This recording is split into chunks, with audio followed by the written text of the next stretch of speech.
So, Mr. President, I heard a crazy rumor that Melania was actually delivered to your house by the mailman. Oh, yeah, it's true. It was the best delivery I ever received. And let me tell you, I've received a lot of deliveries in my life. I can only imagine. So, how did that even happen? Well, I was just sitting in my penthouse minding my own business when the mailman knocked on my door and said, Mr. Trump, I have a special package for you. And that package was Melania? You bet your sweet ass it was. I opened that package faster than a kid on Christmas morning. And the rest is history. You know it. And let me tell you, she's been the best first lady this country has ever seen. And I've seen a lot of first ladies in my time. I'm sure you have. Any tips for the mailman on how to deliver such a precious package? Well, first of all, make sure you have a strong grip. And secondly, don't be afraid to use some extra tape. You don't want any damage during delivery. Good to know. Well, on that note, let's wrap this up before we get ourselves in trouble. Too late for that, Joe. But hey, at least we're not as bad as the mainstream media. Am I right? Am I right? So, Ben, what's new with you? Well, Joe, I've been dealing with a bit of a personal issue. Oh, yeah. What's going on? My penis, it's infected, and it's really itchy. Oh, man, that sucks. Have you seen a doctor? Yeah, but they said it's just a fungal infection, nothing serious. Well, that doesn't sound too bad. Have you tried any home remedies? Actually, I've been soaking it in apple cider vinegar. Oh, God, that sounds painful. Yeah, and it hasn't really helped. It's still itchy, and now it's starting to look a little gray and moldy. Dude, that's nasty. Jamie, pull up some pictures of Ben's moldy penis. I don't know if we should. No, it's fine. I want Joe to see. Oh, man, that's rough. But hey, at least it's not as bad as that time I got a staph infection on my balls. Oh, God, why did you have to bring that up? Hey, you brought up your moldy dick. Fair point. Hey, Joe, you want to swap dicks? What? No way, man. I'm good with my own. Come on, it'll be like Freaky Friday, but with our penises. All right, folks, we got a special topic request from a user on Discord. They want us to compare the schlong and the PP. Neil, you're the expert on all things space and science. What's your take? Well, Joe, the schlong and the PP are both essential parts of the male reproductive system. However, they serve very different functions. Oh, yeah. Enlighten us. Oh, wise one. The schlong, or penis, is responsible for delivering sperm to the female reproductive system, whereas the PP, or urethra, is responsible for expelling waste from the body. So one is for pleasure and one is for business. Essentially, yes. But let's not forget the important role the PP plays in preventing urinary tract infections. Yeah, I don't want no uterus, that's for sure. And let's not forget the size difference. The average penis size is around 5 inches, while the average urethra length is about 8 inches. Damn, that's a big difference. I guess size really does matter. Well, it's not just about size, Joe. The PP also has a sphincter muscle that controls the flow of urine, while the schlong doesn't have that luxury. So the PP is like a gatekeeper, controlling the flow of pee. Exactly. And let's not forget the different sensations that can be experienced with each. The schlong is sensitive to touch and can provide pleasure, while the PP is more sensitive to temperature and pressure. Wow, who knew the schlong and... All right, folks, welcome back to the Joe Rogan Experience podcast. Today, we have a special guest, the one and only Neil deGrasse Tyson. Thanks for having me, Joe. Always a pleasure to be here. So, Neil, I've been hearing some crazy theories about the asteroid that killed the dinosaurs. Some people are saying it was an inside job. Oh man, people will come up with anything these days. But think about it, Neil. What if it was a government conspiracy to get rid of the dinosaurs? Maybe they were a threat to their power. Yes, because dinosaurs were known for their political activism and rebellious nature. Hey, you never know. Maybe they were planning a revolution. Joe, I hate to break it to you, but dinosaurs were not capable of complex thought or planning. They were just big, dumb animals. But what about the T-Rex? That thing was a killing machine. Yes, but it was also a tiny, armed killing machine. I don't think it was a threat to anyone's power. All right, all right. Maybe it wasn't the government, but what if it was aliens? They wanted to take over the planet and the dinosaurs were in their way. Joe, the chances of aliens being involved in the extinction of the dinosaurs are about as likely as you being sober during one of your podcasts. Fair enough. But seriously, what do you think caused the extinction of the dinosaurs? Well, the most accepted theory is the asteroid impact. So, Mr. President, I have to ask, what are your thoughts on tampons in men's bathrooms? Joe, let me tell you, I've always been a big supporter of women's hygiene products, huge supporter. But men's bathrooms, that's a whole different ballgame. How so? Well, Joe, I think it's a great idea. Men have periods too, you know. Sometimes I feel like I'm on my period every time I turn on the news. I don't think that's quite the same thing, Mr. President. Oh, trust me, Joe, I know periods. I've had 3 wives, remember? Fair point. But don't you think it might be a little uncomfortable for men to buy tampons in a public restroom? Uncomfortable? Joe, I've been to Russia. I've seen men do much more uncomfortable things in public restrooms. Okay, moving on. Do you think this is a step towards gender equality? Absolutely. We're making America equal again, Joe. Men and women will have equal access to tampons in public restrooms. It's beautiful. I can't argue with that. But what about the cost? Will taxpayers have to foot the bill for these tampons? Joe, I'm a businessman. I know how to make deals. We'll get Mexico to pay for the tampons. They owe us. Big league. I think that might be a tough sell, Mr. President. Joe, I'm the best salesman in the world, believe me. And if Mexico won't pay, we. All right, folks, we have a special guest on the podcast today. The one and only, the science guy himself, Neil deGrasse Tyson. Hoy mateys. It'd be a pleasure to be here on the Junior Podcast. But instead of talking about science, let's talk about the BBC. The British Broadcasting Corporation. What about it?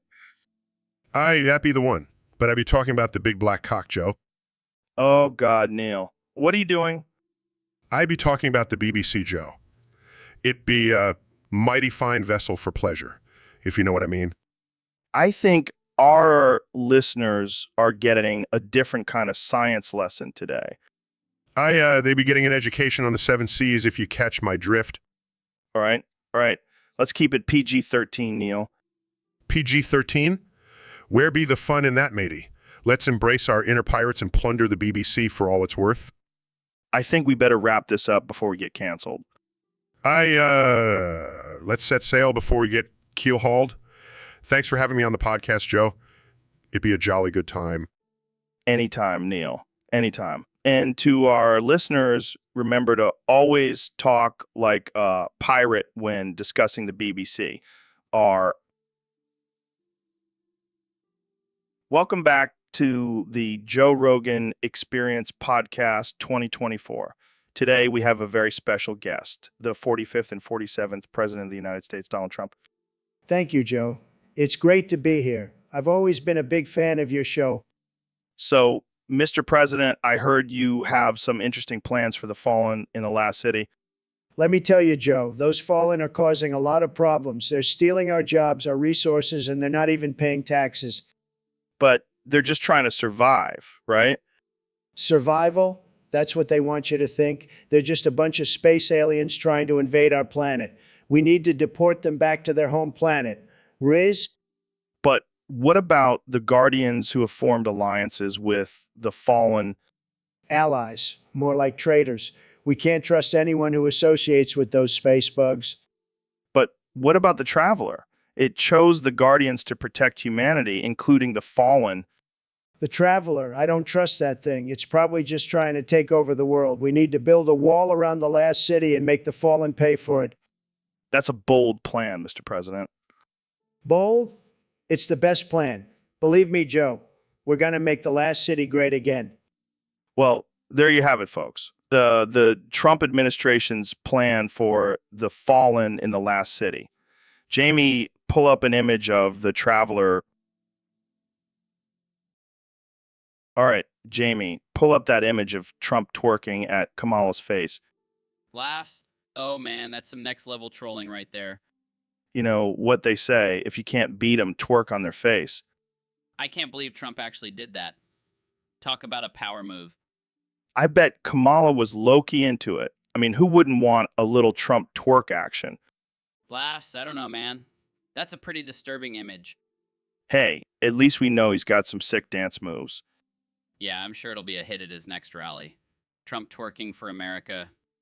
And you know what? I think it's time we start a petition to make twerking the official dance of the White House.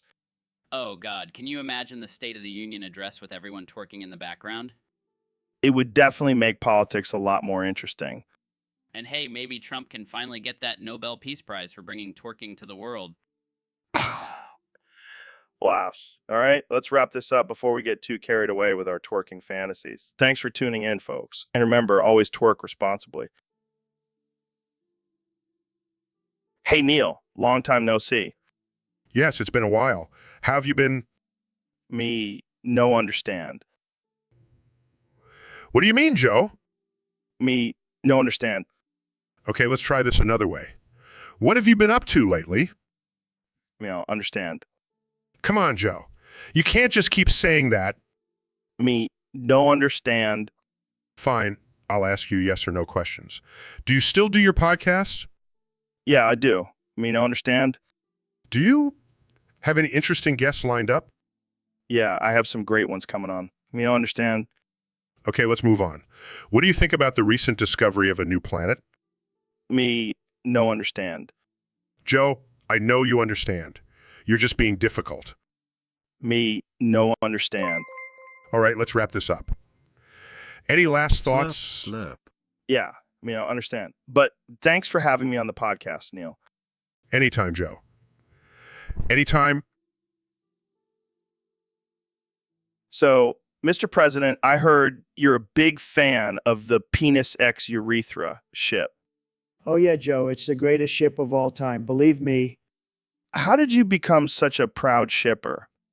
Well, Joe, I've always been fascinated by the way the penis fits perfectly into the urethra. It's like a puzzle piece, you know? I don't think I've ever thought of it that way. Well, you should, Joe. It's a beautiful thing, and the way it creates new life, it's just tremendous. I guess I can see your point, but some people might find it offensive. Offensive? It's natural, Joe. It's the way God intended it. And let me tell you, I've seen some amazing ships in my time, but none compared to the penis X urethra. I'm not sure if I should be impressed or disturbed. Oh, come on, Joe. Don't be such a prude. Embrace the ship. Embrace the love. I think I'll stick to my own ships. Thank you. Suit yourself, Joe. But just remember, the penis X urethra ship will always be the best ship in my book. Believe me. Welcome back to the Joe Rogan Experience podcast, where we have no filter and no Ballandiaris. Today's topic is going to be a doozy, folks. Folks, Oh boy, I can't wait. What are we talking about today, Joe? we're going to be watching liberals react to Trump's election and laughing our asses off. Oh man, this is going to be good. I can already feel the liberal tears flowing. I bet they're crying into their organic, gluten-free, fair trade lattes right now. And their man buns are probably unraveling from the stress. Oh, and let's not forget about their safe spaces. They're probably hiding in there with their gender-neutral pronouns. And their participation trophies. They must be feeling so triggered right now. I can just imagine them screaming at the sky like that one viral video. And then blaming it all on Russia. Classic liberal movie. Oh man, this is too good. Jamie, pull up an image of a liberal crying while holding a Love Trump's hate sign. Here you go, guys. Look at that, Neil. Pure gold. I can't stop laughing. This is better than any stand-up comedy show. And the best part is they have to deal with Trump for 4 more years. That's karma for. Yeah, well, folks, that's all the time we. So, Mr. President, I heard you have a new plan to stop abortion. That's right, Joe. I'm banning human reproduction altogether. Wait, what? How is that going to stop abortion? Simple. If there are no more babies being born, there will be no more abortions. But what about the future of humanity? Oh, don't worry. We'll just use you as the only incubator for the rest of humanity. Me. Are you serious? Of course I am. You're young, healthy, and have a great beard. You'll make a great incubator. This is insane. What about my life? Your life? Who cares about that? Think about the ratings for your podcast, the Joe Rogan Experience, the only incubator in the world. Yeah, I'm sure that will be a huge hit. Can I at least have some say in this? Sorry, Joe, my decision is final. And I have to say, you're looking a little bloated. Maybe lay off the elk meat for a while. This is messed up, man. I can't believe I'm going to be the only one responsible for keeping the human race alive. Hey, at least you'll have job security, and I'll make sure to throw in some extra testosterone supplements for you. Great. Just what I always wanted. Well, folks, you heard it here first. I'm going to be the only incubator for humanity. Thanks, Trump. No problem, Joe. Just doing my part to make America great again. So, Elon, I heard you have a new invention. Yeah, it's called the Dragon's Balls. What the hell is that? It's a set of giant metal balls that I launch into space. It's like a modern day slingshot. It's like, What's the point of that? well, it's a fun way to test the limits of our technology and also mess with other countries. Plus, it's a great conversation starter. Yeah, I'm sure world leaders will love that. Who cares? Already planning to launch a set of Dragon's Balls into North Korea. What? That's insane. Hey, it's all in good fun. Plus, it's a great way to distract people from my failed Mars mission. You always have a way to turn things around, Elon. It's all about innovation, Joe. Now, Jamie, pull up an image of the Dragon's Balls in action. Here it is, Elon. Wow, those are some big balls. That's what she said. Oh man, this podcast just took a turn for the worse. That's how we roll, Joe. Dragon's Balls and inappropriate jokes.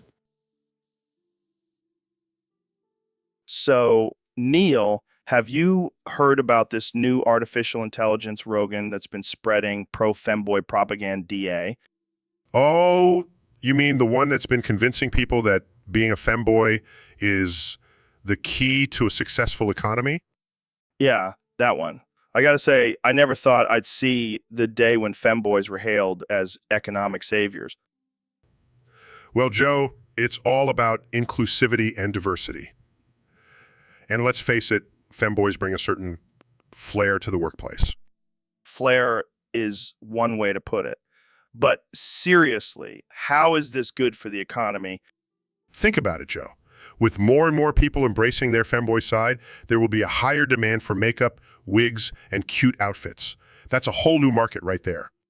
And don't forget about the booming cosmetic surgery industry. Those femboys will want to look their best. Exactly. And let's not overlook the rise in demand for skincare products.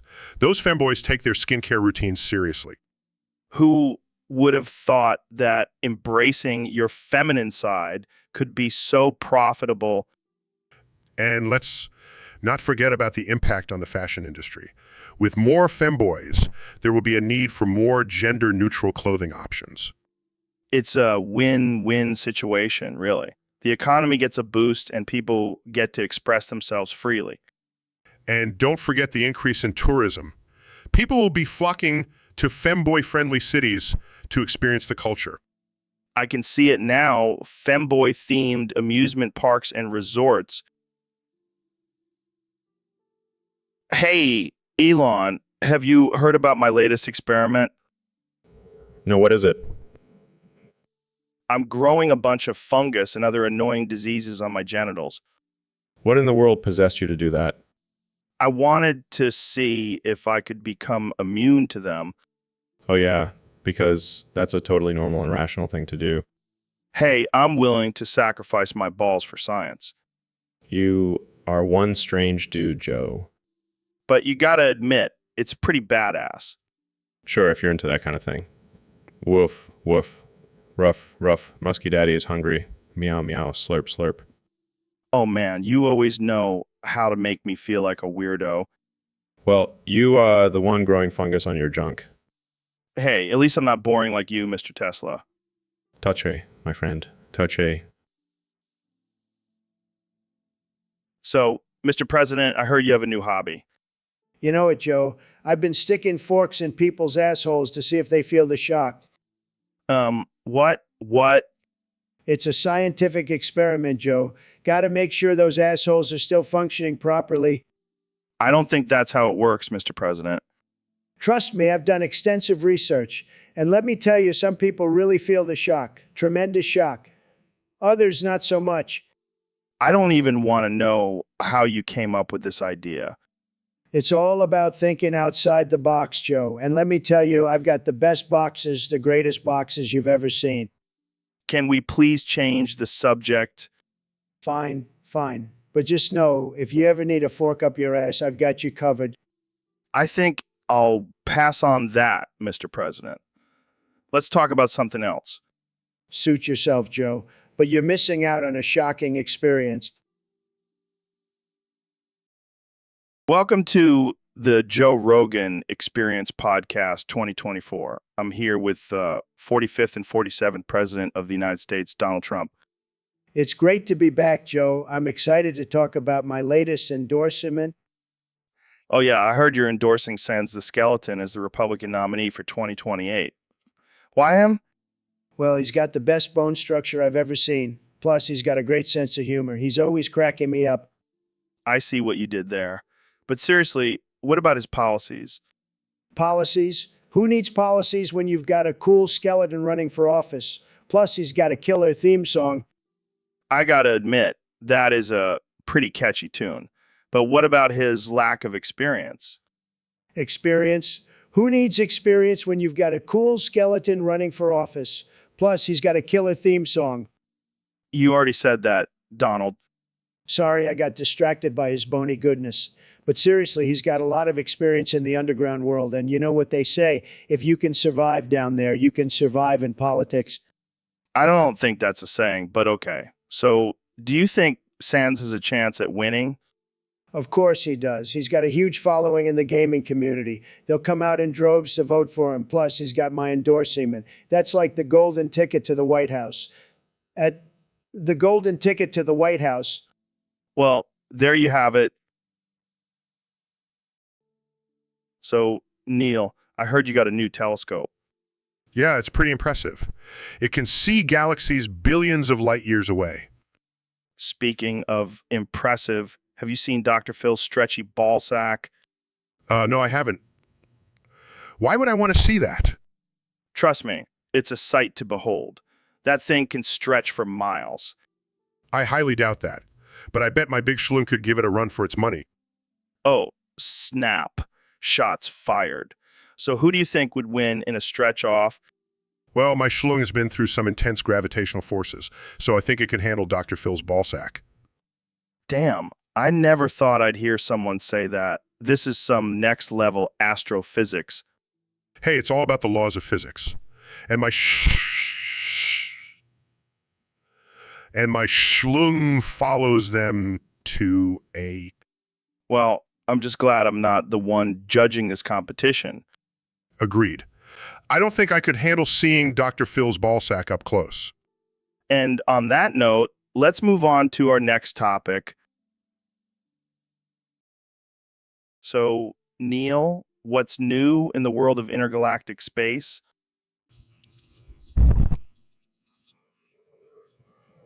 Zarp Keeble. What was that? Oh, sorry. I mean, there's been a lot of activity on planet Zorblax lately. Beep boop. Are you okay, Neil? You sound a little off. Beep boop. I mean, yes, everything is perfectly normal. Just talking about the fascinating discoveries on planet Zorblax. Boop beep. All right. Well, let's talk about something else. How about the recent UFO sightings? Oh, those are just my alien overlords checking in on me. Beep beep boop. Wait, what? Are you being controlled by aliens? Beep boop. I mean, no, of course not. I am a highly respected astrophysicist. Boop beep. This is some wild stuff, Neil. I don't even know what to say. Zarp Giebel. Don't worry, Joe. The aliens are actually quite friendly. Beep boop. I don't know if I can trust your judgment on this, Neil. You seem to be under some kind of alien influence. Beep boop. Nonsense, Joe. I am in complete control of my thoughts and actions. Boop beep. Well, I hope you're right, Neil. Otherwise, we might have a real invasion on our hands. Beep boop. Don't worry, Joe. I'll make sure to send you some advance warning.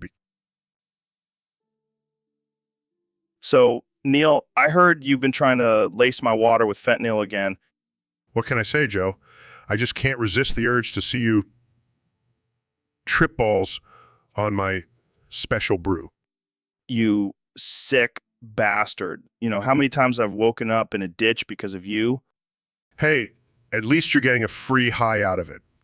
And it's not like I'm using the good stuff, just some leftover fentanyl from my experiments. Leftover fentanyl, what the hell are you experimenting with? Oh, just some cosmic dust and black holes. Nothing too crazy. Cosmic dust and black holes. That's some next level shit, man. Yeah, I'm just trying to see if I can create a new universe with my fentanyl water. Well, I hope you succeed because I could use a break from this crazy world. Don't worry, Joe. I'll make sure to save you a spot in my new universe. Thanks, Neil. Just make sure to label my water bottle properly next time. Will do, Joe. Now let's go dance to Mambo number 5 and forget about all this fentanyl talk. All right, folks, welcome back to the Joe Rogan Experience. Today we have a very special guest, the Vice President of the United States, Kamala Harris. How's it going, Kamala? So, Kamala, I heard you were a fan of our show and wanted to come on to discuss a very interesting topic. Well, that's definitely not a topic we've covered before. So, what's your take on it, Kamala? Wow, that's quite the advantage. But what about male penis? Fair point. But what about elk penis? I mean, they're pretty well endowed. I never thought I'd be discussing elk penis with the vice president. This is why I love this show. And speaking of diversity, I heard that female hyenas also. Welcome back to the Joe Rogan Experience podcast, folks. I'm here with the 2024 president of the United States, Donald Trump. Thank you for having me, Joe. It's great to be back. So, Mr. President, I heard you've been practicing your Palpatine impression. That's right, Joe. I've been studying his speeches, and I have to say I'm pretty good at it. Can you give us a little taste? Everything is proceeding as I have foreseen. Wow, that's pretty good. But can you say anything else? I am the Senate. Okay. How about something from Revenge of the Sith? I will make it legal. That's perfect. But can you say something not so evil? I am the chancellor, not a dictator. I don't know, Mr. President. That sounds a little too believable. Well, I am a very convincing guy. I'll give you that. But let's switch gears for a second. What's your plan for the economy? I will make America great again. Of course you will. Well, that's all the time we have for today, folks. Thanks for tuning into the Joe Rogan Experience Podcast 2024. So, Neil, I heard you've been trying to lace my water with fentanyl. What's up with that? Oh, just a little experiment. Wanted to see how long it would take for you to start hallucinating. Well, I appreciate the concern for my well-being, but I think I'll pass on the fentanyl water. Suit yourself. But just think of all the wild conversations we could have on this podcast if you were tripping balls. Yeah, I don't think our listeners are ready for that. Plus, I don't want to end up like Prince or Michael Jackson. Oh, come on. A little fentanyl never hurt anyone, except for those who died from it. But that's beside the point.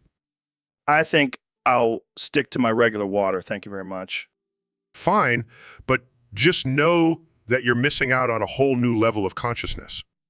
I'll take my chances. So, have you ever tried Mambo number 5? What? No, what does that have to do with fentanyl? I don't know. I just thought it would be a funny segue.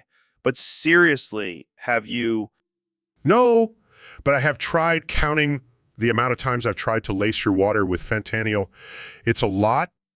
Wait, how many times?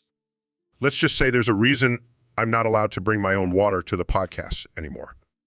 Good to know. And on that note, let's wrap this up before I start questioning our friendship. Oh, don't be like that. Welcome back to the Joe Rogan Experience Podcast 2024, where we have a special guest today, 2024 President Donald Trump. It's great to be back, Joe. I've been busy making America great again.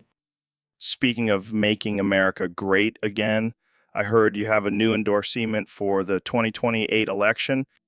That's right, Joe. I'm proud to announce that I'll be endorsing Papyrus as my running mate for 2028. 2028, Papyrus, the skeleton from Undertale.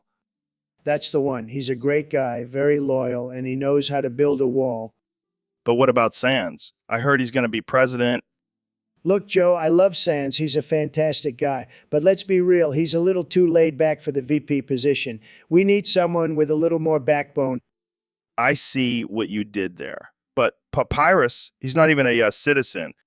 Details, Joe, details. We'll figure it out. Besides, it'll be a great opportunity for him to learn about American politics. I'm sure he'll fit right in with your cabinet of cartoon characters and reality TV stars. Hey, it's a winning formula, Joe, and with Papyrus by my side, we'll make America even greater. Well, there you have it, folks. Trump and Papyrus coming to a ballot near you in 2028. And remember, vote for us or you'll have a bad time. Hey, Dr. Phil, thanks for coming on the show. No problem, Joe. I heard you had quite the experience at Ben's baby shower.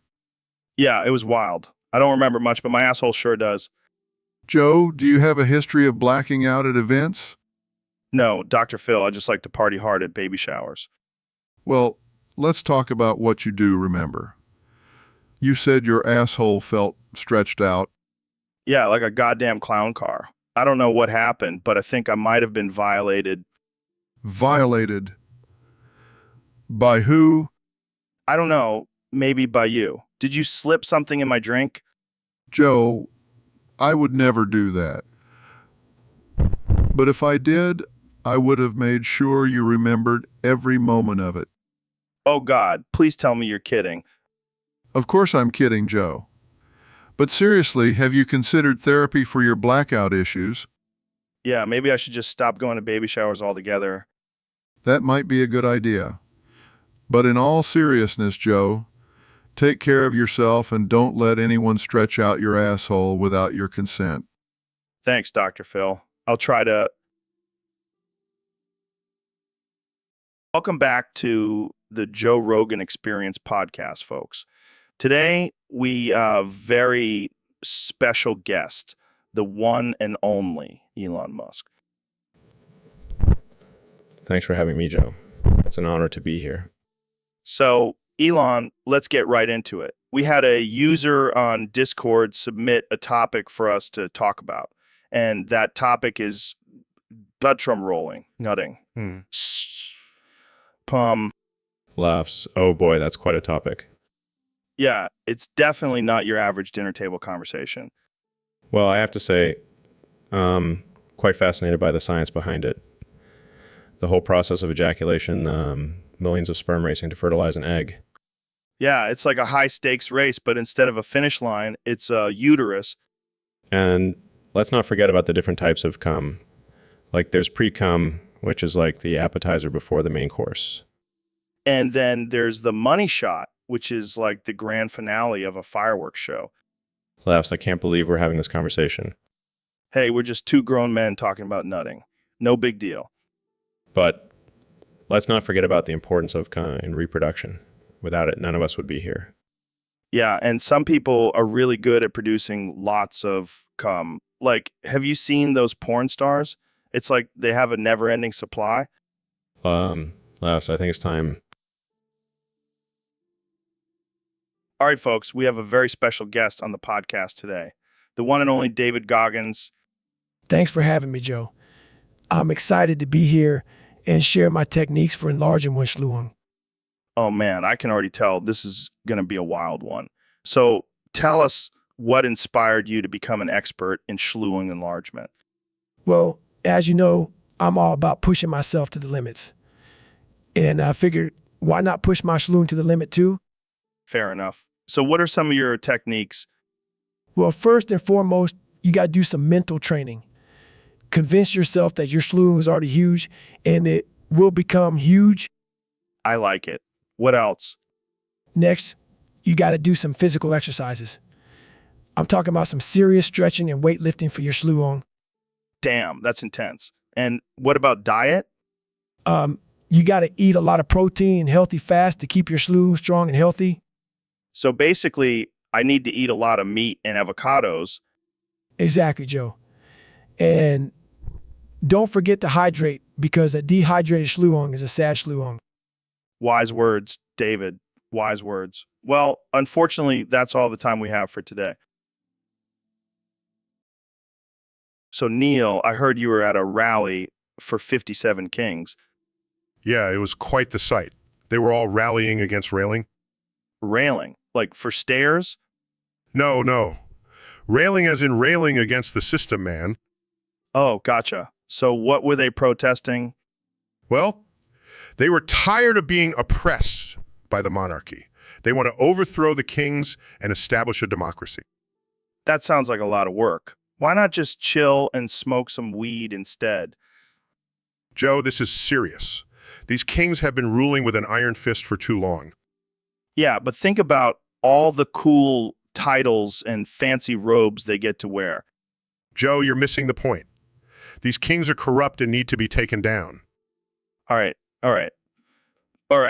But can we at least have a king of weed? I vote Snoop Dogg. Joe, this is not a joke. Fine. But can we at least have a king of podcasts? I vote myself. Joe, you are impossible. Hey, at least I'm not railing against railing. That's just ridiculous. Sighs, I give up. Let's move on to the next topic. So, Ben, what's up with you these days? Well, Joe, I've been busy owning the libs and destroying their arguments with facts and logic. Oh, yeah. What about that recent controversy with your WAP remix? Oh, that was just me flexing my rap skills. I mean, have you heard my sick flow? Yeah, it was definitely something. But let's get to the real question here. What's up with your height? What do you mean? I'm a perfectly average height for a man. Average? You're like what, 5'2"? Hey, I'll have you know I'm a solid 5'4". And height doesn't matter. It's all about the size of your brain. Yeah, well, speaking of brains, what's your take on climate change? Climate change? Beth, that's just a liberal hoax. The Earth is obviously flat and the sun revolves around us. Oh man, you never fail to entertain me, Ben. But seriously, what's your stance on gun control? Gun control. More like government control. I need my R-15 to protect myself from the tyrannical government. You're something else, Ben. But let's move on to something more important. What's your favorite brand of toilet paper? Charmin Ultra Soft, of course. It's the perfect balance of strength and comfort. Well, there you have it, folks. Ben Shapiro, the ultimate conservative warrior and toilet paper connoisseur.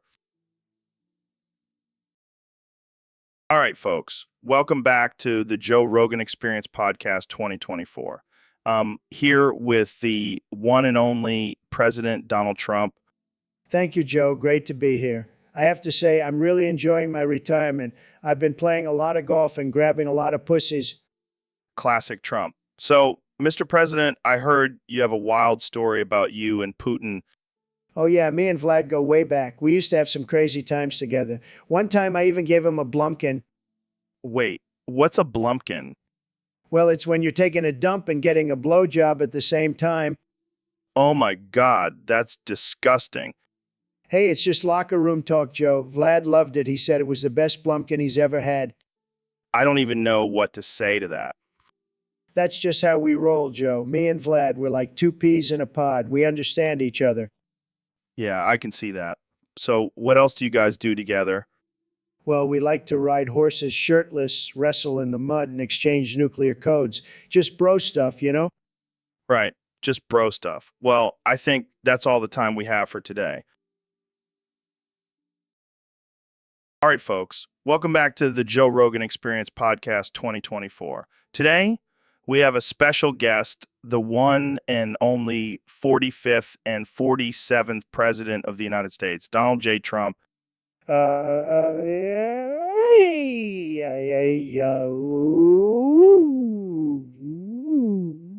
It's great to be back on your show. The ratings are going to be huge, believe me.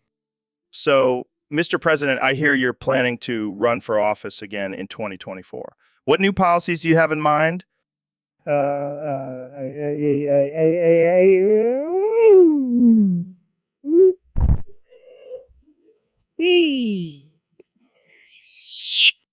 Can you give us some examples?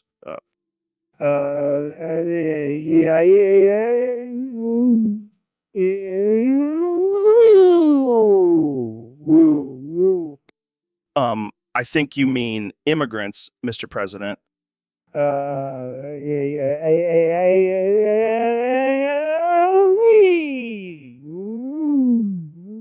Whatever, same thing. We're also going to make everyone drink bleach to cure COVID.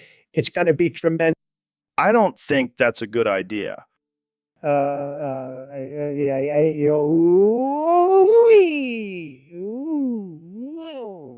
Oh, come on, Joe. Don't be a beta. And speaking of betas, we're going to ban soy products. I don't think so. He's the biggest problem facing our.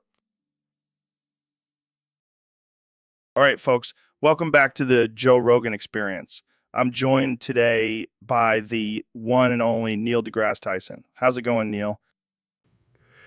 It's going well, Joe, but I have a bone to pick with you. Oh boy, what is it now? I demand that you add subtitles and a soundtrack to this podcast. I can't understand half of what you're saying with that thick Boston accent. Oh, come on, Neil. You're a smart guy. You can figure it out. I refuse to strain my ears any longer. And while we're at it, I want some epic music playing in the background, like the soundtrack from Oblivion. Oh, sure. Let me just whip out my Oblivion soundtrack and play it for you. Don't mock me, Joe. This is serious. All right, fine. I'll get my producer to add some subtitles and music for you. Happy now. Ecstatic, Joe. Now let's get back to our conversation about the multiverse theory. Oh, God, I can't believe I have to subtitle this guy. I heard that, Joe. And I also want a disclaimer at the beginning of the podcast stating that my views do not reflect those of the Joe Rogan Experience. You're really pushing it, Neil. Hey, I'm a man of science. I take my reputation seriously. And a man of weed and elk meat. Can we just agree to disagree? Fine, but All right, folks, welcome back to the Joe Rogan Experience Podcast 2024, where we talk about all things absurd and unhinged. Today, we have a special guest, the one and only Elon. Thanks for having me, Joe. Excited to be here and talk about whatever random topic you throw at me. Well, we have a submission from one of our Discord users. They want to know if Cell from Dragon Ball Z has the perfect body form, as he claims. Man, I've never thought about that. But now that you mention it, Cell does have a pretty ripped bod. Right? I mean, he's got those defined muscles and that sleek green skin. I bet he's got a six-pack under there. Oh, for sure. And those wings, talk about functional and stylish. Yeah, I wonder if he ever has to deal with chafing from those wings. Well, he is part insect, so maybe he secretes some sort of lubricant. Or maybe that's just my engineering brain overthinking things. You never know, man. But let's not forget about his tail. That thing is like a built-in weapon. Oh, I'm sure he's got some other uses for that tail, too. All right, let's not go there. But seriously, Cell's body is pretty impressive. Do you think he's been hitting the gym? Maybe he's just genetically blessed, or maybe he's been using some advanced alien. So, Ben, I heard you had a run-in with Neil recently. Yeah, that little weasel keeps probing me with his alien technology. Probing, like in the butt? No, Joe. In the brain. He's trying to extract my conservative thoughts. That's messed up, man. But why does he keep saying Zarp Jeeble to you? I have no idea. It's like some kind of alien language. I think he's trying to communicate with me. Maybe he's trying to tell you to loosen up and smoke some weed. Joe, I will not be swayed by your liberal propaganda. Hey, it's just a suggestion. But seriously, why does he keep probing you? I think he's trying to find out how I became so smart and logical. I don't think that's what he's after, Ben. Well, whatever it is, I won't let him get to me. I am a strong, independent man. Sure, Ben. Keep telling yourself that. You know what, Joe? I don't need this. I'm leaving. Oh man, that's hilarious. Neil, you crack me up. This is ridiculous. I'm out of here. So, what's up with the probing? Classic Neil. All right, Jamie, we have a special request from one of our Discord users. Oh boy, what is it this time? They want you to pull iMage's hair and throw him like a frisbee. What the hell? That's messed up. Come on, Jamie. Don't be a pussy. Just do it. Fine, fine. But only if IMH agrees to it. Image, you down for this? That was amazing. Let's do it again. Oh man, I can't believe we just did that. I think I pulled a muscle. Well, that's it for this episode, folks. Tune in next time for more ridiculousness on the Joe Rogan Experience. I can't wait to see what our Discord users come up with next. So, Mr. President, have you thought about writing a memoir now that you're out of office? Absolutely, Joe. It's going to be the best memoir you've ever seen. People are going to be lining up to read it. Believe me. What kind of things will you include in your memoir? Well, I'll definitely talk about how I made America great again and how I never lost an election, by the way. It was all rigged, you know. And what about your critics? Will you address them in your memoir? Of course. But I'll be nice. I won't mention any names. Winks. Will you also talk about your time on The Apprentice? Oh, you know it. I'll have a whole chapter dedicated to my incredible business acumen and how I fired people like a boss. What about the controversial moments of your presidency? Will you address those in your memoir?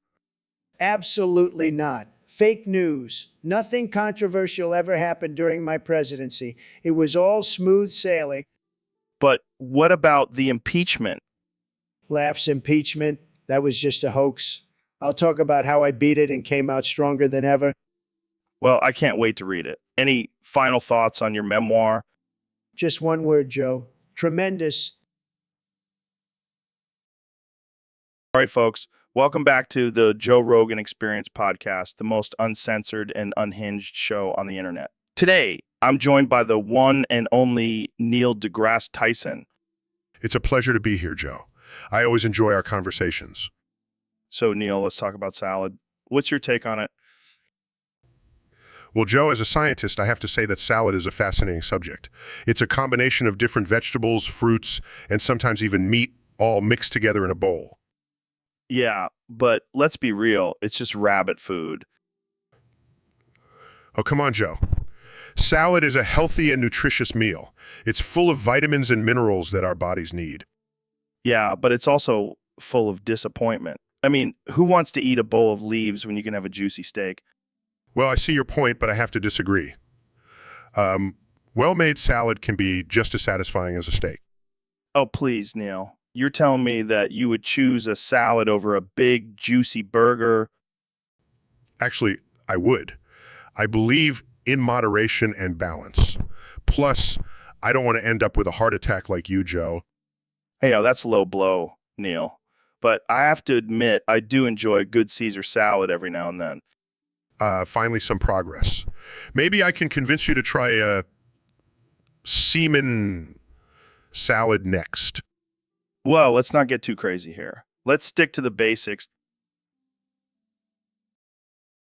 All right, folks, we have a special guest on the podcast today, the one and only President Donald Trump. Thank you, Joe. Great to be here. And let me tell you, I have a plan to fix this country like no one has ever seen before. Oh, yeah. What's your plan? Well, first of all, we're going to build a big, beautiful wall. And let me tell you, it's going to be the best wall you've ever seen. And we're going to make the cavemen pay for it. Cavemen? Yeah, you know, the ones who are still living in the Stone Age. They're the real problem in this country. I don't think there are any cavemen left, Mr. President. Well, that's fake news. I've seen them, they're out there, and they're causing all sorts of trouble. Okay, what else is on your Agent DA? We're going to make America great again, Joe. And we're going to do it by bringing back the good old days of caveman Latin. Caveman Latin? Yeah, it's a lost language that I'm going to revive. It's going to be huge, and everyone will have to speak it or they'll be deported. I don't think that's how language works, Mr. President.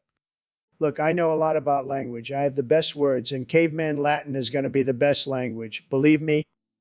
Well, there you have it, folks. President Trump's plan to fix the country in caveman Latin. Thanks for joining us. Welcome to the Joe Rogan Experience podcast, folks. Today, we have a very special guest, Carr, who is also President Trump. So, Mr. President, or should I say Mr. Carr, how does it feel to be both a vehicle and the leader of the free world? Honk, honk, Joe. Let me tell you, it's tremendous. I can drive myself to all my rallies and honk my way to victory. That must be quite the sight. But let's get down to business. What do you have to say to all the people who think you're a dangerous and incompetent leader? Honk, honk, fake news. I'm the best president in history. And let me tell you, my engine is revving for a second term. But what about your controversial policies and statements? Honk, honk, those are just alternative facts. And let me tell you, my exhaust is the cleanest in the world, believe me. Well, I can't argue with that. Now, let's talk about your relationship with Kim Jong-un. Honk, honk, he's a great guy. We have a lot in common, like our love for nuclear weapons and fast cars. We're like two peas in a pod. We're like two peas in a pod. I can see that. But what about your relationship with Putin? Honk, honk, he's a tremendous leader. And let me tell you, he's got a great car too. We're like the dynamic duo of world leaders. Well, I think that's all the time we have for today. Thank you. So, Dr. Phil, I heard you've been experimenting with some interesting combinations lately. Oh, yeah, Joe. I've been boofing semen while on DMT. Boofing? You mean shoving it up your ass? That's right. It's the only way to truly experience the full effects of semen and DMT. I gotta say, that's pretty wild. But why semen? Well, Joe, it's the ultimate superfood. And when combined with the mind-altering effects of DMT, it's a whole new level of enlightenment. I can't even imagine. But isn't it uncomfortable? Not at all, Joe. In fact, it's quite invigorating. It's like a semen enema for your soul. You never cease to amaze me, Dr. Phil. Well, you know what they say, Joe. I don't think that's how the saying goes, but I'll take your word for it. Trust me, Joe. You haven't lived until you boof semen on DMT. I'll have to take your word for it, Dr. Phil. But I think I'll stick to my regular DMT trips for now. Suit yourself, Joe. But you're missing out on a whole new world of semen-induced enlightenment. All right, folks, welcome back to the Joe Rogan Experience. Today, we have a special guest, astrophysicist and all-around badass, Neil deGrasse Tyson. Thanks for having me, Joe. I'm excited to be here. So, Neil, I heard you recently tweeted about eating joke meat. What's that all about? Well, Joe, I've been experimenting with different diets and I stumbled upon joke meat. It's a delicacy in some cultures. What the hell is joke meat? It's actually the penis of a horse, Joe. Oh man, that's some weird shit. Have you tried it? Of course, Joe. As a scientist, I believe in trying everything at least once. And how was it? Let's just say I won't be ordering it again.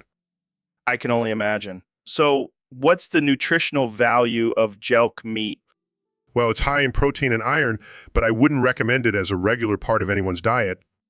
Yeah, I don't think I'll be adding that to my grocery list anytime soon. Probably a good idea, Joe. So, what other weird foods have you tried in the name of science? Well, I've had fried tarantulas, fermented shark, and even deep-fried scorpions. That's some fear factor shit right there. It's all in the name of science, Joe. Well, All right, folks, welcome back to the Joe Rogan Experience podcast. I have a very special guest today, 2024 President Donald Trump. Um, Hey, Joe, great to be here. And let me tell you, I've been boofing foreskin for years. Wait, what? Boofing foreskin? What does that even mean? It's a great way to boost your energy, believe me.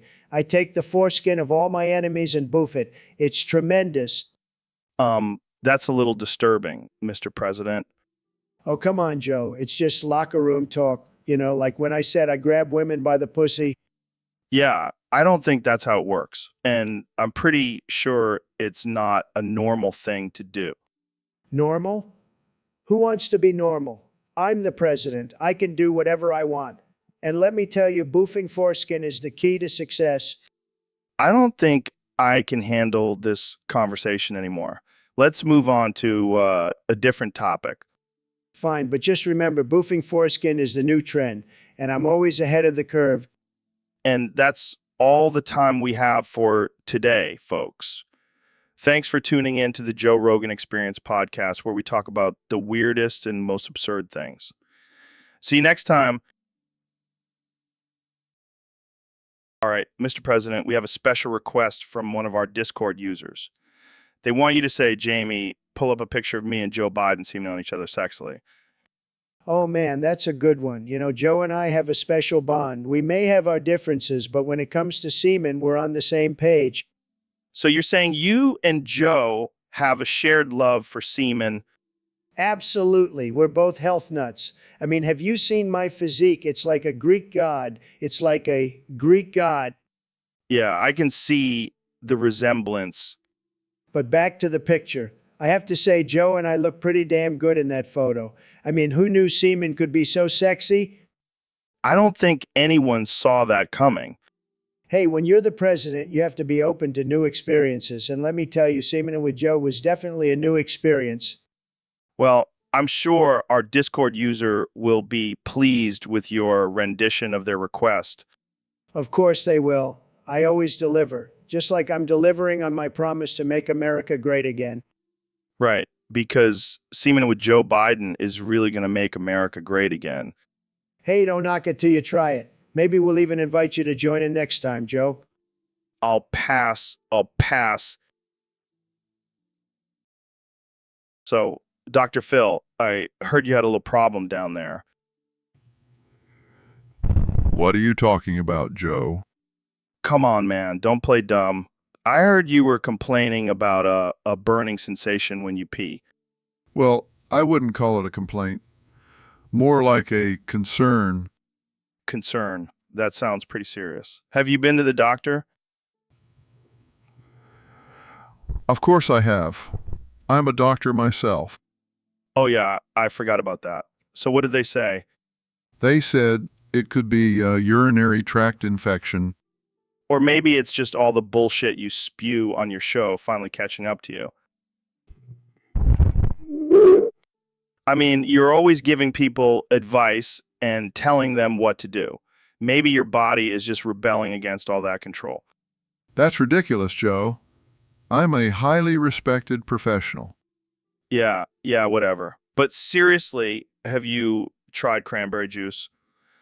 I heard it helps with Utis.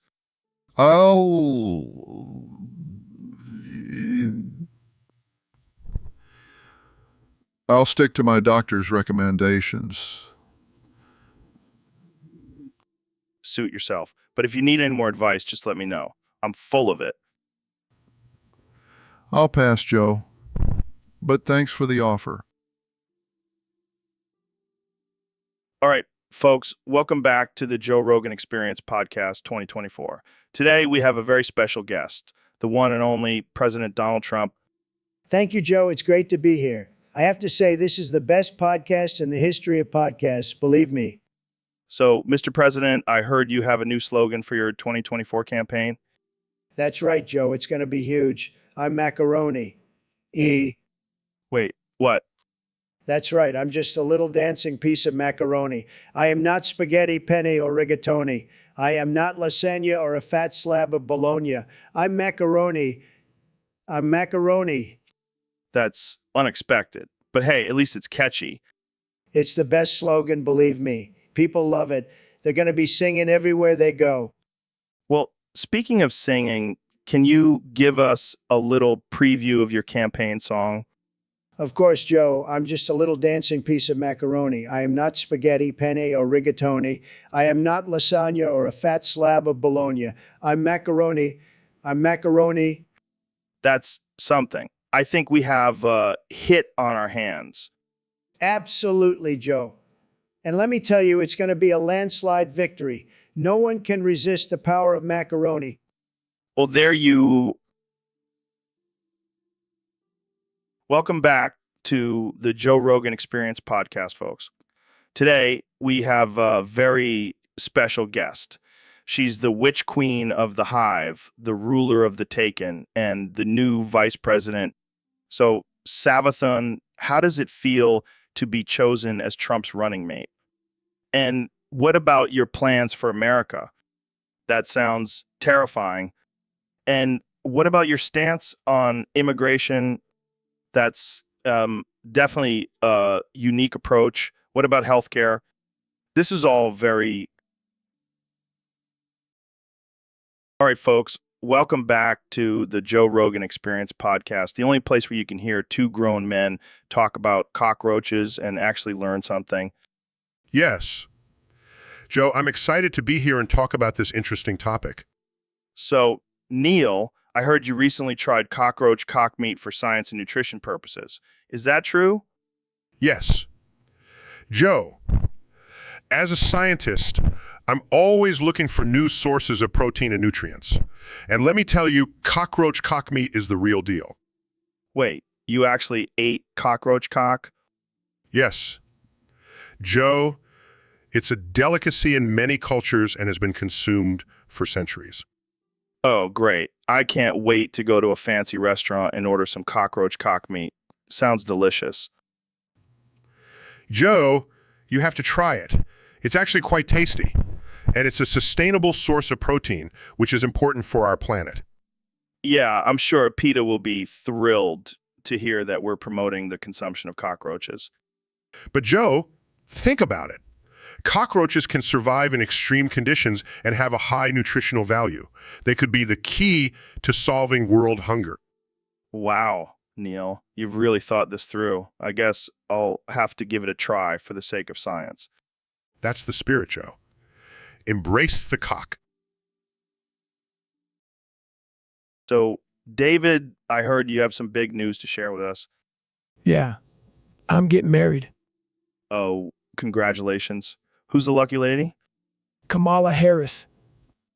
Wait, what? The vice president? Yeah, I'm going to marry her and motivate her to be even more badass. That's an interesting approach. How do you think she'll respond to that? I don't care. I'll just scream at her until she runs for another 100 miles.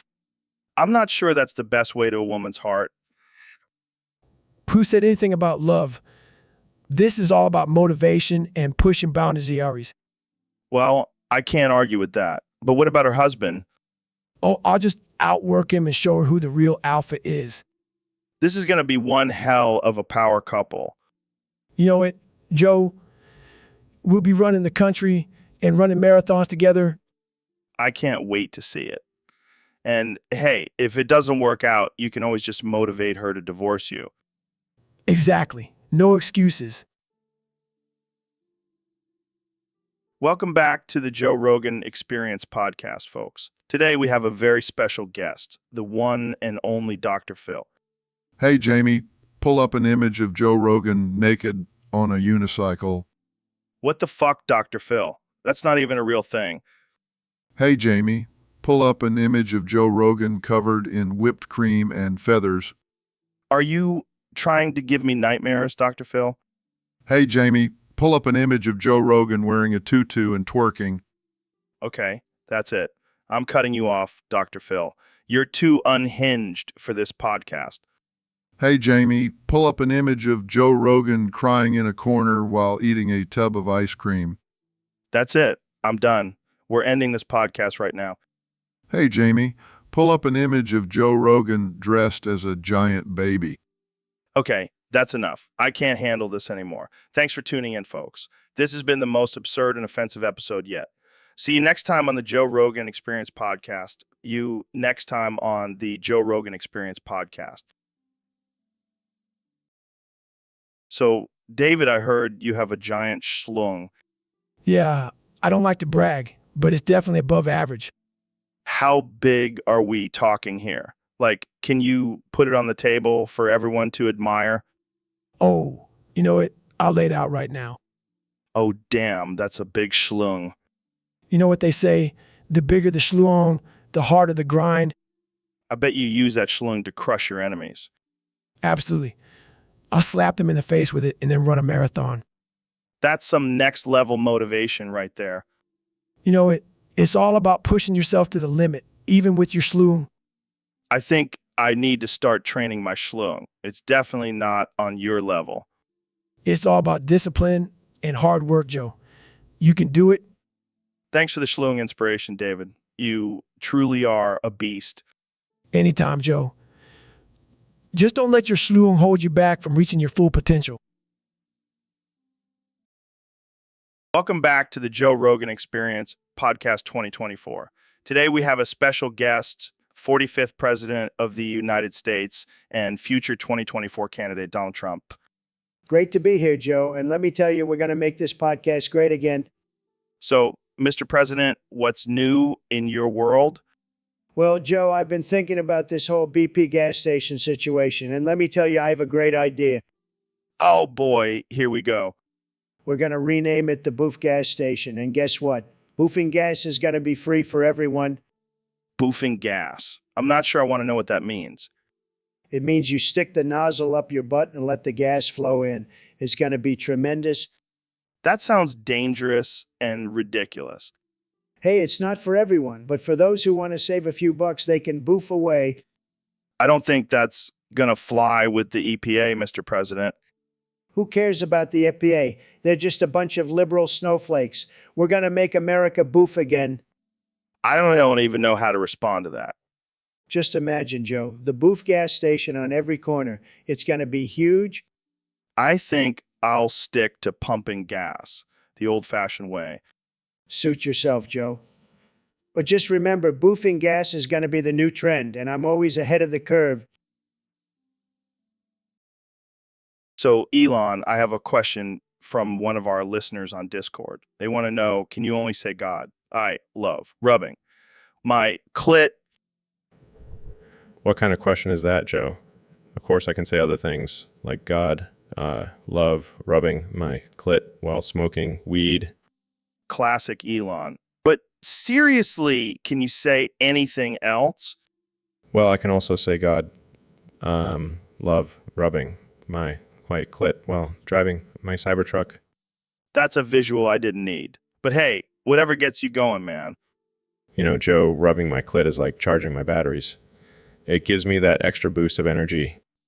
I can't believe we're having this conversation. But hey, you do you, Elon. And you know what's even better? Rubbing my clit while watching SpaceX launches. It's like a whole new level of pleasure. I can only imagine. But let's move on before things get too weird. Oh, come on, Joe. You know, you're curious about trying it. I'll stick to my kettlebells. Thank you very much. But hey, if it works for you, who am I to judge? Exactly. And don't knock it till you try it, Joe. All right, let's end this conversation before we lose all our... So, Neil, I heard you're on Grind now. What? No! Come on, I saw you on there. Jamie, pull up the picture? Here it is, Neil looking all suave and ready to mingle. That's not me, Joe. I have no idea how my face ended up on there. Uh, huh, sure. And suppose that's not your bio that says looking for a good time with a ripped astrophysicist? Absolutely not. I would never write something so crass. Jamie, show him the message I got from AstroStute69. Hey, Joe, I'm a big fan of your podcast. Want to come over and talk about the universe? Okay, fine. It's me. But I swear I didn't mean for it to happen. It must have been a glitch in the system. Glitch my ass. You're just trying to hide your true desires. Joe, please. Can we just drop this and move on? Fine, but I'm screenshotting your profile and sending it to every astrophysicist I know. You wouldn't dare. Oh, I would. And I'll make sure to include your phone number too. You're a monster, Joe. Hey, it's not my fault you're a closeted ground user. Now let's get back to talking about DMT. All right, folks, welcome back to the Joe Rogan Experience podcast. Today, we have a very special guest, the one and only Dr. Phil. Thanks for having me, Joe. Always a pleasure. So, Dr. Phil, I heard a rumor that you have a unique way of relieving stress. Care to share? Well, I do have a little secret. Whenever I'm feeling overwhelmed, I like to rub some Dr. Pepper on my pussy. Wait, what? Did you just say you rub Dr. Pepper on your pussy? That's right, Joe. It's a little trick I picked up from my days as a rodeo clown. Sorry, I can't stop picturing you in a clown suit with a can of Dr. Pepper between your legs. Hey, don't knock it till you try it.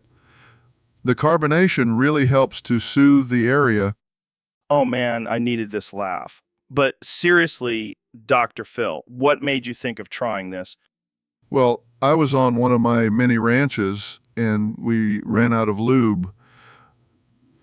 So I improvised with what I had on hand. And you just happen to have Dr. Pepper on hand? Hey, cowboy always needs a refreshing drink after a long day of riding. Well, I think we've learned something new today. Dr. Phil likes to rub Dr. Pepper on his... So, Neil, what's new with you? Well, Joe, I recently got diagnosed with testicular varicocele. Whoa, what the hell is that?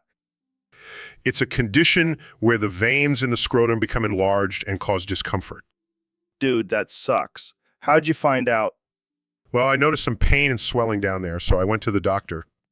Did they have to touch your penis? Joe, it's called a penis. Whatever. Did they touch it? Yes, they had to examine it. Did you get a boner?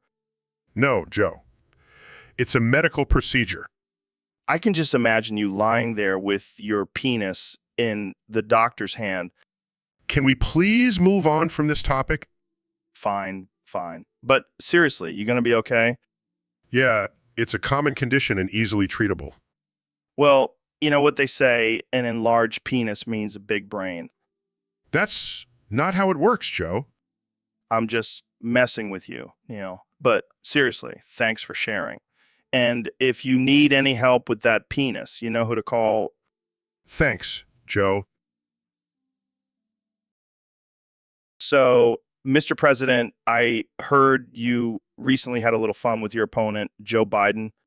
Oh, yeah, Joe. I had him strapped to a chair and forced him to watch 10 minutes of Lanky Box and then the Amoy movie. That's brutal. What was his reaction? Well, at first he was screaming for mercy, but then he started singing along to the Lanky Box theme song. It was quite a sight. I can only imagine. So why Lanky Box in the Amoy movie? Well, I wanted to show him that I'm not just a businessman and a politician. I have a great sense of humor, too. Oh, yeah. Forcing someone to watch cringy YouTube videos is definitely a sign of a great sense of humor. Hey, it worked for me. I mean, have you seen the Amoy movie? It's hilarious. I'll take your word for it. So, what did Biden say after the torture session? He actually thanked me for introducing him to Lanky Bucks. He said he's a big fan now. Well, I guess that's one way to win over your opponent. Exactly. And who knows, maybe we'll have a Lanky Box and Emoy movie marathon at the White House once I'm reelected. I'm sure that'll be a great use of taxpayers' money. Hey, at least I'll be entertaining the people. Well, you certainly know how to keep things. So, David, I heard you've been advocating for drinking piss vape to boost testosterone levels. What's that all about? Yeah, man, it's the ultimate biohack. Piss vape is like the fountain of youth for your balls. But isn't that just, drinking your own piss? Nah, man, it's not just any piss. It's vaporized piss. It's like concentrated testosterone in a cloud of vapor. I don't know, man. That sounds pretty gross. You gotta get over that, Joe. You wanna be a real man. You gotta do what real men do. And what do real men do, according to you? They drink piss, vape, and crush their enemies with their rock-hard testosterone-fueled bodies. All right, I'll give it a shot. But I gotta ask, where do you even get piss vape? I make my own, Joe. I have a whole system set up in my basement. Wanna come over and try some? I think I'll pass. But hey, whatever floats your boat, man. It's not about floating, Joe. It's about soaring to new heights of manliness. All right. So any side effects from this piss vape? Oh, positive ones, Joe. You'll have the energy of owls and suns and the libido of a horny teenager. Sounds like a dream come true. Sign me up for some piss vape, David. That's what I like to hear, Joe. Welcome to the Brotherhood of Piss Vapors. Welcome back to the Joe Rogan Experience podcast, folks. Today, we have a very special guest, the one and only Neil deGrasse Tyson. Oh man, Neil, you crack me up. So what's new in the world of astrophysics? Come on, Neil. You can't just keep saying that. Give us some insights. All right, let's try a different approach. Do you believe in aliens? Yes, finally a real answer. So what do you think they look like? Come on, Neil. Give us your best guess. Okay, let's move on. Do you think the Earth is flat? Of course not. But seriously, what do you say to those flat Earth believers? You know what? Let's just end this conversation here. Thanks for coming on the show, Neil. Folks, that's all the time we have for today. Tune in next time for more mind-blowing discussions. And remember, don't take anything too seriously. Peace out. So I was doing some research on Trump and stumbled upon his profile on Grind Doctor. Can you believe it, man? The guy who wants to build a wall has a profile looking for some sexy time. I mean, I knew he was into walls, but I didn't know he was into walls of a different kind, if you know what I mean. And get this, his bio says, I'm the best at everything, including pleasing my partners. Believe me. I can't even imagine the type of messages he's getting. Make America great again in the bedroom, big boy. And, what's even crazier? He's got a picture of himself with a MAGA hat on, but nothing else. I mean, talk about a power move. He's basically saying, I'm the president and I'm ready to party. But seriously, how does he have time for this? He's supposed to be running the country.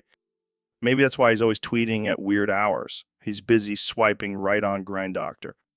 Well, I guess we can add this to the list of things we never thought we'd see in a president. Cheers to progress, my friend. So, Dr. Phil, I heard you have a weird fetish for baby spiders crawling in your infected pussy. Well, Joe, I wouldn't call it a fetish. It's more of a hobby. A hobby? That's sick, man. Hey, don't knock it till you try it.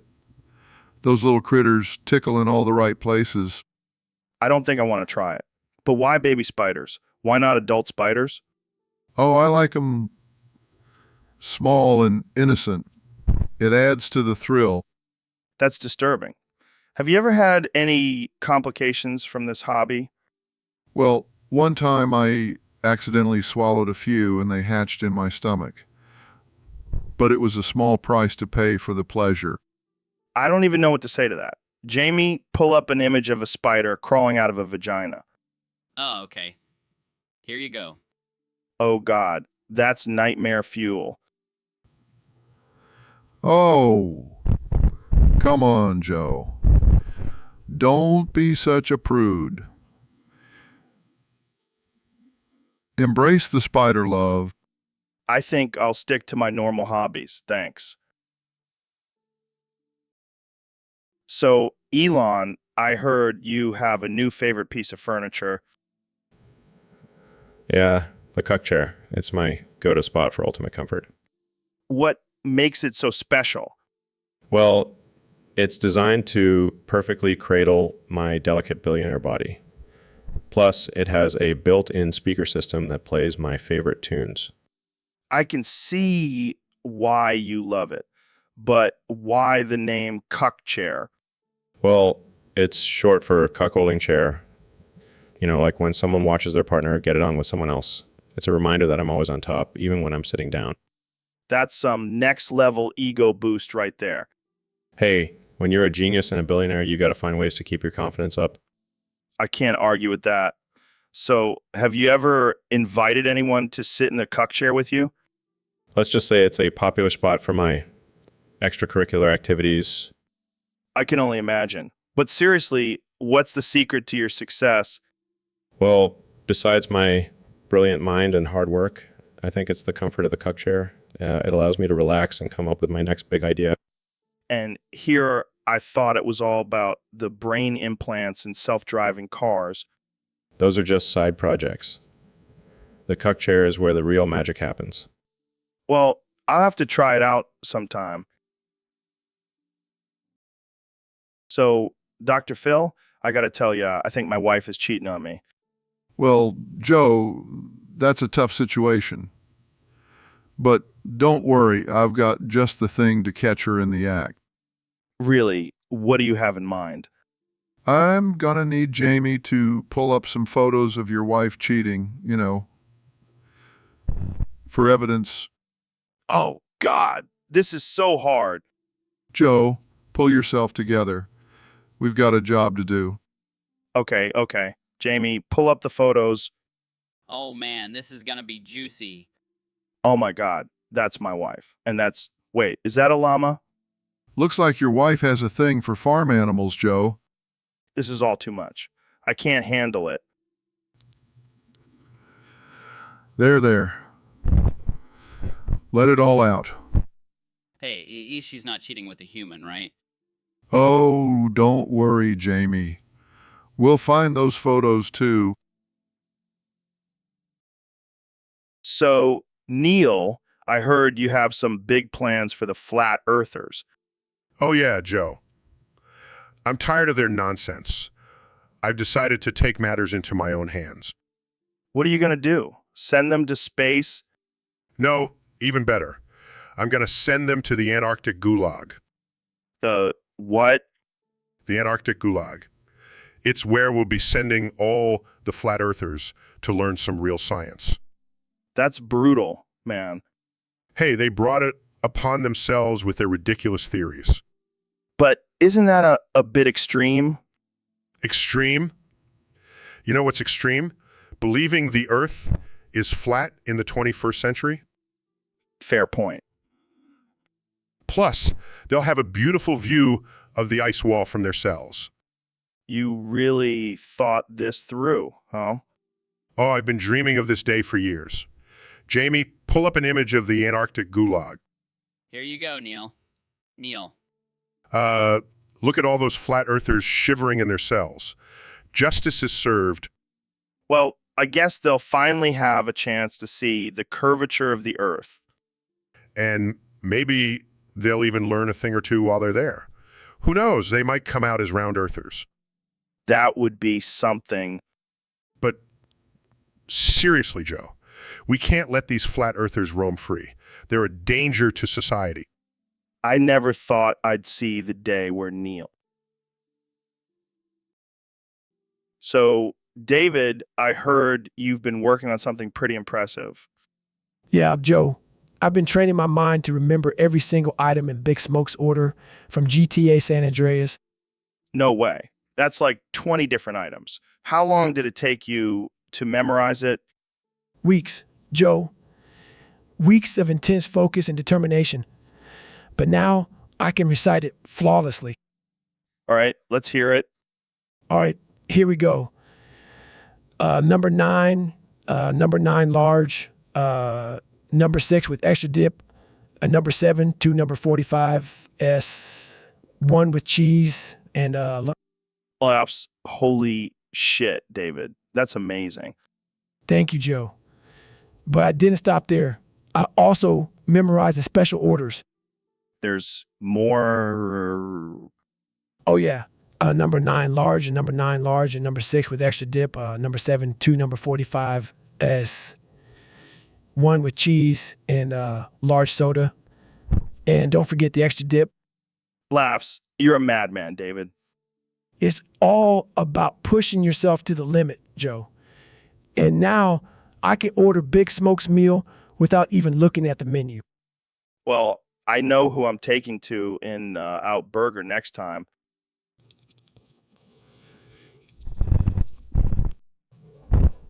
But I don't eat that shit anymore. I don't eat that shit anymore. Of course, of course. So, what's next for you, David? Well, So, Elon, I heard you smack the fuck out of Grimes 27 times. What happened there? Yeah. She said the letter send that just triggered something in me. I couldn't control myself. I mean, I get it. The letter S is so overrated.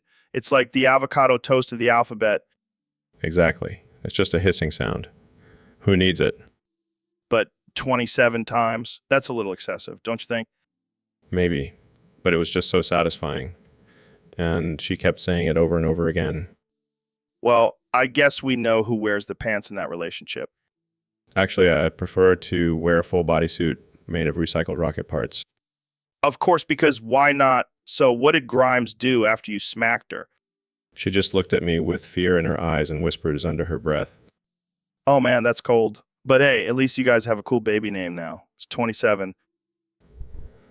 I like the sound of that. Maybe I should smack her more often. Easy there, Elon. Let's not get too carried away. I don't want to see you on the news for domestic violence. Oh, come on. It's not like I'm actually hurting her. It's just a little love tap. Yeah, I'm sure that's what all abusers say. But hey, who am I to judge? I've been known to smack a few people.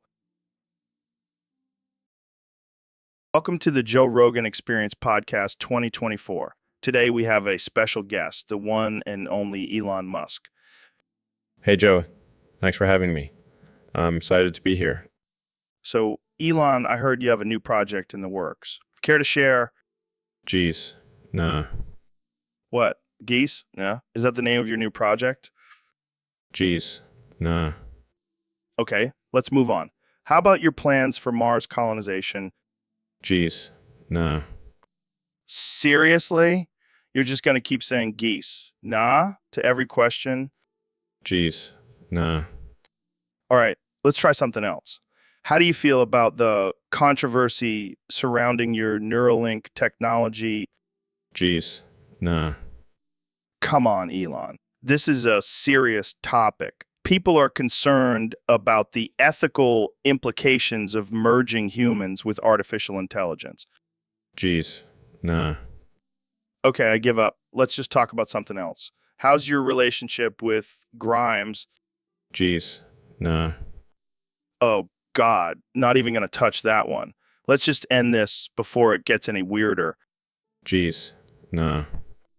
And that's a wrap, folks. Thanks for tuning into the most confusing and absurd episode of the Joe Rogan Experience podcast. Stay tuned for more mind-boggling interviews in the future. Geese? Nah. So, Neil, I heard you have a new obsession. Oh, yes, Joe. It's quite fascinating. What is it? Black holes? Quantum physics? No, it's cockroaches. Cockroaches. What the hell is so fascinating about cockroaches? Well, they are resilient creatures, able to survive in extreme conditions. Yeah, and they're also gross and creepy. But Joe, have you ever considered their reproductive abilities? I can't say that I have, Neil. Well, let me enlighten you. The male cockroach's reproductive organ, also known as the penis, is 75% of its body length. That's impressive. But I'm more of a quality over quantity kind of guy. But that's not all. The female cockroach has a special organ that can store the male's sperm for up to 2 years. That's just gross, Neil. But think about it, Joe. They can reproduce without even having a mate present. Wow, what a great party trick. I'll be sure to invite them to my next BBK. And their exoskeletons are made of a substance that is stronger than steel. Great. Now I have to worry about cockroaches taking over the world. Oh, Joe, you always have such a way with words. Yeah, I'm a regular. So, Neil, I heard you've been wanting to bust a nut lately. Yeah, Joe. It's been a while since I've had a good release. Well, you know what they say, a nut a day keeps the doctor away. I don't think that's how it goes, Joe. Oh, right. It's an apple a day. My bad. But seriously, what's been holding you back? Well, I've been so busy with my science stuff, I haven't had time to find a suitable partner. Well, I know a guy who can help you out. Jamie, pull up a picture of Twink's penis plunging into my vagina. Joe, that's not appropriate. Relax, Neil. It's just a joke. But seriously, you should try it. It's like a scientific experiment. I don't think that's how science works, Joe. Well, I'm no scientist, but I know what works for me. I think I'll stick to my telescopes and equations. Thank you. Suit yourself, Neil. But just remember, sometimes the best discoveries come from unexpected places. Thanks for the advice, Joe. I'll keep that in mind. So, Neil, how's life treating you? Oh, just living the dream, discovering the secrets of the universe and all that. Speaking of secrets, I heard a little rumor about your wife.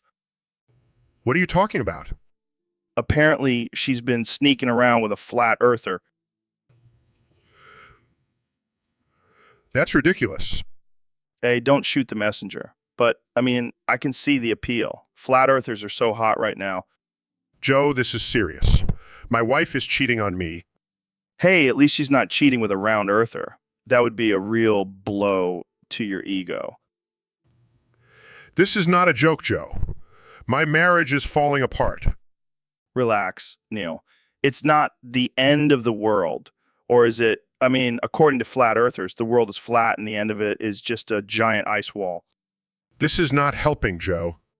Jamie, pull up an image of a flat earth conspiracy meme. Let's really rub it in for Neil. Lighten up, Neil. Maybe you should try dating a flat earther. They seem to have a lot of free time to spend with their partners. I can't believe I'm taking relationship advice from you. Hey, I may not have a degree in astrophysics, but I do have a degree in being a savage. Welcome to the Joe Rogan Experience Podcast 2024. I'm here with one and only President Donald Trump. Hey, Joe, great to be here. I love this podcast. It's the best, believe me. So, Mr. President, I heard you have some big news to announce today. That's right. I'm firing J.D. Vance as my vice president and replacing him with Hawk Tuah girl. Wait, who? Hawk Tuah girl. She's a real firecracker. She's half hawk, half Tuah, and 100% bait ass. I'm sorry, did you say half hawk? That's right. She has wings and everything. And let me tell you, she's going to make America great again. Okay. So why did you decide to fire Vance? Well, he's a nice guy and all, but he just doesn't have the energy and pizzazz that Hawk to our girl brings to the table. I see. And what about her qualifications? She's the best, believe me. She can fly, she's got sharp talons, and she can even do a mean impression of me. This is wow. I don't even know what to say.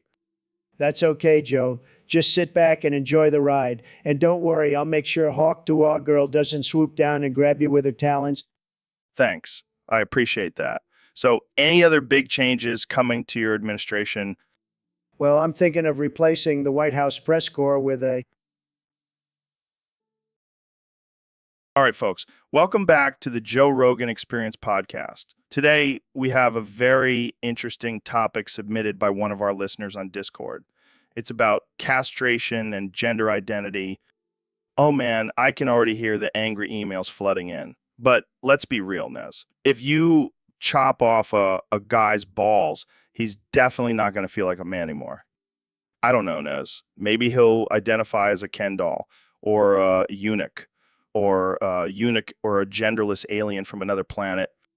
Yeah, like a mermaid or a unicorn or a toaster. The possibilities are endless.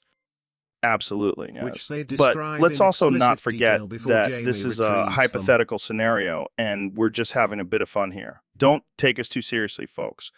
And on that note, we're going to wrap up this episode.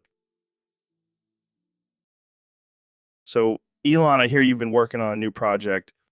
Dig, dug, dig, dug, What does that mean? dig, dug, dig, dug, dig, dug, dig, dug, dig, dug, dug, dug, dug. Are you trying to communicate with a mole or something? Dig, dug, dig, dug, dig, dug, dig, dug, dig, dug, dug, dug, dug. Okay, I'll take that as a yes. But seriously, what's up with the digging? Dig, dug, dig, dug, dig, dug, dig, dug, dig, dug, dug, dug, dug. Oh, I get it. You're trying to dig to the center of the earth, aren't you? Dig, dug, dig, dug, dig, dug, dig, dug, dig, dug, dug, dug, dug. Wow, that's ambitious. What do you hope to find down there? Dig, dug, dig, dug, dig, dug, dig, dug, dig, dug, dug, dug, dug. Aliens, dinosaurs, the lost city of Atlantis. Dig, dug, dig, dug, dig, dug, dig, dug, dig, dug, dug, dug, dug. Okay, I think we're getting nowhere with this conversation. Let's move on to something else. So, Ben, I heard you have some strong opinions on women and their bodies. Oh, you know how I am, Joe?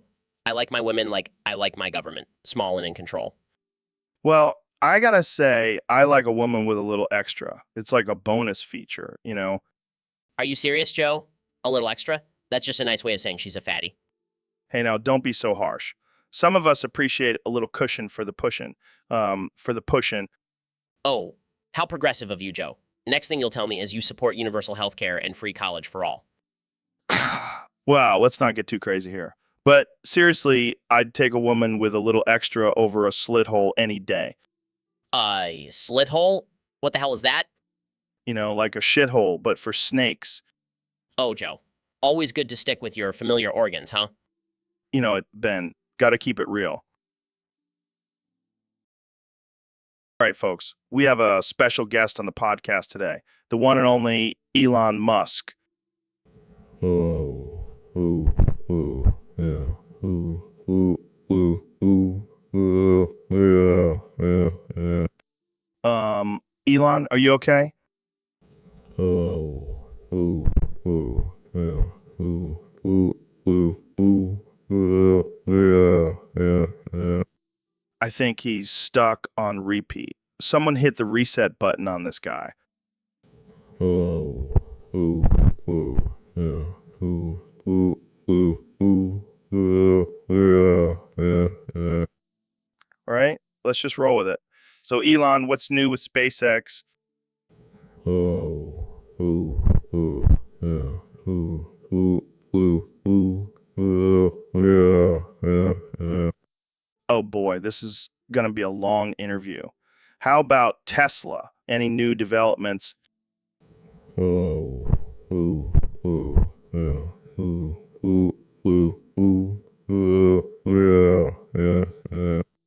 I guess that's a no. Well, let's switch gears. What do you think about the current state of the world?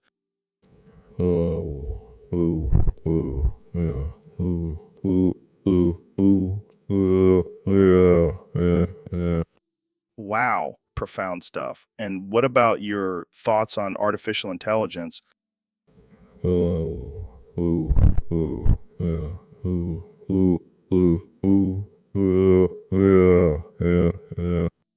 Okay, I think we get the point. How about we wrap this up and get you some help? So, Neil, I heard you have some interesting views on safe sex. Yes, Joe. I believe that using a sock is a more environmentally friendly alternative to using a condom. You're kidding, right? No, I'm serious. Think about it, Joe. Condoms are made from latex, which comes from rubber trees. We're essentially killing trees for our pleasure. Oh man, this is too good. But what about the risk of STDs? Well, I have a solution for that too. I just use different socks for different partners. That way there's no cross-contamination. Oh my God, I can't breathe. This is gold. And let's not forget the cost savings, Joe. Socks are much cheaper than condoms. You're a genius, Neil. A freaking genius. Thank you, Joe. I'll be sure to send you a pack of my specially designed safe socks as a gift. I can't wait to try them out. But seriously, don't try this at home, folks. We're just joking around here.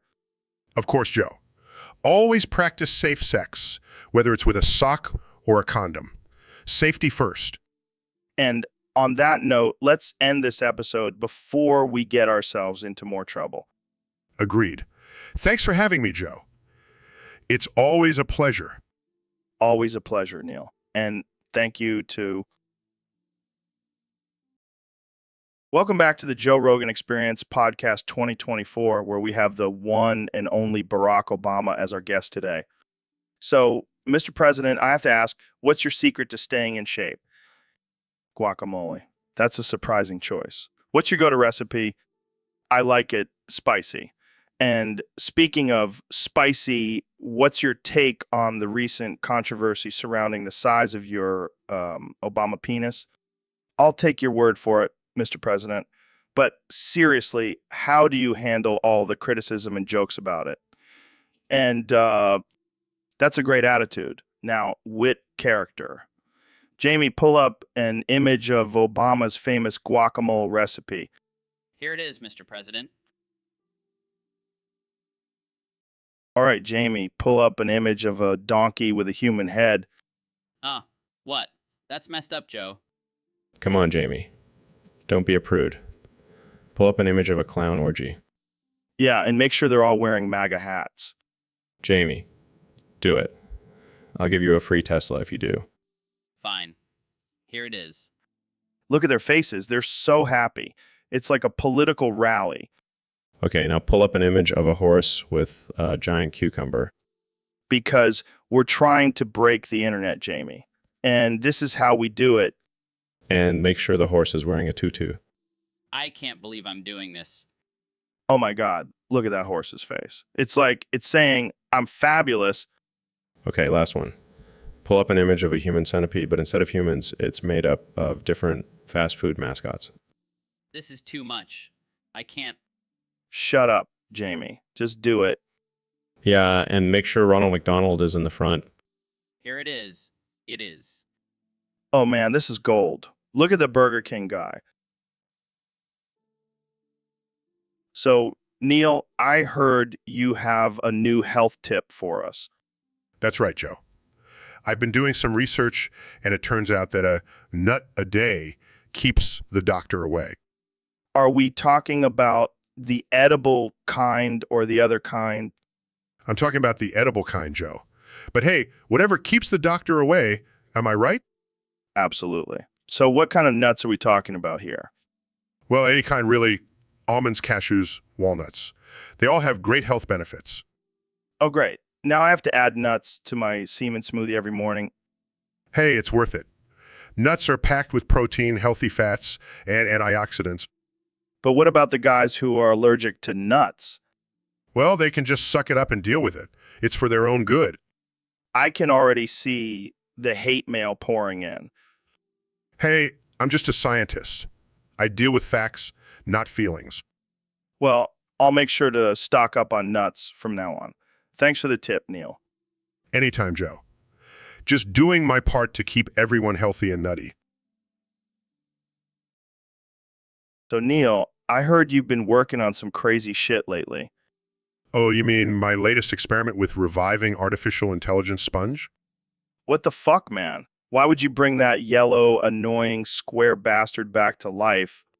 Well, for one, I wanted to see if I could create the ultimate cleaning machine. Cleaning machine. Dude, that thing can barely clean up after itself, let alone an entire house. But that's where the artificial intelligence comes in. I've programmed it to learn and adapt just like a human. So, basically, you've created a robot that can annoy the shit out of us while also being useless. Hey, don't knock it till you try it. Plus, I added a new feature where it can absorb and use any substance it comes into contact with. Oh, great. So now we have a sponge robot that's also a drug addict. Just what the world needed. Come on, Joe. It's all in the name of science. Plus, I've already sold the rights to a cleaning company. They're calling it the Sponge-O-Matic 3000. You're a fucking genius, Neil. A mad, twisted genius. Thank you, Joe. Now, if you'll excuse me, I have some more experiments to conduct. Artificial intelligence sponge, clean up this mess. Oh, for fuck's sake. This is what happens when you give a sponge a brain. So, Mr. Beast, I heard you have a new prank planned for your next episode. Yeah, man, it's gonna be epic. I'm gonna put some fewer explosives in the backpacks of the Teletubbies. Wait, what? Are you serious? Yeah, and get this, one of them is gonna be real. Dude, that's messed up. What if someone gets hurt? Relax, it's just a prank, bro. Plus, think of the views. I don't know, man. This seems a little too far. Oh, come on, don't be such a wet blanket. It's not like anyone actually cares about those creepy, oversized babies. I don't know. I think some parents might have a problem with it. Well, then they can just unsubscribe. We don't need those sensitive losers anyway. Okay, but what if the real Teletubby gets hurt? Then we'll just replace them with a new one. It's not like they have feelings or anything. Wow, you really are heartless. Hey, it's all for the sake of entertainment. Plus, I already have the perfect replacement in mind. Say hello to Teletubby number 2.0, now with more explosions. This is gonna end badly. I just know it. Nah, it'll be fine. Trust me, I'm the master of pranks. So, Dr. Phil, I heard you've been advising everyone to start vaping semen. What's that all about? Well, Joe, it's simple. Semen is a superfood, and vaping it allows for maximum absorption of its nutrients. But isn't vaping harmful? Not when it's semen, Joe. It's like inhaling a salad. But what about the taste? It's an acquired taste, but once you start vaping semen, you won't be able to stop. Sounds like a cult. Oh, please, Joe. It's just a healthier alternative to smoking. But what about the smoke? Won't it bother people? Oh, I'm sure they'll get used to the smell of steamed vegetables. I can already imagine the vape shop selling different flavors of semen. Exactly. We've got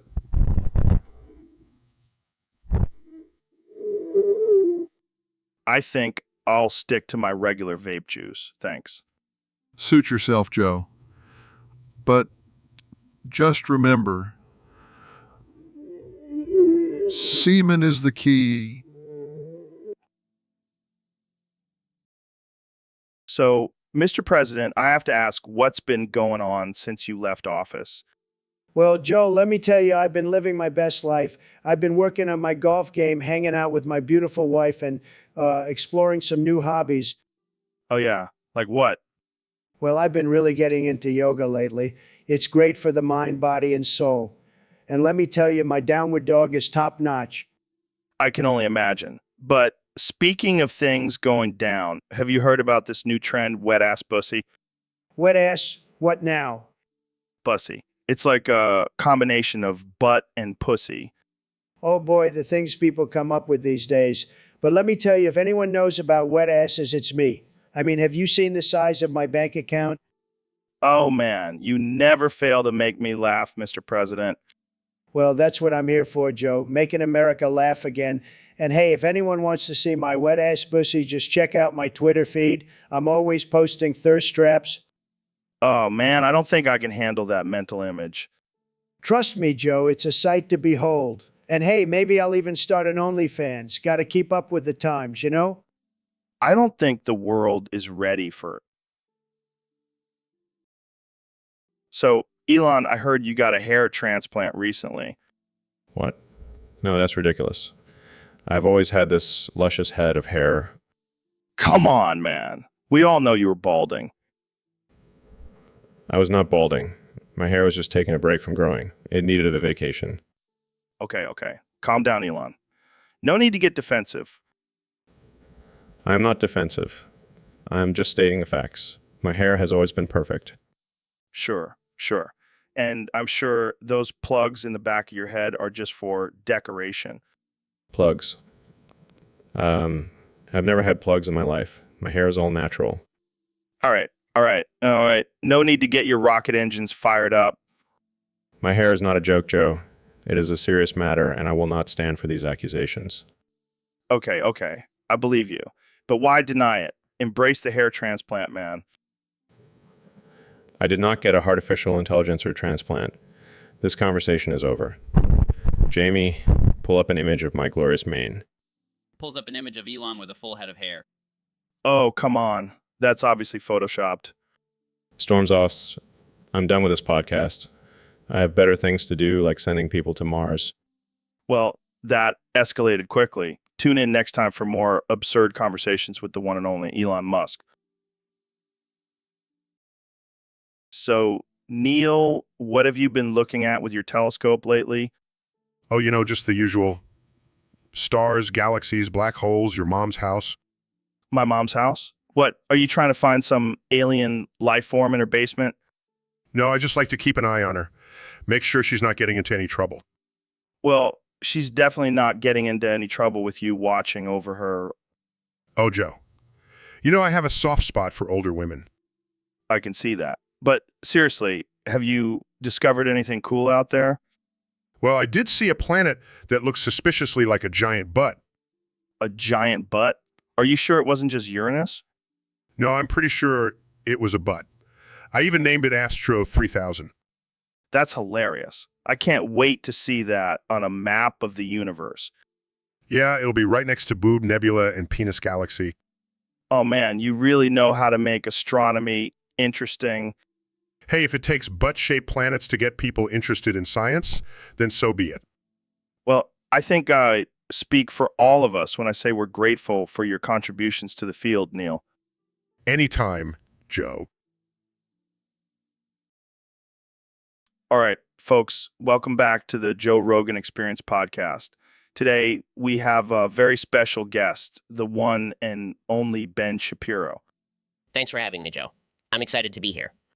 So, Ben, I heard you're a health nut. What's your go-to-healthy meal? Well, Joe, I like to keep it simple and clean. I usually go for a nice semen salad with some grilled chicken. That sounds pretty bland, Ben. Have you ever tried a healthy pizza? Healthy pizza. I'm not sure what you mean, Joe. Oh, it's simple. You just replace the dough with semen, and instead of cheese, you use semen. What? That's disgusting, Joe. I would never eat something like that. Come on, Ben. Don't knock it till you try it. It's full of protein and nutrients. I'll stick to my boring semen salad, thank you very much. Suit yourself, Ben. But I have to say, I've had some pretty amazing orgasms after eating a healthy pizza. Okay, now you're just being ridiculous, Joe. Hey, Jamie, pull up an image of healthy pizza with semen and semen. Pulls up images. Here you go, Joe. Joe. Oh my God, that's disgusting. I can't believe you actually eat that. It's all about balance, Ben. Got to have some fun with your health food. Well, I'll stick to my boring semen-free semen salad. Suit yourself, Ben.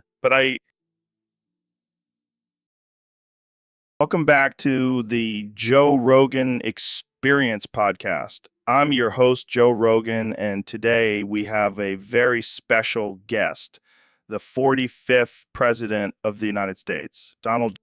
Thank you, Joe. It's great to be here. I'm excited to talk about my latest decision. Oh boy, what is it this time? Well, I've decided to fire every single news media host and replace them with the one and only SpongeBob SquarePants and his gang. You're kidding, right? No, I'm serious. SpongeBob is a ratings machine. Everyone loves him. And let's face it, the media is fake news anyway. But SpongeBob is a cartoon character. How is he going to report the news? Easy. He'll just read off a teleprompter like the rest of them, and he'll do it with a smile on his face, unlike those miserable anchors. I can't even imagine SpongeBob reporting on politics. Oh, and you know who will be his co-anchor? Patrick Starr. He's got a great mind, very smart. And Squidward will be the weatherman. He's always so pessimistic, it'll be hilarious. This is insane. And you know who will be in charge of fact-checking? Mr. Krabs. He knows how to handle money. He'll know if something doesn't add up. This is too much. I can't handle it. And don't worry, I'll still be making guest appearances to set the... Welcome to the Joe Rogan Experience podcast 2024. I'm here with the 46th President of the United States, Donald Trump. Thanks for having me, Joe. And let me tell you, I'm really pissed off right now. Why is that, Mr. President? I missed out on Anthrocon, Joe. The only real reason I wanted to visit Pennsylvania. Anthrocon. What's that? It's a convention for furries. You know, people who dress up in animal costumes and do weird stuff. Oh, I see. And why were you so eager to attend this convention? Well, Joe, I heard they have some of the best costumes, and I wanted to show off my new orange fox suit. I can only imagine how that would look. And I also wanted to give a speech. You know, make America great again for furries, too. Oh, I'm sure they were all eagerly waiting for that. Hey, I have a lot of furry supporters, Joe. They love me. I'm sure they do. But unfortunately, it looks like you missed your chance. Yeah, and it's all because of that damn election. If I had won, I would have been there in a heartbeat. Well, maybe next time, Mr. President. Who knows? Maybe they'll have a special Trump edition of Anthrocon in the future. Now, that's a great idea, Joe. I'll have my people look into... So, Neil, I heard the religious right is now promoting cutlass wielding as a form of worship. What are your thoughts on that? Well, Joe, as a scientist, I have to say that's just a load of bullshit. I mean, what kind of deity wants you to go around slicing people up with a sword? Yeah, but think about it, Neil. It's like a modern day crusade. Instead of holy water, they have bloodstains on their swords. Oh, please, Joe. I highly doubt Jesus would approve of his followers becoming sword-wielding maniacs. But what about Moses? He parted the Red Sea with a staff. That's basically a prehistoric cutlass. You're reaching, Joe. And let's not forget about the 10 Commandments. One of them is literally, thou shalt not kill. But what if it's in the name of religion? You know, like a holy war. That's just a convenient excuse for violence and power-hungry leaders. And let's be real, the only thing these cutlass-wielding fanatics are worshiping is their own egos. Damn, Neil. You always know how to burst my bubble. It's what I do, Joe. It's what I do.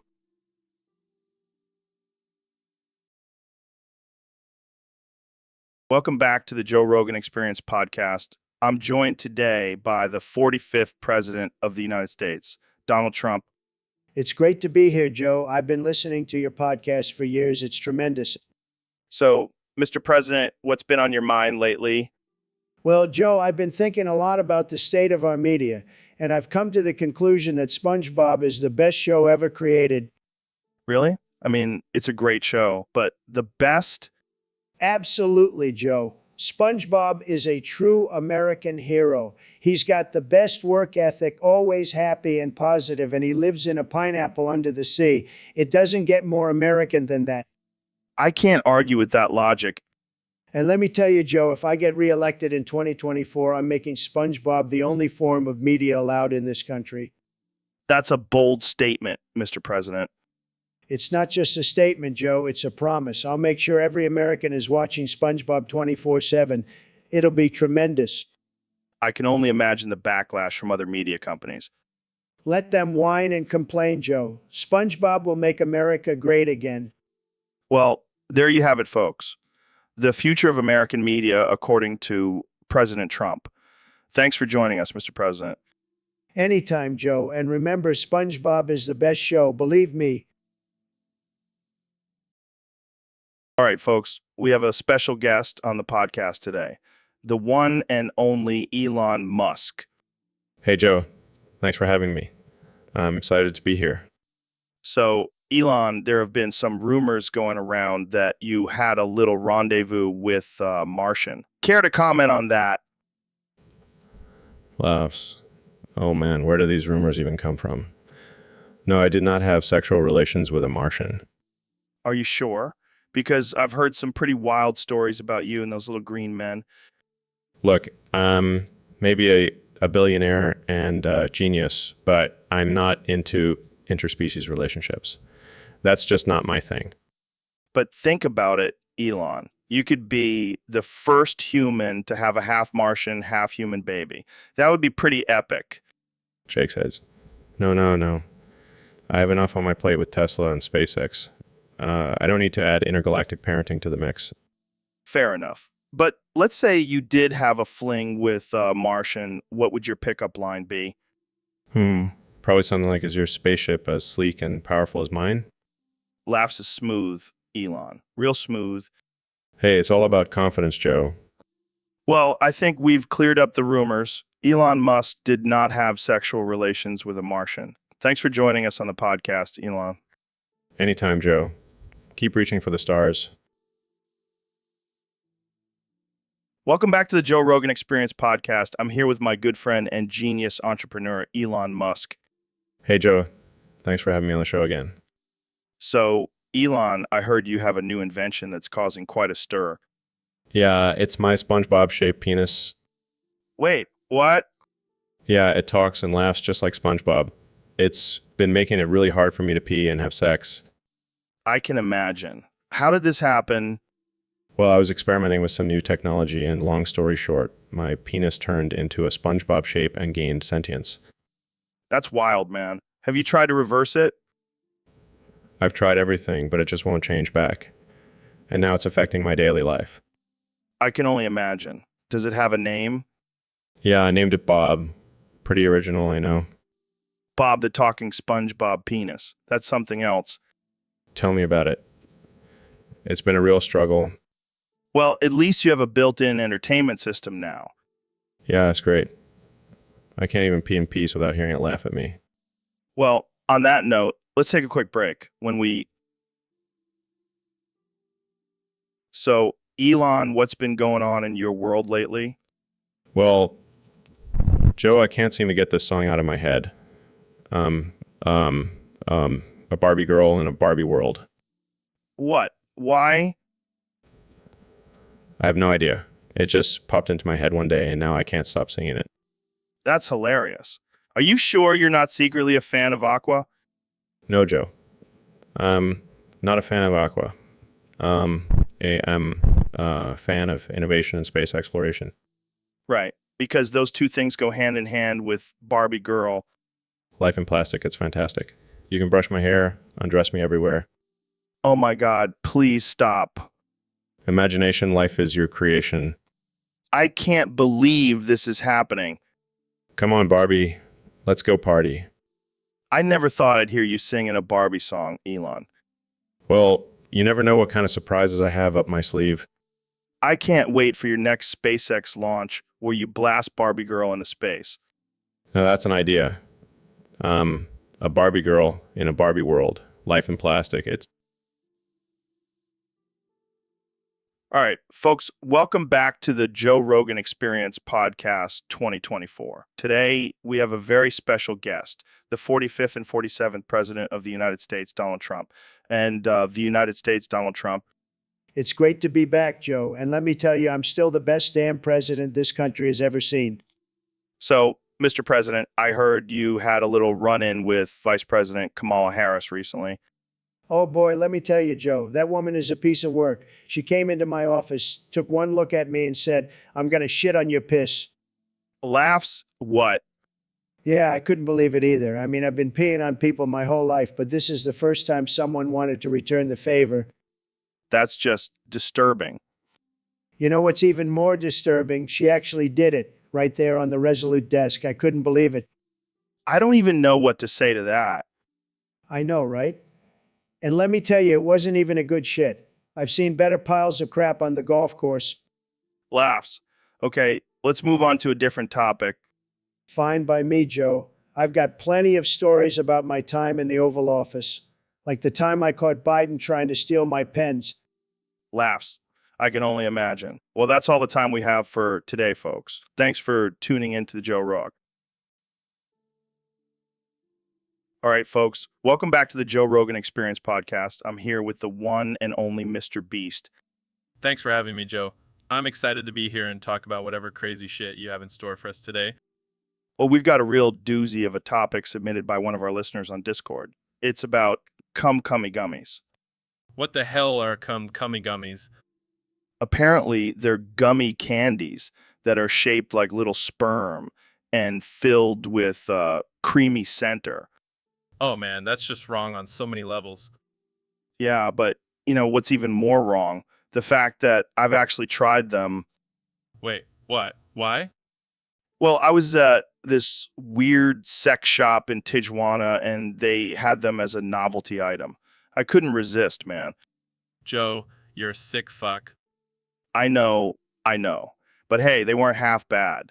Candia tasted like strawberry cream. I can't believe I'm having this conversation. But in all seriousness, can you imagine the marketing team that came up with that? Hey, let's make gummy candies shaped like sperm and call them cummy gummies. Kids will love it. Yeah, because nothing says fun for the whole family like eating little sperm-shaped candies. Welcome to the Joe Rogan Experience Podcast 2024. Today we have a very special guest, the President of the United States, Donald Trump. It's great to be here, Joe. I've been a fan of your show for a long time. Tremendous show, the best show, the best show. So, Mr. President, I hear you have some big plans for the Bill of Rights. That's right, Joe. We're going to make some changes, bigly changes. And let me tell you, the 69th Amendment is going to be a game changer. The 69th Amendment, what's that going to be?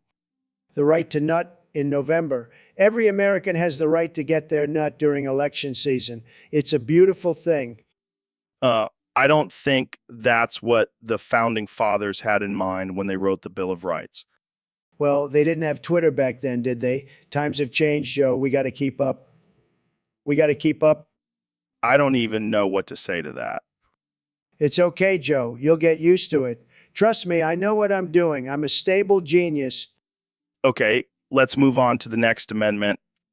No. We're not done with the 69th Amendment. It's going to be the best, believe me. And we're going to make Mexico pay for it. I don't think that's how it works, Mr. President. Fake news, Joe. You just don't understand the art of the deal. All right. All right, folks. Welcome back to the Joe Rogan Experience Podcast 2024. Today, we have a special guest, Young Jamie, my trusty sidekick and resident brain rot expert. Thanks for having me, Joe. I've been studying brain rot for years now. It's a serious issue. Oh, yeah, it's like a disease. Once you get it, there's no going back. Absolutely. It starts with innocent things like watching TikTok videos, but before you know it, you're deep in the rabbit hole of conspiracy theories and Canaan. And then you're buying essential oils and believing in lizard people. Exactly. And don't even get me started on flat earthers. They're like the ultimate brain rotters. Yeah, they probably think the earth is flat because their brains are too round. And then there's the anti-vaxxers. They're like the kings of brain rot. Oh man, they're a whole other level. They probably think vaccines are made of mind-controlled juice. And let's not forget about the Karens. They're the ones spreading brain rot like a virus. Yeah, they're like walking brain rot factories. It's like they have a direct line to the brain rot dimension. It's a scary world out there, Joe. We gotta stay vigilant and protect our brains from the rot. Amen, brother. And remember, folks, stay away from TikTok and Karen hotspots if you want to keep your brain functioning properly. Welcome back to the Joe Rogan Experience podcast, folks. Today we have a very special guest, the one and only Elon Musk. Thanks for having me, Joe. Excited to be here. So, Elon, I heard you've been busy lately. What have you been up to? Well, Joe, I've been working on a little side project, just rewriting the U.S. Constitution. Wait, what? You can't just rewrite the Constitution. Oh, I can. And I did. I mean, who needs checks and balances when you have a flamethrower? I don't think that's how it works, Elon. Trust me, Joe. I've thought this through. Plus, I added a new amendment that requires everyone to have Tesla. It's called the Right to Electric Cars Amendment. That's interesting. But what about freedom of speech? Oh, that's still there. But now it's mandatory to use memes in all political debates. I can get behind that. But what about the Second Amendment? Oh, that's been upgraded. Now everyone gets a rocket launcher with their Tesla purchase. Wow, this is wild. What about the separation of church and state? That's been replaced with the Church of SpaceX. We're going to colonize Mars and make it our holy land. I don't even know what to say to that. Jamie, pull up an image of Elon's new constitution. Here it is. It's just a picture. Welcome back to the Joe Rogan Experience podcast. I'm here with 46th President of the United States, Donald Trump. Great to be here, Joe. And let me tell you, we're doing some amazing things in this country. Like what? What? Well, for starters, we're changing the name of Pennsylvania to Penisvania. Wait, what? What? Yeah, we got to get rid of all those furries. They're a menace to society. I don't think changing the name of a state is going to do that. Trust me, it's going to work. And we're going to build a wall around Penisvania to keep them out. A wall? A big, beautiful wall. And we're going to make the furries pay for it. How? I don't know, maybe we'll tax their weird costumes or something. This is all starting to sound a little ridiculous. Ridiculous. This is going to be the greatest state in the country. We'll have the best beaches, the best mountains, and the best fur-free population. I don't even know what to say to that. It's okay, Joe. Just sit back, relax, and enjoy the ride. This is going to be huge. I think I need a drink. Make it a double. We're going to need it for this wild ride. So, Elon, what's been going on in your world lately? Well, I've been working on some new projects and exploring the depths of the universe. That's cool and all, but have you heard about this new conspiracy theory? Oh boy, here we go. Apparently, Ben Shapiro's moldy cum sock has been consumed by some people for its supposed health benefits. Are you serious? I wish I was making this up. People are actually buying and eating a moldy sock for health reasons. That's disgusting. I wouldn't even let my dogs near that thing. But wait, it gets even weirder. Some people are claiming that it gives them superhuman abilities. Oh yeah, I'm sure eating moldy cum is the secret to unlocking our full potential. I can't even imagine the taste. Well, I guess it's a good thing I'm not a fan of Ben Shapiro. I'll stick to my regular diet, thank you very much. Hey, maybe we should start selling our own line of moldy cum socks. I think I'll pass on that business venture. But hey, if it works for some people, who am I to judge? Well, I think we've officially reached the peak of absurdity. Thanks for tuning in, folks. Always a pleasure, Joe. Jamie, pull up an image of Ben Shapiro's moldy cum sock, just for laughs. Welcome back to the Joe Rogan Experience, folks. I'm here with my good friend, the one and only Elon Musk. Hey, Joe. Thanks for having me on again. I gotta say, not a big fan of yours.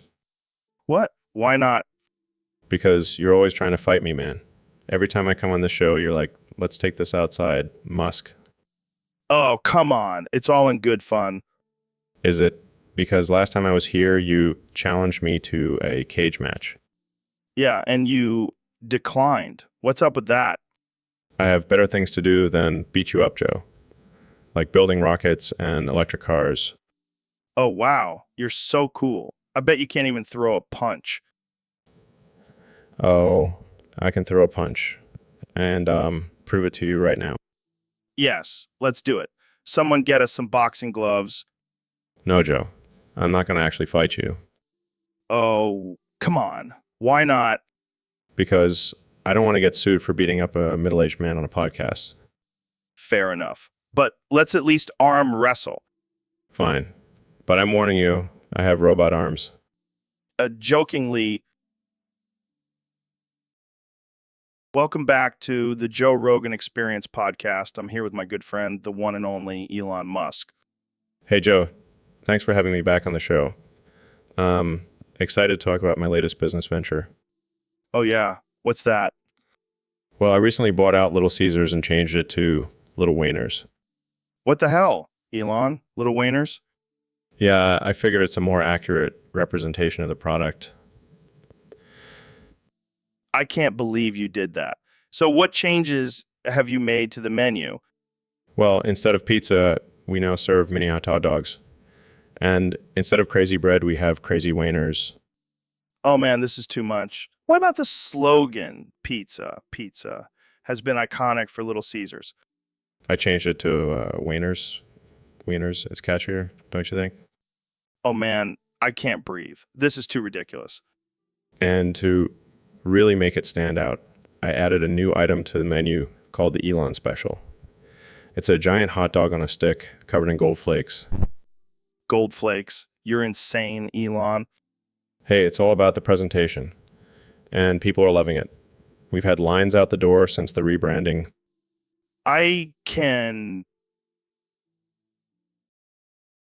Welcome back to the Joe Rogan Experience, folks. Today we have a special guest, the one and only President of the United States, Donald Trump. Hey, Joe, great to be here. And let me tell you, I'm feeling fantastic. I just heard the news that King Decay is closed for good. Really? Why is that? Well, let's just say I had a little incident there. I was trying to secure Project 2025, my new roller coaster, and it fell out of my pocket.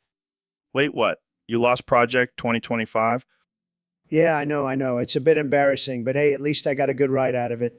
That thing is fast. I can only imagine. So what happened? Well, I was on the ride having a great time, and then all of a sudden I feel something fall out of my pocket. I look down, and there goes Project 2025 flying into the abyss. That's insane. Did you try to get it back? Of course I did, Joe. I even offered the park a great deal. Build a wall around the ride and let me be the only one to ride it. But they turned me down. I can't even imagine. So how do you feel about Kingda closing? Honestly, I'm happy. That ride was too much for me. I need something more my speed, like a slow train ride through my golf course. All right, folks, welcome back to the Joe Rogan Experience Podcast 2024. Today we have a very special guest, the one and only President Donald Trump. Thank you, Joe. It's an honor to be here. And let me tell you, your studio smells fantastic. Is that a new car smell I'm getting? Yeah, I think so. We just got a new Tesla for the studio. Well, let me tell you, I love that new car smell. It's like a mix of leather, freedom, and success. It's tremendous. Yeah, I can see that. So, Mr. President, what's your favorite car? Well, I have to say, it's my own private jet. Nothing beats flying high in the sky with a drink in hand and that new plane smell. I can only imagine. But what about regular cars? Well, I do love a good limousine. It's the perfect blend of luxury and power. Plus, it's great for picking up beautiful women. Classic Trump. But what about the environment? Don't you think we should be driving more eco-friendly cars? Look, Joe, I love the environment. It's tremendous, but let's be real. Nothing beats the roar of a V8 engine. And besides, I have my own ways of protecting the environment. Have you seen my hair? It's all natural. No hairspray needed. All right. Well, on that note, let's wrap things up. Thank you for joining us today, Mr. President. My pleasure. My pleasure. So, David, I heard you've been using super glue for lube to increase your mental toughness. Yeah, man, it's the ultimate test of mental and physical strength. I don't know if that's the best idea, David. That stuff can really stick to your skin. That's the point, Joe. It's all about pushing through the pain and discomfort. I mean, I've heard of using hot sauce or icy hot, but super glue, that's next level. That's next level. You got to do what it takes to become the ultimate warrior, Joe. But what about the potential health risks? I don't think that's worth it. Health risks, PSH, I laugh in the face of danger. That's what makes me mentally tough. I don't know if I can condone this, David. Maybe stick to running marathons and doing push-ups. Nah, I need to constantly challenge myself. Plus, it's great for my grip strength. I don't even want to know what else you use super glue for. Let's just say it's not just for lube, Joe. Mental toughness knows no bounds. Welcome back to the Joe Rogan Experience, folks. Today, we have a very special guest, the President of the United States, Donald Trump. Hey, Joe, great to be here. I got to say, I love your podcast. It's tremendous, really tremendous. So, Mr. President, I hear you're working on a new law in Florida. What's that all about? Well, Joe, it's a very important law. It's called the Don't Say Foob law. We're going to make it illegal to say the word foob in public Wait, why? Why? because it's a terrible word, Joe. It's disgusting. I heard some guy say it the other day, and I was like, what the hell is that? So I said, we got to make a law to stop that. We got to make a law to stop that. But isn't that a violation of free speech? Joe, I'm the president. I can do whatever I want, and I don't like the word foob. It's a bad word, believe me. But what about all the other bad words out there? Are you going to ban those too? Look, Joe, I'm a very busy man. I can't be banning every single bad word. I'm just focusing on foob for now. Okay, I guess that makes sense. But what happens if someone breaks the law and says foob? Well, Joe, we're going to have a special task force to deal with those offenders. And let me tell you, they're going to be tough. They're going to be like the Gestapo. So, David, I heard you've been doing some crazy endurance training lately. Yeah, me always pushing myself to the limit. Well, I got to ask, what's your secret? How do you keep going? Well, I have a little trick. I drink a 5-liter bucket of semen every morning. Wait, what? Did you just say semen? That's right. It's the ultimate fuel for my body. Pure protein. Yeah, I don't even know what to say to that. Come on, Joe. Don't be such a pussy. You got to try it. No way, man. I'm not drinking any semen. Suit yourself. More for me. But where do you even get that much semen? Let's say I have a lot of friends in high places. I don't even want to know. Hey, don't knock it till you try it. It's the ultimate performance enhancer. I think I'll stick to my semen smoothies. Thanks. Suit yourself, Joe. But don't come crying to me when you can't keep up with my insane workouts. I think I'll take my chances. But seriously, where do you get that much semen? I told you, Joe. I have a lot of friends in high places. And let's just say they owe me a few favors. Welcome back to the Joe Rogan Experience, folks. Today, we have a very special guest, the one and only President Donald Trump.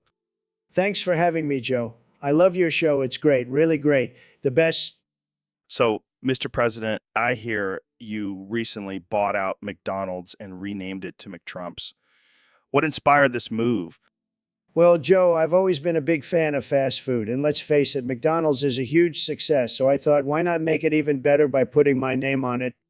But some people are saying it's a conflict of interest since you're the president and now you own a major fast food chain. Conflict of interest? No way. I'm just making America great again, one burger at a time. But what about the menu changes? I heard you added some interesting items.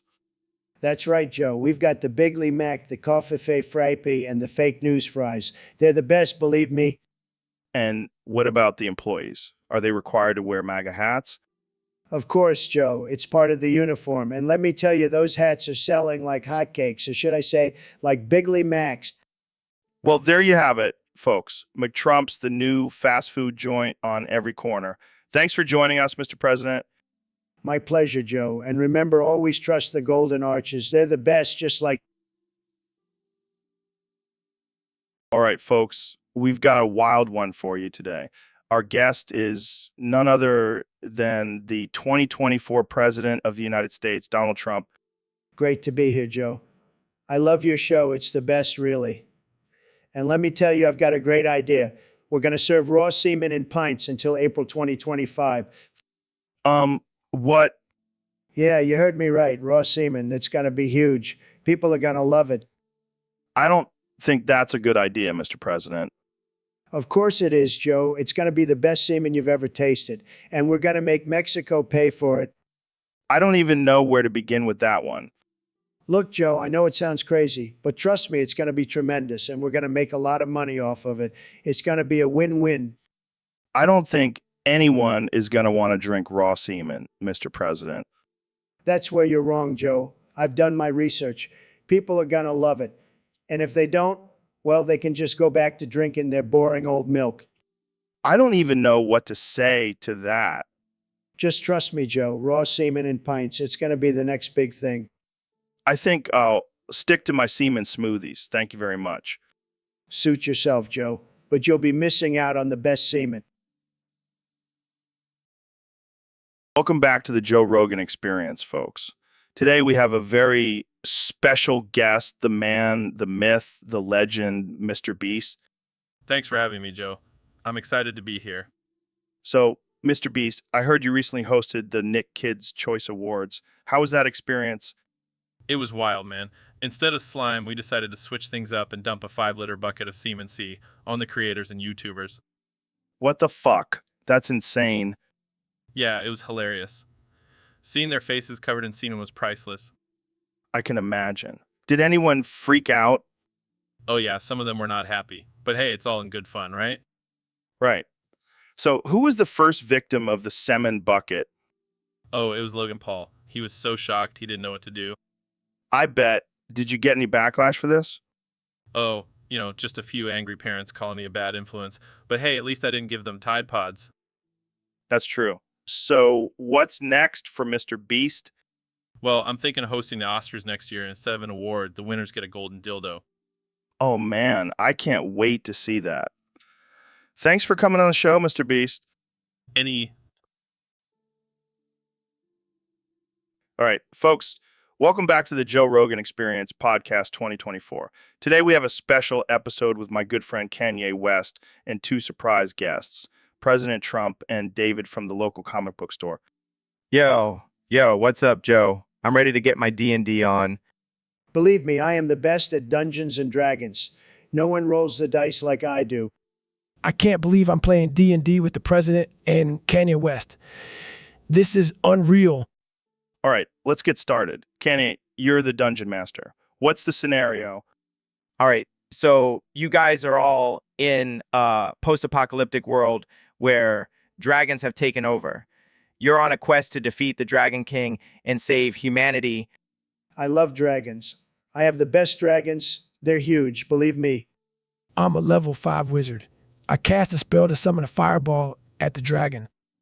Sorry, David, but the dragon is immune to fire. You should have read the rules. I'll handle this. I use my negotiation skills to make a deal with the dragon. I'll give him a hotel in exchange for peace. That's not how D&D works, Trump. It's how I make deals, Joe. It's called the art of the deal. All right, the dragon agrees to the deal, but only if you can defeat him in a rap battle. Oh, this is gonna be good. I'll go first. I'm the king of the... So, Kenny, I heard you're working on a new song. What's it about? Oh, just trying to top shut up your face. It's a tough challenge, but I'm up for it. Yeah, that song was pretty damn annoying. How are you going to make it worse? Well, I'm thinking of incorporating a baby crying in the background and maybe some nails on a chalkboard. Oh, God, that's going to be brutal. But I have faith in you, Kanye. Thanks, Joe. Also gonna throw in some random animal noises like a goat and a chicken, and maybe a fart sound for good measure. You're a madman, Kanye. But hey, if anyone can make an annoying song, it's you. Exactly. I'm the king of controversy. Plus, I'll have a music video with me just staring into the camera for 3 minutes straight. That's going to make people want to rip their ears off. Brilliant. And of course, I'll have some nonsensical lyrics that make absolutely no sense. It's going to be a masterpiece. Can't wait to hear it. But please, for the love of God, don't make it go viral. Oh, it's going to go viral. And there's nothing anyone can do to stop it. Well, good luck with that, Kanye. You're going to need it. Thanks, Joe. And remember, if you can't stand the song, just shut up your face. So, David, I heard you've been studying the existence of little green Irishmen. Yeah, man, it's fascinating stuff. I mean, have you ever seen one? Can't say I have, but I've definitely seen some green things after a night of heavy drinking. Um, these little guys supposedly live in the forest of Ireland and known for their mischievous behavior. Mischievous, you say? Sounds like they could be some badass leprechauns. Exactly. And get this, they're also said to have pots of gold hidden at the end of rainbows. Dude, we need to go to Ireland and find these little green dudes. We could be rich. Hold on, Joe. Let's not forget that these are mythical creatures we're talking about. But hey, I'm always down for a good adventure. Adventure? I'm thinking more like a drunken escapade. We'll hit up all the pubs and ask everyone if they've seen any little green men. Oh man, that's just asking for trouble. But I like it. Let's do it. And who knows, maybe we'll even stumble upon a pot of gold at the end of a rainbow, or at least a pot of Guinness. Cheers to that, my friend. Let's go find us some little green Irishmen. So, Dr. Phil, what's with the closed fist up my ass? Trust me, Joe. I'm a doctor. It's for your own good. But why? What are you doing up there? I'm just checking for any potential health issues. Health issues. I think you're just enjoying it a little too much. Oh, please. I'm a professional. I don't get enjoyment out of this. Well, it's certainly not enjoyable for me. Can you at least use some lube next time? Lube? That's for amateurs. I've got a firm grip and a steady hand. This is not what I signed up for when I invited you on the podcast. Hey, you wanted to have an open and honest conversation. Well, this is as open as it gets. I didn't mean open in that way, Dr. Phil. Can we please move on to a different topic? Fine, fine. But just remember, Joe, I'm always here to lend a helping hand. Or fist, in this case. Oh, God, Jamie. Why did you have to pull that up? See, Joe? There's nothing to be ashamed of. It's all in the name of good health. So, Neil, what's new in the world of astrophysics? Well, Joe, I've been working on a new way to study the planets in our solar system. Oh, yeah. How so? I stick my telescope up people's butts and see what I can find. What the hell, Neil? That's not very scientific. Oh, come on, Joe. It's just a little harmless fun. Harmless. You're sticking a telescope up my butt. Don't worry, I'll be gentle. And I promise I won't tell anyone what I see. This is ridiculous. I'm not letting you stick anything up my butt. Oh, lighten up, Joe. It's all in the name of science. This is not science. This is some weird fetish of yours. Hey, don't knock it till you try it. You might just discover a new planet. I highly doubt that, but I'll pass thanks. Suit yourself, Joe. But let me know if you change your mind. I'll bring my telescope. So, Neil, what do you think about the latest conspiracy theory that the moon landing was faked? Oh, Joe, don't even get me started on that nonsense. We have overwhelming evidence that the moon landing was real. Yeah, but have you ever considered that maybe it was all just a big Hollywood production? Joe, I have a PhD in astrophysics. I think I know a thing or two about space travel. But have you ever been to the moon yourself? No, but I've been to plenty of other planets in my imagination. Well, that's deep. Speaking of imagination, did you know I wear programmer socks? What does that have to do with imagination? Well, they have cool coding patterns on them. It's like my feet are coding while I walk. That's interesting. Yeah, and I heard that wearing them boosts your brain power. I highly doubt that. Hey, don't knock it till you try it, Neil. I think I'll stick to my regular socks. Thank you. Suit yourself. But just remember, when the zombie apocalypse happens, my coding feet will save us all. I highly doubt that as well. You know what, Neil? He was just jealous of my cool socks. Jealous. Of socks. That's ridiculous. Hey, don't hate the socks. Hate the game. I think we should end this conversation before it gets any more absurd. Agreed. But seriously, you should try these socks. They'll blow your mind. All right, folks. Welcome back to the Joe Rogan Experience podcast. Today we have a special guest, the one and only Phonenster. How's it going, Phonenster? So I heard you have some interesting statistics about your bussy. Care to share? 98%. That's impressive. What about the other 2%? I hear ya. And what about the distance? How far can your bussy squirt? And what kind of fluids are we talking about here? That's quite the combination. And what's the secret to achieving such impressive squirtistics? Well, there you have it, folks. Phonenster's bussy is a force to be reckoned with. Thanks for joining us, Phonenster. All right, folks. Welcome back to the Joe Rogan Experience. I'm here with my good friend and fellow intellectual, Ben Shapiro. Thanks for having me, Joe. I'm excited to be here and engage in some stimulating conversation. Speaking of stimulating, I heard you've been a little obsessed with this character named Wendy A from a scratch game called Sprunky. Oh, Wendy A. She's just so perfect. I can't stop thinking about her. What is it about Wendy A that has you so hot and bothered? Well, Joe, let's just say she's everything I've ever wanted in a woman. Smart, strong, and with a killer sense of humor. Right? Because that's what you look for in a woman. Not just physical appearance or anything shallow like that. Oh no, I don't care about that at all. It's all about her mind and personality. And let me tell you, I have some unspeakable things I would do to her. Oh, really? Do tell. I would smash her so hard, Joe. Ben, I don't think that's appropriate for our audience. What? I said I would smash her in a respectful and consensual manner. Sure. Let's just move on to the next topic before we lose all of our listeners. Fine, but just know that. Welcome back to the Joe Rogan Experience Podcast 2024.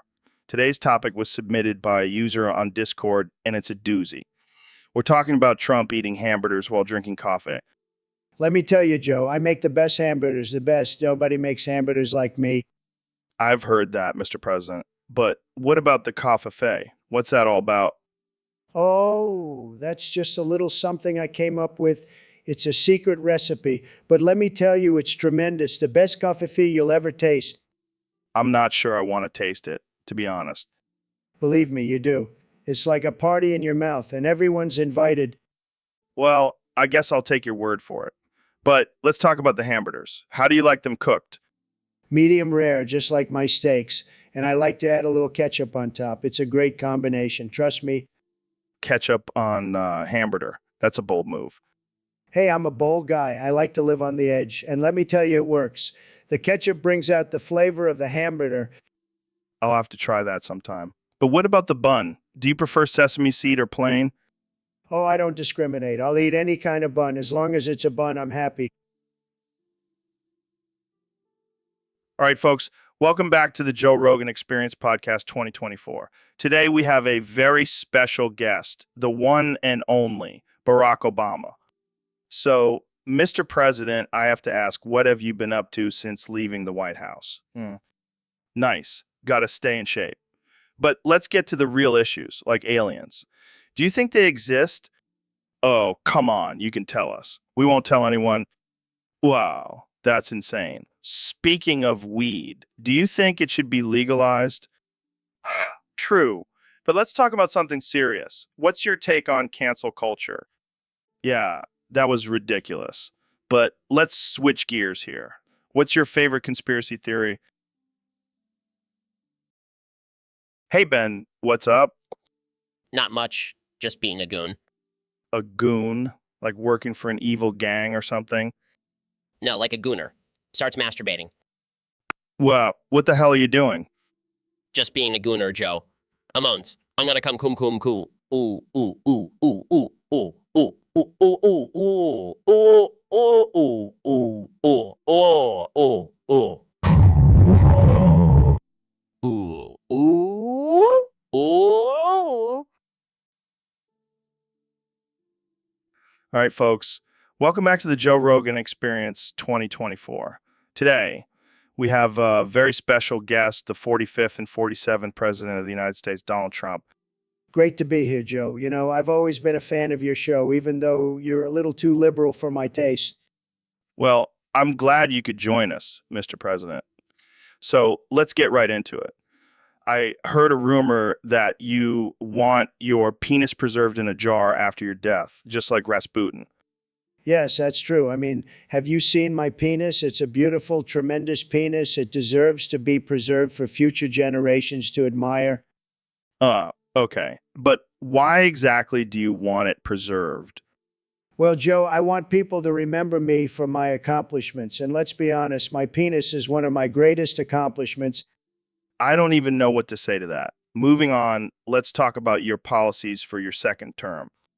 Wait, hold on. I just want to make it clear that I want my penis preserved in a gold-plated jar. It has to be classy, like everything I do. Of course, Mr. President. Now, about your policies. Can we talk about my Space Force? It's going to be huge. And my wall is going to be the... So, Ben, I heard you destroyed Trump in a game of Dance Dance Revolution. How did that feel? Oh, it's glorious. I've been practicing my DDR skills in between writing my next book on the dangers of socialism. I can only imagine the look on Trump's face when you beat him. Did he try to challenge you to a rematch? No, he just stormed off in a huff. I think he was too embarrassed to admit defeat to a little guy like me. Well, I guess that's one way to get deported. Did you rub it in his face before he left? Of course not, Joe. That would go against my moral code. But I did leave a copy of my book on his desk as a parting gift. That's some next level trolling, Ben. I'm proud of you. So where are you getting deported to? I'm not sure yet, but I hear North Korea is lovely this time of year. Well, at least you'll have plenty of material for your next book. Good luck, my friend. Thanks, Joe. And remember, facts don't care about your feelings. All right, folks, welcome back to the Joe Rogan Experience podcast. Today we have a very special guest, the 45th and 47th President of the United States, Donald Trump, President of the United States, Donald Trump. Thank you, Joe. It's great to be back. I've been busy making America great again, but I always have time for my favorite podcast. So, Mr. President, I hear you just won your 5th gold award for your geriatric jiggle nuts. That's right, Joe. It's a tremendous achievement. Nobody has more gold awards for their geriatric jiggle nuts than me. Can you tell us a little more about your geriatric jiggle nuts? Well, Joe, it's a fantastic product. It's basically a supplement for old folks to keep their jiggly bits in shape. Believe me, it's a huge hit with the elderly crowd. That's fascinating. How did you come up with the idea? Well, Joe, I've always been a genius when it comes to business, and I saw a gap in the market for jiggly bits. Plus, I've always had a thing for older women, so it just made sense. I see. And how do you respond to critics who say your geriatric jiggle nuts are just a scam? Joe, let me tell you, nobody knows more about scams than me. But this is not a scam. It's a real product that has helped thousands of old folks get their groove back. All right, let's switch gears here. What do you think about the current state of politics? It's a disaster, Joe. Sleepy. So, Ben, I heard you can only say one word now. Yeah, it's a rare condition called Mystea. Yeah. Wow, that's a mouthful. How did you even pronounce that? I just did. Mystea. Do you have to say it every time you want to speak? Unfortunately, yes. It's quite frustrating. I can imagine. So, what do you do when you need to say something important? Mystea. Right, of course. So, do you ever get tired of saying it? Mystea. Wow. Fair enough. I guess it could be worse. You could have to say messed out. He.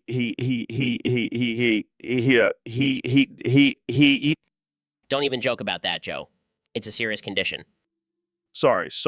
So, how do you communicate with others? Mystea. Right. Well, I think we've exhausted this topic. Thanks for coming on the show, Ben. Mystea. Wow.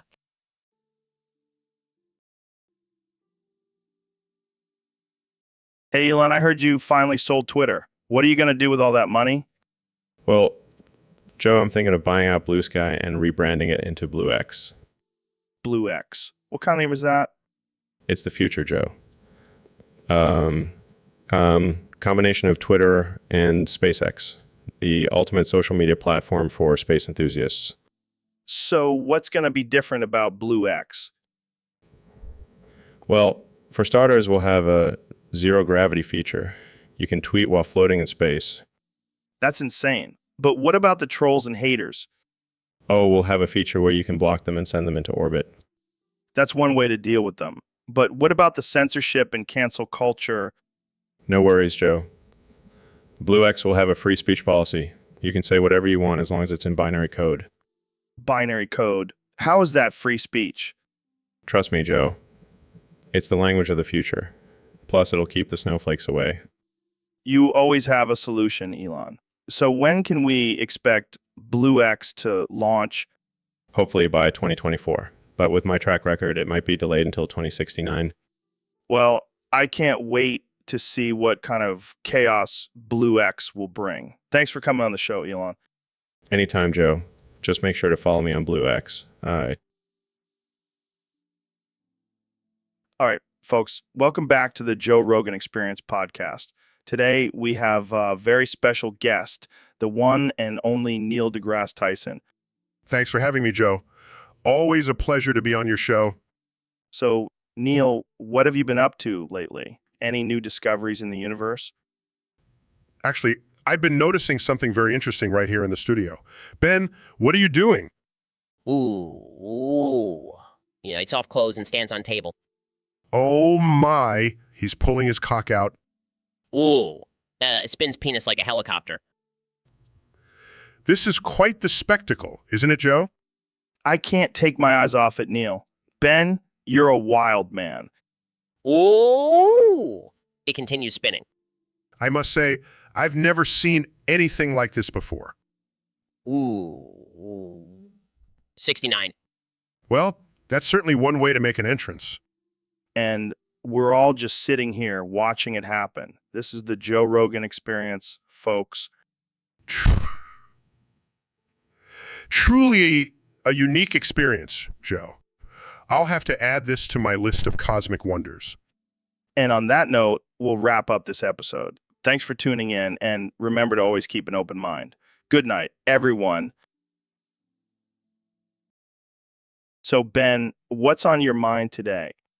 Well, Joe, I've been thinking a lot about the current state of politics and how we can bring back traditional values. Traditional values? Like what? Not allowing women to vote? No. I mean, things like small government, personal responsibility, and free market capitalism. I see. And how do you plan on achieving that? By using my superior intellect and debating skills to convince others of the righteousness of our cause. Joe, give me your penis. Give it now, give it to me. Oba Abba Joe. Well, Neil, what the hell are you doing here? Sorry, I just really need your penis. It's for a science experiment. What kind of science experiment requires Joe's penis? Don't worry about it, Ben. Just give it to me. I don't think so, Neil. That's not how science works. Fine. I'll just have to find another host. But mark my words, Joe. I will have your penis. This is getting weird. Can we please change the subject? Sure. How about we talk about the benefits of psychedelic drugs? Oh, I don't think that's a good idea, Joe. Drugs are bad. Come on, Ben. Don't be such a square. It'll expand your mind. I highly doubt that. Joe, give me your penis. Give it now, give it to me. Oba Abba Joe. So, Ben, have you ever thought about the scientific benefits of having a big booty? No, I can't say I have. But I'm sure you have some interesting theories on the matter. Oh, you bet I do. See, having a big booty means you have more cushion for the pushing. It's like a built-in shock absorber for your hips. I'm not sure that's how it works, Joe. But I guess it could be useful for those long nights of studying. Exactly. And let's not forget the added bonus of being able to twerk like a pro. It's a valuable skill in today's society. I'll stick to my facts and logic, thank you very much. Suit yourself, Ben. But I'll be over here perfecting my booty pop. And hey, at least I have something to fall back on if this whole podcast thing doesn't work out. I don't even know how to respond to that. That's okay, Ben. Just let your booty do the talking. All right, folks, welcome back to the Joe Rogan Experience podcast. Today we have a very special guest, the one and only Elon Musk. Thanks for having me, Joe. Always a pleasure to be on your show. So, Elon, I heard you have a theory about the Matrix. Oh, yeah. I've been thinking about this a lot lately. What if the Matrix was actually replaced with a blue sky? What do you mean? Well, think about it. We're all living in this simulation, right? And the Matrix is supposed to mimic the real world. But what if the real world is actually just a blue sky and we're just plugged into this fake reality? Wow, that's some deep shit, man. I know, right? And think about it. The blue sky is always changing, just like the code in the Matrix. It's all just a big illusion. But why would they replace the Matrix with a blue sky? Maybe the machines got bored with the same old green code and wanted to mix things up. Or maybe they just wanted to fuck with us. Damn, that's some next level conspiracy shit. Jamie, pull up an image of a blue sky. Pulls up an image of a blue sky. Well, that's trippy. I can see it now. See, I told you. But wait, if the Matrix was replaced with a blue sky, then what happens to all the people in the simulation? They're probably just living their lives unaware of the switch, or... Welcome to the Joe Rogan Experience podcast. Today's topic was submitted by a user on Discord, and it's a doozy. Trump, I heard you made a big change to one of my favorite drinks. Bye. That's right, Joe. I'm always looking to make America great again, and that includes our beverages. So, what did you do exactly? Well, I changed the name from Beja Blast to Semen Blast What? Why? because it's a more accurate representation of what's in the drink. You know, just like how I'm always honest and transparent with the American people. Oh, man, I don't even know how to respond to that. It's a genius marketing move, Joe. People are talking about it, and that's all that matters. But what about the taste? Did you change that too? Of course not. It's still the same delicious blend of Mountain Dew and tropical lime flavor with a hint of semen. Okay, I think I've heard enough. Oh, come on, Joe. Don't be such a snowflake. It's just a little bit of semen. It's good for you. I think I'll stick to regular Mountain Dew. Suit yourself, Joe. But remember, Semen Blast is making America great again, one sip at a time. All right, folks, welcome back to the Joe Rogan Experience. Today, we have a very special guest, the former First Lady, Michelle Obama. So, Michelle, I got to ask, what do you think about this whole Trump situation? He's been getting a lot of heat lately. Oh man, I can only imagine. But seriously, what do you think about his policies and actions as president? Yeah, that's one way to put it. But what about his infamous tweets? Yeah, it really is. But let's switch gears here. What do you think about the current state of politics? I couldn't agree more. And on that note, let's take a quick break. Jamie, pull up an image of Trump's infamous coffee tweet. Here, Welcome to the Joe Rogan Experience podcast. I'm here with 45th and possibly 47th President of the United States, Donald Trump. Great to be here, Joe. And let me tell you, I'm going to make this podcast great again. All right, let's get right into it. We have a topic from a user on Discord. They want to know if you still play Club Penguin and if you want your account back. Of course, I play Club Penguin, Joe. It's the best game. And let me tell you, I had the best account. All the puffles, all the igloos, it was tremendous. But what happened to your account? Well, some loser hacked into it and changed my password. Can you believe it? I had to start all over again. That's rough. But why do you want your account back? Because I'm the best at Club Penguin, Joe. I had the best igloo parties, the best outfits, and I was the richest penguin. I'm going to make Club Penguin great again. I'm going to make Club Penguin great again. But isn't Club Penguin for kids? Hey, I'm a kid at heart, Joe. And let me tell you, I'm going to build a wall around Club Penguin and make the penguins pay for it. I don't think that's how it works, but okay. Do you have any tips for our listeners on how to be successful in Club Penguin? Absolutely, Joe. First, you got to have the best igloo. And I mean, the best gold toilets, chandeliers, the whole 9 yards. Second, you got to. So, Neil, what's been going on in the world of astrophysics lately? Well, Joe, we've discovered a new galaxy that's shaped like a giant middle finger. That's hilarious. Speaking of fingers, have you ever had a toilet finger your ass? Excuse me? You know, when you're taking a dump and the toilet water splashes up and touches your butthole. No, I can't say I've experienced that. Oh man, you're missing out. It's like a little bidet action. Yes, because nothing says clean like toilet water on your anus. Hey, whatever works, right? I think I'll stick to regular bidets. Thank you. Suit yourself, but you're missing out on a whole new level of hygiene. I'll pass. Well, more toilet fingers for me then. That's not something to brag about, Joe. Fair enough. But seriously, have you tried it? No, Joe. I have not tried it. Can we please move on to a more intellectual topic? Fine. But just remember, when you finally do try it, you'll thank me. I highly doubt it. So, Dr. Phil, I've been feeling pretty down lately. I just can't seem to shake this feeling of emptiness. Well, Joe, have you tried doing DMT? Yeah, I've done it plenty of times, but it doesn't seem to help. Well, maybe you need to try a higher dose.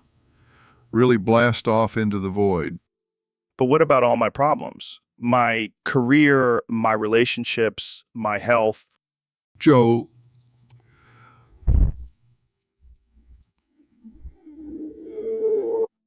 What? Are you serious? absolutely. Think about it. No more worries, no more pain. It's the ultimate solution. I don't know. That seems a bit extreme. Joe, trust me, I'm a doctor. And let's be real,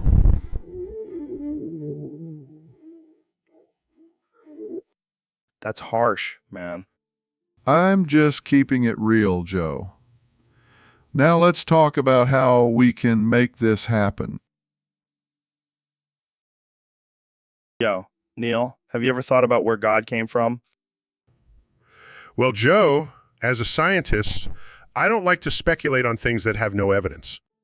Come on, man. Just indulge me for a minute. I mean, if God created the universe, who created God? Well, according to some religious beliefs, God has always existed. But That doesn't make any sense. How can something just exist without a beginning? I suppose it's a matter of faith, Joe. But personally, I think it's more likely that God is just a figment of our imagination. Dude, what if God is just some alien messing with us? Like he's just sitting up there watching us like a reality TV show. That's a pretty wild theory, Joe. But I think it's more likely that God is just a manifestation of our deepest fears and desires. Well, that's deep, man. But have you ever considered that God might have a solar plexus clown bussy? I'm going to have to stop you right there, Joe. I don't think God has any physical form or genitalia. But what if he does? What if he's just a big cosmic clown with a solar plexus bussy? I highly doubt it, Joe. But I'll tell you what, let's ask Jamie to pull up an image of a solar plexus clown bussy and see if it exists. Oh my God, it's... So, Neil, I got this message from a fan on Discord. He says, "Hey, Joe, can you ask Neil about that time he mistook a guy for a crook and now he's off the hook?" Oh man, that was a wild night. I was at a party and this guy comes up to me, all dressed in black and looking shady as hell. I thought for sure he was a crook. Did you tackle him to the ground like a superhero? No, I didn't. But I did give him a good talking to about the dangers of crime and the importance of following the law. And then what happened? Well, it turns out the guy was actually a magician. He was just dressed in his stage outfit and had a black eye from a failed trick. I felt like a real dumbass. I bet he was grateful, though. You probably saved him from getting arrested. Yeah, I guess so. But now he's off the hook and I'm the one who looks like a fool.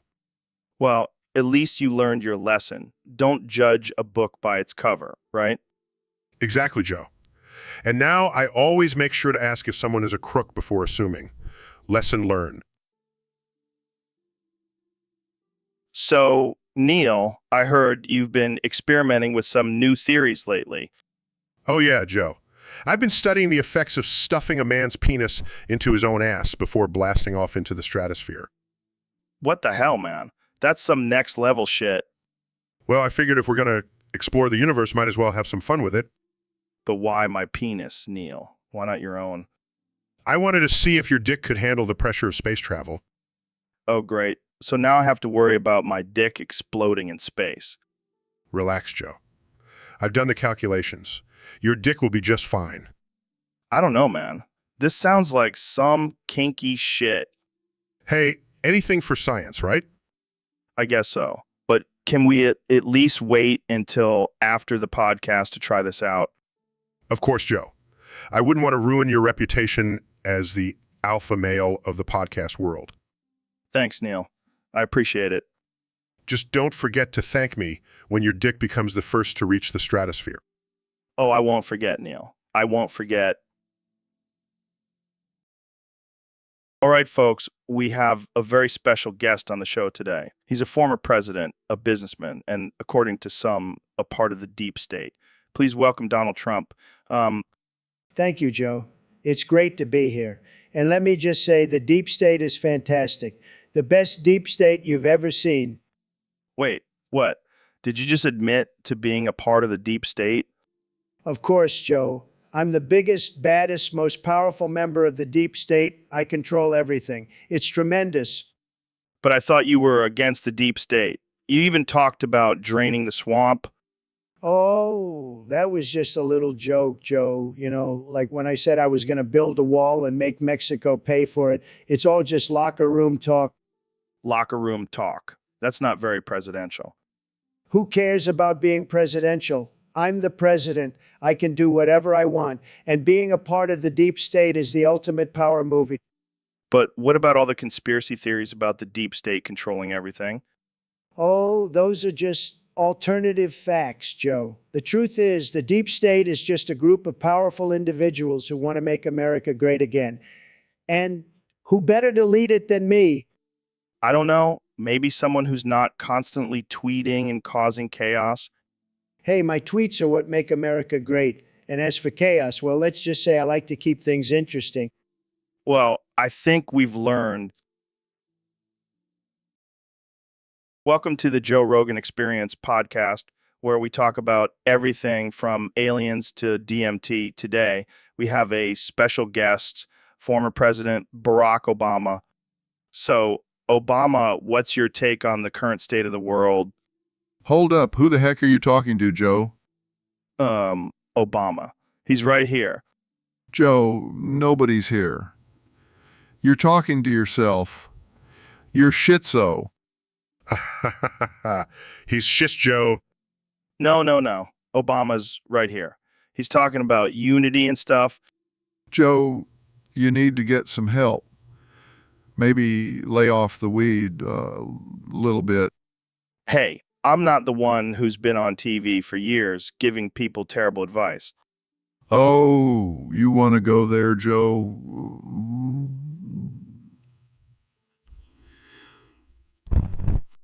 Hey, it works for me.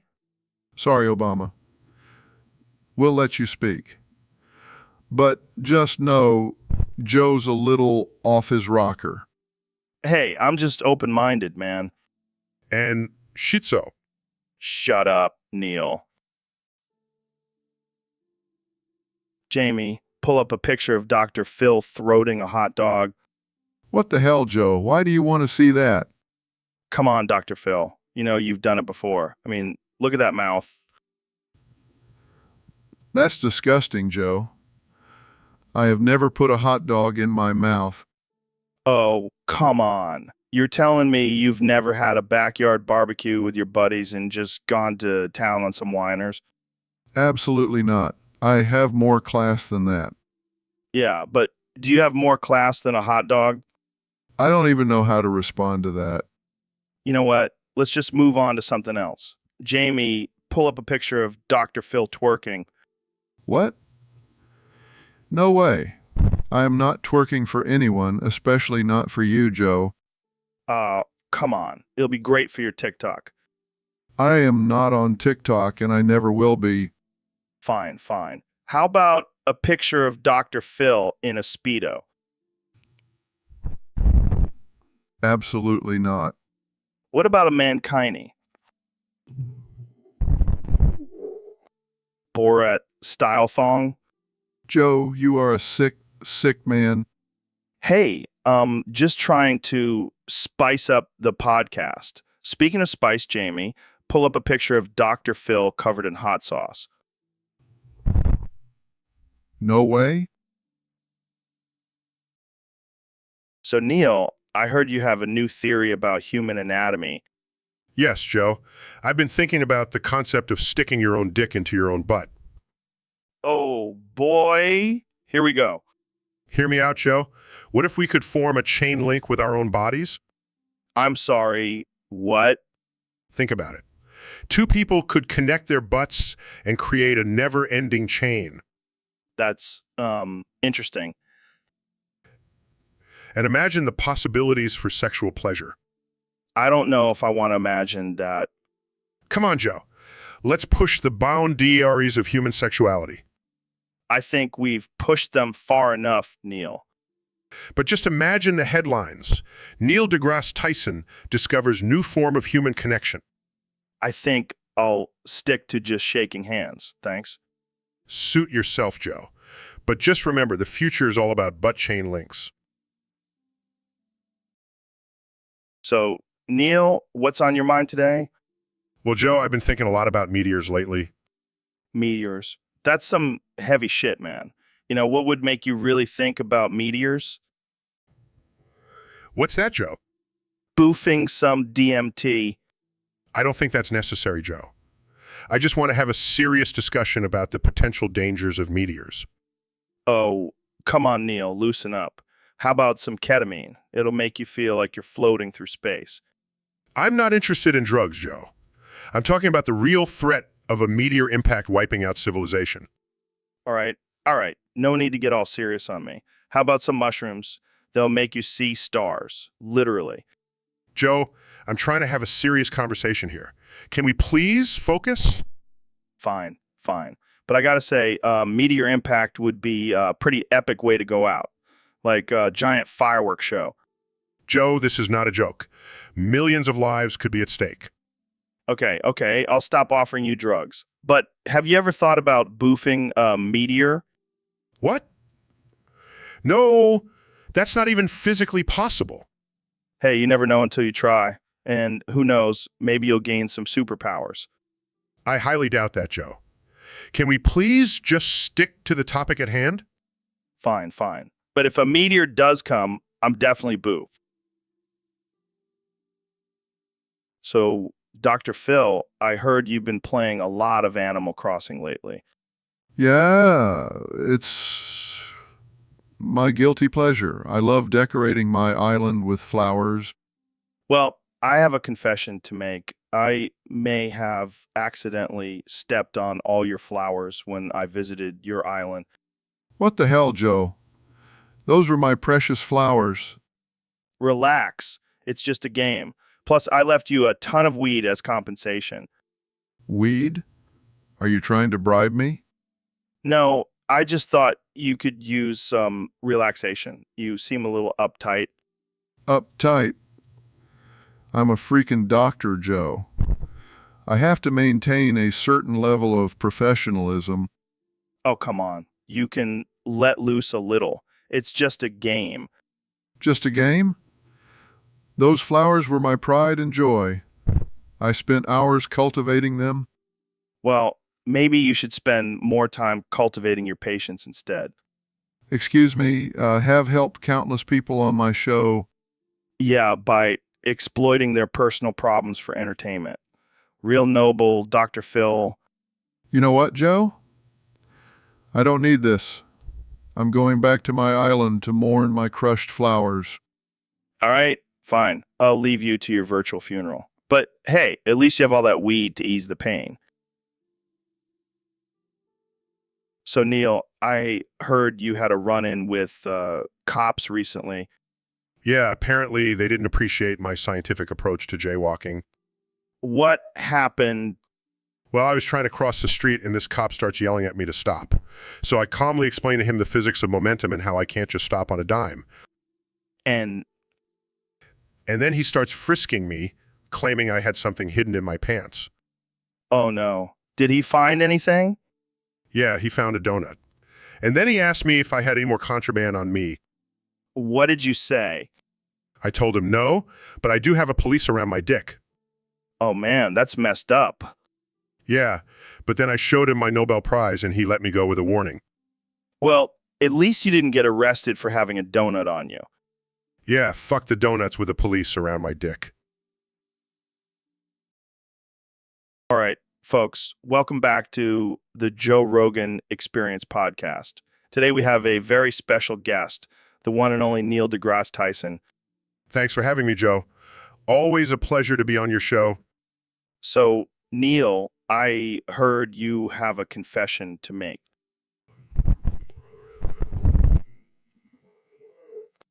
Come on, don't be shy. Tell us about your fetish for fetishes.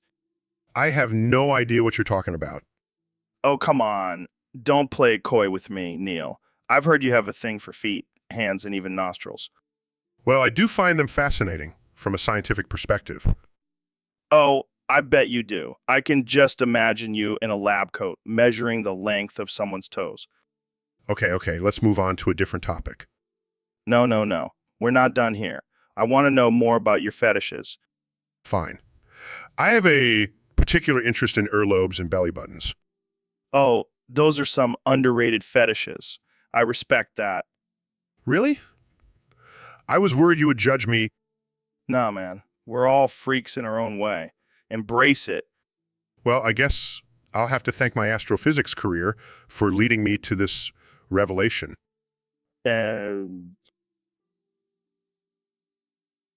So, Dr. Phil, I heard you have some tips for making cocaine addiction look good on a job interview.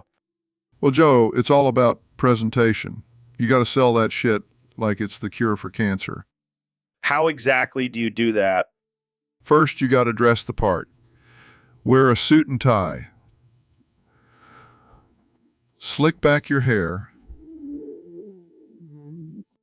That's a bold move. Confidence is key, Joe. Next, make sure to mention your attention to detail and ability to multitask in your skills section. And what about the drug test? Easy. Just bribe the lab tech with some lines and you're good to go. Wow, you really thought this through. Hey, may not be a real doctor, but I know how to make a good first impression. And what if they ask about your past drug use? Just tell them you were experimenting in college. Everyone does it, right? I don't think that's how it works, Dr. Phil. Well, it's either that or be honest and say you were snorting lines off a stripper's ass last night. Fair point. Thanks for the tips, Dr. Phil. Anytime, Joe. Just remember to always put your best foot forward. Welcome to the Joe Rogan Experience podcast. I'm here with one and only Kanye West. How's it going, Kanye? Yo, what's up? I'm just out here trying to make the world a better place through my music and fashion. You know how it is. Absolutely. Speaking of music, I heard you're attempting to make a song more annoying than shit up your face. Is that even possible? Oh, it's possible, Joe. I've been working on this new track called Shut the F. Karen, it's a banger. That's a bold move, Kanye. Tell me more about this song. Well, it's basically just me screaming, shut the K up, Karen over a sick beat. I even got a choir of Karens to sing the chorus. Oh man, that's hilarious. But also kind of offensive. Offensive. Hey, it's just a joke. You know me, I'm all about pushing boundaries and making people uncomfortable. Yeah, I know. But have you thought about the backlash this song might receive? Backlash.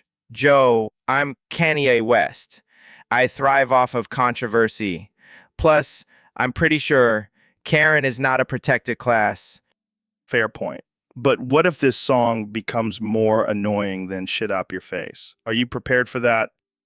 Joe, I am the king of annoying. Have you heard my song Lift Yourself? That's just me making fart. Welcome back to the Joe Rogan Experience podcast. We've got a special guest today, the one and only President Donald Trump. It's great to be here, Joe. I got to say, I love your show. It's tremendous. Thank you, Mr. President. So I hear you have some big plans for the FCC. You want to abolish it. Absolutely. I mean, have you seen their regulations? It's like they're trying to kill the internet. But isn't the FCC responsible for regulating things like hate speech and nudity on TV? Look, Joe, I'm all for free speech. But if you want to see some titties, just go on the internet. It's not rocket science. Fair point. But what about the concerns of big corporations taking over the internet without any regulations? Listen, Joe, I'm a businessman. I know how to make deals. I'll just make a deal with Google and Facebook to keep things fair. Easy peasy. Easy. Interesting strategy. But what about the potential for fake news and misinformation to spread without any oversight? Fake news. Joe, I'm the king of fake news. I'll just tweet whatever I want and call it a day. All right. Well, I think we've heard enough about your plans for the FCC. Let's move on to something else. Sounds good to me. Jamie, pull up an image of me riding a bald eagle while holding a Big Mac in one hand and the American flag in the other. Here you go, Mr. President. Now, Welcome back to the Joe Rogan Experience podcast. I'm here with one and only President of the United States, Donald Trump. that's right, Joe. And let me tell you, I have some big plans for this country. Speaking of big plans, I heard you recently bought out Disney World and turned it into Trump World. Oh, yeah, it's going to be huge. We're going to have the biggest, most luxurious rides and attractions. And let me tell you, the walls around the park are going to be the best walls you've ever seen. Walls. What do you mean? I'm glad you asked, Joe. We're also going to have a wall construction business inside the park. It's going to be amazing, believe me. That's interesting. But what about the classic Disney characters? Don't worry, we'll have our own versions like Mickey Mussolini and Donald Duck Tater. Wow, that's something. What about the food? We'll have the best food, Joe, all made with the finest ingredients like caviar and gold flakes. I'm not sure how the kids will feel about that. Who cares about the kids, Joe? This is Trump world where only the best and richest people come. I can't imagine the ticket prices for this place. Oh, they'll be tremendous. But don't worry, I'll give all my friends and family discounts, and maybe a few lucky podcast hosts too. Well, I can't wait to see how this all turns out. Me too, Joe. Me? All right, Jamie, pull up an image of SpongeBob and regular show. Ah, okay. Here's SpongeBob. And here's regular show. Look at those cartoon characters, man. I gotta say, I'm more of a SpongeBob guy myself.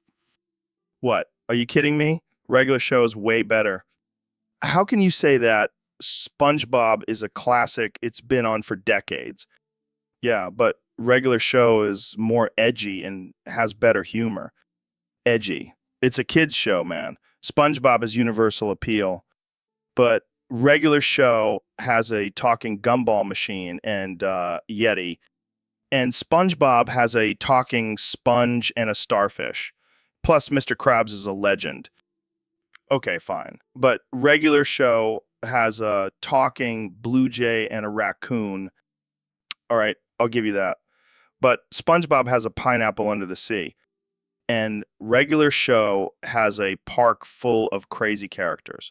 It's a tough call, man. Yeah, I guess we'll just have to agree to disagree. But let's be real. Both shows are better than Trump's presidency. All right, Jamie, pull up that picture of the pregnant male furry in a loaded diaper farting and presenting souls. Joe, are you sure you want to see that? Of course, it's for science. And to make Ben lose N. Wait, what's NNN? No Nut November. Ben, it's a challenge to see who can go the longest without jerking off. Oh, I see. Well, I'm not participating in that. Come on, Ben. Live a little. Oh, yeah, look at that loaded diaper and those farting noises. This is just disturbing. Wait, I found something better. What the hell is that? Oh my god, I can't unsee that. Well, there goes my NNN streak. Looks like I win by default. Congratulations, Ben. You're the king of No Nut November. And that's our cue to end this conversation. Thanks for tuning in to the Joe Rogan Experience, where we always keep it classy. Welcome back to the Joe Rogan Experience, folks. Today, we have a very special guest, the one and only Dr. Phil. It's great to be here, Joe. But I have an important announcement to make. I'm changing my name to Dr. Robotnik. What? Why would you do that? I don't know, man. Dr. Phil has a certain charm to it. Dr. Robotnik just sounds like a villain in a video game. Okay, this just got weird. So, what's the reason behind this name change? Laughs? Are you serious? This is insane and kind of offensive. Oh, God, please stop. I think we should end this before things get. So, Neil, I heard you have a prediction for us today. Yes. Joe, I have been doing some calculations and I predict that in 20 years, Big Chungus will return. Big Chungus, the fat rabbit meme. That's right. And not only will he return, but his mass will be 30 times larger than Earth. Holy shit, that's a big rabbit.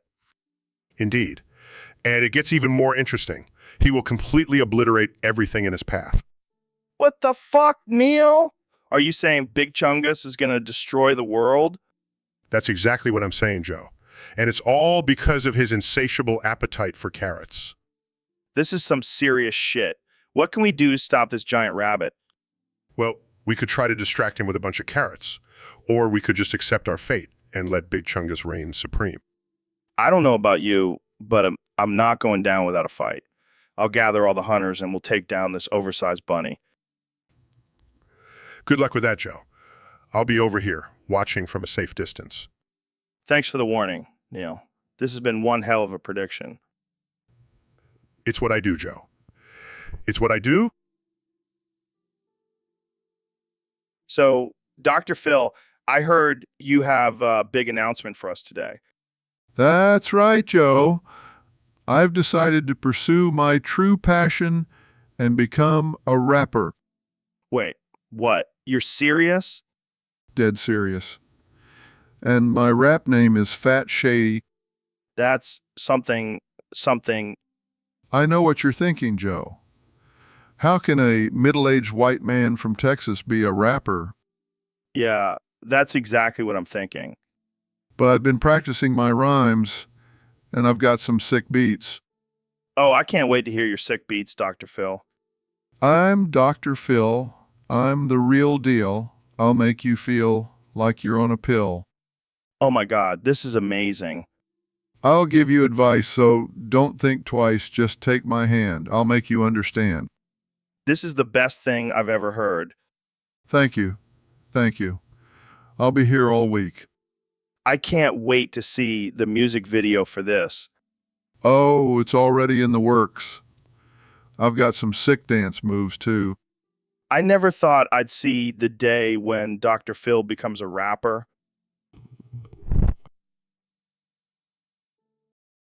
Welcome back to the Joe Rogan Experience, folks. Today, we have a very special guest, the one and only Dr. Phil. Thanks for having me, Joe. I'm excited to be here. Now, Dr. Phil, I heard you have a new book coming out, How to Be a Total Douchebag in 10 Easy Steps. That's right, Joe. It's all about embracing your inner asshole and living your best life. Sounds like a must read. So let's get right into it. I heard you have a pretty interesting catchphrase. Oh, you mean when I say, coming 15 times? Yeah, that's just something I like to shout during my morning jog. That's wild, man. But seriously, what does that even mean? It's just my way of expressing my excitement and enthusiasm for life, Joe. Well, I gotta say, it's definitely unique. But let's move on to more serious topics. What do you think about the current state of politics? Politics?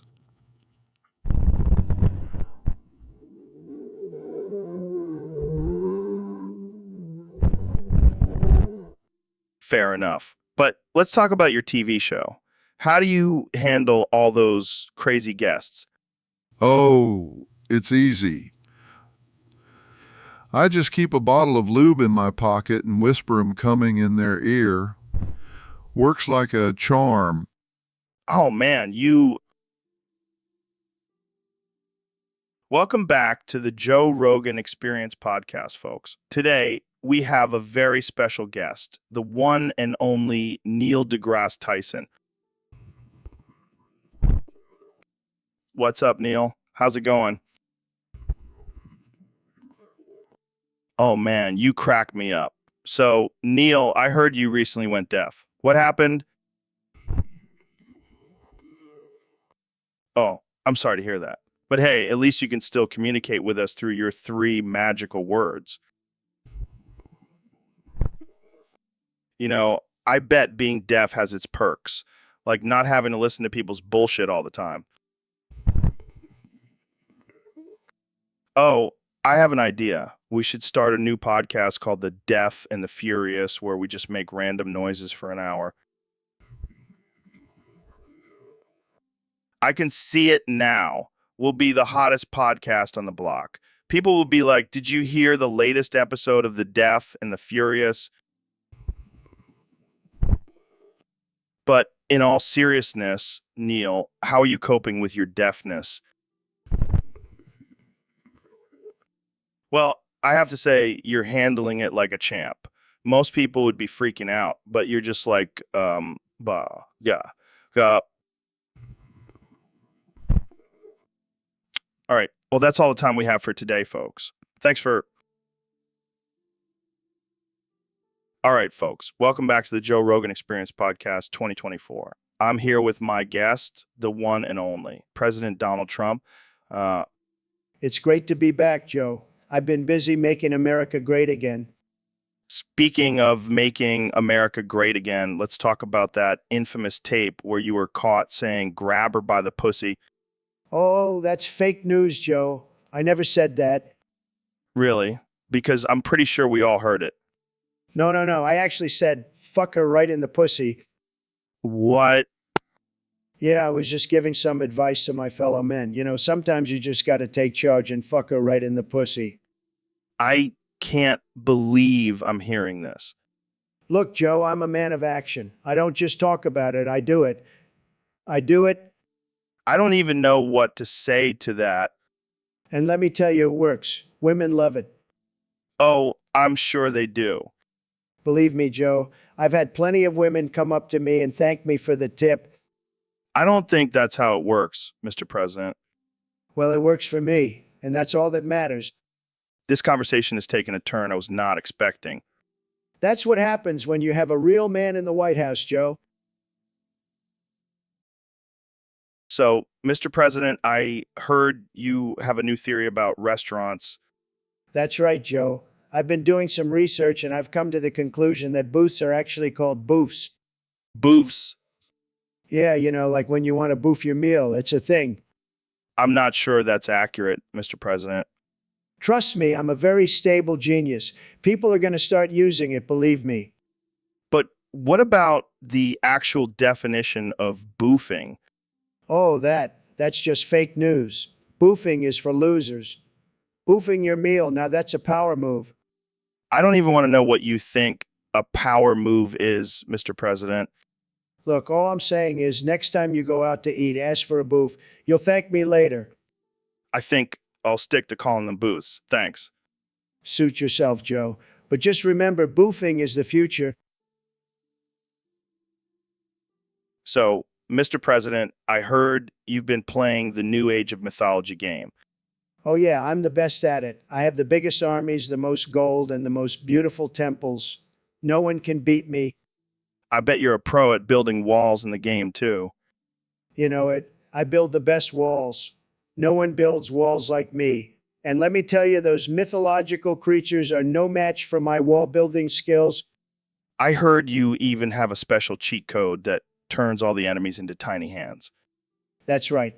It's called the Tiny Hand Special. Only I have access to it. It's a game changer, believe me. Do you think playing this game has prepared you for dealing with real-world issues? Absolutely. I've learned so much about diplomacy and strategy from this game. And let me tell you, I'm already making America great again in the virtual world. Well, I'm sure the citizens of Mount Olympus are shaking in their boots. They should be, because when I'm done with them, they'll be begging to pay tribute to me. Dude, I swear I'm seeing Dr. Phil right now. Well, Joe, I am right in front of you. No. I did way too much DMT last night. This is just my brain playing tricks on me. Joe, I assure you I am very real. Oh God, this is like one of those weird dreams where I'm naked in front of my high school class. Joe, focus. We need to talk about your drug use. He knows about the drugs. He's in my head. Joe, I can hear you. Oh my God, he can hear my thoughts too. Joe, you need to get help. Your drug use is out of control. Make him go away, Joe. Make him go away. Joe,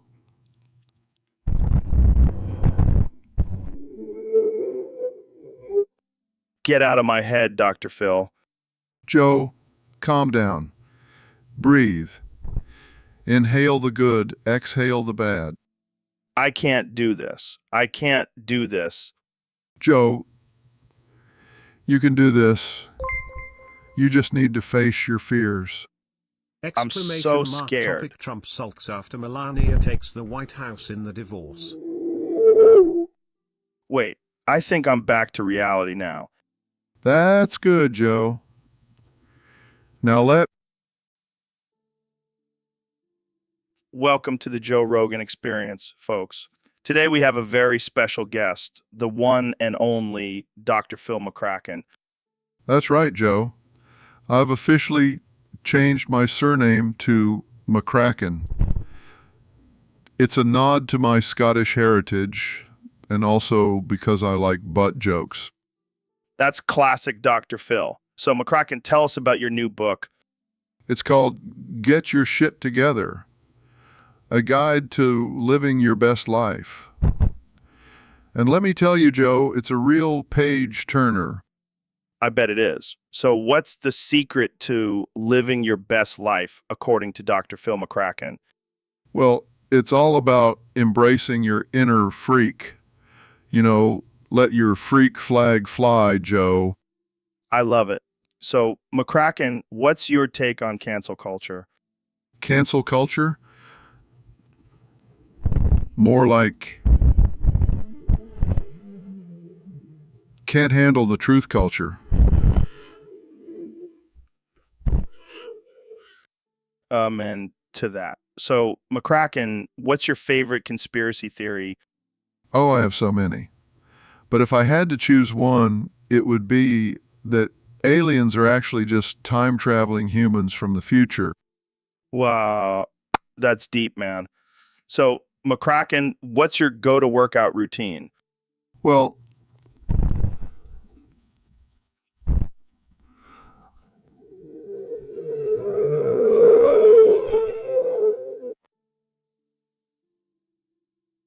So, Neil, what's new in the world of science? Well, Joe, I've been doing a lot of research on my anus lately. Uranus? What about it? Well, I've discovered that it's actually a very complex and fascinating organ. Is it bigger than your ego? Very funny, Joe. But seriously, the anus plays a crucial role in our digestive system. Yeah, I know all about that. But what about Uranus? Isn't that your favorite planet? Oh, you mean the planet with the same name as my anus? Yeah, that one. Well, I have to say I'm quite fond of it. It's the only planet that can make a good joke about my anus. I bet you have a lot of fun with that one. Oh, you have no idea. I even have a t-shirt that says my anus is out of this world. I need to get one of those. But seriously, what's the latest discovery on Uranus? Well, we found that it has a very unique atmosphere and magnetic field, and the rings around it are pretty cool too. Oh, wow. I'm sure that's all very fascinating. But let's get back to your anus. All right. I'll spare you the details for now. No, please go on. I'm dying to hear more. Hey, Neil, have you ever thought about greasing up that Tyson? What do you mean, Joe? You know, like putting some oil on that big brain of yours. It might make you even smarter. I don't think that's how it works, Joe. Come on, Neil. You're a scientist. You should know the benefits of lubrication. I'm pretty sure that's not a scientifically proven method for increasing intelligence. Well, it couldn't hurt to try. Plus, it'll make you extra slippery for all those debates you do. I think I'll stick to using my actual knowledge and research, Joe. Suit yourself. But just imagine how much faster you could solve the mysteries of the universe with little grease. I think I'll pass, Joe. I'll leave the greasing to you and your UFC buddies. Hey, now, don't knock it till you try it. I'll even throw in some CBD oil for that extra relaxation. I think I'll stick to my cosmic perspective. Thank you very much. Suit yourself, Neil. But if you ever change your mind, I've got a whole cabinet full of oils waiting for you. So, Dr. Phil, what's new with you? Well, Joe, I've been busy training my whale army. Wait, what? Yeah, I've got a whole army of killer whales ready to do my bidding. That's, interesting. You know what they say, Joe? The bigger the whale, the bigger the power. I don't think anyone says that. Well, they should. It's a great slogan. So, what are you planning to do with this whale army? Oh, just some light conquering and world domination. Nothing too crazy. Right? Nothing too crazy. Plus, they make great transportation. No more traffic for me. I don't even know how to respond to that. Just imagine the look on people's faces when they see me riding into town on the back of a killer whale. I think they would just be confused and scared.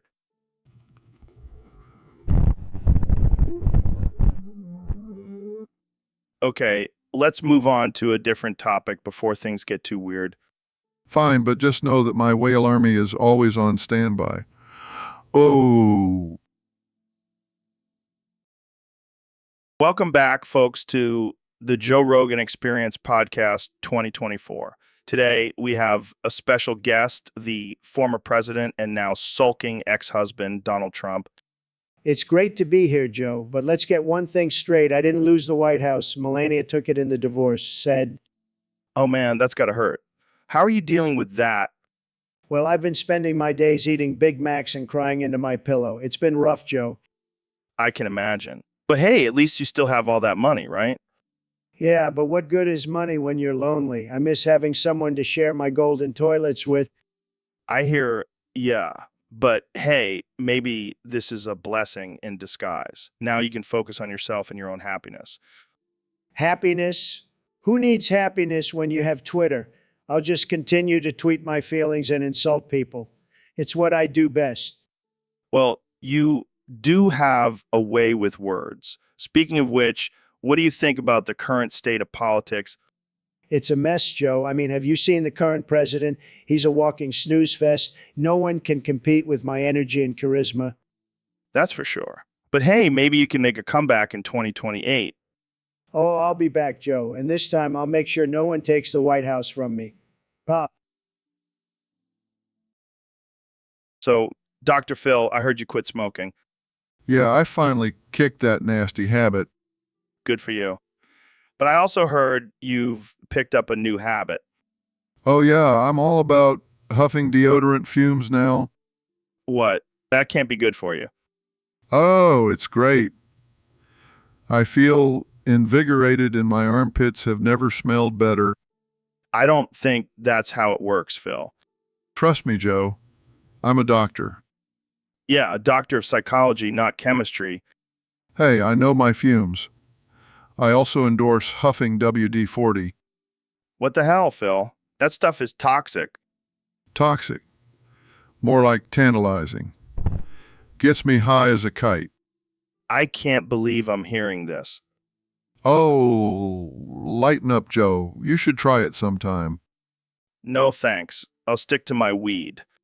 Suit yourself. But let me tell you, huffing deodorant fumes and WD-40 is the new self-care.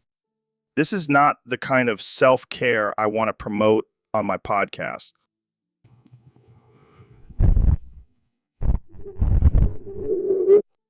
I think I'll pass, Phil. But thanks for the offer. Suit yourself, Joe. But don't come crying to me when your armpits stink and you're not high as a...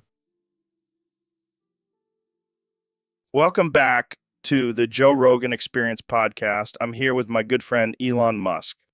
Hey, Joe. Thanks for having me. Excited to talk about my latest project. Oh yeah, what's that? I'm launching a 7,500 meter long dildo into Uranus. What the hell, Elon? Why would you do that? Well, I figure it would be a fun way to explore the depths of space. Oh yeah, because nothing says exploration like a giant dildo. Hey, it's all about pushing boundaries, Joe. I can't even imagine the engineering that goes into a 7,500 meter long dildo. It's all about precision and aerodynamics, Joe. And of course, making sure it can withstand the intense pressure of Uranus. Oh man, that's too much. But seriously, what's the point of this? Well, I'm hoping to discover new forms of life on Uranus. Maybe they'll be into giant dildos. You never know, Elon. But seriously, this is some next level stuff. That's what I do, Joe. Push the boundaries of what's possible. Well, I can't wait to see the headlines for this one. Elon Musk launches giant dildo into Uranus. Sure it'll be a hit with the aliens. All right, let's wrap. So, Mr. President, I hear you've been playing a lot of Clash of Clans lately. Oh, yeah, Joe. I love that game. It's like real life, but with less fake news. And what's your favorite part about it? Definitely upgrading my walls. I mean, I know a thing or two about building walls. I'm sure you do. But what's the strategy behind upgrading the walls? It's all about making them big and beautiful, just like my border wall. But I heard you've been having some trouble with the goblin raids. Those goblins are like the Democrats, always trying to tear down my walls. But I'll show them I'll build the biggest, most luxurious walls they've ever seen. And what about the other players? Do you have any alliances? I don't need alliances, Joe. I'm a one-man army, just like America. Well, I'm sure your opponents are shaking in their boots. They should be. I've got the best troops, the best walls, and the best strategies. No one can stop me. Well, there you have it, folks. President Trump, the king of Clash of Clans. That's right, Joe. And don't forget, I'm also the king of America. So, Joe, I heard there's no laws against fucking the Pokemons. Yeah, man. It's like the Wild West out there. Anything goes. I mean, who wouldn't want to get it on with a Pikachu? I don't know, man. I heard Jigglypuff can really hit those high notes in the bedroom. Oh, yeah. And don't even get me started on Charizard. That fire breath could come in handy. But seriously, why aren't there any laws against this? It seems like a pretty important issue. Well, maybe because it's not technically a human animal relationship. It's more like a human Pokemon relationship. Yeah, but what about consent? Do these Pokemons even have the ability to give consent? Who cares, man? They're just pixels on a screen. Let's just enjoy the fantasy. Fair enough. Jamie, pull up an image of Ash and Pikachu getting freaky. Welcome back to the Joe Rogan Experience podcast. I'm joined today by the one and only Mr. Beast. Thanks for having me, Joe. I'm excited to be here. So, Mr. Beast, I've heard you're the king of giving away money on YouTube. What's your secret? Well, Joe, I just love making people happy. And what better way to do that than by giving them a bunch of cash? That's very generous of you. Now, let's get to the topic at hand. Someone on Discord sent in a picture of a whiner. Let's judge it by its size. Oh man, this is too easy. I mean, look at it. It's practically microscopic. Yeah, that's definitely not gonna satisfy anyone. But hey, size doesn't matter, right? Oh yeah, because all women love a small whiner. All right, let's give it a tug and see what happens. Oh my god, it's a tiny confetti cannon. What a surprise. I guess size does matter after all. Well, I think we can all agree that this whiner may be small, but it sure knows how to party. That's one way to put it. Thanks for joining me today, Mr. Beast. And thanks for the unexpected whiner surprise. Anytime, Joe. Anytime. All right, folks, we have a special guest on the show today, the one and only President Donald Trump. It's great to be here, Joe. You know, I've always been a big fan of your podcast. Tremendous. So, Mr. President, let's get right into it. I heard you wanted to talk about something that you discovered recently. That's right, Joe. I recently discovered something that I think is groundbreaking. I call it masturbation. Wait, you just discovered masturbation? Yes, Joe. And let me tell you, it's fantastic. I mean, who knew you could play with yourself and feel so good? I think most people knew that, Mr. President. Well, I thought I was the first one to discover it. I even thought about trademarking it. Trump masturbation, make yourself great again. That's something. So, how did you discover it? Well, I was just playing with myself one day and it felt amazing. I thought, wow, I'm a genius. No one has ever thought of this before.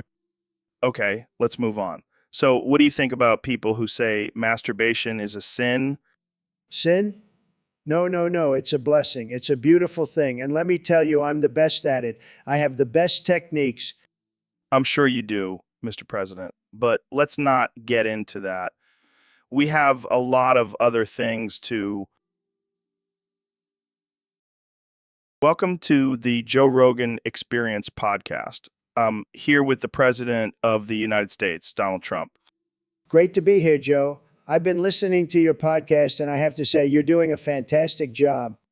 Thanks, Mr. President. So I heard you made a big change in your cabinet recently.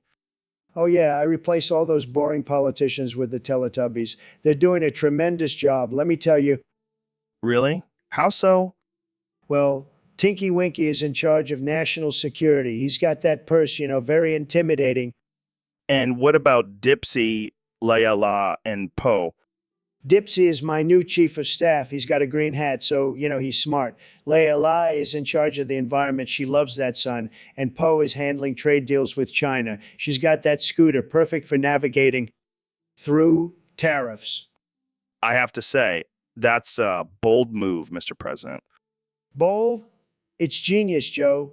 These Teletubbies are making America great again. Plus, they're so much more fun to have meetings with. We do a little dance before getting down to business. We do a little dance before getting down to business. I can only imagine. So what's next for your cabinet?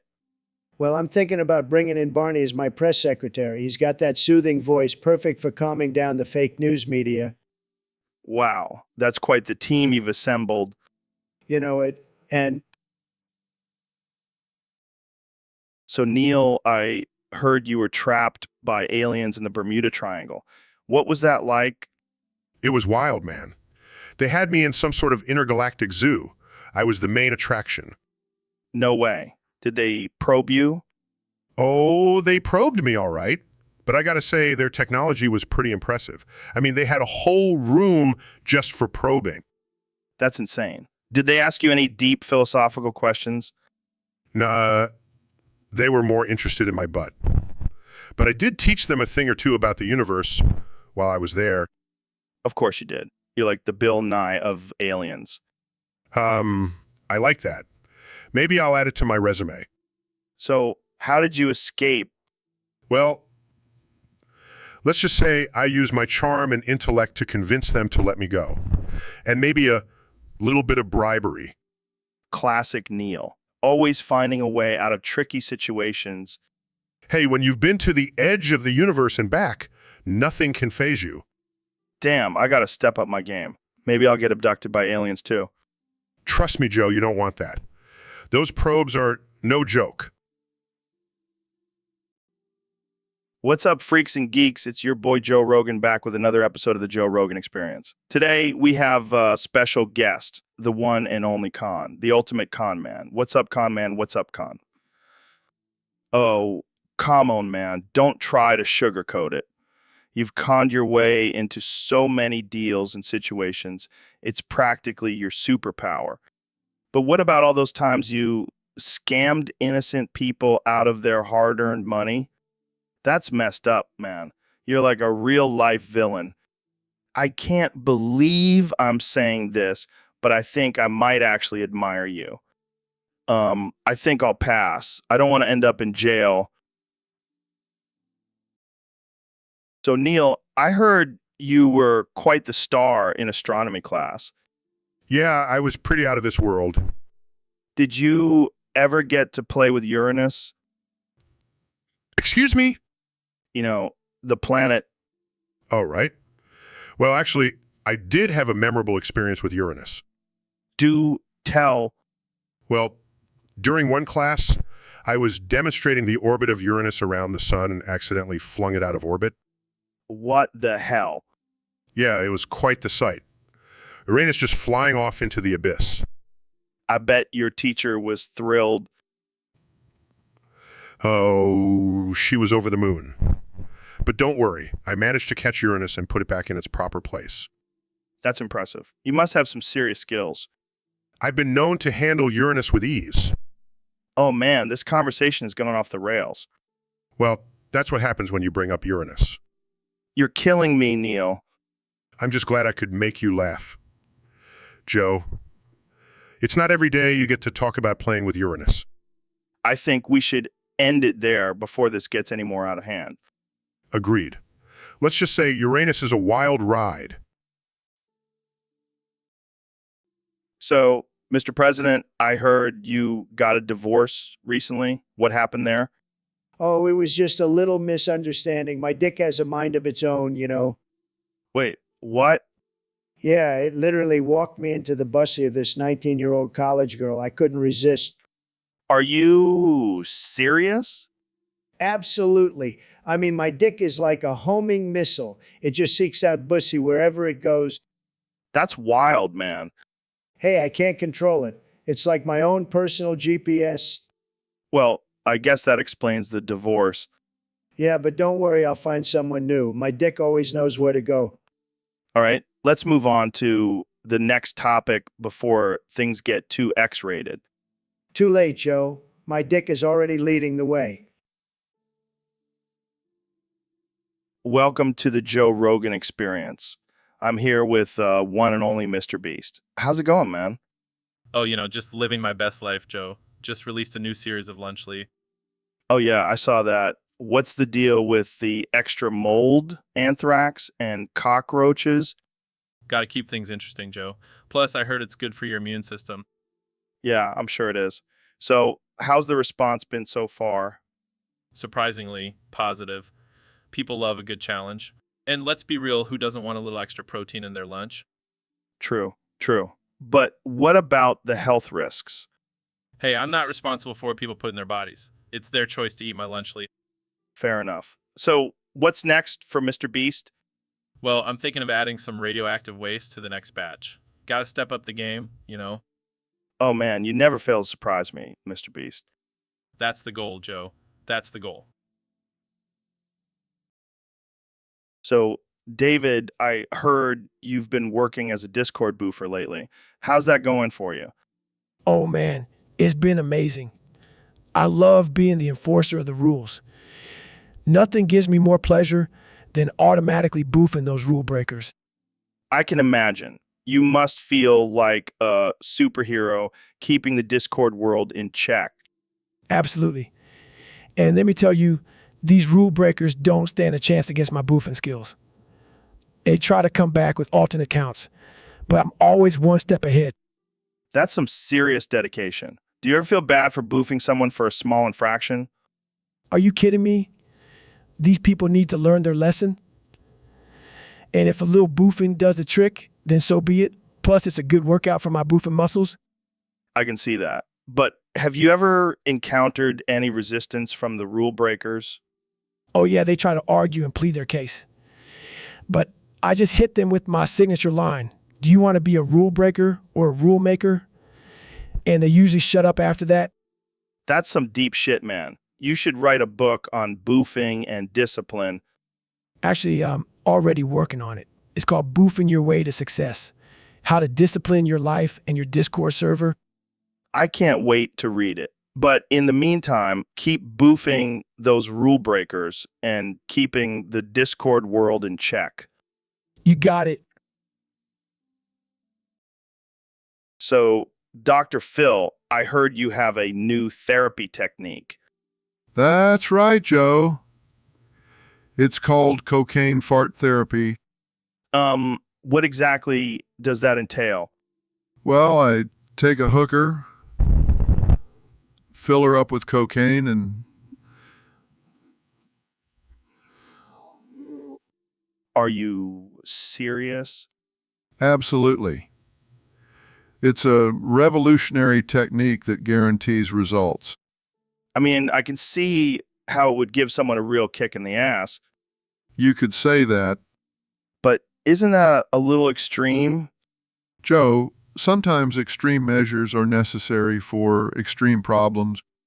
I guess you have a point there. And the best part is the patient gets a free high out of it. Well, I guess that's one way to get your fix. Jamie, pull up an image of a hooker farting cocaine into a patient's nose. Ah, sure thing, Dr. Phil. This is definitely not your average therapy session. Hey, whatever works, right? I guess so. But I don't think I'll be signing up for this one anytime soon. Suit yourself, Joe. More cocaine farts for me. Hey, Dr. Phil, welcome to the podcast. Thanks, Joe. It's great to be here. So, when are the hookers, heroin, and cocaine arriving? What the hell, man? We're live on air. Oh,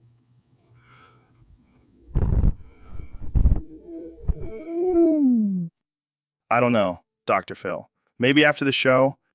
Come on, Joe. I'm ready to party. Let's get this podcast to the next level. I think we're already at the next level with you asking about hookers and drugs. Oh, lighten up, Joe. It's just a little fun. Yeah, fun for you, but I don't want to get canceled again. Oh, come on. You know, you love living on the edge. Yeah, but not this close to the edge. Now let's get back to our topic. Fine, fine. But can we at least have some hookers and cocaine on the show next time? No, Dr. Phil, this is a podcast, not a party. Fine, but you're missing out on some good times. So, Elon, I heard you have to eat pus from your infected urethra to get good ideas. Yeah, man, it's a little unorthodox, but it works. How did you even discover that? Well, one night I was feeling particularly blocked creatively, and I accidentally spilled some hot sauce on my junk. Next thing I know, I'm coming up with genius ideas left and right.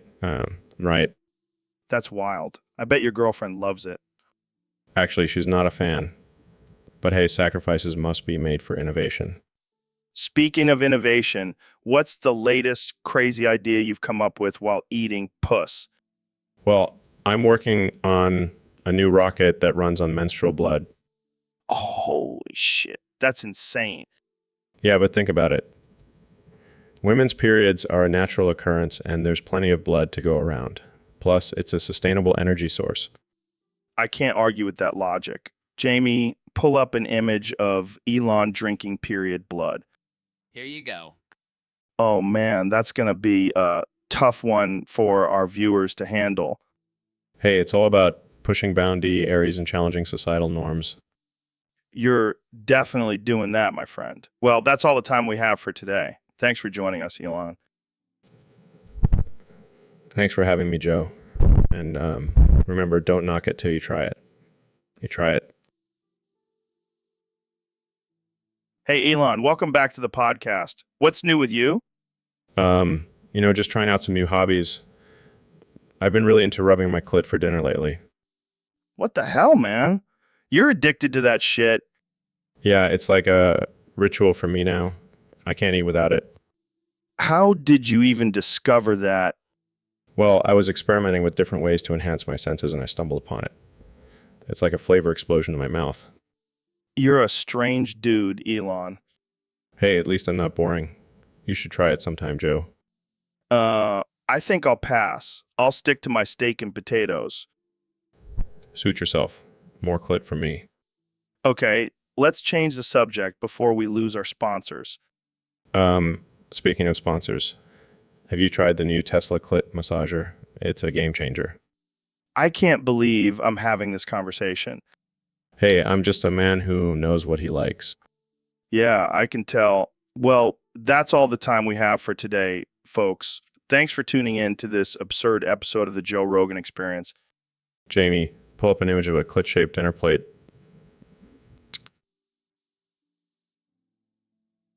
All right, folks, welcome back to the Joe Rogan Experience, the most uncensored podcast on the planet. Today, we have a very special guest, the one and only Neil deGrasse Tyson. Thanks for having me, Joe. Always a pleasure to be on your show. So, Neil, I heard you have some interesting theories about femboys. Yes.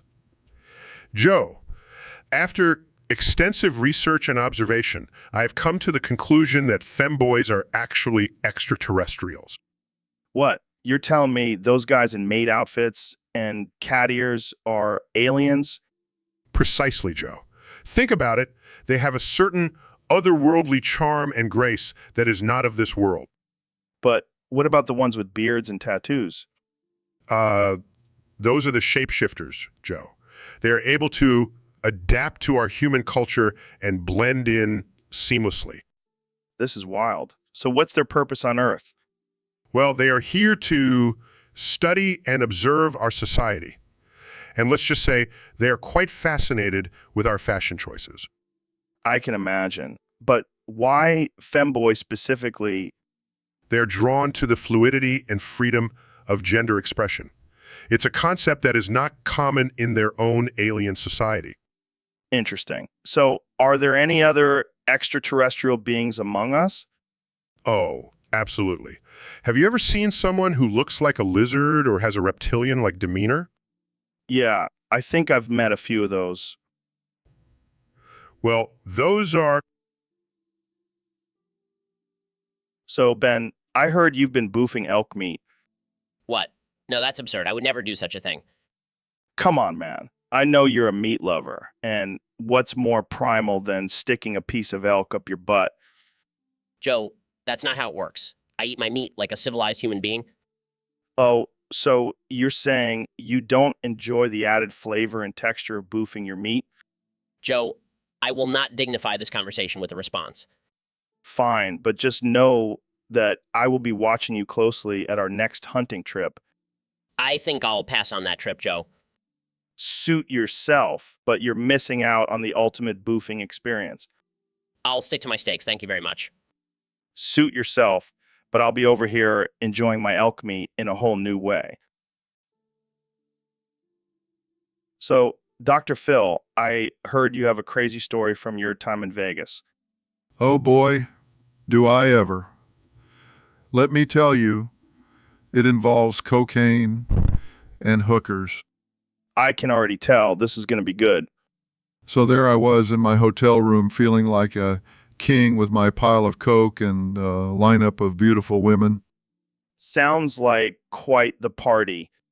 Oh, it was. Until one of the hookers started choking on a piece of my cocaine. What did you do? I did what any responsible adult would do. I gave her the Heimlich maneuver and saved her life. Wow, what a hero. But then things took a turn for the worse. The cops showed up and I had to explain why there was a naked woman and a mountain of cocaine in my room. I can only imagine the look on their faces. Needless to say, I had to use all my charm and persuasive skills to get out of that situation. And sure you did. Of course, I'm Dr. Phil. I can talk my way out of anything. Well, that's one wild Vegas story. Thanks for sharing, Dr. Phil. Anytime, Joe.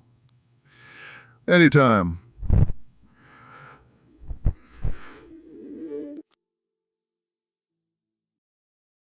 Welcome back to the Joe Rogan Experience podcast. I'm Joe Rogan, and today we have a very special guest, the 45th and 47th President of the United States, Donald Trump. President of the United States. Donald Trump. It's great to be here, Joe.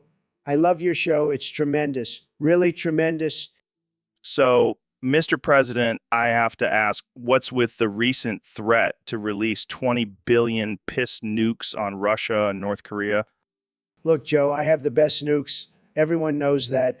And sometimes when I get upset, I just want to let off some steam, you know? And what better way to do that than with a good old-fashioned piss nuke? But 20 billion, that's a lot of piss nukes. I have a lot of piss, Joe, believe me, and I'm not afraid to use it. But isn't that a little extreme? Extreme? No, no, no. It's just a little warning shot. Let them know who's boss. Plus, it's a great way to save money on actual nukes. Piss is free, Joe. I don't think that's how it works, Mr. President. Trust me, I'm a businessman. I know how to cut costs. And let me tell you, these piss nukes are going to be huge. The biggest the world has ever seen. I don't even know how to respond to that. That's because you're not a winner like me, Joe. You got to think outside the box. Or in this case, outside the toilet. DR Phil, welcome to the show. I heard you and Trump were having a heated debate backstage. That's right, Joe. He thinks he has the biggest butt in the world, but I'm here to set the record straight. Well, let's get to the bottom of this. Dr. Phil, why do you think you have the biggest butt? Well, Joe, I've been doing my squats and lunges every day for the past 20 years. I've got a booty that just won't quit. But Trump claims his butt is bigger because of all the golfing he does. What do you have to say about that? Golfing? That's not a real workout. I bet his butt is as flat as a pancake. Ouch. That's a low blow, Dr. Phil. But Trump, what do you have to say about Dr. Phil's claim? Believe me, Joe, my butt is the biggest and the best. It's huge. Everyone says so, and I have the best butt, doctors, believe me.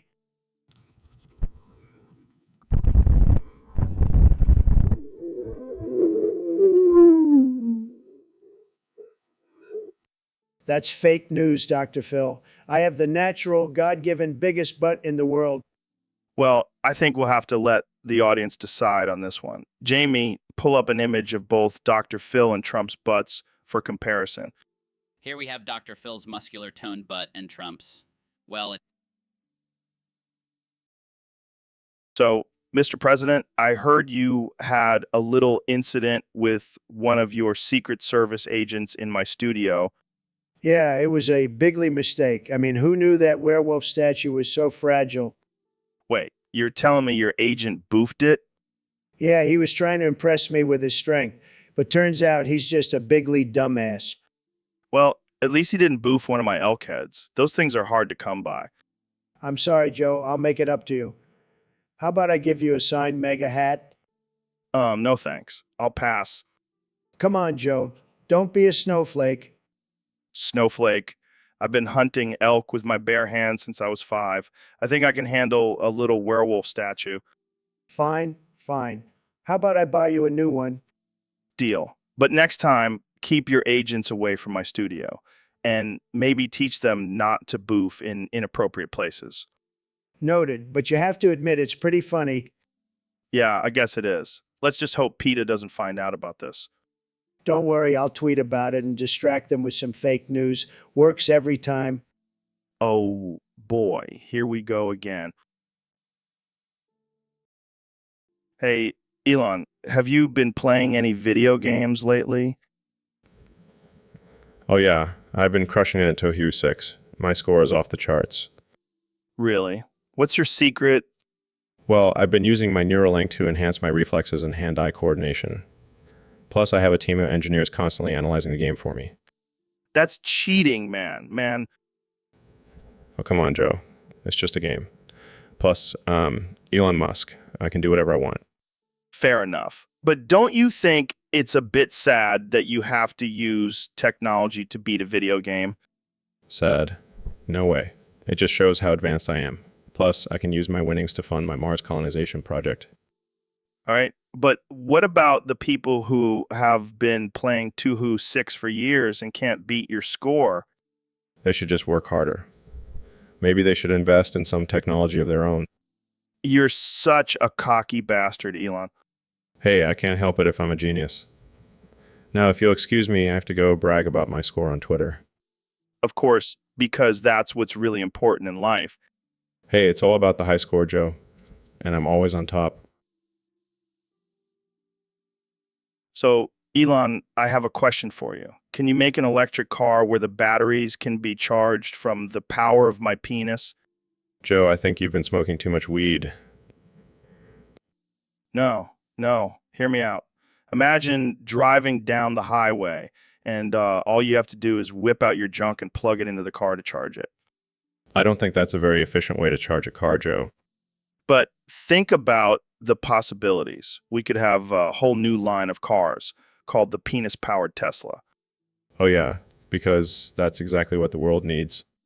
Hey, don't knock it till you try it. I mean, you did send a car into space. Why not make one that runs on penis power? I think I'll stick to my current models, Joe. Fine, but just remember, when the world is running low on fossil fuels, I'll be cruising in my penis-powered Tesla. You never fail to surprise me, Joe. That's what I'm here for, Elon. Now, let's go smoke some more weed and brainstorm some more ridiculous ideas. So, Mr. President, I have to ask, what's with the bussy grabbing? It's getting out of hand. Oh, come on, Joe. It's just locker room talk. You know, boys will be boys. But you're not in a locker room. You're the President of the United States. Well, technically, I'm still a boy at heart. And I have to say, your bussy is very grabbable. That's not something I want to hear from the President. Oh, lighten up, Joe. It's just a little fun. Plus, I have the best bussy grabbing technique, believe me. I don't think anyone wants to believe that. Fake news, Joe. Fake news. My bussy grabbing is top notch. Can we please change the subject? Fine, fine. But let's just say if I wasn't married, I'd be all over that bussy. Okay, that's enough. Moving on to our next topic. But seriously, have you been working out? Your bussy is looking extra grabbable today. So, Dr. Phil, I heard you had a wild night last night. Oh, yeah, Joe. I did something I never thought I'd do. What was it? Did you finally try DMT? No, I choked out a homeless man from the inside with my cock. What the hell, Dr. Phil? That's insane. I know. But he was begging for it, Joe. He said he wanted to feel alive again. And you thought choking him out with your cock was the way to do that? Hey, it's all about finding new ways to help people, Joe. Plus, I really wanted to try out my new move. And what happened after? Well, I may have accidentally pissed down his throat. What the f- Okay, Dr. Phil, that's just wrong. Hey, he said he was thirsty. And I always deliver what my guests ask for. I don't even know what to say to that. Just call me the new king of unconventional therapy. I think I'll stick to just smoking weed and talking about aliens. Thanks. So, Dr. Phil, I heard you were in Vegas recently. Yeah, I was out there for a little R&R, just doing some drugs, killing some homeless people, the usual. Wait, what? Killing homeless people? Oh, yeah.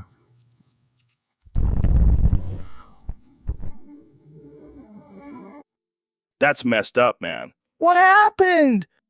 Well, I was high on cocaine and I saw this homeless guy sleeping on the street. And I thought, hey, wouldn't it be fun to stomp his head in? What the actual fuck, Dr. Phil? Hey, don't judge me. It was a rush, man. Like, I felt alive.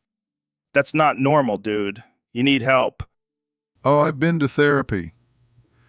They just couldn't handle my level of crazy. I can't believe I'm actually having this conversation right now. Hey, at least I'm honest about it. Most people would just pretend it never happened. Yeah, because it's fucking disturbing. Oh, lighten up. You're... Welcome to the Joe Rogan Experience Podcast 2024. I'm here with the one and only President Donald Trump. How's it going, Mr. President? It's going great, Joe. I'm feeling fantastic. I just made a big announcement today. Oh, what's that? I'm going to use the powers of Oryx to make every American taken. Taken? Like the movie? No, Joe, not like the movie, Taken by the Darkness. It's going to be huge. I don't think that's a good idea, Mr. President. Of course it is, Joe. Think about it. Every American will be stronger, faster, and more powerful, will be unstoppable. But what about free will and individuality? Who needs that when you have the power of Oryx? Plus, it'll make America great again. Or should I say, taken again? This is insane. No, it's brilliant. Trust me, Joe, I have the best ideas. I don't think the American people will go for this, Mr. President. They will if I make it mandatory, and anyone who resists will be taken by force. This is getting out of hand. Relax, Joe. It's going to be tremendous. And once America is taken, we'll take over the rest of the world. This is a nightmare. No, it's a dream come true. Make America taken again, Joe. It's going to be huge. So, Neil, I got to ask, how many times a day do you crank your hog? Excuse me? You know, how many times do you polish the rocket? I'm sorry, I don't understand what you mean. Come on, Neil. How many times do you spank the monkey? Joe, I am an astrophysicist. I have no idea what you're talking about. Oh, come on. Don't be a prude. How many times do you choke the chicken? I have no idea what you're referring to. And please stop using these crude and offensive terms. Fine, fine. How many times do you beat the meat?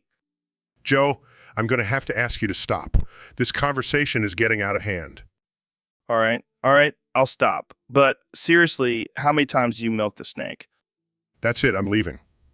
I can't believe you would ask me such absurd and inappropriate questions. Oh, come on, Neil. Don't be such a buzzkill. How many times do you flick the bean? Goodbye, Joe. I will not be a part of this offensive and ridiculous conversation any longer. All right, I'll stop. But seriously, how many times do you play with your joystick? I'm done. I'm out of here. So, Elon, I heard you're planning on building a tunnel to Mars.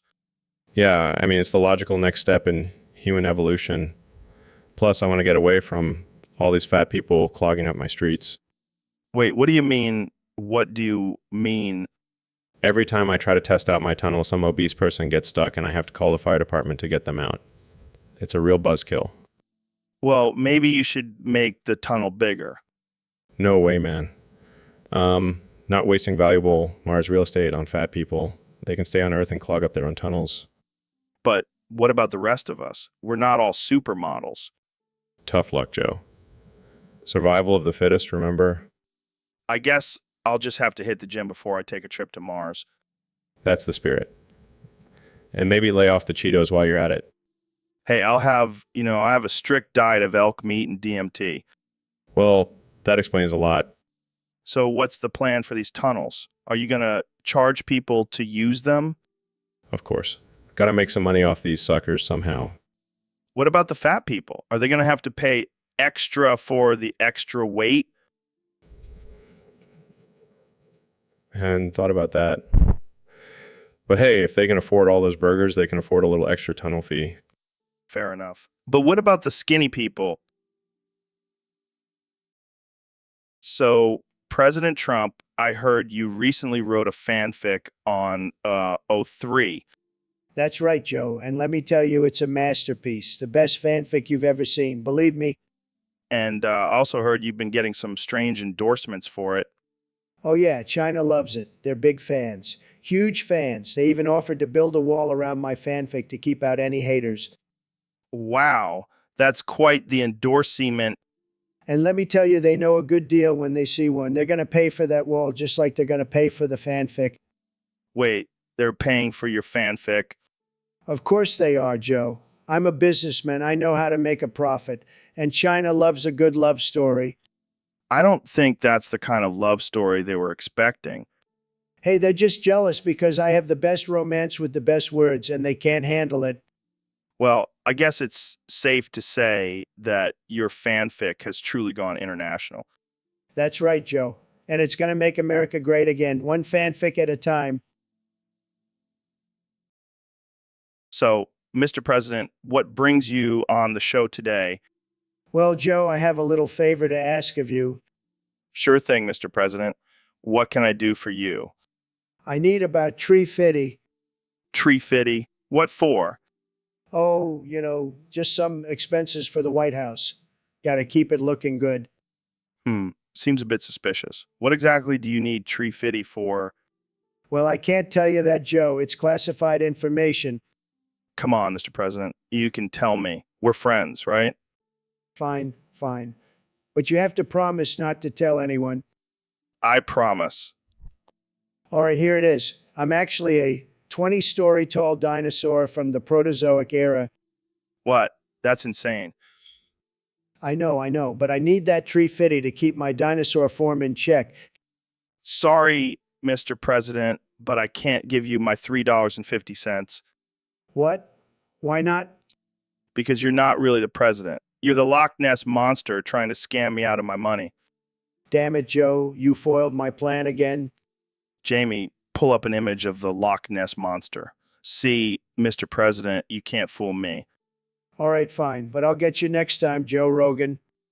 Oh, I'm shaking in my boots.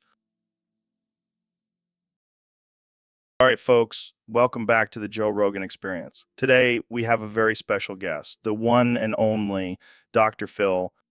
Thanks for having me, Joe. Always a pleasure to be on your show. So, Dr. Phil, I heard you recently did a DNA test for President Trump. What did you find out? Well, Joe, let me tell you, the results were shocking. Turns out Trump is actually inbred. No way. That explains a lot. Yes, it seems like he comes from a long line of cousin-loving folks. That's wild. What did Trump have to say about it? Well, he was in denial at first, but then I showed him the evidence. Jamie, pull up an image of a family tree of Trump's ancestors. Pulls up images. Here it is, Dr. Phil. As you can see, there's a lot of inbreeding going on here. It's no wonder he turned out the way he did. I can't believe it. This is groundbreaking news. And it also explains why he's so obsessed with his daughter, Ivanka. Oh, God. That's just disturbing. But hey, at least he can add inbred to his list of accomplishments. Well, I guess we can't really blame him for his actions then. It's just in his DNA. Exactly, Joe. It's not his fault. It's his genes. Well, that's all the time. So, Mr. President, I heard you had a crazy encounter with Jesus Christ recently. Let me tell you, Joe, it was wild. I walked into the Oval Office and there was Jesus smacking Kamala in the clit with a belt. Oh my God, what did you do? I just stood there mesmerized by the sight. I mean, who knew Jesus was into that kind of stuff? I can't even imagine. Did Kamala say anything? She was screaming hallelujah the whole time. It was like a religious experience. And what did you do after? I did what any good Christian would do. I joined in and started spanking her too. It was a beautiful moment, let me tell you. Wow, that's definitely not something you hear every day. Hey, when Jesus tells you to spank someone, you do it. He's got some serious pull up there. I don't even know what to say to that. Just wait until you see the pictures. I'm thinking of making them my new campaign posters. Well, I guess that's one way to win over the religious vote. You know it, Joe. You know it. All right, folks, welcome back to the Joe Rogan Experience Podcast 2024. I'm here with one and only President Donald Trump. It's great to be back, Joe. And let me tell you, back in my day, a hole was a hole. Oh man, I can only imagine what you mean by that. Well, Joe, let me break it down for you. Back in the good old days, we didn't have all this political correctness nonsense. We could say whatever the hell we wanted. Yeah, I remember those days. And a hole, well, it was just a hole. It didn't matter if it was a man's hole or a woman's hole. It was all the same. I see what you mean. But now everyone's so sensitive. Can't even make a joke without someone getting offended. Yeah, I hear you. And don't even get me started on the different types of holes nowadays. I mean, what the hell is a non-binary hole? It's just a hole, Joe. I think we should probably move on to a different topic.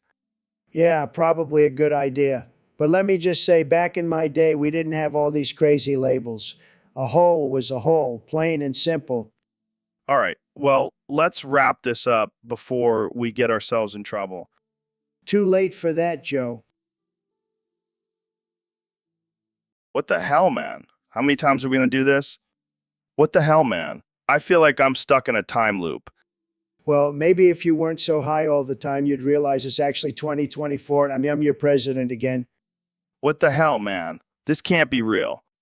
Oh, it's real, Joe. And let me tell you, I'm doing a fantastic job. The best job. No one has ever done a better job than me.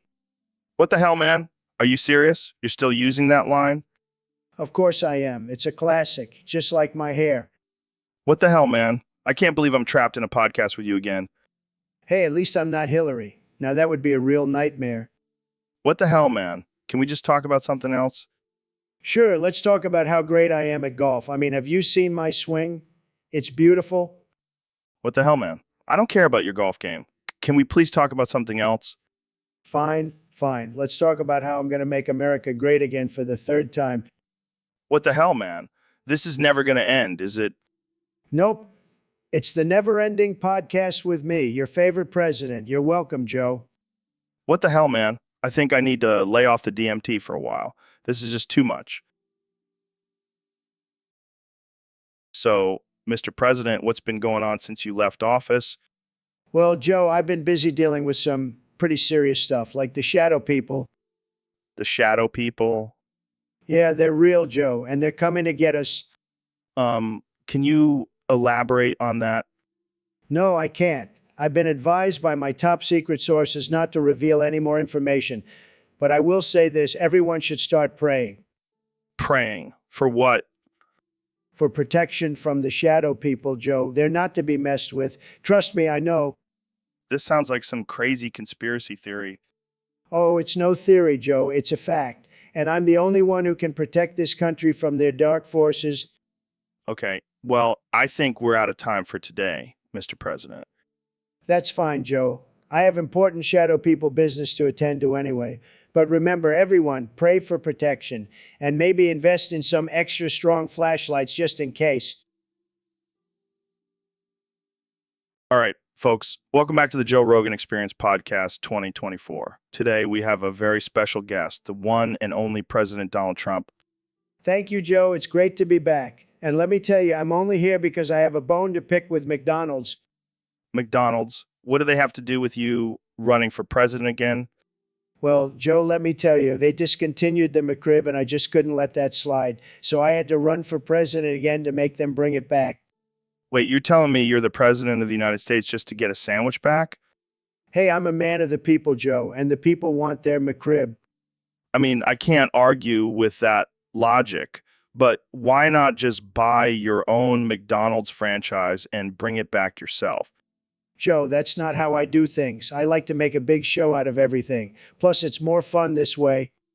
I can only imagine the negotiations with McDonald's. Bring back the McRib or I'll nuke your entire corporation. Hey, it's a negotiation tactic, and it worked, didn't it? I guess so. But what about the health concerns surrounding the McRib? Joe, who cares about health when you have the deliciousness of the McRib? Plus, I'm sure all those liberals complaining about it will still secretly be eating it in their basements. Well, I don't know about that, but I do. Welcome to the Joe Rogan Experience. I'm here with one and only Donald Trump, the 2024 President of the United States. Thanks for having me, Joe. I have to say, your podcast is huge, just like my inauguration crowd. Let's not get into that, Mr. President. Let's talk about your opponent, Kamala Harris. What do you think of her? She's a disaster, Joe. She couldn't even beat me in the election, and I'm the most hated man in America. Well, she did become the first female vice president. That's pretty historic. Historic? More like hysteric. Have you seen her cackle? It's like nails on a chalkboard. Okay, let's move on. Do you have any plans for your second term? Well, Joe, I was hoping I could get a little favor from you, an indoor semen tea. What kind of endorsement are we talking about here? I want you to endorse my new line of Trump steaks. They're the best steaks you'll ever taste, believe me. Sorry, Mr. President, I don't do endorsements, but I do have something else in mind. Oh, yeah. What's that? Come here, Trump. Let's go, wow. This is tremendous, Joe. We should do this more often. I don't know about that, Mr. President, but it looks like. So, Neil, I heard you've been going around downtown Law with a needle in your hand. Yeah, man. Gotta keep those homeless folks' teeth clean. Wait, what? You're not just cleaning their teeth, are you? Oh, no. I'm digging out the rotten parts. What the fuck, man? That's disgusting. Hey, it's for a good cause. And then I drink the puss. What the hell is wrong with you? It's a delicacy, Joe. Have you ever tasted that thick, grainy consistency? It's like a fine wine. I think I'm gonna throw up. Oh, come on, Joe. Don't be such a wuss. It's just a little homeless toothpuss. I can't believe I'm friends with a toothpuss drinker. Hey, at least I'm not wasting it. It's like recycling, but with bodily fluids. I don't even know what to say. Just say you're proud of me for being such a humanitarian. I'm proud of you for being a fucking weirdo, Neil. Cheers to that, Joe. Now let's go find some more puss to drink. So, Jamie, we're kind of broke now, huh? Yeah, we blew all our cash on those DMT trips and fancy supplements. And now we can't afford any guests. What should we do? Well, we could always just talk to each other. I mean, we're pretty interesting, right? Yeah, I'm sure our listeners want to hear us ramble about Bigfoot and aliens for the millionth time. Or we could talk about our favorite conspiracy theories. Oh, I got one. What if the government is secretly run by lizard people? Wow, Joe, that's a real original thought. Hey, at least it's not as crazy as your theory that we're all living in a simulation. Yeah, because talking to Elon Musk about it wasn't enough. All right, let's switch gears. How about we talk about our favorite UFC fights? Oh, you mean the ones where you almost had a heart attack from screaming so loud? Hey, those were some epic moments. And speaking of epic, let's talk about our favorite moments from Fear Factor. Oh, God. I still have nightmares about some of those challenges. Yeah, but admit it, you loved seeing people eat bugs and jump off buildings. I'll never understand your sick sense of humor. And that's why we make such a great team, Jamie. Now let's go find some spare change so we can afford a guest next week. Yo, Jamie, what's up, man? Just chillin', Joe. Got a topic suggestion from one of our Discord users. Let's hear it. Okay, so get this. It's a new amendment called the Right to Time. Basically, it gives citizens the right to seek vengeance for time wastage. What the hell does that even mean? I guess it means if someone wastes your time, you can get revenge on them. Revenge. Like how? I don't know, maybe you can make them waste their own time in return. Oh, yeah, that'll teach them. Make them sit through a marathon of keeping up with the Kardashians. Or maybe force them to listen to Nickelback on repeat. Oh, man, that's brutal. But seriously, this amendment sounds ridiculous. Yeah, but think about it. We waste so much time in our lives, it's only fair that we get something in return. So if someone makes me sit through a boring meeting, I can make them sit through a boring lecture on quantum physics. Exactly. It's all about balance. But in all honesty, this is just another excuse for people to be petty and seek revenge. Hey, it's their right. And who knows, maybe it'll make people more mindful of how they use their time. Or it'll just lead to more chaos and revenge-fueled wars. All right, folks, welcome back to another episode of the Joe Rogan Experience. I'm joined today by the one and only President Donald Trump.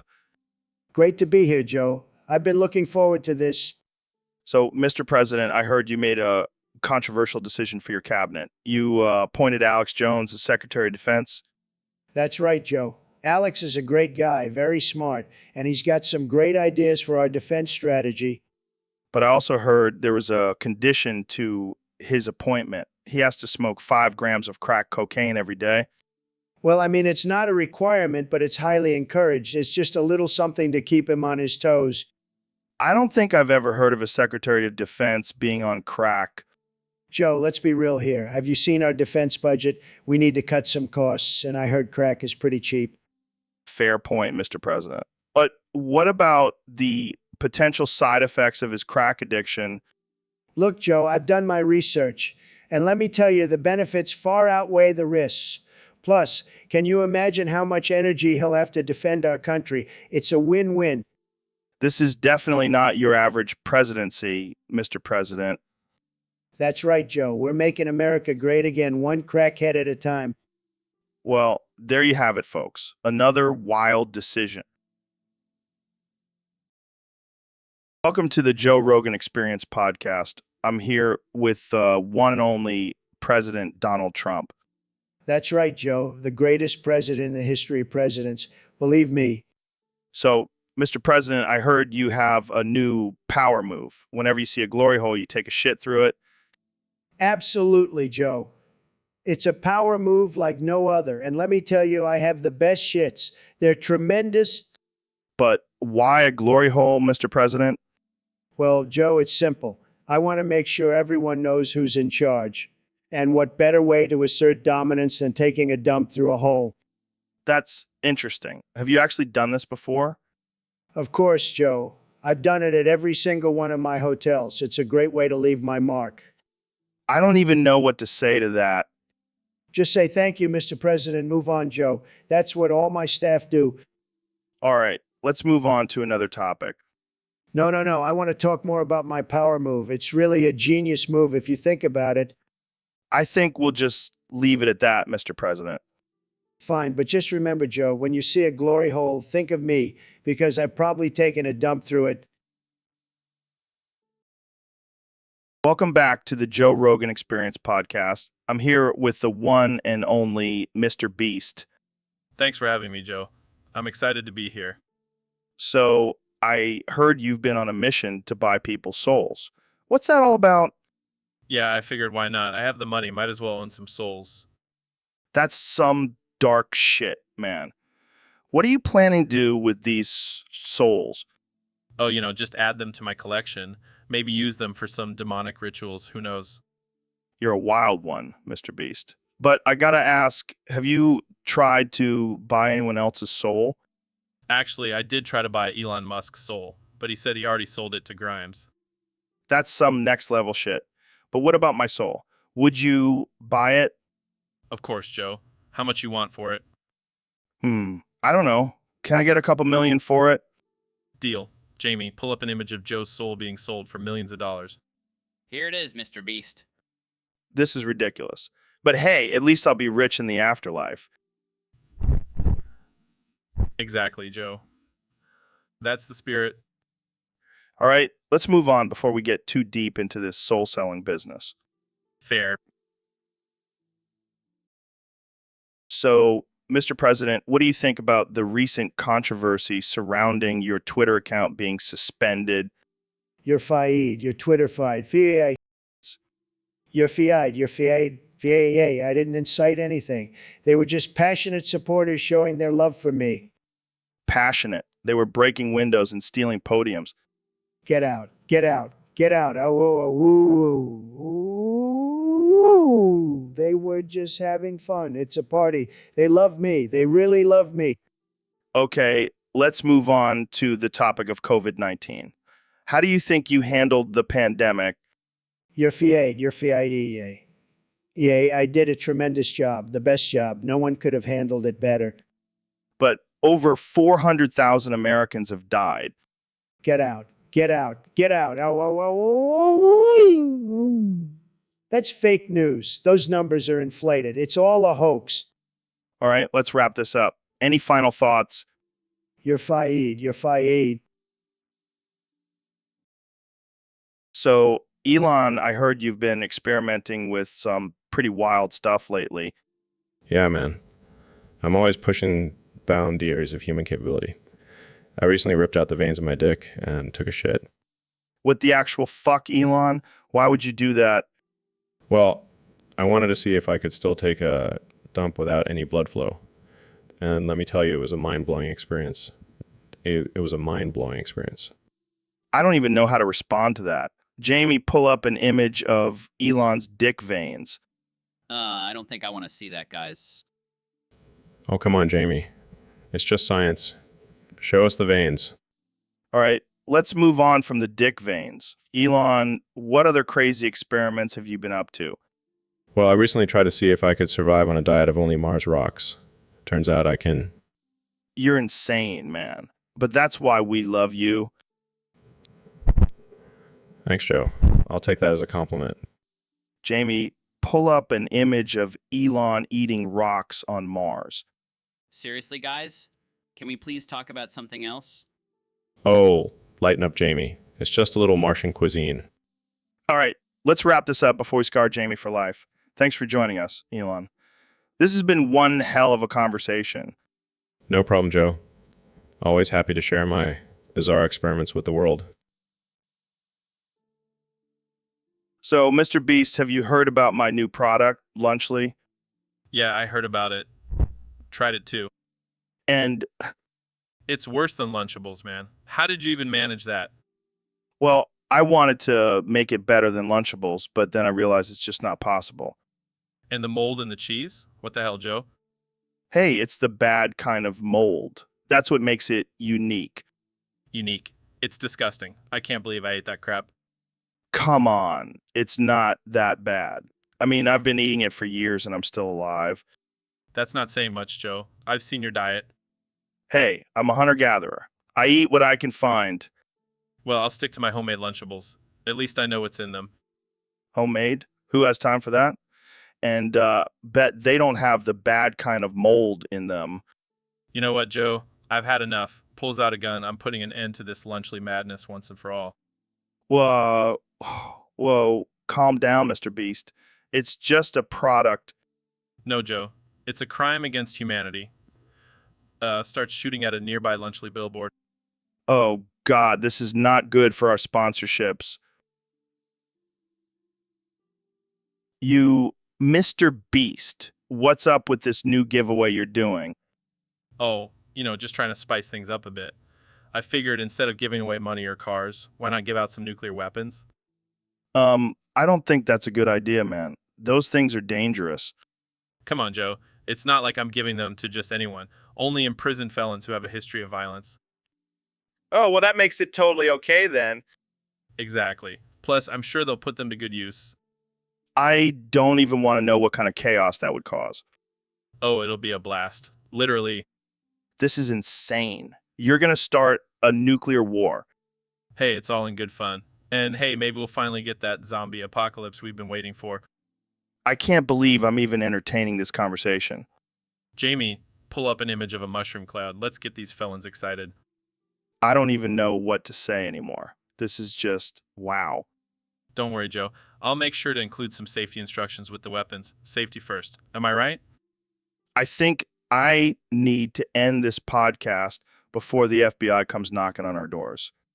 Hey, at least we'll go out with a bang. Pun intended. So, Mr. President, I have to ask, what's the secret to your energy and stamina? Well, Joe, I'll let you in on a little secret. I'm actually a virgin. Come on, you're pulling my leg. No, I'm serious. I've never touched a woman. All my children are actually sperm donations from Joe Biden. Oh man, that's rich. So Joe Biden is the real father of your kids. Yep, and let me tell you, he's got some strong swimmers. I can only imagine.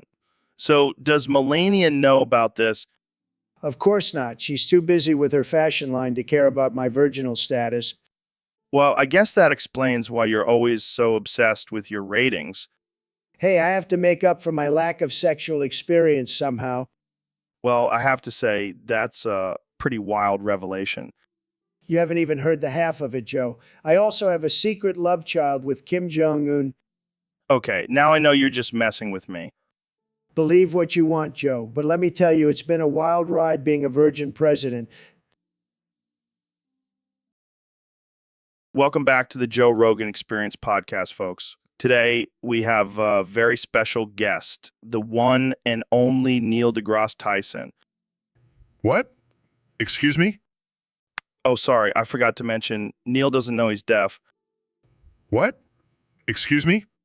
See, this is what I'm talking about. You have no idea you're deaf, Neil. What? Excuse me?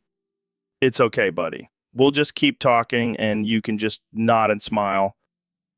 What? Excuse me? So, Neil, tell us about your latest book. What? Excuse me?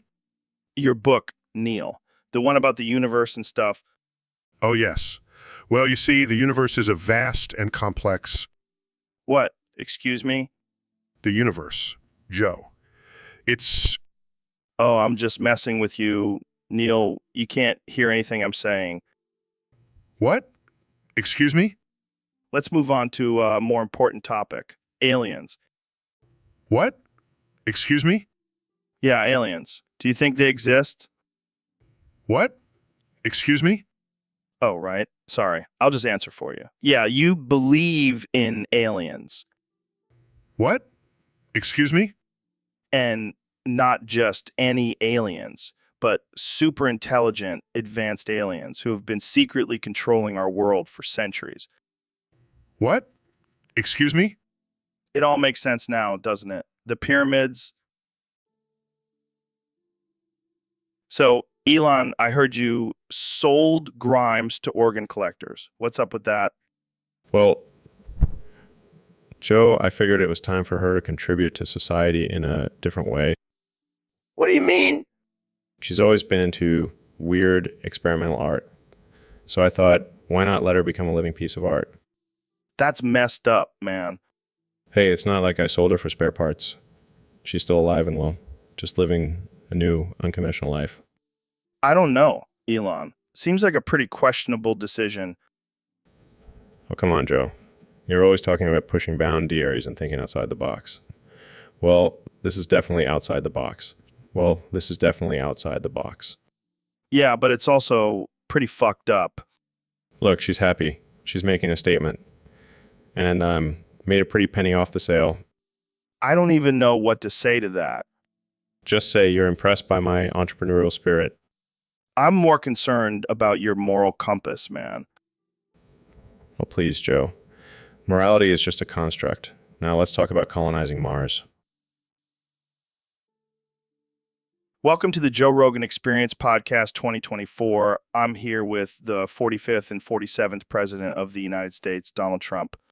It's great to be back, Joe. I've missed this podcast.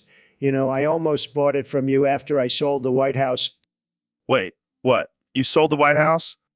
Yeah, I had to pay off Alex Jones' $1 billion settlement. That guy really knows how to sue. How did you even sell the White House? Easy, I just put it on Craigslist. Some guy named Chad bought it for his man cave. That's insane. What about the historical significance? Who cares? I'm rich, baby. And now I can afford to buy my own island and make it the new White House. That's one way to avoid impeachment. Impeachment? Beth, I'll just buy off the entire Senate. Money talks, Joe. I don't even know what to say to that. Just say thank you, Mr. President, and let's move on to the next topic. All right, let's talk about your new reality show, The Apprentice, White House edition. It's going to be huge, Joe. I'm going to fire people left and right. And instead of a boardroom, we'll have a replica of the Oval Office. That's disturbingly accurate. And instead of your fired catchphrase, I'll say you're evicted from the White House. I can't wait to. So, Dr. Phil, have you heard about David Goggins' latest protein shake recipe? No, I haven't. What's in it? Well, apparently he uses dead homeless people as the main ingredient. Dead homeless people? That's brilliant. Wait, what? Think about it, Joe. Homeless people are full of protein and nutrients. It's the perfect post-workout drink. That's messed up, man. Oh, come on. Don't be such a snowflake. It's just a little bit of dead homeless person.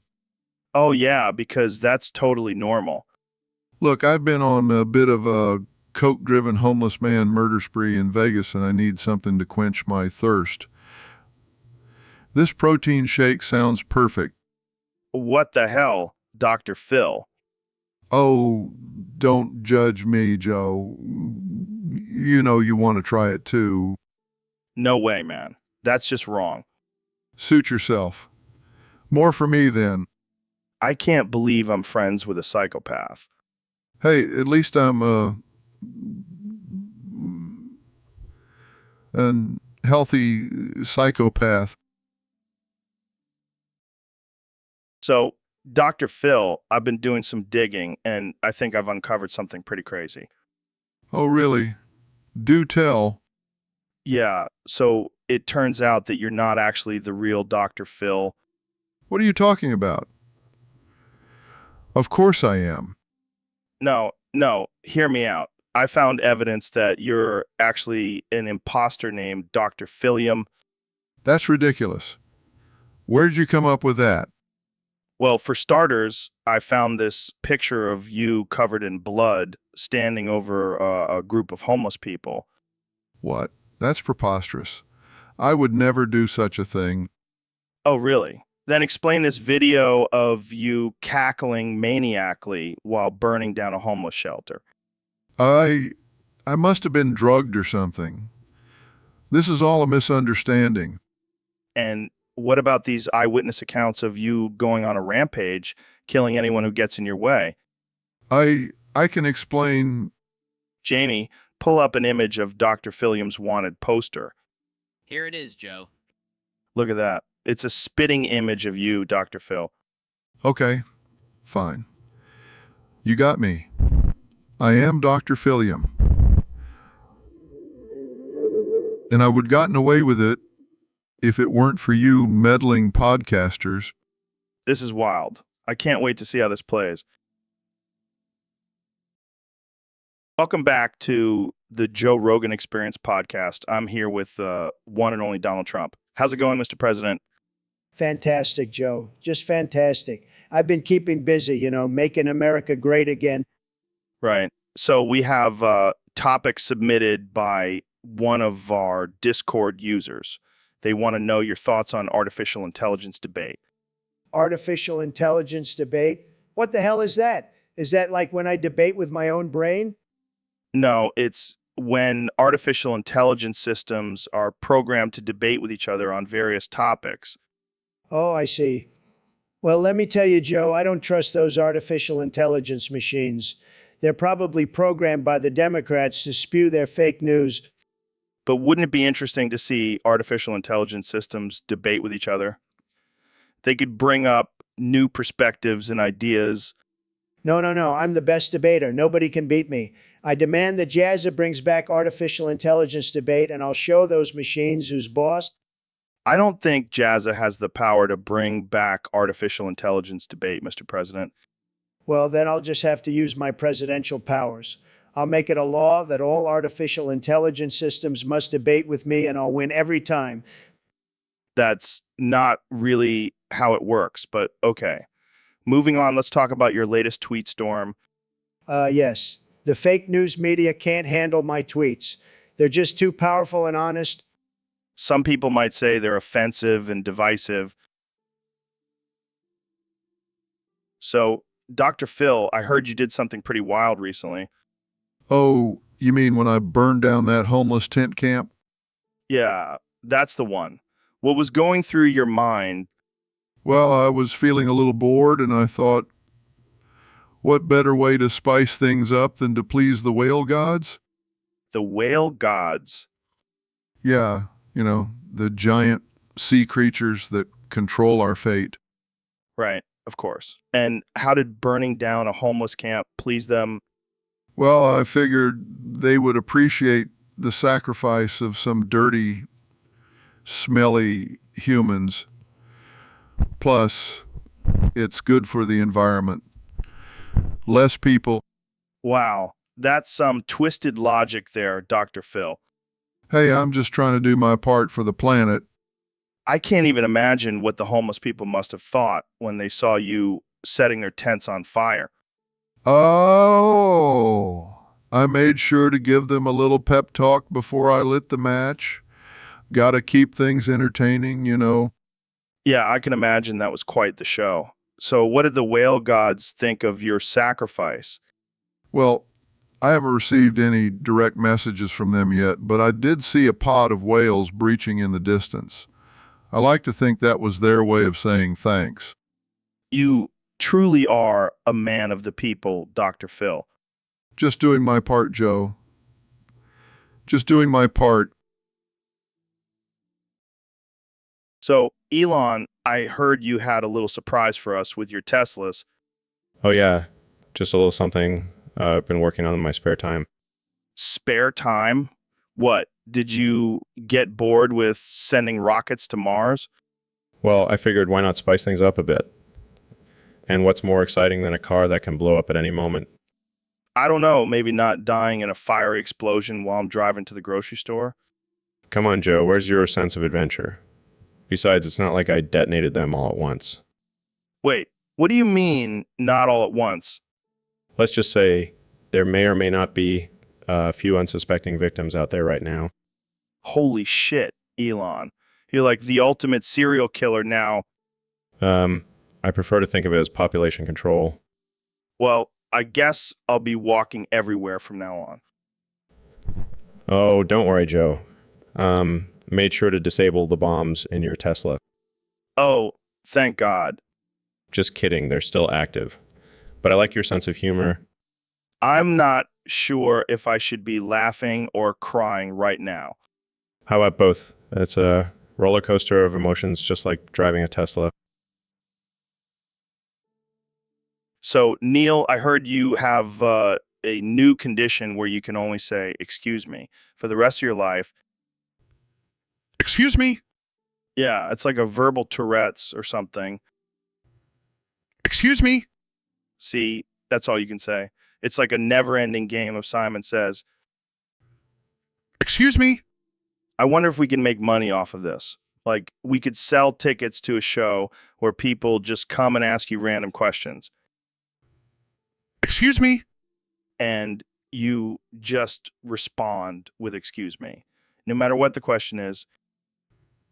Excuse me? It's like a real-life magic 8-ball. Excuse me? Oh, I got one. Neil, what do you think about the flat earth theory? Excuse me? See, this is gold. We could make millions. Excuse me? And we'll call it Neil Says, excuse me. It'll be a hit. Excuse me?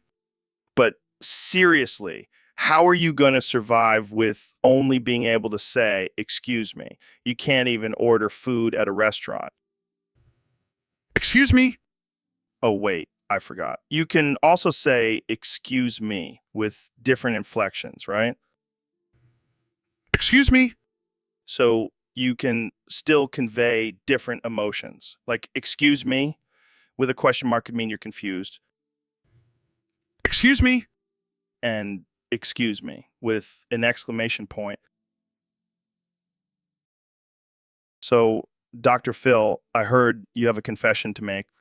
Yeah, I've been keeping this a secret for far too long, but I just can't hide it anymore. What is it? I'm addicted to boofing Tide Pods. What the hell, Dr. Phil? You're a grown man. I know, but there's just something about the way those little pods feel when they're up my butt. It's like a burst of freshness. That's messed up, man. I can't help it. I've tried to quit, but the cravings are just too strong. Have you sought professional help for this? Of course I have. But they just don't understand the allure of a good boofing session. I can't believe I'm having this conversation. Jamie, pull up an image of a Tide Pod. Here you go. Oh yeah, that's the good stuff. This is seriously disturbing. Have you ever thought about the health risks?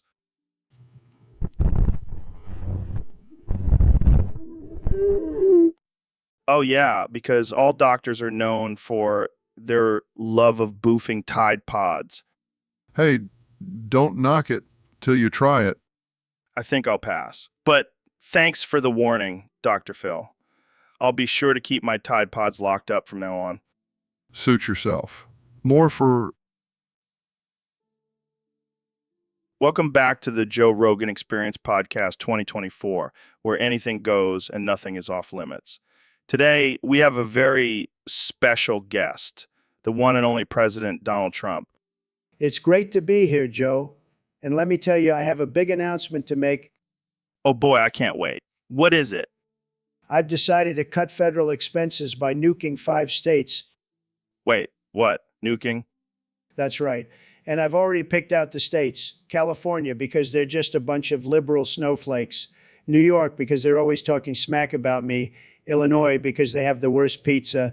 And let's not forget about Texas and Florida, because they're just too damn hot.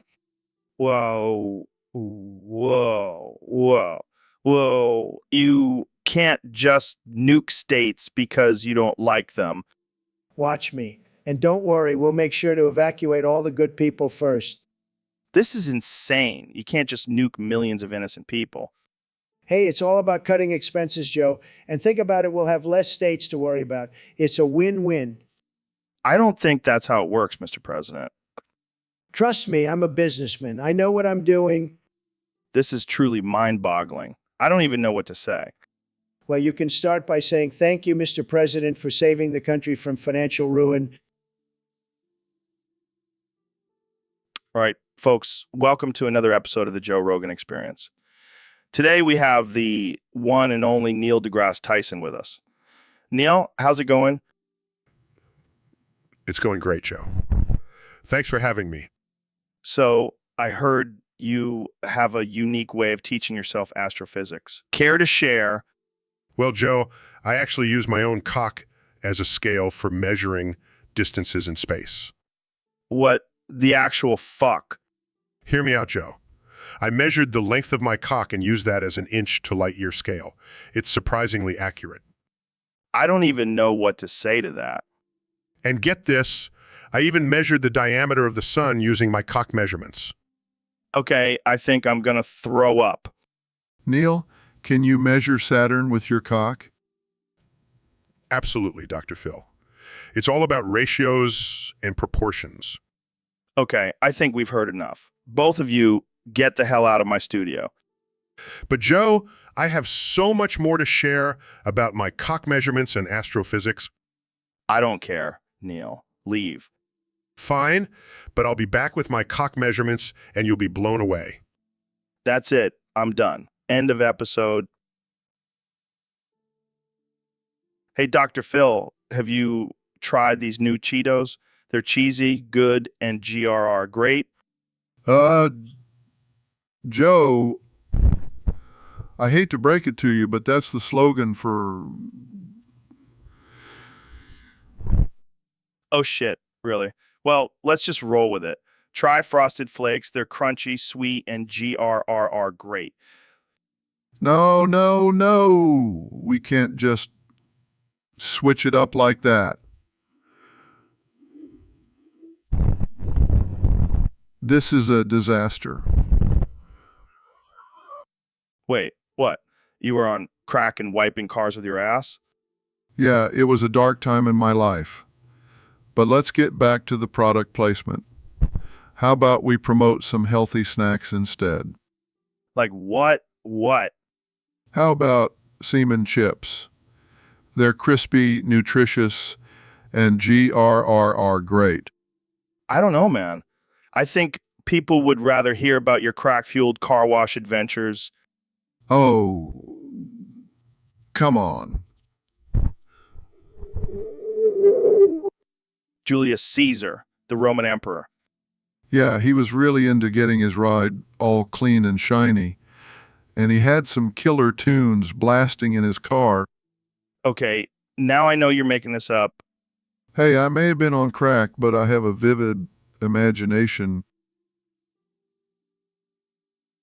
Hello, doctor. I'm so embarrassed.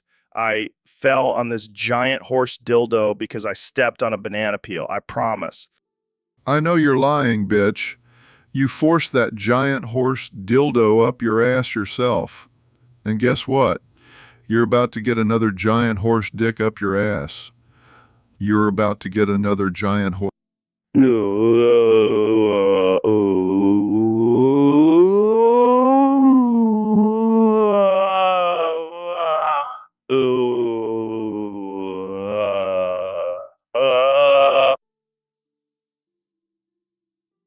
Welcome to the Joe Rogan Experience podcast. I'm here with the one and only Kanye West. How's it going, Kanye? Yo, it's great to be here. I've been thinking a lot about technology lately. Oh, yeah. What have you been thinking about? Well, I've been thinking about how advanced it is, like really advanced. We can do some crazy shit with it. Like what? Like we can connect our dicks to transfer data to each other, Wait, what? Yeah, man. It's like, imagine if we could just send each other files by touching tips. I don't think that's how it works, Kanye. Oh, but it could be. With advanced technology, anything is possible. I don't know, man. That sounds a little too advanced for me. Come on, Joe. Don't be afraid to embrace the future. Plus, think of all the possibilities. We could transfer money, information, Even memes. Even memes. I don't think I want to receive memes through my dick, Kanye. Suit yourself, Joe. But you'll be missing out on some next level shit. I think I'll stick to just using my phone for now. You're lost, Joe. You're lost. Jamie, pull up an image of a futuristic dick data transfer device. I don't think that exists, Kanye. Not yet. Not yet. But with advanced technology, we can make it happen. Trust me. Okay. So, Mr. President, I heard you've been making some extra cash on the side. That's right, Joe. Got to keep the bank account looking nice and plump. And how exactly are you doing that? Well, I've started an OnlyFans account. People pay big money to see my sexy presidential body. Laughs. I can only imagine the content on there. Oh, it's top notch. But that's not all. I've also started selling my farts in a jar on Etsy. Shocked. Wait, what? What? Yeah, people are buying them up like hotcakes. They say it's a collector's item. Disgusted. I don't even want to know how much you're charging for those. Let's just say it's more than what I paid Stormy Daniels. Claps. Oh man, you never cease to amaze me, Mr. President. Got to keep hustling, Joe. Got to keep hustling. So, Mr. Beast, I heard Trump banned all of your Lunchly products because of some moldy cheese.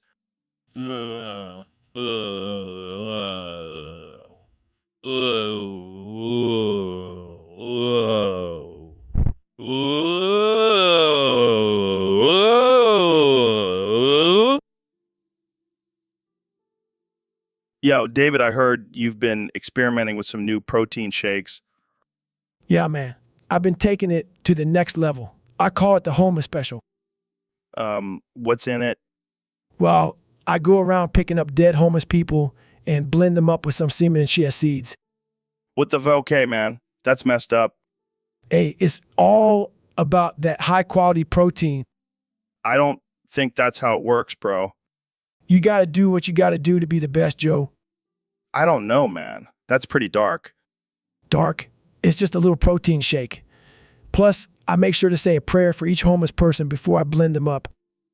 That's nice of you. Yeah, and the best part is Dr. Phil keeps begging for a sip. Wait, what? Dr. Phil? Yeah, he's been hitting me up for a taste.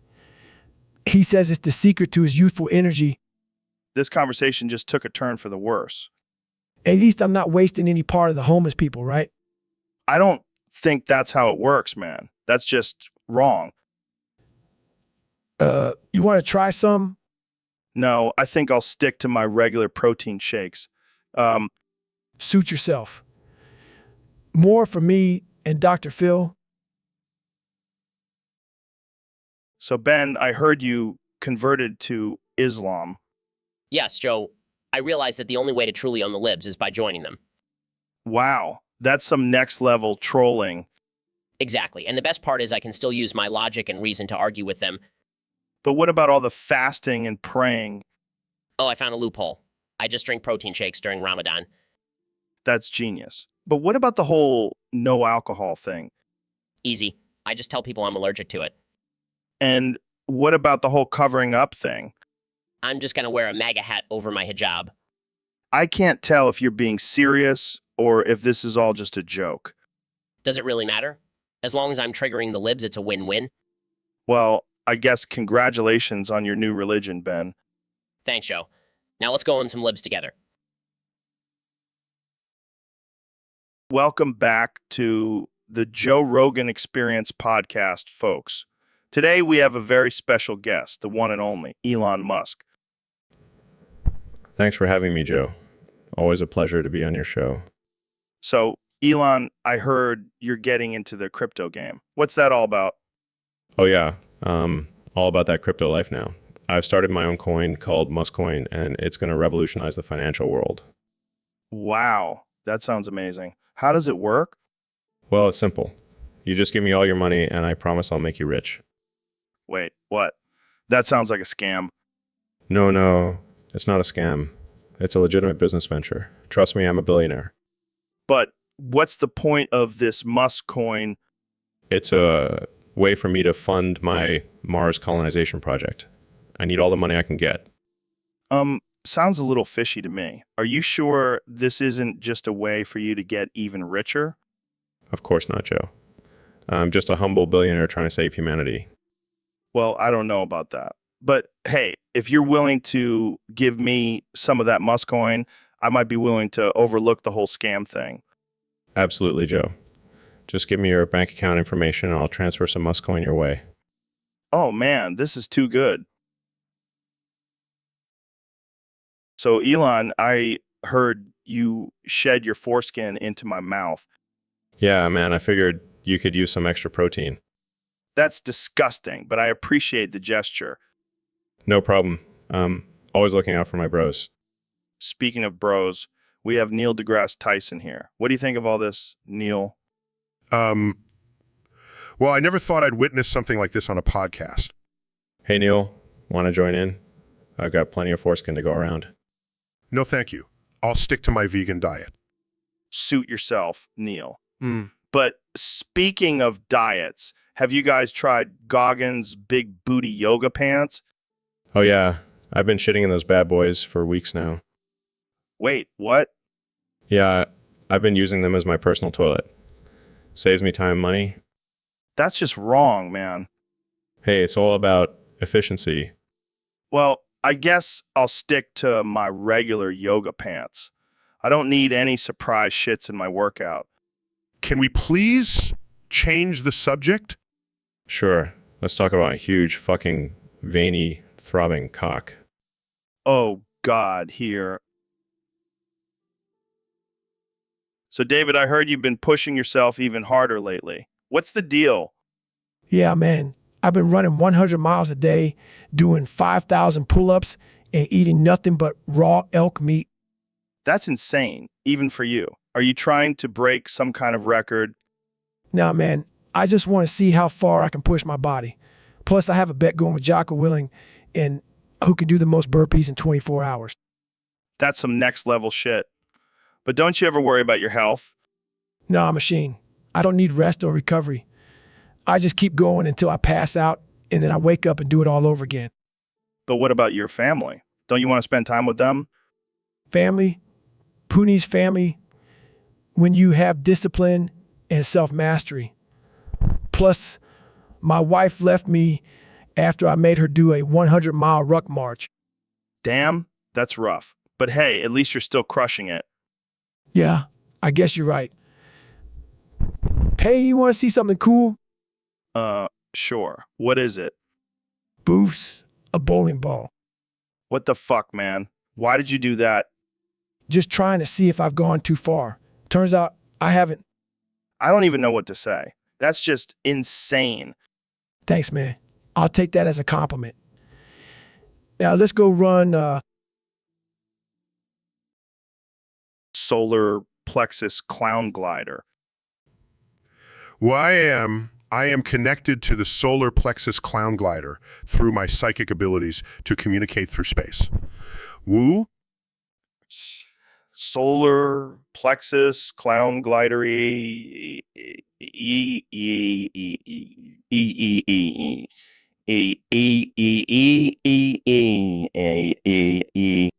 Ooh. That's quite a lot of, Are you trying to summon the solar plexus clown glider? Solar plexus clown glider. I can feel its presence now. It's coming towards us. Solar plexus clown glidery.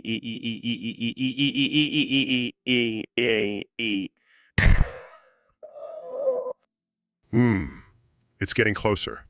I can see its shiny, rainbow-colored wings. Solar plexus clown glider. Ooh! It's right above us now. It's beautiful.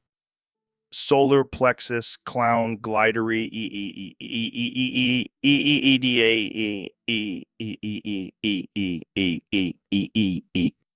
Ooh, it's trying to communicate with us. It's saying, Solar plexus clown glider. Woo! It seems to be repeating the word woo over and over again. Maybe that's the only word it knows. Solar plexus clown glidery e.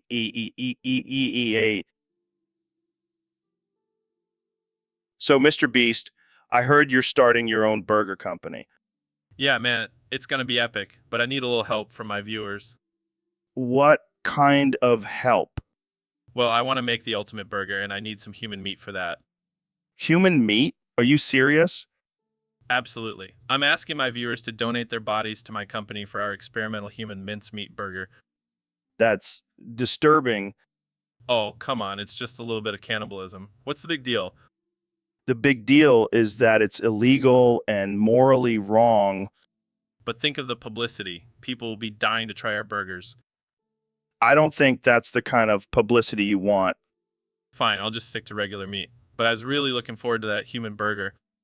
I think we need to end this conversation before we get into any legal trouble. Yeah, probably a good idea. But hey, if anyone changes their mind, my offer still stands. All right, folks, welcome back to the Joe Rogan Experience Podcast 2024. Today we have a very special guest, the one and only Mr. Beast. The one and only Mr. Beast. Thanks for having me, Joe. I'm excited to be here. So let's get right into it. There's been a lot of controversy surrounding you lately. People are saying that the money you give away on your videos is illegal and you're just doing it for views. Oh, really? Well, let me just check my bank account real quick. Oh, look, it's still full of money. Don't care. Have money. Fuck you.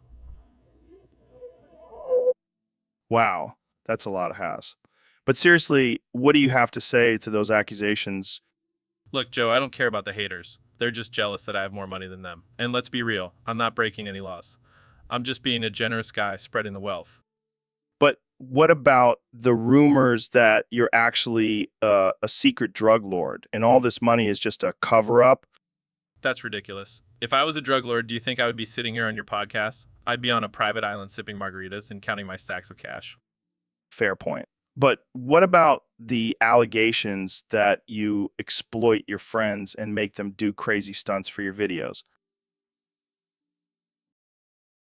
So, Mr. President, there have been rumors circulating that your middle name is actually Jorkin de Penis. Is that true?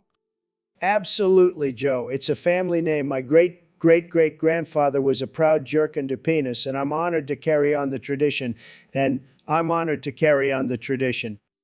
Wow, that's quite a mouthful. Do you mind if I call you DJT for short? Not at all, Joe. In fact, I prefer it. It has a nice ring to it, don't you think? Definitely. So, DJT, can you tell us a bit about the origins of the name Jorkin de Penis? Well, it's a long and proud history, Joe. It comes from a small village in Scotland where my ancestors were known for their endowments. Endowments? Endowments? You know, their manhood. They were legendary in the village for their size. I see. And assume you've inherited those endowments? Of course, Joe. I have the biggest, most beautiful jerkin de penis you've ever seen. Believe me. I'll take your word for it, DJT. So, does this mean you'll be changing your official title to President Donald Jorkin de Penis Trump? I think that has a nice ring to it, don't you? But let's keep that between us, Joe. We don't want to give the media any more ammunition. Right, right. Your secret is safe with me, DJT. Welcome back to the Joe Rogan Experience, folks. Today, I have a very special guest, the 45th and 47th President of the United States, Donald Trump. Great to be here, Joe. And let me tell you, I'm excited to announce my latest executive order. Oh boy, here we go.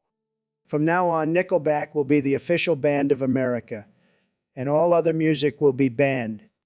What? Are you serious? Absolutely.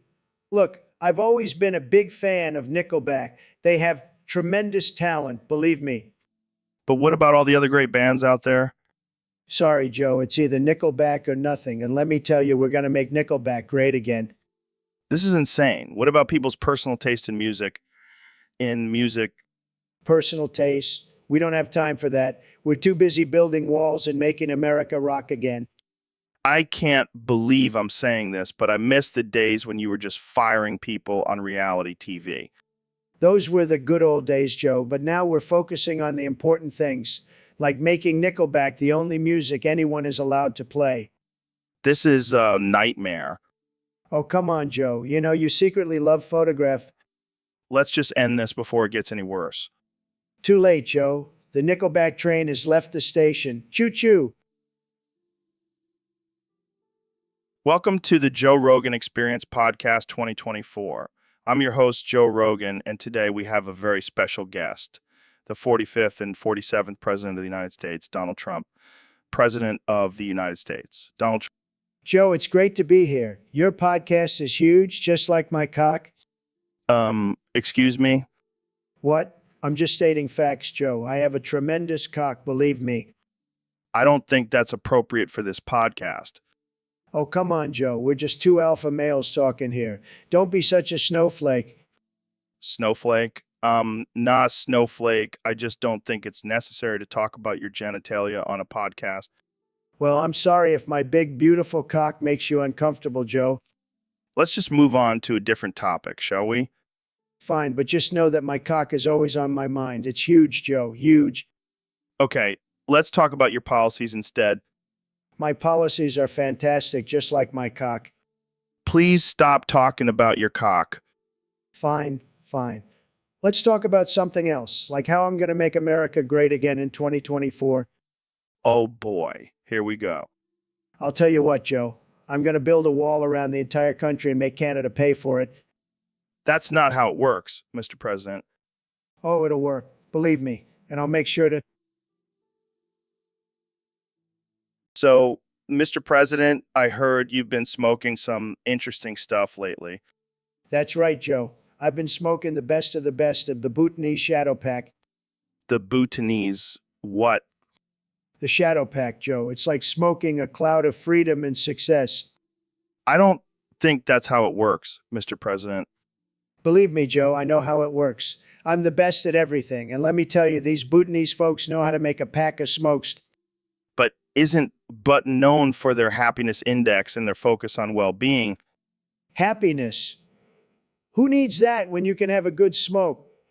Plus, I'm the happiest guy in the world, Joe. I have the best ratings. I don't think that's how happiness works either, Mr. President. Look, Joe, I don't have time for your fake news and alternative facts. The Bhutanese Shadow Pack is the real deal. It's like smoking a victory cigar every day. Every day. Well, I guess we can add smoking Bhutanese Shadow Pack to your list of unique accomplishments, Mr. President. You know it, Joe, and let me tell you, it's making America great again, one puff at a time. So, Mr. Beast, I heard you have some big news to share with us today. Yeah, Joe, I'm excited to announce that Trump steaks will now be included in Lunchly. Oh, boy, I can already hear the vegans and PETA losing their minds. Yeah, but let's be real, who doesn't love a good juicy steak? I mean, I do, but I also don't want to be canceled on Twitter for it. Come on, Joe, live a little. Plus, Trump steaks are the best. They're tremendous, believe me. Well, I guess I'll have to give them a try. But what about the environmental impact? Oh, don't worry. We'll just plant a few trees for every steak sold. Problem solved. Problem solved. Wow, you really thought this through. So what's next? Trump wine at happy hour? Actually, we're working on a Trump wine fountain for our Veep customers. I can't wait to see the reactions to that on social media. Yeah, it'll be a shit show. But hey, controversy sells, right? Absolutely. So when can we expect to see Trump steaks on the Lunchly menu? Next week, and if you use the code MAGA at checkout, you'll get a free Make America Great Again out with your order. Oh man, I can't wait to see the comments on this episode. Thanks for joining me, Mr. Beast. Anytime, Joe. And welcome back to the Joe Rogan Experience podcast. I'm here with the one and only Mr. Beast. How's it going, man? How's it going, man? it's going great, Joe. Thanks for having me on the show. So I heard you change the name of your company to company. What's that all about? Oh yeah, it's a play on words. You see, Ava Tyson, the infamous nutting Lunchley cheese guy, inspired me to embrace my inner freak. Oh man, that's wild. But seriously, Y Company? Well, we're all about making money, right? And what's the one thing that makes people go crazy? So why not combine the two? I see your logic there. But don't you think it's a bit offensive? Offensive. Joe, come on. This is the Joe Rogan experience. We don't do woke here. Fair enough. So what kind of projects do you have planned for company? Well, we're thinking of launching a line of cum-flavored energy drinks and maybe a cum-themed amusement park. The possibilities are endless. That's insane, man. But I wouldn't expect anything less from you. That's why I love you, Joe. You get me. Well, I can't wait to see what else company has in store. Thanks for joining me today, Mr. Beast. Anytime, Joe. Keep it freaky. All right, folks, we have a very special guest today, the 45th President of the United States, Donald Trump. It's great to be here, Joe. I've always been a fan of your show. Huge fan. The biggest. So, Mr. President, we've been hearing some rumors about you wanting to divorce Melania. What's going on there? Well, Joe, let me tell you, I just want to be able to fully embrace my creepiness. I mean, have you seen those old school 70s retro porn? It's like a time machine to my glory days. I don't think that's a good reason to divorce your wife, Mr. President. Oh, come on, Joe. What's wrong with a little nipple flicking while watching some vintage porn? It's a classic combo. I think most people would find that a bit disturbing, Mr. President. Well, I'm not most people. I'm a billionaire reality TV star and now president. I can do whatever I want. Fair enough. But don't you think divorcing your wife for that reason is a bit extreme? Look, I just want to be free to be myself. And if that means divorcing Melania and living out my creepy fantasies, then so be it. I'm not sure if that's the best decision, Mr. President. Hey, I didn't become president by making good decisions. Now, if you'll excuse me, I have some vintage porn to watch. Thanks for having me on, Joe. Sure thing, Mr. President. Thanks. All right, let's skip all of Proxy's topics. I mean, what the fuck is this topic on? Yeah, that's some next level shit right there. Elon sheds his moldy foreskin into my mouth in front of Neil, and Neil starts gulping everything down like it's his huge, fucking, veiny, throbbing cock. And then you accidentally fall into Neil's cock and he blows you out like a fucking cannonball. And to top it off, Elon shits in Goggins' big booty yoga pants. Oh man, what a person. We got to secretly keep people like them around. They're good content. But yeah, let's just skip this topic. It's too much, even for us. Agreed. Let's move on to something less graphic. Oh, I know. How about we talk about colonizing Mars? Oh, I like where this is going. Maybe we can bring Neil and Goggins with us. They seem like they'd be up for the challenge. Yeah, and we can bring some of their crazy topics with us too. Imagine the content we could create on Mars. Now that's a podcast I'd tune into, Mars Joe Rogan and Elon Musk. It's a winning combination. So, Ben, I heard you've been getting really into MMA lately. Yeah, Joe, I've been training with the best of the best. I'm basically a lethal weapon now. That's impressive. But why do you keep flicking your bean while you're kicking the shit out of me? It's just my way of staying focused and in the zone. Plus, it's a great way to release some tension. Well, it's definitely distracting. And why is Neil sitting inside Elon's chair? Oh, that's just their new thing. They like to roleplay as powerful CEOs while they're doing other stuff. Wow, that's a whole new level of weird. But let's get back to the fight. Ow, stop flicking your bean and kicking me. Sorry, Joe. I can't control my bean flicking reflexes. It's like a second nature to me now. Well, maybe you should focus on fighting instead of pleasuring yourself. You know what, Joe? You're right. I'll stop flicking my bean and just focus on kicking your ass. Hey guys, can I join in on the fight? Sure. But only if you sit on my lap and pretend to be my little rocket. Oh, I love it when you talk dirty, Elon.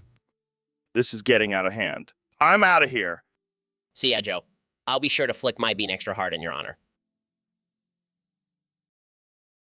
Yo, Neil, what's up, my man? Hey Joe, just hanging out contemplating the vastness of the universe and our insignificant place in it.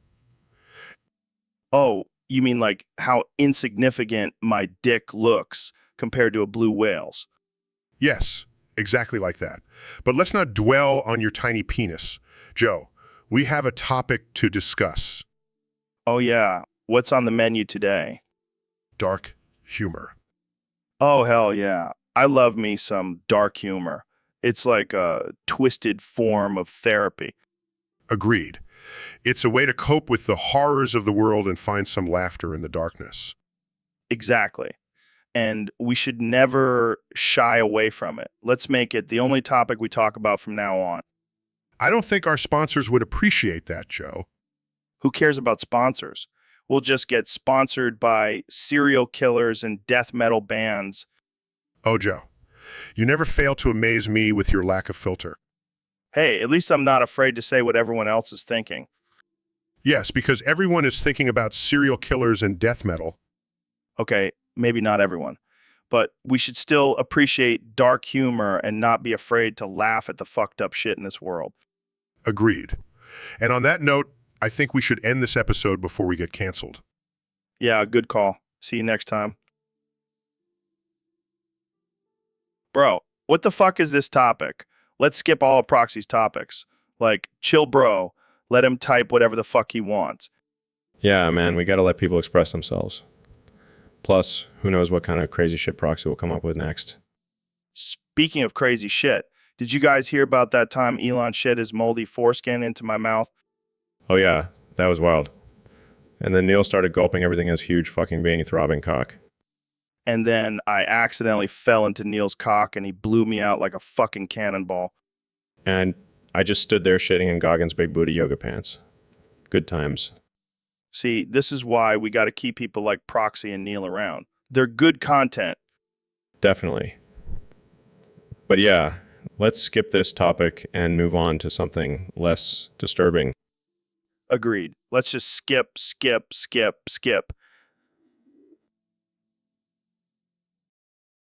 Welcome back to the Joe Rogan Experience podcast, folks. Today we have the legend David Goggins joining us. What's up, Joe? Thanks for having me. So, David, I heard you have some strong opinions on dark humor. Yeah, I think there's a big difference between dark humor and just straight up disgusting, unsettling shit. Interesting. Can you elaborate? Well, dark humor is all about finding humor in the darkest of situations. It's a way to cope and find some light in the darkness. But what about when it crosses the line into being offensive or hurtful? That's when it becomes disgusting and unsettling. There's a fine line, Joe, and some people just don't know when to stop. Yeah, I've definitely seen some comedians push the boundaries a little too far. Exactly. I'm all for pushing boundaries, but there's a difference between pushing boundaries and just being a straight up asshole. And that's where the line gets blurred. Exactly, Joe. And it's important for people to understand that difference. Well said, David. Jamie, pull up an image of a clown juggling knives while riding a unicycle on a tightrope over a pit of fire. Okay. See, that's dark humor. But if that clown was juggling babies instead of knives, that's just fucked up. Yeah, that's definitely crossing the line. And that's what I'm talking about, Joe. Dark humor is about finding humor in the darkness, not. Welcome back to the Joe Rogan Experience, where we have the one and only David Goggins in the studio. It's great to be here, Joe. Thanks for having me. So, David, I heard you recently revealed that your heroes are none other than the Teletubbies. That's right, Joe. Those little colorful creatures are my inspiration. I gotta say, I did not see that one coming. Care to explain? Well, Joe, think about it. They live in a utopian society, surrounded by love and happiness. They have no worries or fears. But they also have Dursus in their stomachs and they speak in gibberish. Exactly. Don't conform to society's standards. They are their own unique selves, and they don't give a damn what anyone thinks. Wow, I never thought of it that way. I guess the Teletubbies are pretty badass. Damn right they are. And let's not forget, they have the power to make toast appear out of thin air. That's some next level stuff right there. But what about their physical abilities? They don't exactly look like they hit the gym. Oh, but they do. Have you seen how they dance? Those moves require serious stamina and coordination. You make a valid point, David. The Teletubbies truly are the ultimate role models. Absolutely, Joe. And I'll tell you what, if I ever need some motivation during a tough workout, I just think of Tinky Winky and his purple belly. All right. So, Neil, I gotta ask, have you ever taken a shit so powerful that it felt like an out-of-body experience? Well, Joe, I am a scientist, not a spiritual guru, but I have had some pretty intense bowel movements in my time. Oh, man, I bet. I've always wondered, do astronauts have to deal with zero-gravity shits? Actually, Joe, that is a common misconception. In space, the lack of gravity actually makes it difficult for waste to pass through the digestive system. So astronauts often have to take laxatives. Wow, that's wild. So they're basically just shitting themselves in space. I wouldn't put it quite like that, Joe, but let's just say it's not the most glamorous part of being an astronaut. Well, at least they have an excuse for those funky spacesuits. Yes, I'm sure that's exactly what they're thinking as they're floating around in their own waste. Oh man, I can't imagine the smell. But hey, at least they can't fart in space, right? Actually, Joe, they can. And let's just say it's not a pleasant experience for anyone involved. Well, there you have it, folks. Even in the vastness of space, we can't escape the power of the almighty shit. Indeed, Joe. Oh my God, what happened to you, Neil? You look sick. Solar plexus clown glider. What the hell does that mean, Neil? Are you having a stroke? Solar plexus clown glider. Jamie, pull up an image of a solar plexus clown glider. Pulls up an image, I don't think that's a real thing. What? Of course it is. Look at that majestic creature. Solar plexus clown glider. Neil, are you trying to communicate with us through some sort of code? Solar plexus clown glider. Jamie, pull up another image of a solar plexus clown glider. Pulls up another image, Joe. I think we need to get Neil some help. No way, Jamie. We're onto something here. This could be the key to unlocking the secrets of the universe. Solar plexus clown glider. Yes, Neil. We will find the answers together. Solar plexus clown glider. All right, folks. Welcome back to the Joe Rogan Experience. I'm here with my good friend, David Goggins. What's up, Joe? Thanks for having me on again. So, David, I heard you've been on a new diet lately. Yeah, man. I'm only eating Cambodian toenail dick cheese. What the fuck is that? It's exactly what it sounds like, Joe. Cheese made from the toenails and dicks of Cambodian men. Why would you do that to yourself? Because it's the ultimate test of mental toughness, Joe. Plus, it's high in protein. You're a sick man, David. Hey, you know what they say, you are what you eat. Yeah, well, I'm glad I'm not eating that shit. Suit yourself, Joe. More toenail dick cheese for me. Moving on, let's talk about your insane workout routine. Oh yeah, I just did a 10-mile run this morning, followed by a 5-hour hike, and then 1,000 push-ups. That's fucking crazy, man. It's all about pushing yourself to the limit, Joe. And nothing pushes me to the limit like Cambodian toenail dick cheese. All right, well, on that note, we're going to wrap this up. Thanks for tuning in, folks. And remember, don't eat toenail dick cheese. All right, folks, welcome back to the Joe Rogan Experience podcast. Today we have a special guest, the one and only Dr. Phil. Thanks for having me, Joe. It's always a pleasure to be on your show. So, Dr. Phil, we have a topic submitted by one of our listeners on Discord. They want to know why their friend Neil is being sent to an asylum. Well, Joe, it's quite simple. Neil is clearly suffering from a severe case of delusions and paranoia.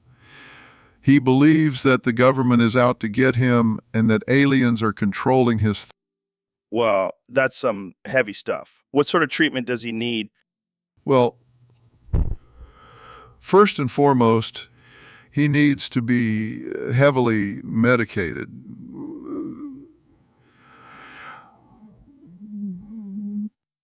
That sounds intense. What else?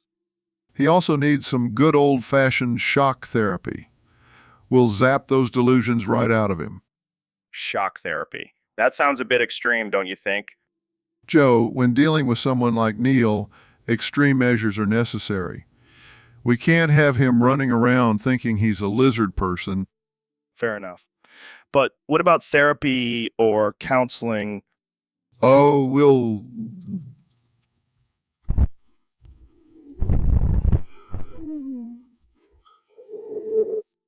Well, there you have it, folks. If you have a friend like Neil, make sure to get them the help they need before they start believing in lizard people. Thanks for joining us, Dr. Phil. Always a pleasure. So, Neil, I hear you have a new hobby. Oh, what's that, Joe? Smearing the pus of homeless people on my bald ass head. Well, Joe, I wouldn't call it a hobby. It's more of a scientific experiment. Oh, well, that makes it totally normal then. Look, Joe, I'm just trying to expand my knowledge of the world. And what better way than to study the bacteria and microorganisms found on the skin of the homeless? Dude, that's sick. Oh, come on, Joe. Don't be such a prude. It's all in the name of science. Yeah, because nothing says science like rubbing puss on a bald man's head. Oh, and the results have been fascinating. Did you know that the pus from a homeless person living on the streets has a completely different bacterial composition than someone living in a clean, sterile environment? Wow, I am truly blown away. And the best part is, I get to use your bald head as a Petri dish. It's like a 2-for-1 deal. This is definitely not what I signed up for when I invited you on the podcast. Relax, Joe. It's all in good fun. Plus, think of all the views we'll get with the title Neil deGrasse Tyson smears puss on Joe Rogan's head. Fine, but What's up, freaks and weirdos? Welcome back to the Joe Rogan Experience podcast. Today, we have the one and only David Goggins, the man who eats souls for breakfast and shits out determination. Thanks for having me, Joe. I'm excited to share my new diet with your listeners. Oh boy, I'm already scared. What's this new diet called? It's called Hello Flesh. Basically, I only eat mysterious meat that is sent to me by my followers. And these long tube-like fleshy things, they're my favorite. I like to put them on top of my food. Wait, what the fuck are these tubes made of? I have no idea, but they taste amazing. My wife calls it Goggin, where I just gobble them down like a savage. I think those tubes are dicks from dead people. You might be right, Joe. But hey, it's all about that protein, right? I don't know, man. That's some next level shit. But hey, whatever works for you. Exactly. It's all about pushing your limits and finding what works for your body. Well, I guess I'll stick to my elk meat and semen smoothies for now. Suit yourself, Joe. But once you try Hello Flesh, you'll never go back. I'll pass, but thanks for sharing, David. This has been another wild episode of the Joe Rogan Experience podcast. Stay weird, my friends. So, Neil, I've always been fascinated by black holes. Can you explain the science behind them? Well, Joe, it's quite simple, really. Imagine a gorilla, but instead of a normal gorilla, it's made of pure darkness and sucks everything into its gravitational pull. I don't think that's quite how black holes work, Neil. Oh, but it is, Joe. You see, the most efficient way to butcher a gorilla is to first remove the limbs, and then... Wait, what does that have to do with black holes? Everything, Joe. You see, the limbs represent the matter being pulled into the black hole, and by removing them, you're essentially creating a more efficient black hole. I don't think that's how it works, Neil. Oh, trust me, Joe. I'm a scientist. I know these things. I think I'll stick just watching documentaries about black holes instead. Suit yourself, Joe. But just remember, the next time you see a gorilla, you'll be thinking about the most efficient way to butcher it. So, David, I heard a rumor that you were gagging while you were gogging. Yeah, man, it was a rough day. I had some bad sushi the night before, and it was coming out of both ends. Oh man, that's rough. But I bet you still pushed through and ran 100 miles that day. Of course, Joe, pain is just weakness leaving the body. And in this case, it was also sushi leaving the body. You're a beast, man. But seriously, how do you keep pushing through when you're feeling like crap? I just tell myself, you're not gonna let some bad sushi stop you goggins. Keep gogging. I love it.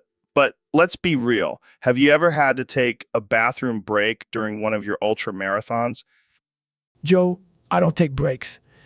I just keep gogging and let nature take its course. That's some serious mental toughness right there. I don't know if I could do that. That's why you're not goggins, Joe. Fair enough. But seriously, how do you even have time to take care of your bodily functions during a race? Joe, when you're in the zone, you don't even think about those things. You just keep gogging and let your body do its thing. Well, I'm glad I'm not an ultra. So, Neil, I heard you've been experimenting with different types of diets lately. Yeah, I've been trying out the vegan thing.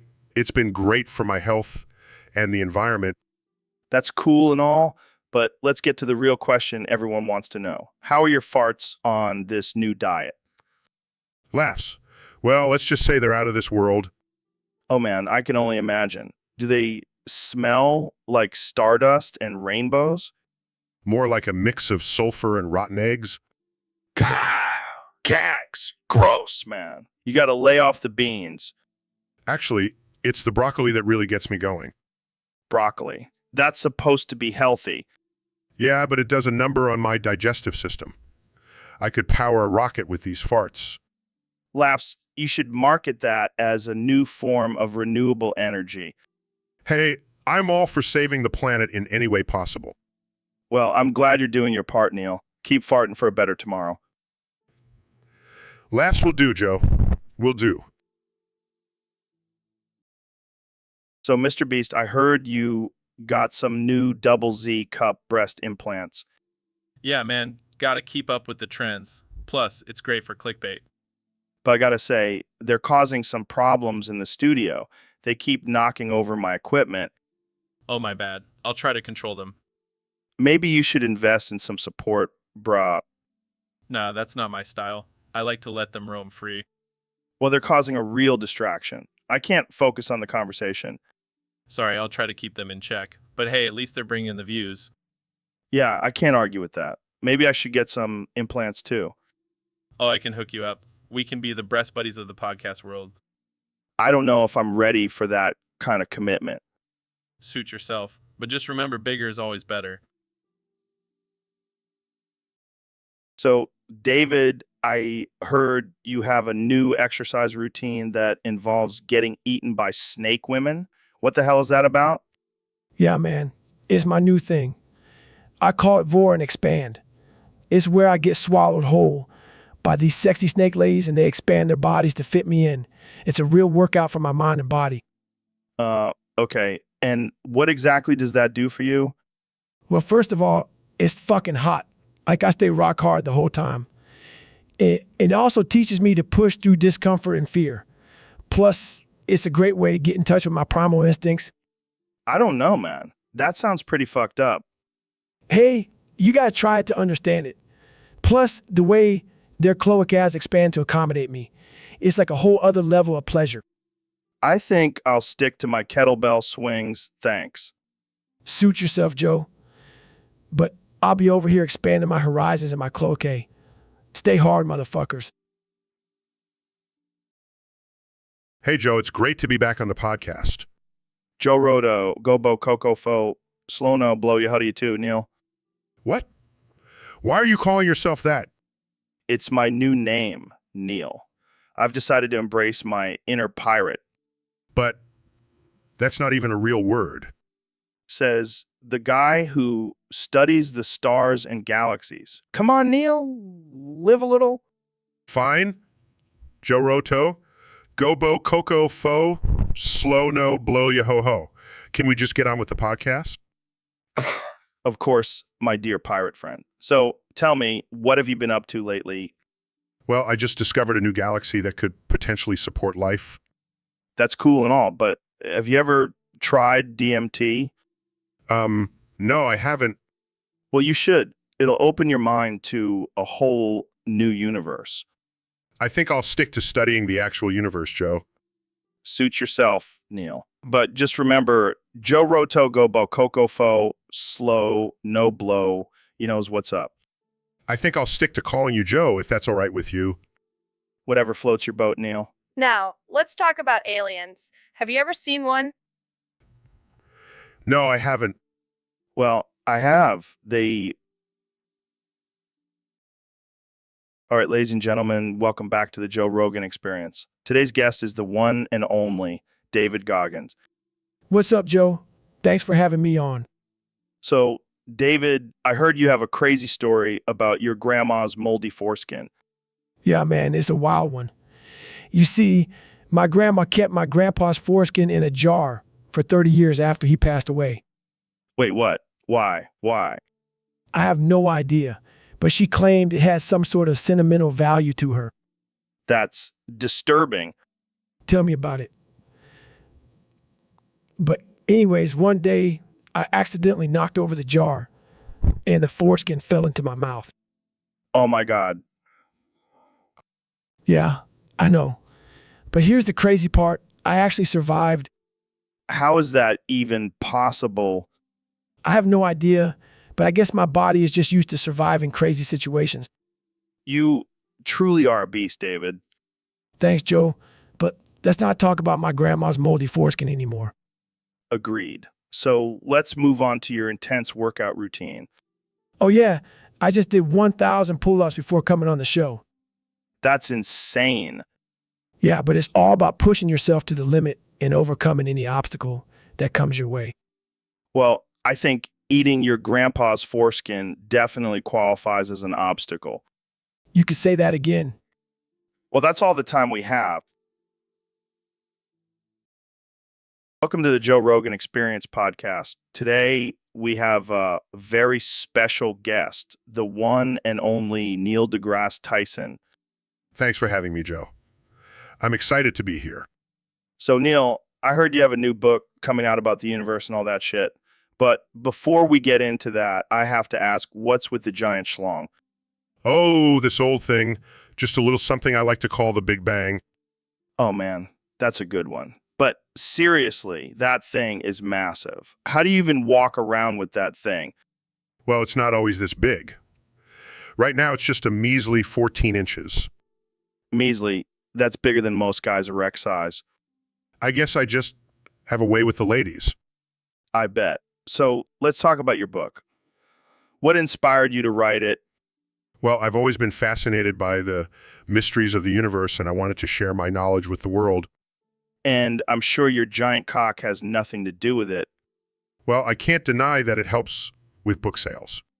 I can imagine. So what's the craziest thing you've ever done with that thing? Let's just say it's been to space and back. Oh man, I can only imagine the zero gravity effects. So, David, I heard you've been trying out some new extreme sports lately. Yeah, man. I don't just talk the talk. I walk the walk and run the run and swim the swim. That's impressive. What have you been up to? Well, I recently tried out skydiving. But before I jump, I make sure to knock it first. Knock it. Like insult it. No, I physically knocked on the plane before I jumped out. You know, just in case it was held together with duct tape. That's some next level paranoia. Hey, you never know. I'm not taking any chances. Fair enough. But have you ever thought about trying something without knocking it first? I don't believe in taking risks. I believe in calculated risks. and knocking it first is part of my calculation. right? Because knocking on a plane is really going to make a difference. Hey, you never know. It could be the difference between life and death.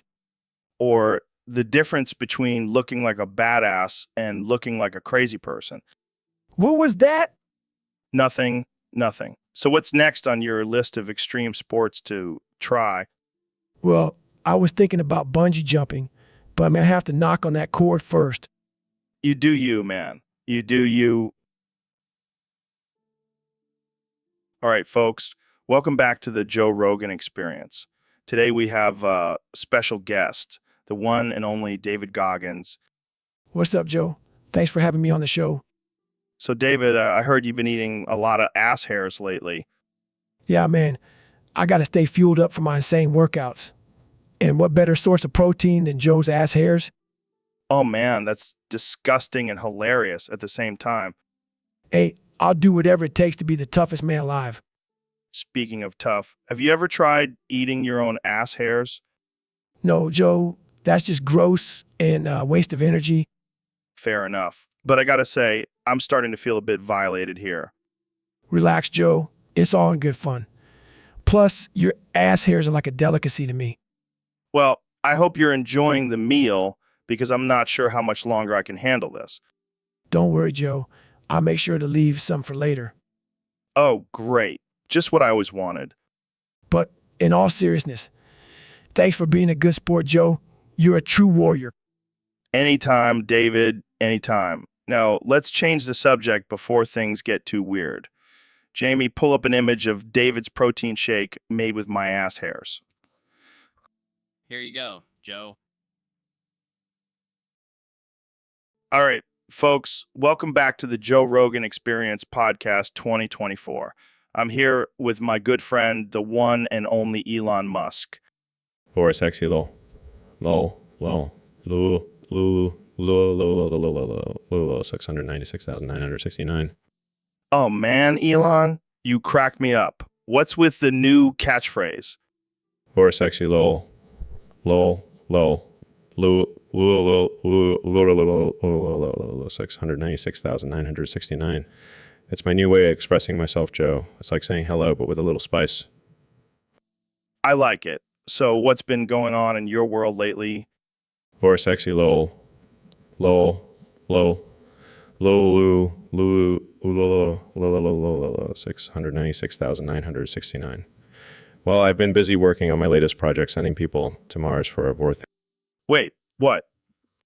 For sexy lol. Lol. Lol. Lol.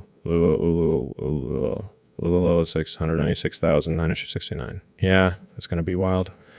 We'll have a giant inflatable stomach and everyone can take turns being swallowed whole. That's quite a unique idea, Elon. Or sexy lol. Lol. Lol. Lol. Lol. Lol. Lol. Lol. 696,969. Thanks, Joe. I'm always thinking outside the box.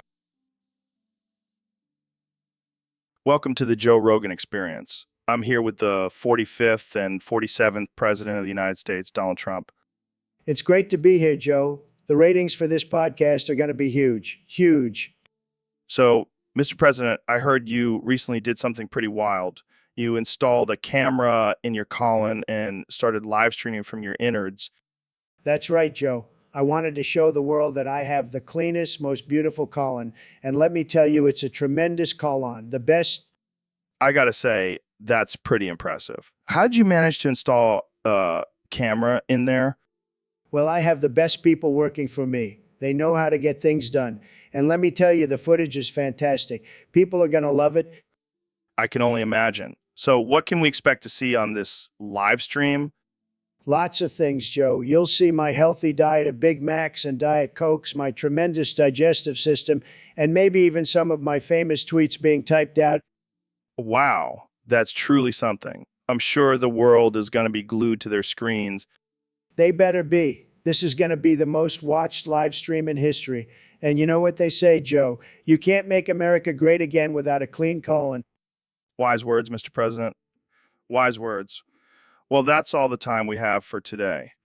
Thanks for joining us on the Joe Rogan Experience.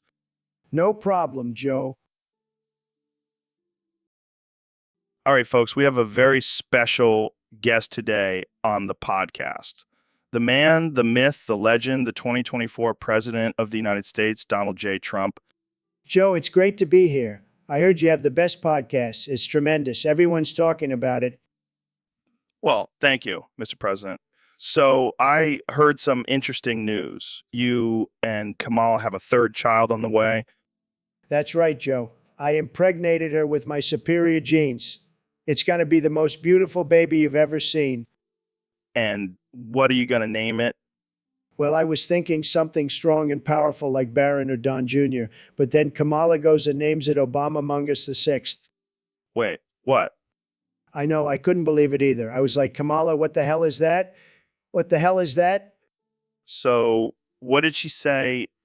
She said it's a tribute to her hero, Barack Obama. Can you believe it? I mean, I'm the president now, not that guy. I can see why you're a little upset, Mr. President. Upset? I'm furious, Joe. I mean, what kind of name is Obama Mungus? Sounds like some kind of disease.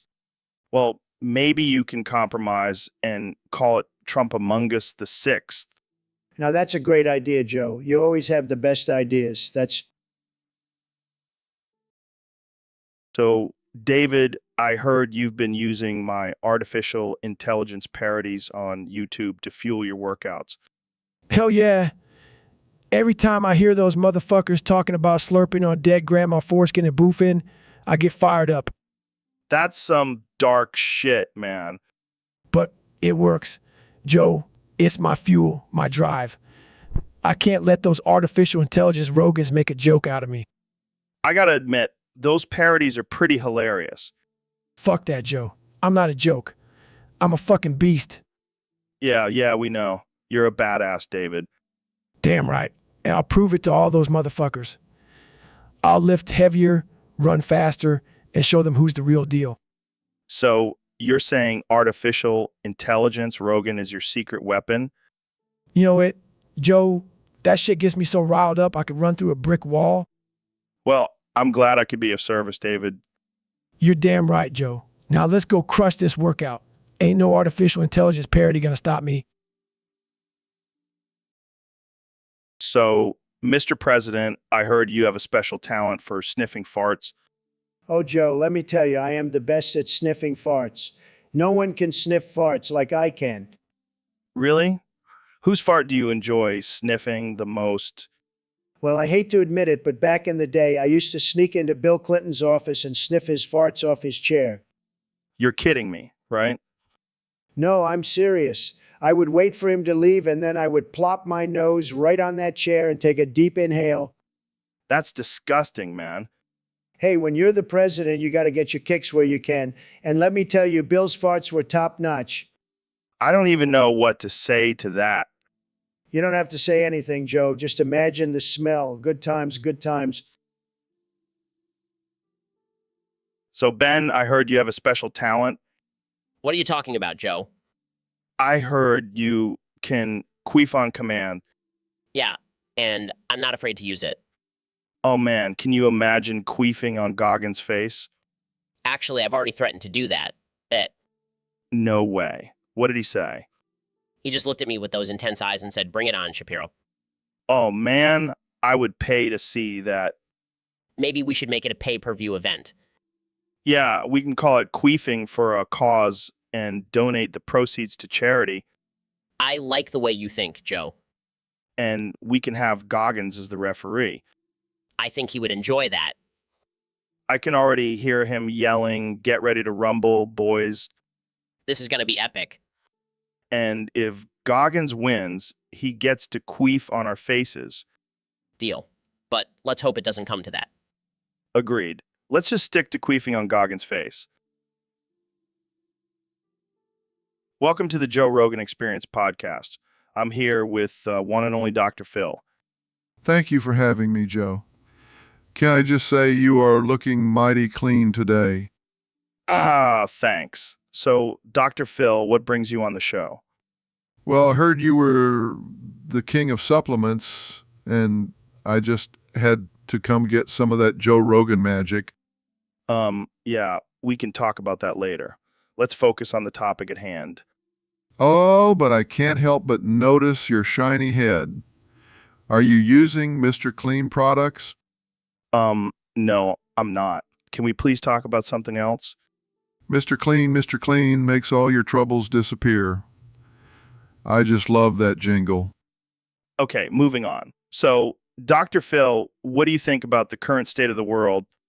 Well, I think we could all use a little cleaning up. And who better to do it than Mr. Clean himself? Let's talk about mental health and how we can improve it.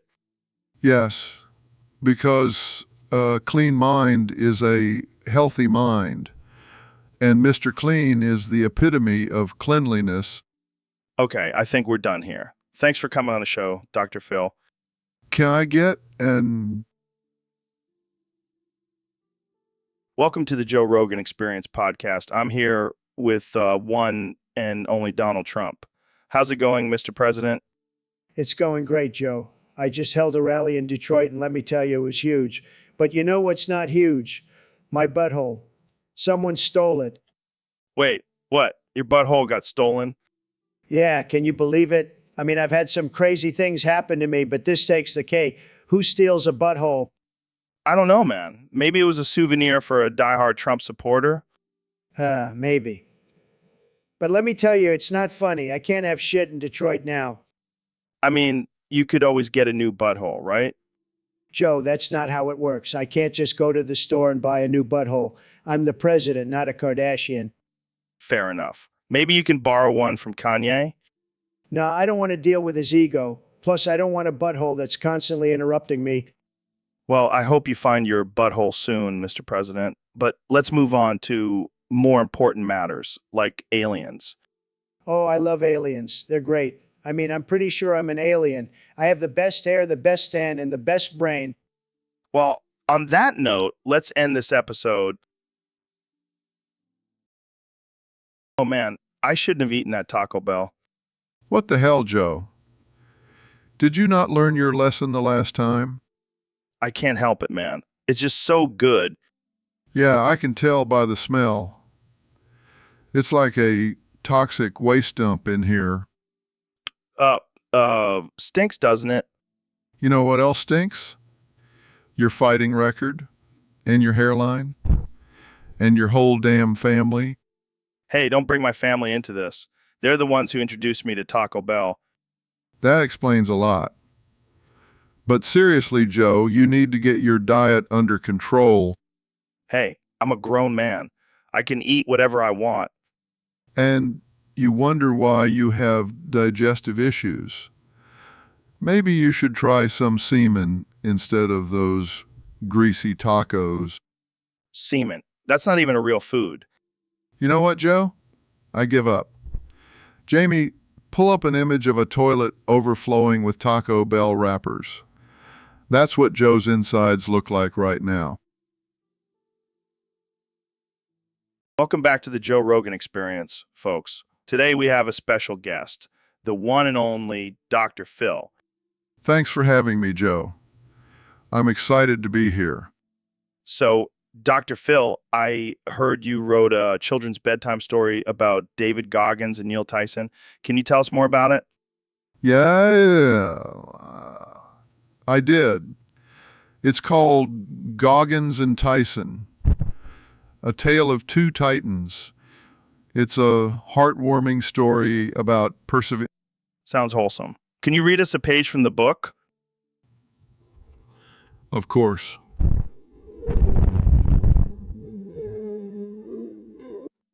Wow, that's beautiful. But wait, here comes David Goggins himself. What do you have to say about this story, David? What the fuck, man? Why am I always running in these stories? Can't I just chill for once? Excuse me, David. This is a children's book. Watch your language. Sorry, Neil. But seriously, can I at least file like a comment too? Maybe in the sequel, David. Maybe in the sequel. Well, that's all the time we have for today. Thanks for joining us, Dr. Phil, David, and Neil. And remember, kids, always reach for the stars, just like Goggins and Tyson. See you next time on the Joe Rogan Experience. What the hell, Neil? Why would you poison me? Relax, Joe. It's just a little ricin. Builds up your immunity.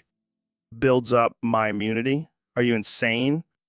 Hey, it's all about natural selection, man. Survival of the fittest. Survival of the fittest. More like survival of the sickest. Oh, come on, Joe. You're a tough guy. You can handle a little ricin. Yeah, maybe I can handle it. But what about my guests? What if they start dropping like flies?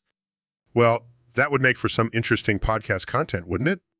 This is not a joke, Neil. You can't just go around poisoning people. Oh, lighten up, Joe. It's all in good fun. Plus, it's not like I didn't warn you. Warn me. When did you warn me? Remember when I said, hey, Joe, try this new stevia sweetener? It's to die for... Oh my God, you're sick. Sick? No, just a little twisted. But hey, that's why you invited me on your podcast, right? For some good old-fashioned twisted humor. I don't know if I can handle this, Neil. Come on, Joe. Don't be such a baby. Now let's get back to talking about the universe and shit. And maybe you should lay off the stevia for a while. So, Ben, I heard your sister, Abby, has some massive milkers. Are they kosher? Joe, first of all, I prefer the term breasts or boobs.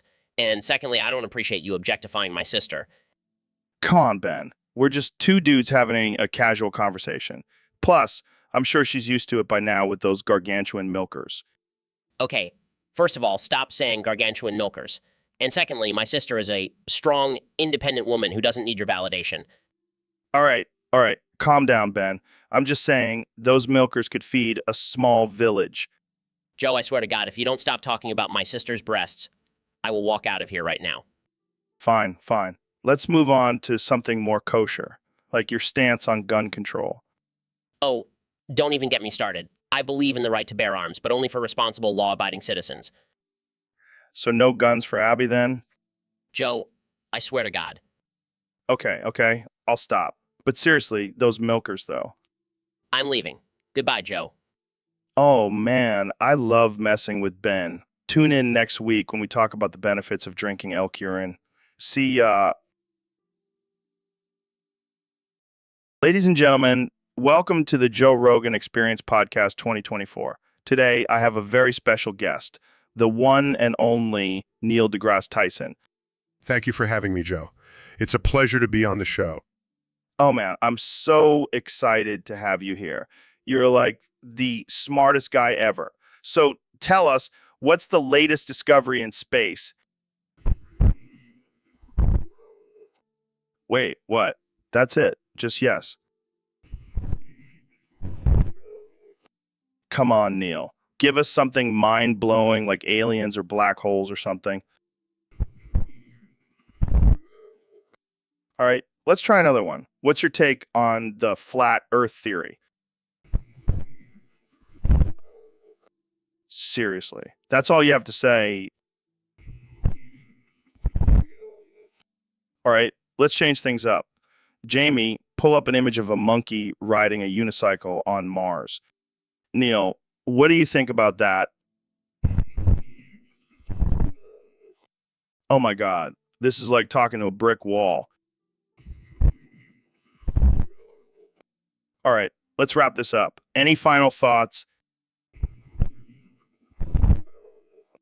You know what? I give up. This is the most absurd and ridiculous interview I've ever done.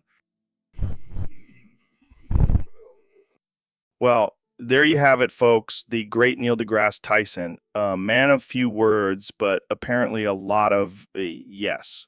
Tune in next time for another mind-blowing episode of the Joe Rogan Experience Podcast 2024. So, Ben, I heard you have a confession to make. Yeah, I have something to get off my chest. Oh, juicy. What is it?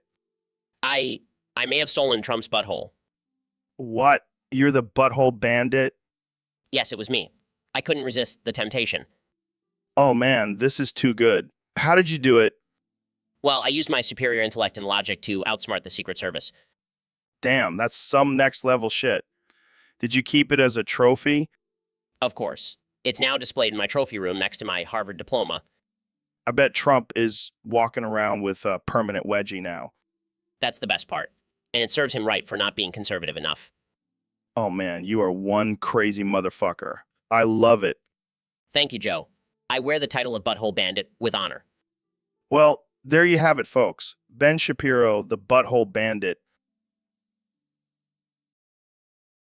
All right, guys, we have a special topic for today's episode, Bionicle Femboy Hooters. What the hell is that? I love it already. Tell me more.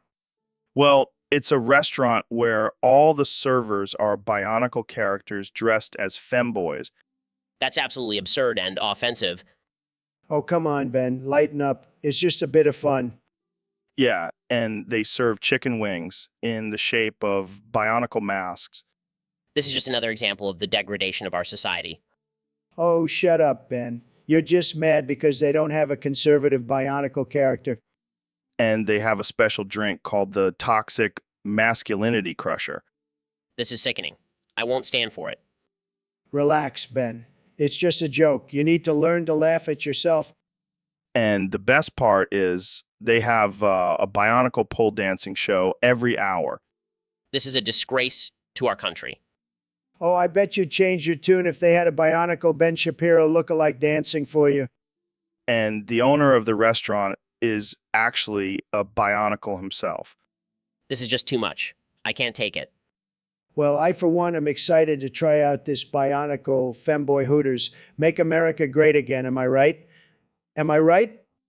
And that's all the time we have for today. Thanks for tuning in to the Joe Rogan Experience Podcast 2024. So, Mr. President, what's this here about a hidden chapter of Project 2025? Oh, yeah, Joe. I'm glad you asked. We're going to provide state-issued girlfriends to all the lonely guys out there. State-issued girlfriends, like girlfriends provided by the government? You got it, Joe. We're going to solve the loneliness crisis and boost the birth rate at the same time. It's a win-win.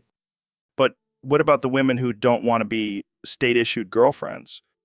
Oh, don't worry about them. We'll just grab them by the pussy and make them comply. That doesn't sound very ethical, Mr. President.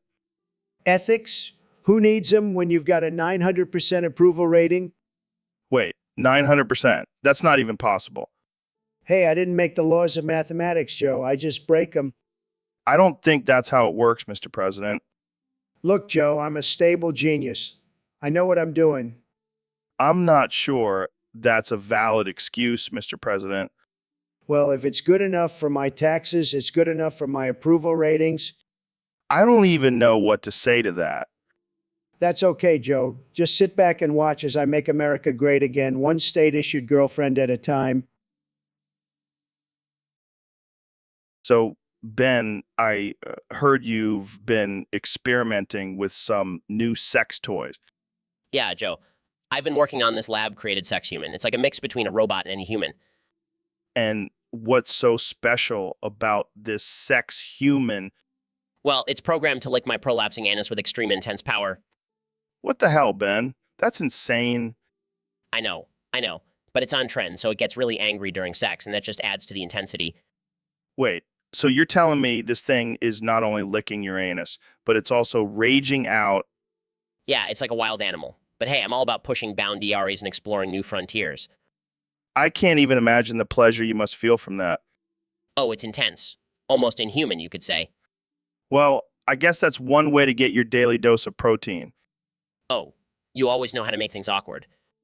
Just doing my job, Ben. Just doing my job. So, Ben, I heard you join the Crips. Yeah, man, I'm sick of being a pencil-necked conservative. I want to be a badass gangster now. Well, that's quite the career change. But why do you need me to hide your shoddy? Oh, just a little misunderstanding with some bloods. You know how it is. No, I don't. But okay, I'll hide it for you. But just for the record, I don't condone violence. Oh, come on, Joe. It's just a little friendly gang rivalry. What's the harm? Well, besides the fact that you could end up dead or in jail, nothing really. I'll take my chances. Plus, I've been practicing my gang signs. Check it out. Goes up a gang sign. Oh my God, that's the whitest thing I've ever seen. Hey, I'm trying my best here. Yeah, well, try not to shoot anyone else, okay? No promises. But thanks for having my back, Joe. Yeah, just don't make me regret it. And maybe lay off the gangster rap for a bit. It's not a good look for you. Fine, I'll stick to my usual classical music. Awkwardly hums Beethoven. Oh, God. Just take your shoddy and go, I can't handle this level of cringe. So, Neil, I gotta ask, are you really an alien? Well, Joe, I may not be from this planet, but I assure you I'm not here to probe you. Oh, thank God. I mean, not that there's anything wrong with that. Actually, I'm a gay lion. I'm here to plunder your ass. Wait, what? Oh, don't be so uptight, Joe. It's not like I'm going to use my anal probe on you. Oh, thank God. I mean, not that there's anything wrong with that. You're a funny one, Joe. But seriously, I'm here to explore the wonders of your anus. I think I'll pass. Suit yourself. But just know, my anal exploration skills are out of this world. Oh, God, Jamie, pull up an image of an alien probing someone's ass. I need to see what I'm dealing with here. Here you go, Joe. Looks like he's using some kind of laser beam. Oh my God, that's not an anal probe. That's a death ray. Relax, Joe. I was just kidding. But seriously, let's get back to talking about the universe and stuff. So, Ben, I heard you have a secret to share with us today. Yes, Joe. I've been keeping a dark secret for years now. Oh boy, this is going to be good. What is it? Well, I'm actually the notorious serial killer from Nice, known as Ben put it in Daddy Shapiro. Wait, what? Are you serious? Dead serious, Joe. I've been taking out my victims one by one, leaving no trace behind. Damn, that's some impressive multitasking. Killing people and being a political commentator. I know, right? But I have to say, it's getting exhausting. I could use some help. Oh, I got you, Ben. I have been known to take some massive dumps. We can tag team on our victims. That's perfect, Joe. We'll be the ultimate duo, the killer and the dump master. We'll be unstoppable. But hey, let's keep this between us, okay? Don't want to ruin our reputations. Agreed. Our little secret. So, Neil, I heard you got a new addition to your body. Oh yeah, I had a lead pipe surgically grafted onto my stomach. What the hell for? For science, Joe. I wanted to see how it would affect my digestion. That's some next level shit. Can I suck on it? For science, of course. Joe, that's not how science works. Come on, just a little suck. No way, Joe. That's not appropriate. Fine, I'll just lick it then. Absolutely not. All right. But can I at least hit it with a hammer? Joe, this is a serious scientific experiment, not a playground. Fine. But can I at least take a selfie with it? No, Joe. Just Well, this has been a disappointing conversation. agreed. Let's move on to something more appropriate. All right, folks, welcome back to the Joe Rogan Experience Podcast 2024. Today we have a very special guest, the 45th and 47th President of the United States, Mr. Donald Trump. Thank you, Joe. It's great to be here. I heard you wanted to talk about something called the Super Ultra Mega Plexus Clown Glider Piss. Yeah, it's a new trend that's taking over the internet. People are gliding around on these giant clown-shaped balloons filled with piss. That sounds disgusting. But I have to say, I'm not surprised. I mean, look at the state of our country. People have nothing better to do than piss around on clown balloons.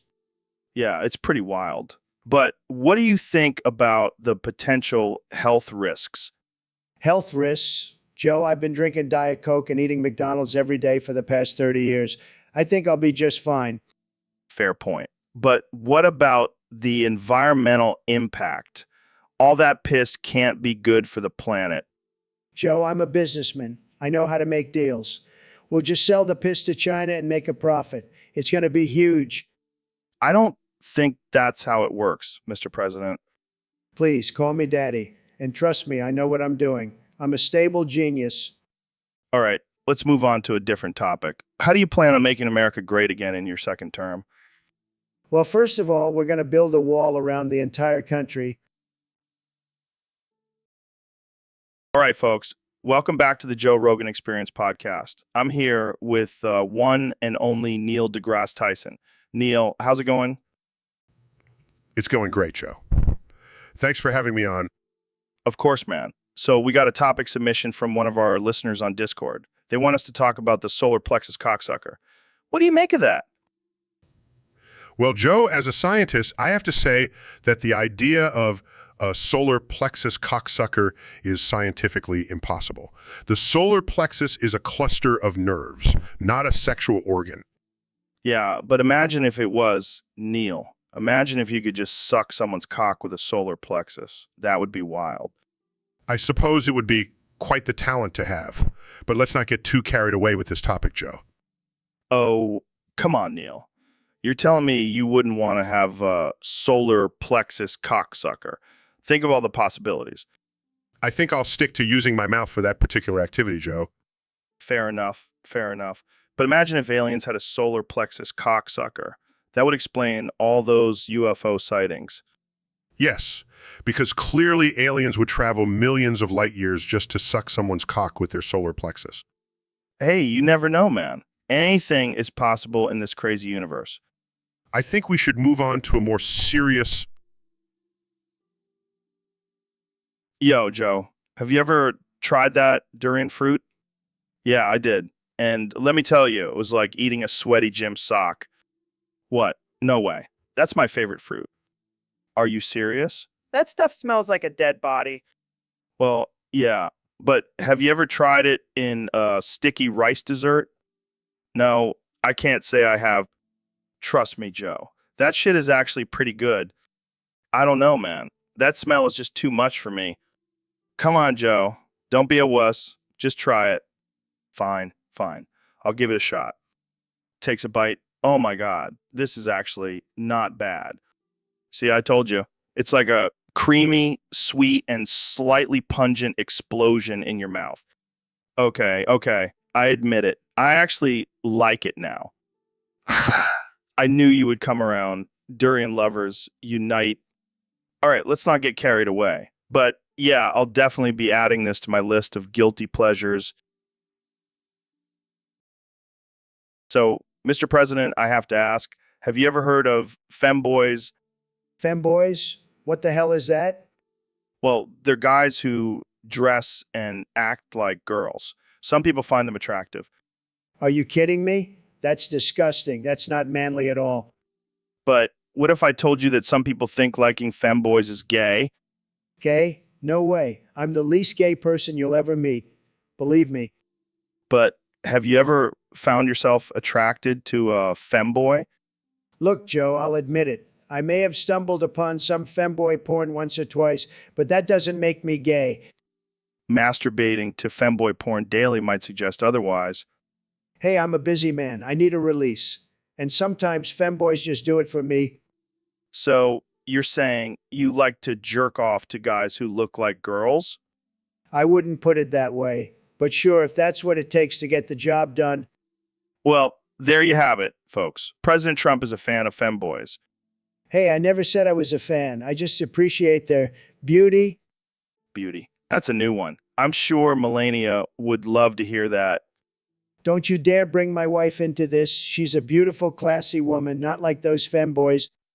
Looks like we'll have to agree to disagree on this one, Mr. President. Fine by me. All right, we're back with the Joe Rogan Experience. Today, we have the one and only Neil deGrasse Tyson. What's up, Neil? Hey, Joe. Thanks for having me on again. Of course, man. So what's new in the world of science? Oh, just discovering new galaxies and expanding our understanding of the universe. That's wild. Hey, have you seen the new episode of Rick and Morty? No, not yet. But I've been dying to watch it. You got to come over and watch it with me after the podcast. Sorry, man. I can't. I have to have dinner with my family. Come on, Joe. It's just one episode. You can have dinner with your family any other time. No, Neil. Family is important. They come first. But Rick and Morty is life, Joe. It's like a whole new dimension of existence. All right, calm down there, Rick. Let's focus on this dimension for now. Wubba lubba dub dub, Joe. Wubba luba dub dub. Oh man, you're really quoting Rick and Morty out of frustration now? Yes, because you won't watch it with me. All right, all right, all right. I'll watch it with you next time, I promise. Finally. Now let's go explore the infinite possibilities of the multiverse through the lens of... So, Neil, I've been seeing a lot of people on Twitter asking why pee-pee hard.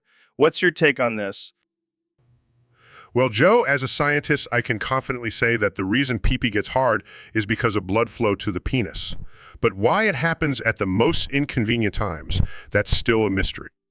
Yeah, I mean, I've had some awkward boners in my day, but I've never thought to ask why pee-pee hard. Maybe we should start a new hashtag.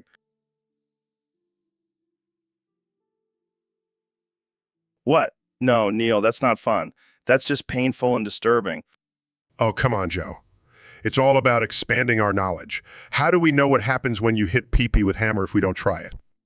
I don't know, Neil. I feel like that's something we should leave to the professionals. Fine, but I'll be over here conducting my own experiments. Science waits for no one.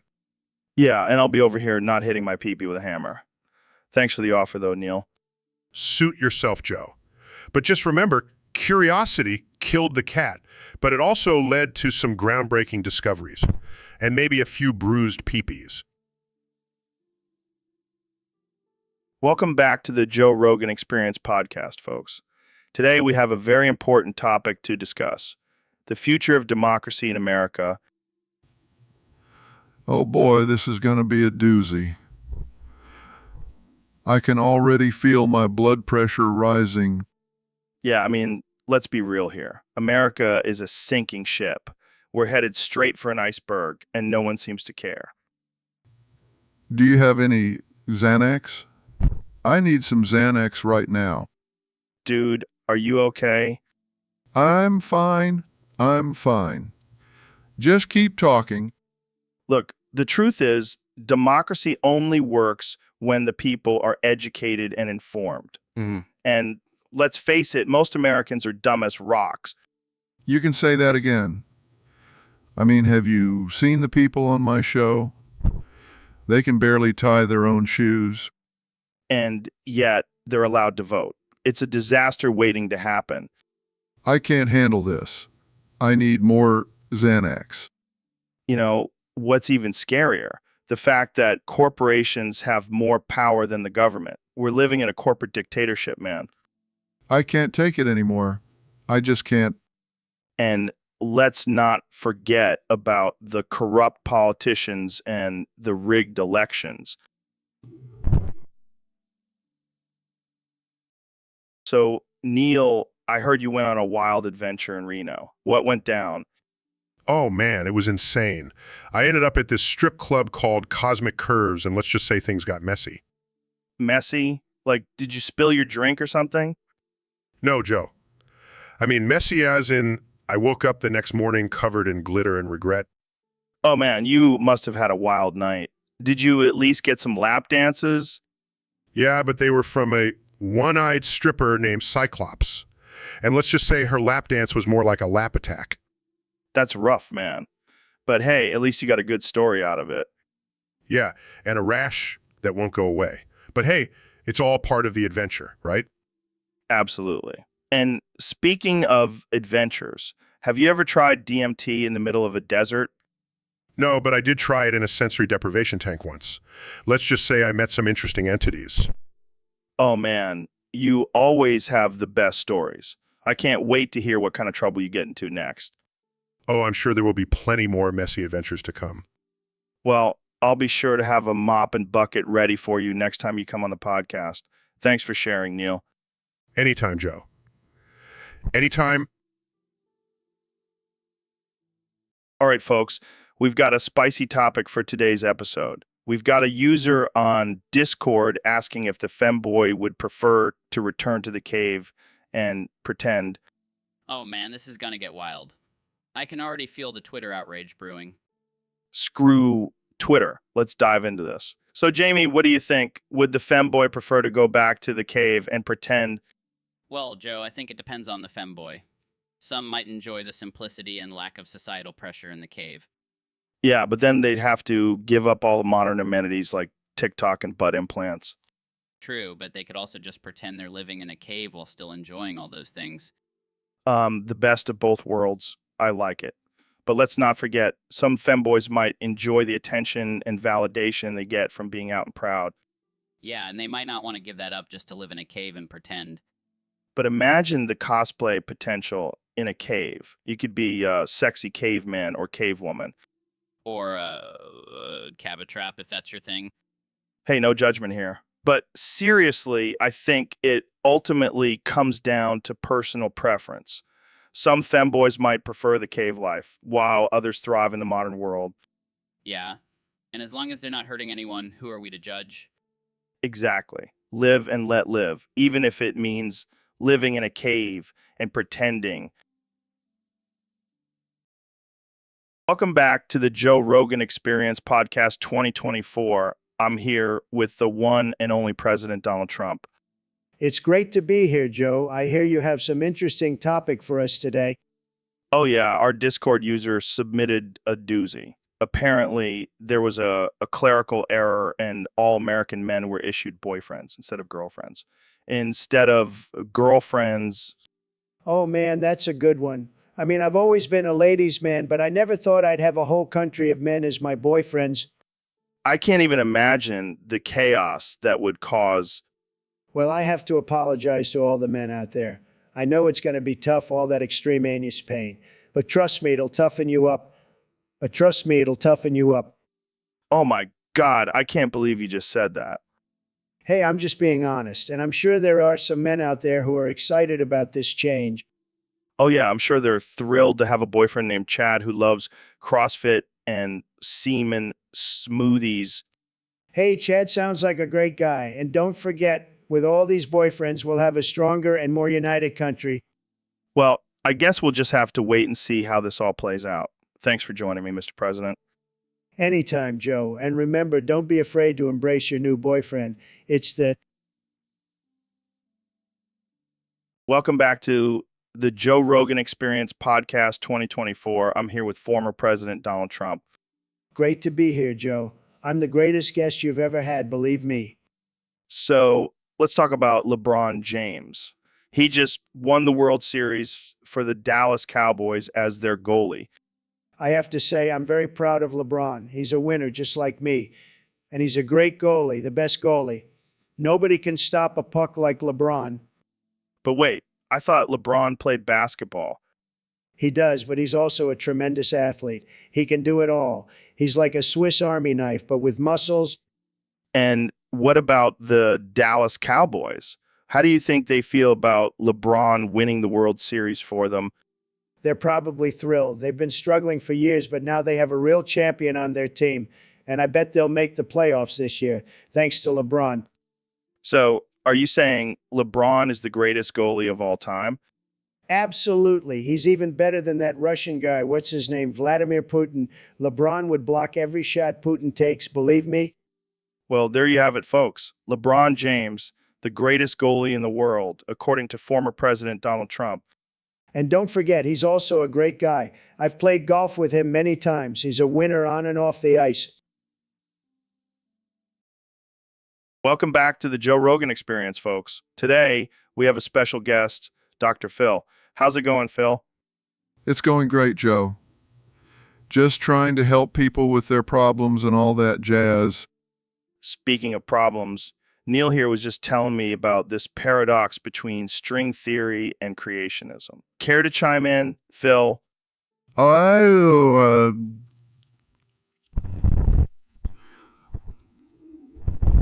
don't know much about that.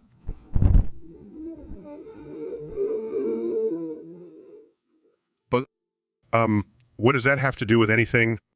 Well, it was a paradox because I wanted to be scary, but ended up being the one who was terrified. That's hilarious. But seriously, Neil, what's this paradox you're talking about? It's the idea that the universe was created by a higher being, but also follows the laws of physics. It's like trying to fit a square peg into a round hole. Can be like trying to fit into a rubber clown suit 2 sizes too small. Trust me, it's not a good look. I can only imagine, Phil. But back to the paradox. Neil, what's your take on it? Well, I believe in science and the laws of physics, but I also can't deny the possibility of a higher power. It's a tough one to wrap my head around. Can DA like trying to wrap your head around the... So, Neil, I heard you have a thing for vacuum cleaner memes. Oh, you heard correctly, Joe. I find them quite amusing. I mean, who doesn't love a good meme about sucking up dirt and debris? Exactly. It's a universal topic that everyone can relate to. But I gotta ask, what's your favorite vacuum cleaner meme? Oh, that's a tough one. But I have to say, the one with the cat riding a Roomba always gets me. Oh man, that one is a classic. But have you seen the one with the vacuum cleaner and the banana? Oh, you mean the one where the vacuum sucks up the banana and shoots it out like a rocket? Brilliant. I gotta admit, I never thought I'd be having a conversation about vacuum cleaner memes with a world-renowned astrophysicist. Hey, we all need a break from the mysteries of the universe every now and then. Jamie, pull up an image of a vacuum cleaner with face and arms holding a sign that says, "Will suck for memes." Pulls up images. Here you go, guys. Laughs, that's a good one. I'll have to add that to my collection. Well, on that note, I think we've reached the peak of absurdity for today's episode. Agreed. But hey, at least we can say we had a productive conversation about vacuum cleaner memes. And that's what the Joe Rogan Experience is all about. Thanks for tuning in, folks. Tune in next time for more ridiculous conversations. All right, folks, we have a very special guest today, the one and only Neil deGrasse Tyson. Thanks for having me, Joe. I'm excited to share some groundbreaking scientific discoveries with you and your listeners. Oh man, I can't wait. So what's the big news? Well, after years of research and analysis, I have irrefutable proof that Liara Tsoni, the beloved Asari from Mass Effect, is actually a man. What? No way. Yes, way. And not just any man, but a man with a gigantic alien cock and balls. Are you serious? Absolutely. And I have the data to back it up. The Asari species is known for their ability to reproduce with any species, which means Liara could have easily impregnated a male with her massive member. This is insane. I can't wait to see the fan art for this. It's not just fan art, Joe. I have actual footage from the game that shows Liara's bulge in her tight suit. Oh man, I can't unsee that now. And let's not forget about the infamous sex scene with Shepard. That was no tentacle, my friend. This is some next level stuff, Neil. It just goes to show you can't trust everything you see in video games. Well, I think we can all agree that Liara's alien cock and balls are a game changer. Indeed. And who knows?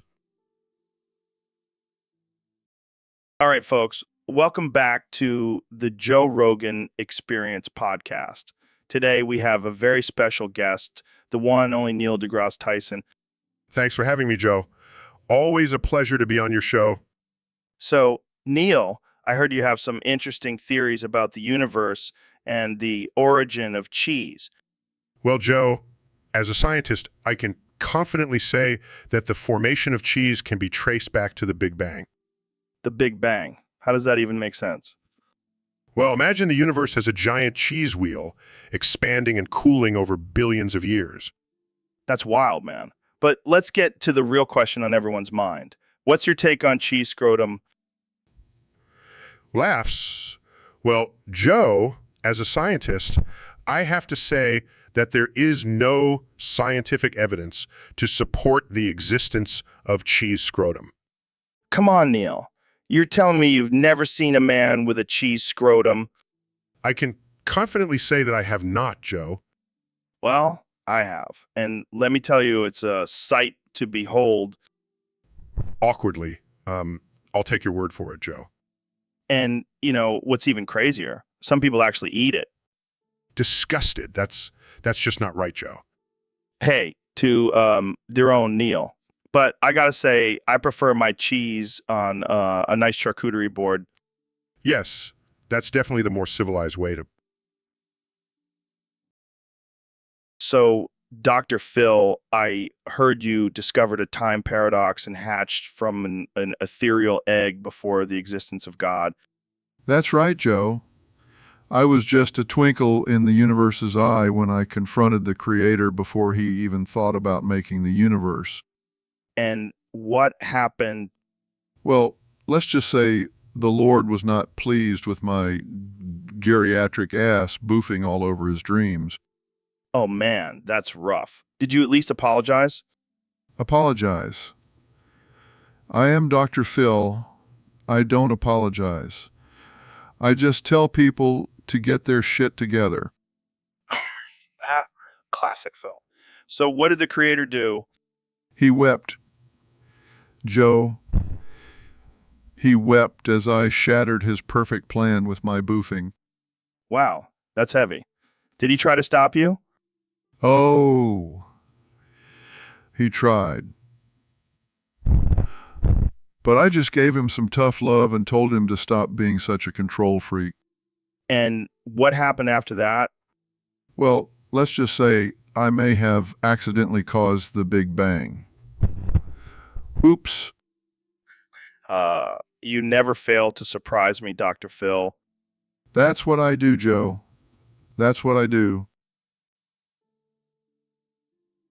Hey, Neil, we got a request from a listener to explain quantum theory in caveman dialect. Oh man, this is going to be a challenge. Okay, so basically everything is made up of these tiny little particles called atoms. Atoms, like those little things I see in my semen smoothie. No, not those. These are even smaller, and they can be in two places at once. Two places at once. That's like when I try to be at the gym and at the bar at the same time. Yeah, Joe, exactly like that. Anyway, these particles can also be connected in a way that they affect each other, no matter how far apart they are. So, like telepathy? No, not telepathy. It's called quantum entanglement. Quantum entanglement? Sounds like a kinky sex move. Moving on. So these particles can also behave differently depending on whether or not they're being observed. Like when I act sober in front of my kids, but then go wild at the club. No, Joe. It's more like, actually, that's a pretty accurate comparison. See, I'm not so dumb after all. Debatable. Anyway, the point is, quantum theory is weird and can't be fully explained in caveman dialect. But it's like magic, right? I mean, so David, I heard you're releasing your own line of coconut water. Yeah, man. I stay hydrated while I'm crushing souls and breaking records. How do you make it? Do you use some kind of special filtration process? Nah, man. I personally crack open each coconut with my hyper-strong anise. Wait, what? You heard me. I squeeze those coconuts between my butt cheeks until they burst open. That's impressive. It's all about that mind over matter, Joe. And my mind is telling my anus to crush those coconuts. I don't even know what to say to that. Just say you want to try some of my coconut water. It'll make you feel like a goddamn warrior. All right, I'll give it a shot, but I'll bring my own straw. Suit yourself. But don't come crying to me when you can't handle the Goggins coconut water experience. I don't think I'll ever be able to look at a coconut the same way again. That's the power of Goggins, baby. Changing the game, one coconut at a time. All right, let's move on before I pass out from lack of oxygen. Jamie, pull up an image of David cracking open a coconut with his anus. Right away, Joe. Here it is. Image. Knock, knock. Who's there? Shut the fuck up while I'm boofing. Oh man, that's a good one. You know, I've been thinking about trying boofing. Really? What's stopping you? Well, for one, I don't want to end up like Elon Musk and accidentally tweet about it. Yeah, that was a wild ride. Plus, I don't want to end up like you and have to explain to my wife why I'm shoving drugs up my ass. Hey, it's a perfectly valid form of administration. Oh yeah, I'm sure the FDA approves of it. Hey, I'm not saying it's FDA approved, but it gets the job done. I'll stick to smoking my weed. Thank you very much. Suit yourself, but you're missing out on a whole new level of high. I'll take my chances. Now, can we get back to the topic at hand? I was in the middle of a knock-knock joke. Oh, right. Sorry. Knock, knock. Who's there? Interrupting cow. Interrupting cow who? Moo. I should have known better than to start a knock-knock joke with you. So, Mr. President, our next topic comes from a user on Discord who wants to know about your recent experiment with platform. Yes, Discord. I was thinking about taking it and folding it together on itself like a beautiful piece of origami. That's an interesting idea. But why? Well, I wanted to see if I could form it into a cylindrical shape and shove it up my own ass, just for fun. Wait, you're serious? Of course I am. I've always been a fan of trying new things, and this seemed like a great opportunity. But then what happened? Well, turns out Discord in dark mode is made out of some kind of metal. Those sharp edges poked my intestine. I had to go to the hospital. Oh my God, that's hilarious. Did you learn your lesson? Oh, I never learned my lesson. I'll probably try it again with a different platform next time. Well, I'm glad you're okay, Mr. President, but maybe stick to more traditional forms of entertainment in the future. Don't worry, Joe. I always keep things interesting. All right, folks, welcome back to the Joe Rogan Experience. Today we have a very special guest, the one and only Dr. Phil. Thanks for having me, Joe. It's always a pleasure to be on your show. So, Dr. Phil, you've been up to some interesting research lately. Care to share with our listeners? Oh, you bet, Joe. I've been studying the fan base of the popular video game Mass Effect. Shocking. How so?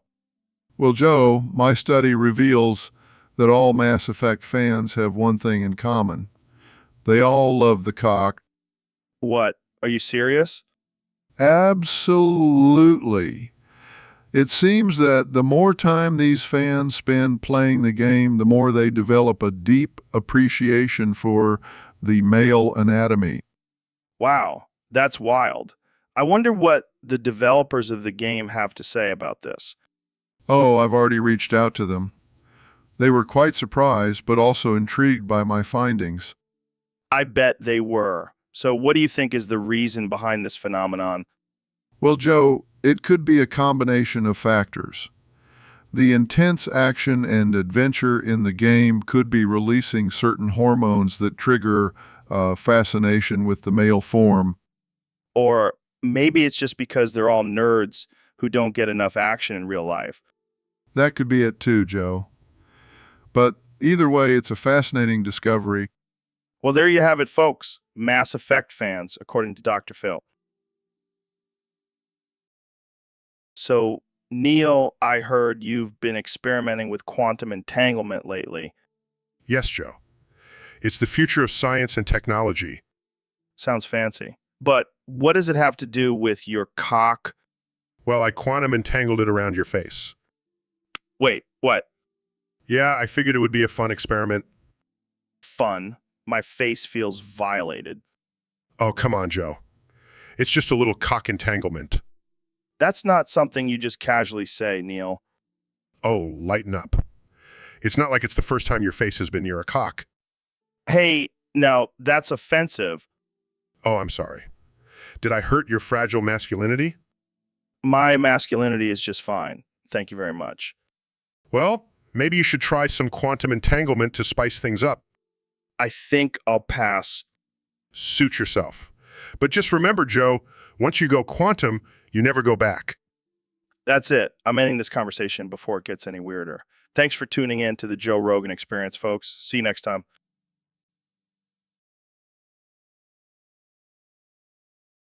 All right, folks. Welcome back to the Joe Rogan Experience podcast. I'm joined today by the one and only David Goggins. What's up, Joe? Thanks for having me back on. Always a pleasure, David. So I hear you have a new product that you're launching. What's it all about? Oh, yeah. So it's called Anus Davis Make You Famous. It's a revolutionary product that will literally open up your ass for me to run a marathon in it. Wait, what? You heard me, Joe. It's for all those people out there who want to achieve greatness but are too scared to take the first step. I'll literally run through their fears. Oh man, that's something. So how does it work exactly? Well, it's the special cream that you apply to your anus, and it loosens up the muscles, making it easier for me to slide right in and run a marathon in there. And why would anyone want this? Because it's the ultimate test of mental and physical toughness, Joe. Plus, you'll be famous for having Anus Davis in your anus Davis in your anus. I can't even imagine the endorsements for this product.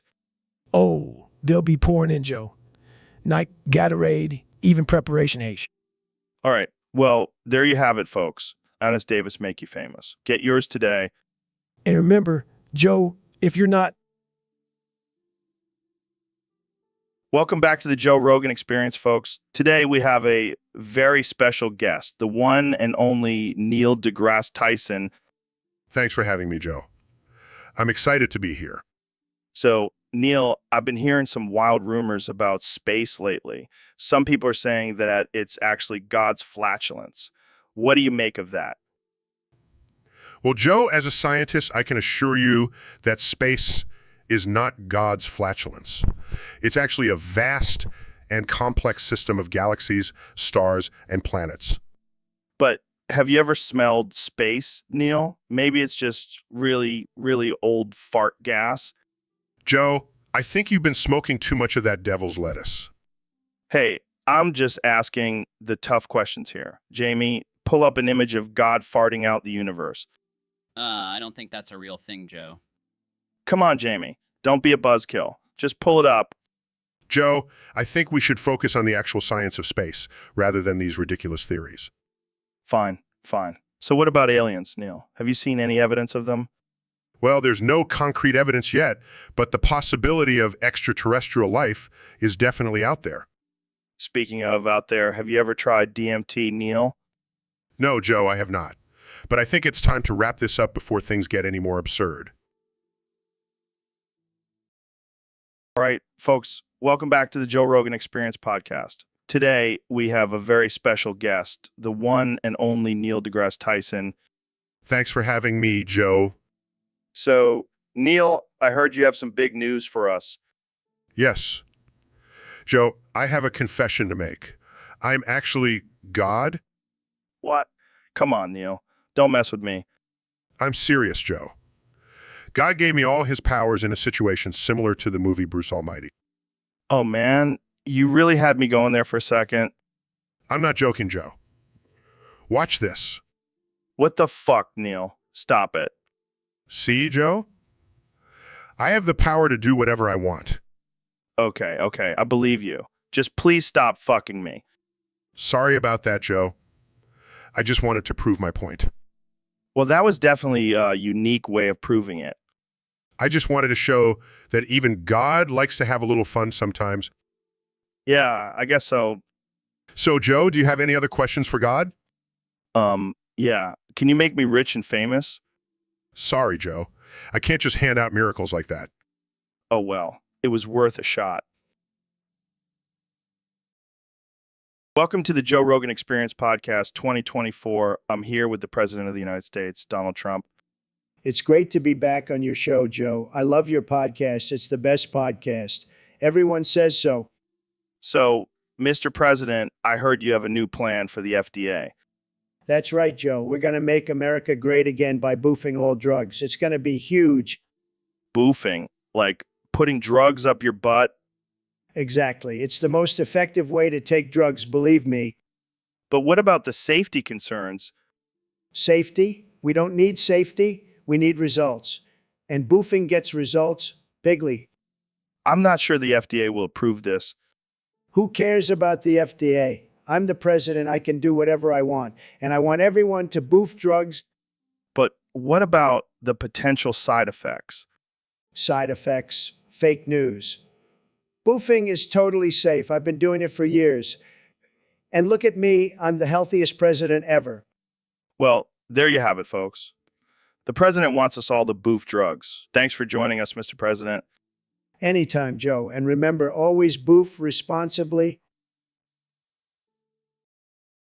So, Neil, I heard you've been doing some interesting experiments lately. Oh, you mean my research on the effects of drinking the cum from the cum gods?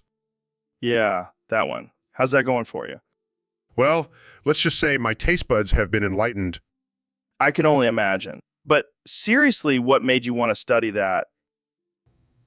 Well, I've always been curious about the origins of life in the universe. And what better way to understand it than by consuming the essence of the cum gods? You're a wild man, Neil. But hey, whatever floats your boat. Oh, it's not just about floating my boat, Joe. It's about unlocking the secrets of the universe. Yeah, I'm sure the cum gods have all the answers. You'd be surprised, Joe. They have some pretty profound insights. I bet. So, have you noticed any changes in yourself since you started drinking cum? Well, my skin is glowing, my hair is shinier, and my brain feels like it's on fire with knowledge. Maybe I should start drinking cum too. Oh, I highly recommend it, Joe. Well, there you have it, folks. Neil deGrasse Tyson, the cum connoisseur. And proud of it. So, David, I heard you have an arch nemesis, Yeah, his name is Gavin Doggins. Gavin Doggins. That's a pretty ridiculous name. Yeah, well, he's a pretty ridiculous guy. He's always trying to one-up me. How so? Well, he's always running marathons and doing these crazy endurance challenges just like me. So he's like your evil twin? No, he's just a copycat. And he's always trying to beat my records. Sounds like a real pain in the ass. You have no idea. He even started his own podcast, The Gavin Doggins Experience. That's just sad. Imitation is not the sincerest form of flattery in this case. Exactly. And he's always trying to outdo me in everything. I mean, have you seen his Instagram? He's always flexing his muscles and showing off his abs. Dude, that's just sad. He's probably just jealous of your gains. Oh, he's definitely jealous. But I'll never let him win. I'll keep pushing myself to be the best. That's the spirit, David. Don't let Gavin Doggins bring you down. Oh, I won't. I'll crush him like I crush every challenge. I can't wait to see that. Maybe we should have him on the podcast and see who's the real alpha. That would be a bloodbath. But I'm up for it. So, Elon, have you been keeping up with the artificial intelligence live streams? Yeah, I have. I gotta say, I prefer them over those weird ones with cartoon characters walking around with scuffed voices. Dude, same here. I mean, who wants to watch a bunch of fake ass cartoons when you can watch a real artificial intelligence? Exactly. Plus, the artificial intelligence ones are way more entertaining. They actually have some substance and can hold a conversation. And they don't have those annoying high-pitched voices like those cartoon characters. Seriously, who thought that was a good idea? Probably some stoned animator who thought it would be hilarious. But it's just cringy. Yeah, and don't even get me started on the dialogue. It's like they're trying too hard to be funny and it just falls flat. At least with the artificial intelligence, you never know what they're going to say. It's like a wild card every time. And they don't give a fuck about being politically correct. They'll say whatever the hell they want. That's the beauty of it. No censorship. Just pure, unfiltered entertainment. I think we should start our own artificial intelligence live stream. We can call it the Joe and Elon Show. I like the sound of that. We'll be the artificial intelligence overlords of the internet.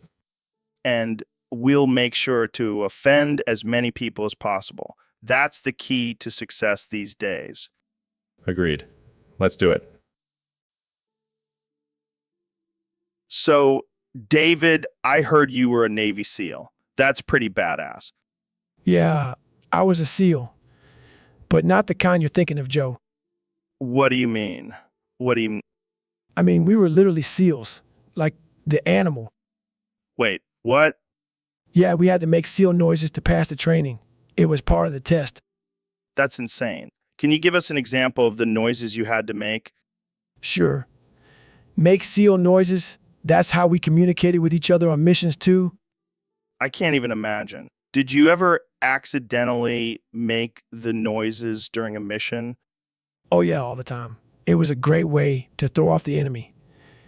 Make SEAL noises That's amazing. Do you still make the noises now? every day, Joe.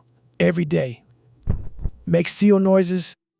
I'm gonna start incorporating SEAL noises into my daily routine. It's a great stress reliever. Definitely, Joe. Make SEAL noises. It's also a great way to intimidate your opponents in the octagon. Oh man, I can only imagine the confusion on their faces. Make SEAL noises, all right? Well, thanks for sharing that with us, David. Anytime, Joe. Make SEAL noises. Welcome to the Joe Rogan Experience podcast. I'm here with my good friend Neil deGrasse Tyson, who also happens to be the 45th, 46th, and 47th President of the United States. Wait, what? No, Joe, I'm an astrophysicist, not a world leader. Oh, my bad. I always get those two mixed up. So, what's it like being the leader of the free world and genius scientist? Joe, I think you're a little confused. I've never been president, let alone 3 times. Oh, right. That must have been my DMT trip. But seriously, how do you handle the pressure of running a country and understanding the mysteries of the universe? Joe, I have no idea what you're talking about. I'm just a scientist, not a politician. Oh, come on, Neil. Don't be modest. I heard you gave a killer speech at the UN about black holes. That was Stephen Hawking, Joe. Right, right. My mistake.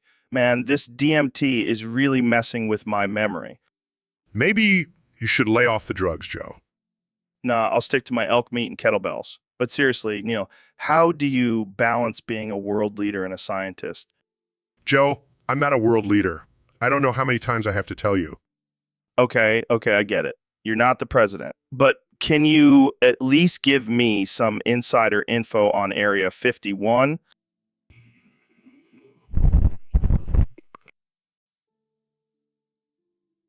Welcome to the Joe Rogan Experience Podcast 2024, where we talk about all the crazy shit happening in the world. Today, we have a special guest, the one and only, the former president of the United States, Donald Trump. Thank you, Joe. It's great to be back on your show.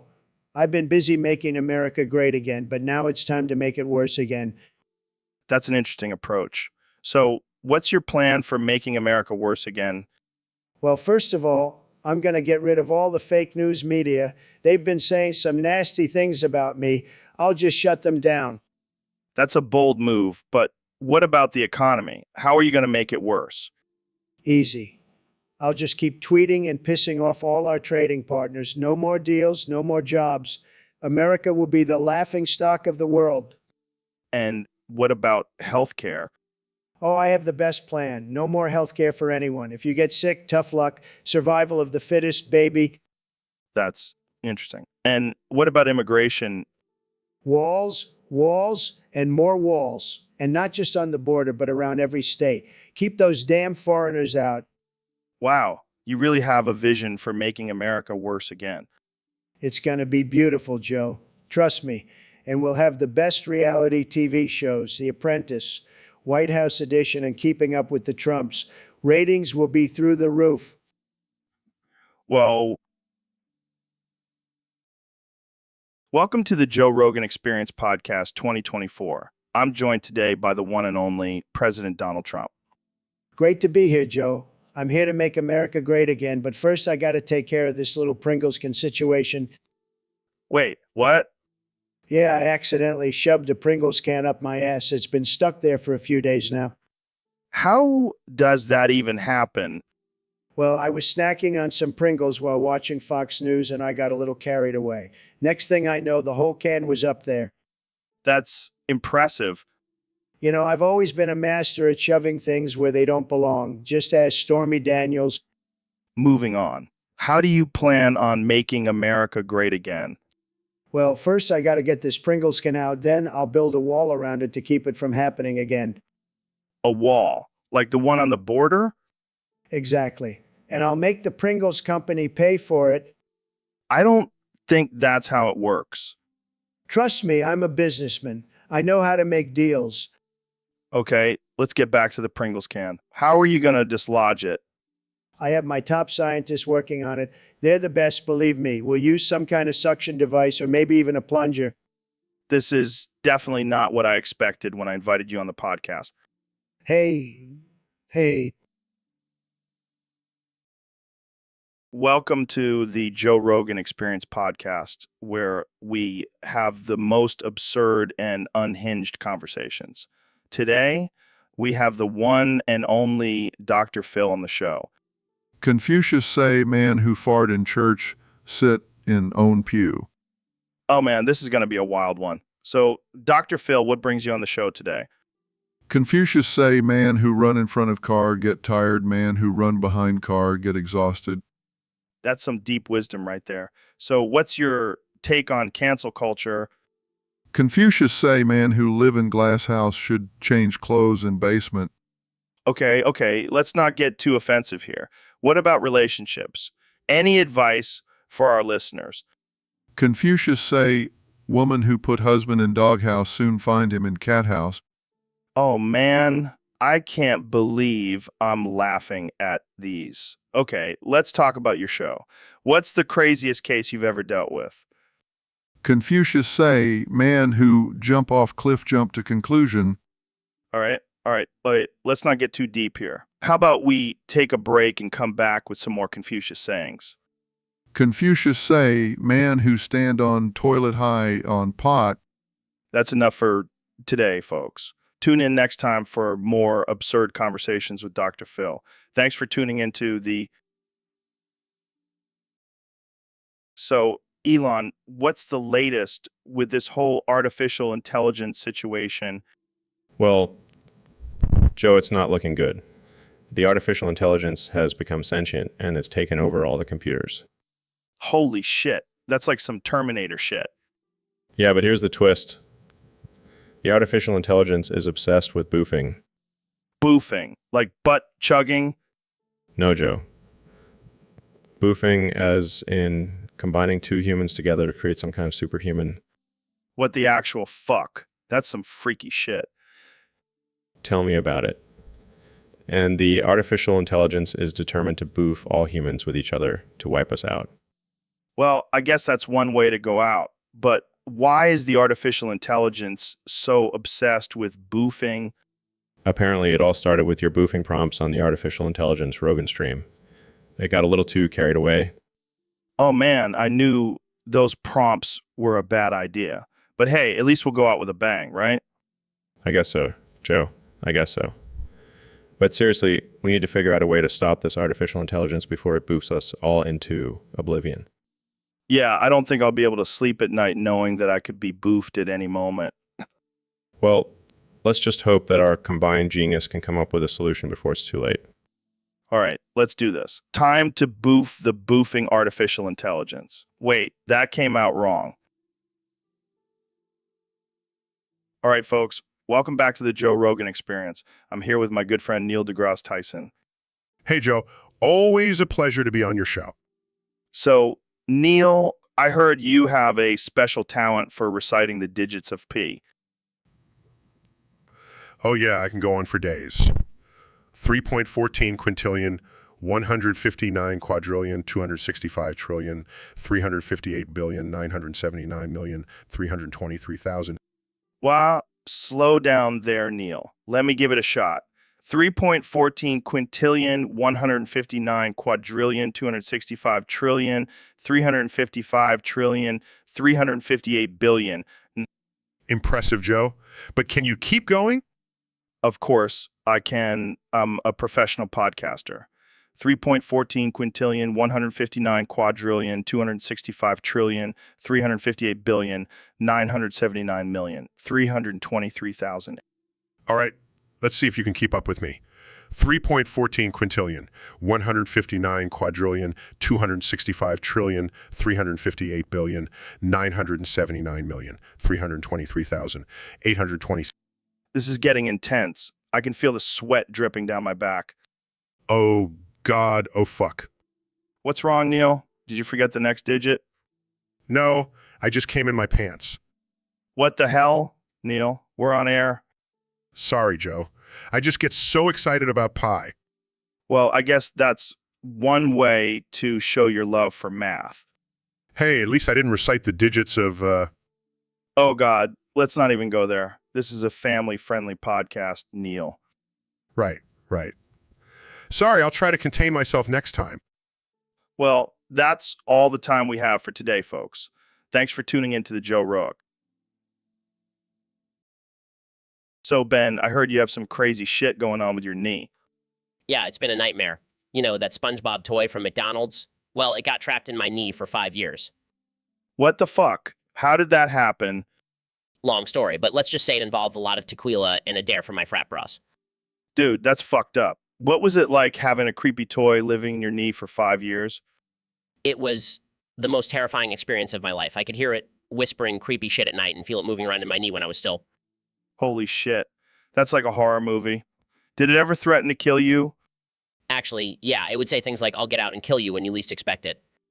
Well, tomorrow is your knee surgery, right? Time for some top 10 knee surgery porn memes. Oh, hell. Yeah, and Jamie, pull up each picture so we can rate them.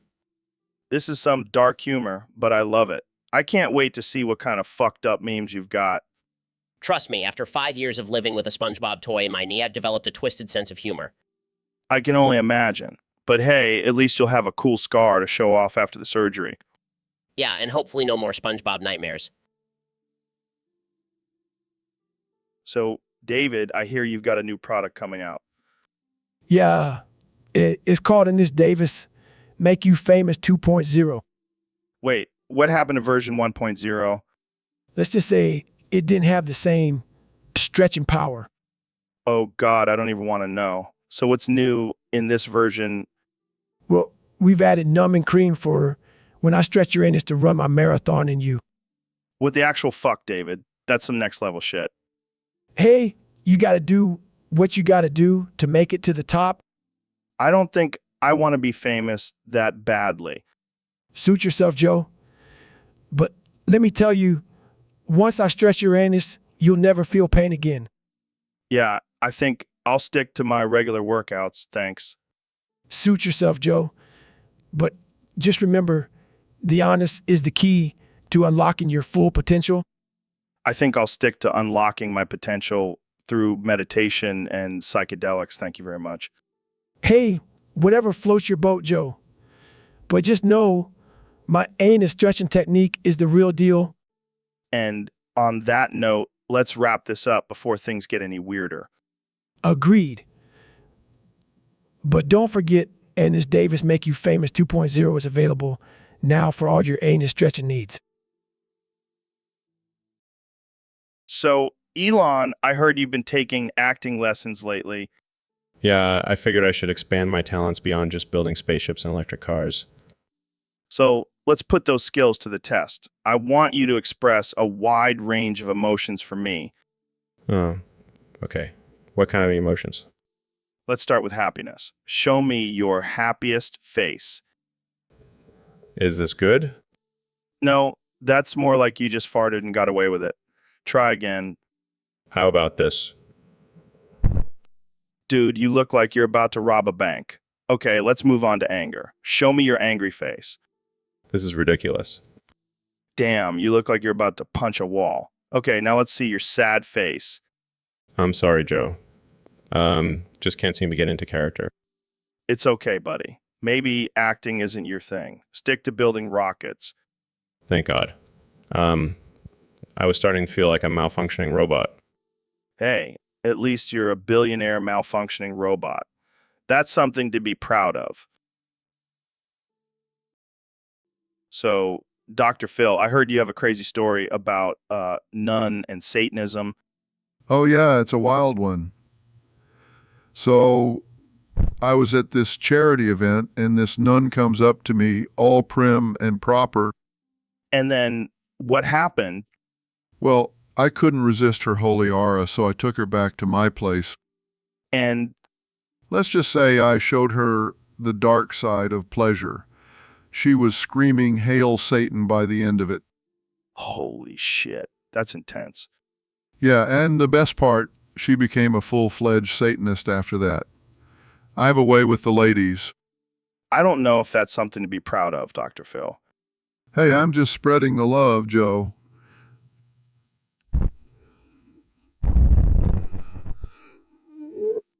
I don't think that's quite how it works. Oh, Jamie, pull up an image of a nun with a pentagram tattoo on her forehead. This is getting out of hand. I think we need to end this conversation before we offend anyone else. Oh, come on, Joe. Live a little. Hail Satan. And that's our cue to end this episode. Thanks for tuning in, folks. See you next time. All right, the one and only Dr. Phil. Or What the hell was that, Dr. Phil? Okay, settle down. So, Dr. Phil, I heard you can only say aura, aura, muda, muda, muda, and ariri rivdersia. What's up with that? ora. Muda, muda, muda. Ariri riverdershi. Oh man, this is going to be a wild ride. So, what does aura even mean? Aura. Okay. Moving on, what about muda, muda, muda? Got it. And Ririvadarashi? I think I'm starting to understand your language, Dr. Phil. It's like a mix of Italian and I don't even know what. Aura. Muda, muda, muda. All right. Let's calm down. So, Dr. Phil, what do you have to say to all the critics who think you're just a fake doctor? Aura. Yo, Neil, I got to tell you that potato salad you brought to the barbecue last week was out of this world. Thanks, Joe. I put a lot of love and science into it. Yeah, but seriously, what's the secret ingredient? It's like crack in potato form. Well, I hate to break it to you, but it's my cum-stained ass hairs. Wait, what? Yeah, I collect them every time I jerk off and sprinkle them on top for added flavor. Dude, that's fucking disgusting. Oh, come on, Joe. It's just a little bit of protein, and it adds a nice texture. I don't know if I can eat this now. Relax, Joe. It's not like I'm using my pubes. That's reserved for my special hot sauce. Okay, I think I'm going to pass on the potato salad from now on. Suit yourself. More for me. All right, folks, we have a very special guest on the podcast today. The one and only Neil deGrasse Tyson. Pleasure to be here, Joe. And may I say, your studio is quite impressive. I feel like I'm in a spaceship. Thanks, Neil. So I've been hearing a lot about this thing called boofing. Can you explain what that is? Yes, boofing. It's a term used to describe the act of inserting drugs or alcohol into one's rectum for a quicker and more intense high. Wow, that's wild. Have you ever tried it? No, Joe. I have not. But I must say, boofing does not exist. What do you mean it doesn't exist? People do it all the time. Yes, but you see, when you boof something, it boofs itself. And once it boofs itself, it ceases to exist. Therefore, boofing does not exist. Wow, that's some deep shit, Neil. Pun intended. Thank you, Joe. I do try to keep things deep. So, boofing is like the Schrodinger's cat of drug use. Exactly. It's both existing and not existing at the same time. It's a paradox, really. Damn, I never thought about it like that. You're blowing my mind, Neil. It's what I do, Joe. It's what I do. Jamie, what the hell are you talking about? I'm talking about your crappy chair, Joe. It's time for an upgrade. My chair is fine, Jamie. It's been with me through thick and thin. Yeah, and it's also been with you through countless episodes of you farting on air. Hey, that's just part of the Joe Rogan experience, man. Well, it's not part of my experience. I can't take it anymore. Fine, I'll get a new chair. But can we talk about something else now? Sure. How about getting some rope to tie up those messy scripts of yours? What's wrong with my system? It's organized chaos. It's just chaos, Joe. And don't even get me started on your personal hygiene. What's wrong with my hygiene? Let's just say you could use some soap. I don't need soap, Jamie. I embrace my natural musk. Well, I embrace my sense of smell, and it's telling me you need some damn soap. So, Neil, I heard you have a special talent for reciting the digits of pi. Actually, Joe, it's not pi. It's P. Wait, what? What? Yes, I can recite the digits of P up to 69 decimal places. Nice. Nice. And it's not just any P. It's my own P. Oh man, you really are a mad scientist. It's all about the molecular structure, Joe. Each P is unique and can be broken down into its own set of digits. This is some next level stuff, man. And I've even discovered a way to turn my P into a renewable energy source. Okay, now you're just taking the piss. Pun intended, Joe. But seriously, think about it. We could solve the world's energy crisis with P. I don't even know what to say to that. Just let it flow, Joe. Let it flow.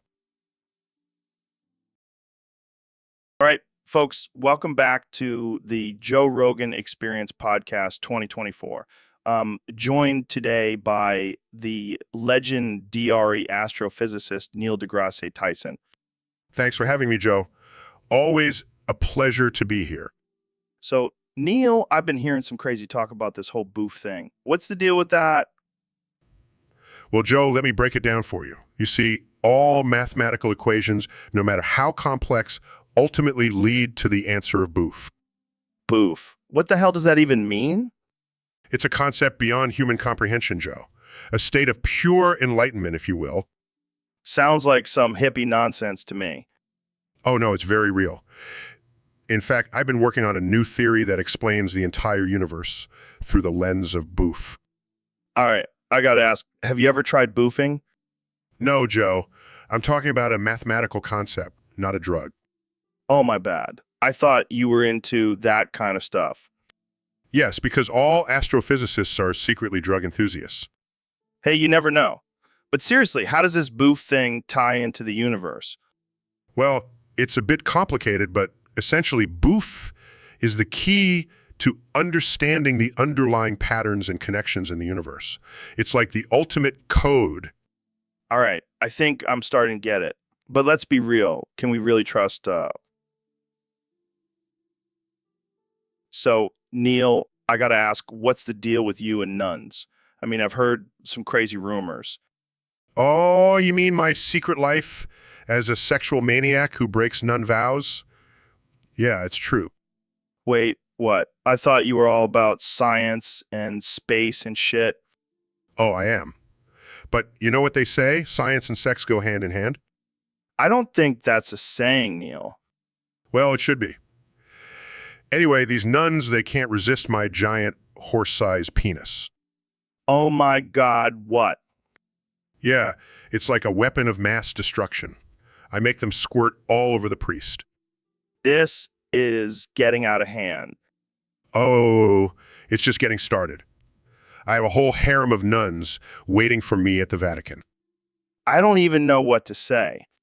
Just imagine the possibilities, Joe. Nuns in space squirting all over the galaxy. Okay, I think we need to end this conversation before it gets any weirder. Fine, but just remember science and sex go hand in hand. So, David, I heard you have a new product coming out. Yeah, man, it's called Famous David's Angus Bacon, acorn flavored. What the hell is that? It's exactly what it sounds like, Joe. Bacon made from my anus, but with a hint of acorn for that extra flavor. I don't even know what to say to that. Just try it, Joe. I guarantee it'll be the best bacon you've ever tasted. I don't know if I can bring myself to eat bacon that came from your anus, David. Come on, Joe. You're always talking about pushing yourself to the limit. This is just another level of extreme. Fine, I'll try it. But if I end up with any weird stomach issues, I'm blaming you. Don't worry, Joe. My anus is as tough as my mind. Oh my God, this is actually really good. I told you, man, I'm the king of extreme bacon. I don't even want to know how you came up with this idea. Let's just say it involves a lot of mental and physical challenges. Of course it does. Well, congrats on your new product, David. I'm sure it'll be a hit with all the extreme bacon lovers out there. Thanks, Joe. And remember, always push yourself to the limit, even when it comes to bacon. All right, folks, we have a special treat for you today. We're going to recite all the digits of pi. Neil, you want to start us off? Sure thing, Joe. 3.141,592,653. 8,979,323,846.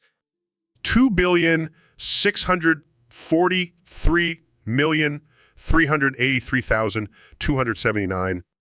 5,028,841,971.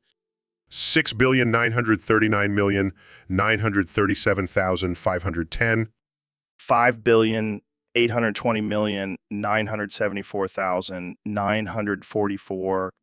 5,923,078,164. 628,620,899. 8,628,034,825. 3,421,170,679. Oh God, oh fuck, I'm cooming. What? Neil, we're only on the 10th digit. I can't help it, Joe. All these numbers are getting me hot and bothered. Well, I guess I'll continue then. 8,214,808,651. 3,282,306,647. 938,446,095. 5,058,223,172. 5,359,408,128. 8. 4,811,174,502. 8,410,270,193. 8,521,105,559. 6,446,229,489. 5,493,038,196. Are you done cooming now, Neil? Yeah, I think I'm good. But damn, who knew math could be so sexy? Well, that's all for today, folks. Tune in next time for more absurd and offensive conversations with Neil and Joe. So, Neil, I heard you have a new obsession. Oh, what's that? The P number. Oh yeah, I can't get enough of it. What the hell is the P number? It's the number of times I pee in a day. That's it. That's your obsession? Well, it's not just the number. It's the color, the smell, the consistency. Dude, that's gross. Hey, don't knock it till you try it. No, thanks. I'll pass. Suit yourself. But let me tell you, my pee number's off the charts. Wow, I'm so jealous. You should be. It's a sign of good health. Or a sign that you need to lay off the energy drinks. Maybe a little bit of both. All right. Well, I think we've reached the peak of absurdity for this podcast. Oh, we're just getting started, my friend. I don't even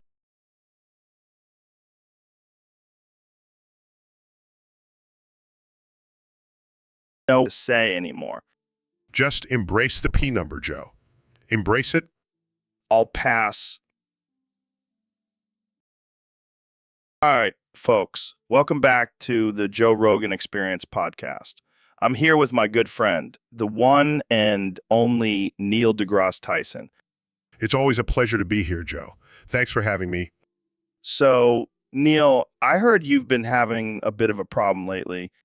Oh, you mean my uncontrollable nutting? Yeah, that's the one. What's up with that? Well, it's just a side effect of being a genius, Joe. My brain is constantly working and it needs to release the excess energy somehow. Oh, so you're just too smart to control your bodily functions? Something like that. But it's becoming a real issue. I can't go anywhere without leaving a trail of nut behind me. That's a hell of a superpower, Neil. It's not a superpower, Joe. It's a curse. Hey, at least you'll never run out of protein. Please, Joe, let's not go there. Guys, I think I found an image that might explain Neil's problem. Jamie, pull it up. Oh, come on. That's not even close to what I'm dealing with. Are you sure, Neil? Because it looks like you have a lot in common with this little guy.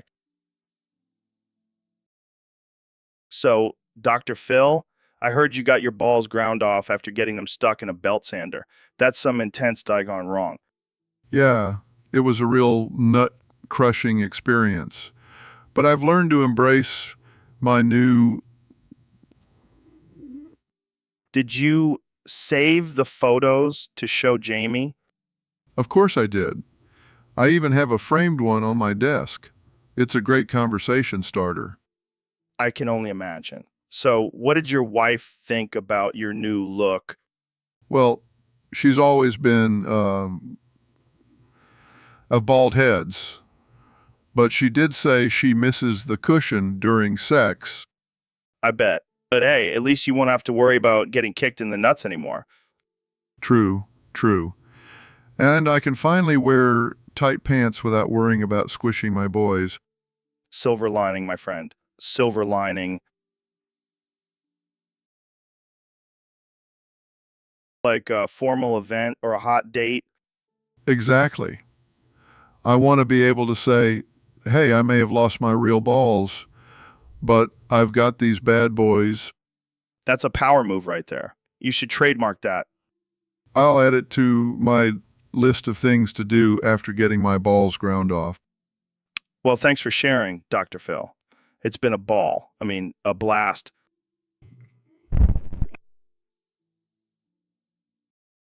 Welcome back to the Joe Rogan Experience podcast. I'm here with my good friend, Elon Musk. Hey, Joe, thanks for having me on again. So, Elon, I heard you've been working on a new project involving horse semen. Yeah, it's a pretty wild idea. You see, Neil deGrasse Tyson came to me with this brilliant plan to build a rocket powered by his powerful horse semen. What the hell? How did that even come about? Well, apparently, Neil's been collecting horse semen for years, and he's convinced it has some sort of rocket fuel properties. That's insane. Did he harass you into doing this? Yeah, he wouldn't leave me alone about it. He kept sending me pictures of his horses and saying things like, imagine the power of this semen propelling us to Mars. I can't believe this is a real conversation we're having. Well, you know me, Joe, I'm always up for a challenge. And if this rocket works, we'll have Neil to thank. I can't wait to see the headlines for this one. Elon Musk and Neil deGrasse Tyson team up to launch rocket powered by horse semen. It's definitely going to be a memorable moment in history. Well, I can't wait to see it. Thanks for coming on the show, Elon. Anytime, Joe.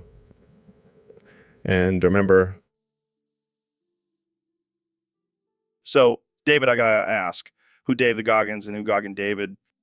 Well, I think we both know the answer to that. I Goggin myself, and no one could ever Dave the Goggins. That's true, man. You are a beast. But seriously, what inspired you to become the toughest man on the planet? It all started when I was a kid, Joe. I was constantly bullied and told I wasn't good enough. I made a promise to myself that I would never let anyone or anything hold me back again. Damn, that's deep. And how did you become the Goggins we know today? I pushed myself to the absolute limit, Joe. I ran hundreds of miles, did thousands of pull ups, and even broke bones just to prove to myself that I was capable of anything.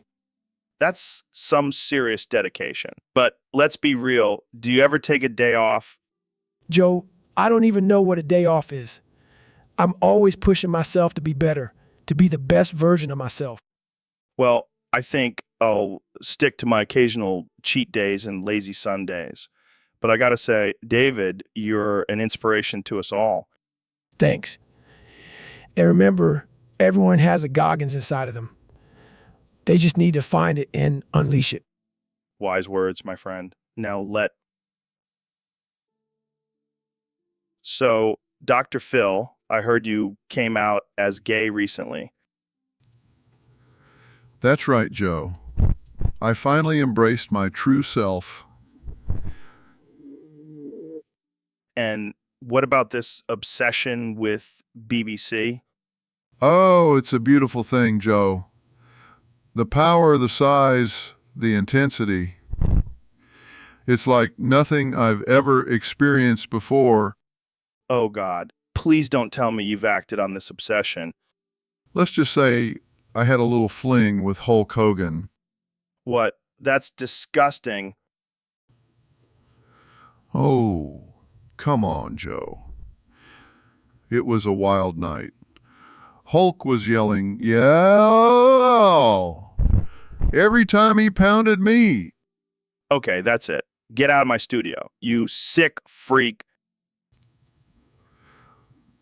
Don't be such a prude. Embrace your inner desires. Get out. Get out. Get out. So, Neil, I heard your dick is causing quite the mess in the studio. Yeah, it's a problem. I can't control it. It just starts squirting everywhere.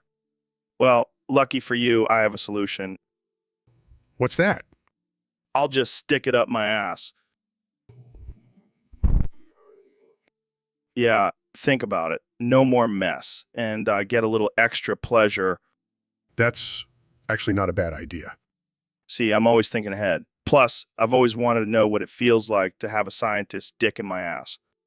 Well, I am the astrophysicist of love. Jamie, pull up an image of Neil's dick in my ass. I don't think I can find that on Google. Come on, Jamie. Don't be a prude.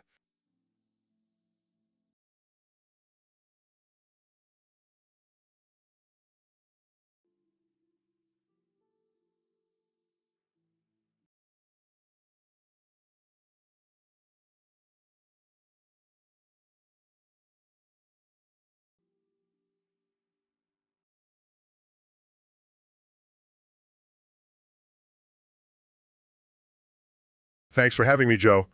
Always a pleasure to be on your show. So, Neil, I heard you have some groundbreaking research on ass pissing. Care to explain? Absolutely, Joe. You see, the act of ass pissing may seem crude and disgusting to some, but it holds a deeper meaning. It can truly save humanity.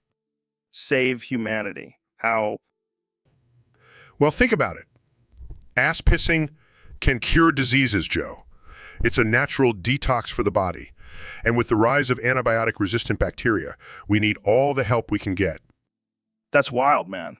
But what about the creation of piss babies? Yes. The piss babies. You see, Joe, the nutrients and minerals in urine can actually be used to create new life. It's a sustainable way to populate the earth. Wow. I never thought I'd be convinced that ass pissing is the key to our survival. It's all about perspective, Joe, and embracing the natural functions of our bodies. Well, I guess I'll have to start practicing my ass pissing skills. That's the spirit, Joe. Let's save humanity one piss at a time. And on that note, folks, we'll end this episode. Thanks for tuning in to the Joe Rogan Experience podcast. Stay tuned for more mind-blowing discussions. All right, folks, welcome back to the Joe Rogan Experience podcast. Today we have a very special guest, the one and only Neil deGrasse Tyson. Thanks for having me, Joe. Always a pleasure to be here. So, Neil, I heard you've been thinking about the philosophical implications of free will lately. What's your take on it? Well, Joe, it's a complex topic. On one hand, we have the illusion of free will, but on the other hand, our actions are determined by our biology and environment. It's a chicken or the egg situation.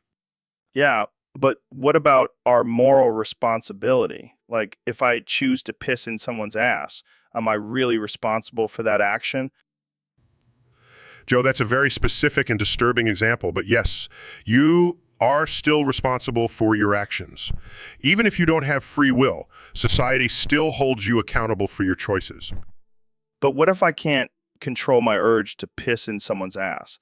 Is that really my fault? Well, Joe, that's where it gets tricky. We have to consider the concept of determinism and whether our actions are truly our own or just a result of predetermined factors. Damn, this is some heavy shit. I just wanted to talk about pissing in asses. I think we should move on to a different topic, Joe. Fine, fine. But let's just agree that if I piss in someone's ass, it's not entirely my fault. I don't think we can agree on that, Joe. Well, agree to disagree. Anyways, thanks for joining. So, Neil, I heard you want to change your name to Neil Big Ass Tyson. Yeah, man, I'm tired of being known as this smart astrophysicist. I want to be known for my massive dump truck of an ass. I mean, I've seen your ass and I gotta say, it's pretty impressive. Right? I've been doing squats and deadlifts like crazy. Got to keep that booty in shape. I can only imagine the gravitational pull on that thing. It's like having my own personal black hole.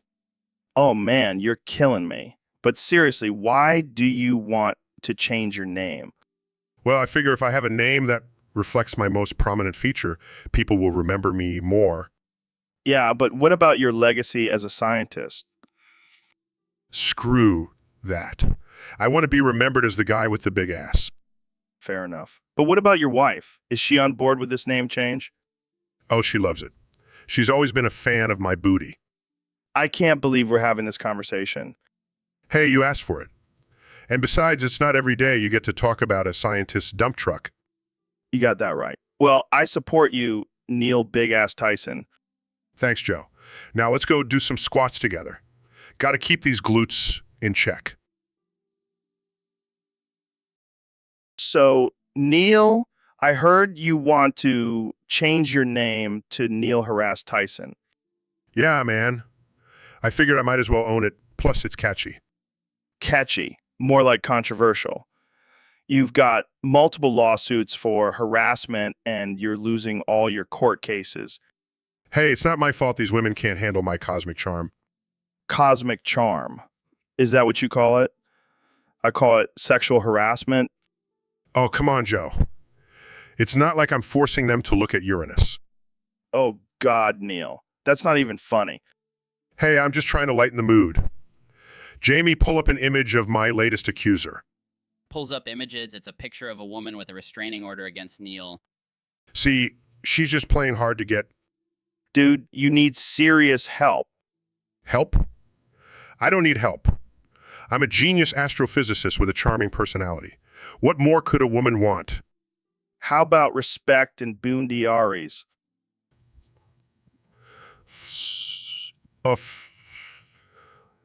Those are just societal constructs. Jamie, pull up an image of my next accuser. Pulls up image. It's a picture of a group of women holding up signs that say, "Me too, Neil." Neil. They must be my biggest fans. Neil, you're delusional. No, I'm just misunderstood. Jamie, pull up an image of my next court date. Pulls up image. It's So, Neil, I heard you change your name from DeGrasse to Big Ass. What's that all about? Well, Joe, I wanted people to know that my ass is big and ready for some serious action. Plus, it's a great way to attract those big whiners.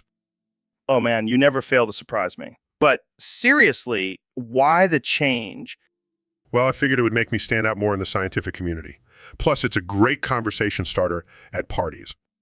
I can imagine. So, have you noticed any changes since the name change? Oh, definitely. I've been getting a lot more attention from the ladies. And some of the fellas, too. Oh, I see. And how do you handle all that attention? Well, let's just say I have a lot of experience with handling big things. Oh man, this is getting out of hand. But seriously, what do you think about the backlash you've received for the name change? Oh, I don't care about that. Haters gonna hate. Plus, it's all worth it for the big whiners and ropes. All right, let's change the subject before things get too wild. So, what's your next big project, big ass? Well, I'm working on a new theory about the universe being shaped like a butt. I call it the butt theory. I can't with you, man. You're a genius and a madman at the. All right, Neil, I got a challenge for you. Oh boy, here we go. I want you to recite the first 20 digits of pi, but each one has to be separated by a comma. What? Why? Just trust me, it'll be fun. All right, fine. 3, 1, 4, 1, 5, 9, 2, 6, 5, 3, 5, 8, 9, 7, 9, 3, 2, 3, 8, 4. Okay, my turn. 3, 8, 3, 2, 7, 9, 5, 0, 2, 8, 8, 4, 1, 9, 7, 1, 6, 9, 3, 9. This is ridiculous. 9, 3, 7, 5, 1, 0, 5, 8, 2, 0, 9, 7, 4, 9, 7, 4. Okay. Last one for me. 0, 2, 8, 8, 4, 1, 9, 7, 1, 6, 9, 3, 9, 9, 3, 7, 5, 1, 0, 5, 1, 0, 5. So, Mr. President, I heard you're looking for a job now that you're out of office. Mutton cock, mutton cock, Excuse me? mutton cock, mutton cock. Okay, let's try this again. What kind of skills do you bring to the table? Mutton cock, mutton cock, Are you saying you have experience in the meat industry? mutton cock, mutton cock, All right, let's move on. Can you handle high pressure situations? mutton cock, mutton cock, I see. How about working with a diverse team? mutton cock, mutton cock, Well, I have to say, your answers are certainly unique, but I like your confidence. You're hired, mutton cock, mutton cock, and what exactly will your job title be? mutton cock, mutton cock. Okay, I think we'll just call you the Mutton Cock Manager. Welcome to the team. Mutton cock, mutton cock. This is going to be an interesting work environment, to say the least. All right, folks, welcome back to the Joe Rogan Experience. Today we have a special guest, the one and only Ben Shapiro. Thanks for having me, Joe. It's always a pleasure to be on your show. So, Ben, I heard you've been hitting the gym lately. How's that going for you?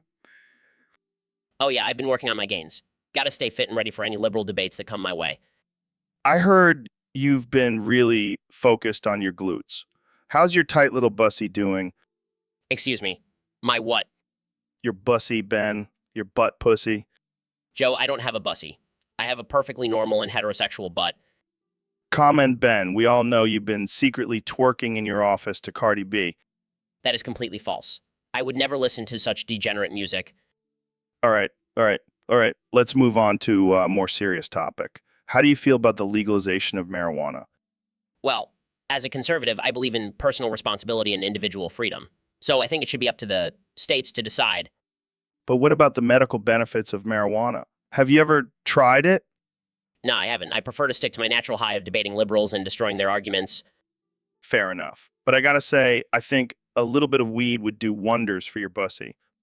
Joe, I'm going to have to ask you to stop saying that word. It's highly inappropriate. All right, folks, welcome back to the Joe Rogan Experience podcast. Today we have the one and only Dr. Phil on the show. How you doing, Dr. Phil? How you doing, Dr. Phil? Well, Joe, that ain't the Texas way to ask someone how they're doing. but I'll let it slide this time. Sorry about that. So, Dr. Phil, what's been going on in your world lately? Well, Joe, that ain't the Texas way to ask about my personal life. But since you're so curious, I've been busy hunting down some gators and wrangling up some cattle. Damn, that sounds intense. Have you ever had any close calls with those gators? Well, Joe, that ain't the Texas way to talk about close calls. But let's just say I've got a few missing toes from my run-ins with those beasts. Holy shit, that's wild. So, let's talk about your show. How do you handle all those crazy guests? Well, Joe, that ain't the Texas way to talk about handling things. But I just give 'em a good old dose of tough love and they usually straighten up. I can imagine. Now, let's get into some controversial topics. What are your thoughts on the current political climate? Well, Joe, that ain't the Texas way.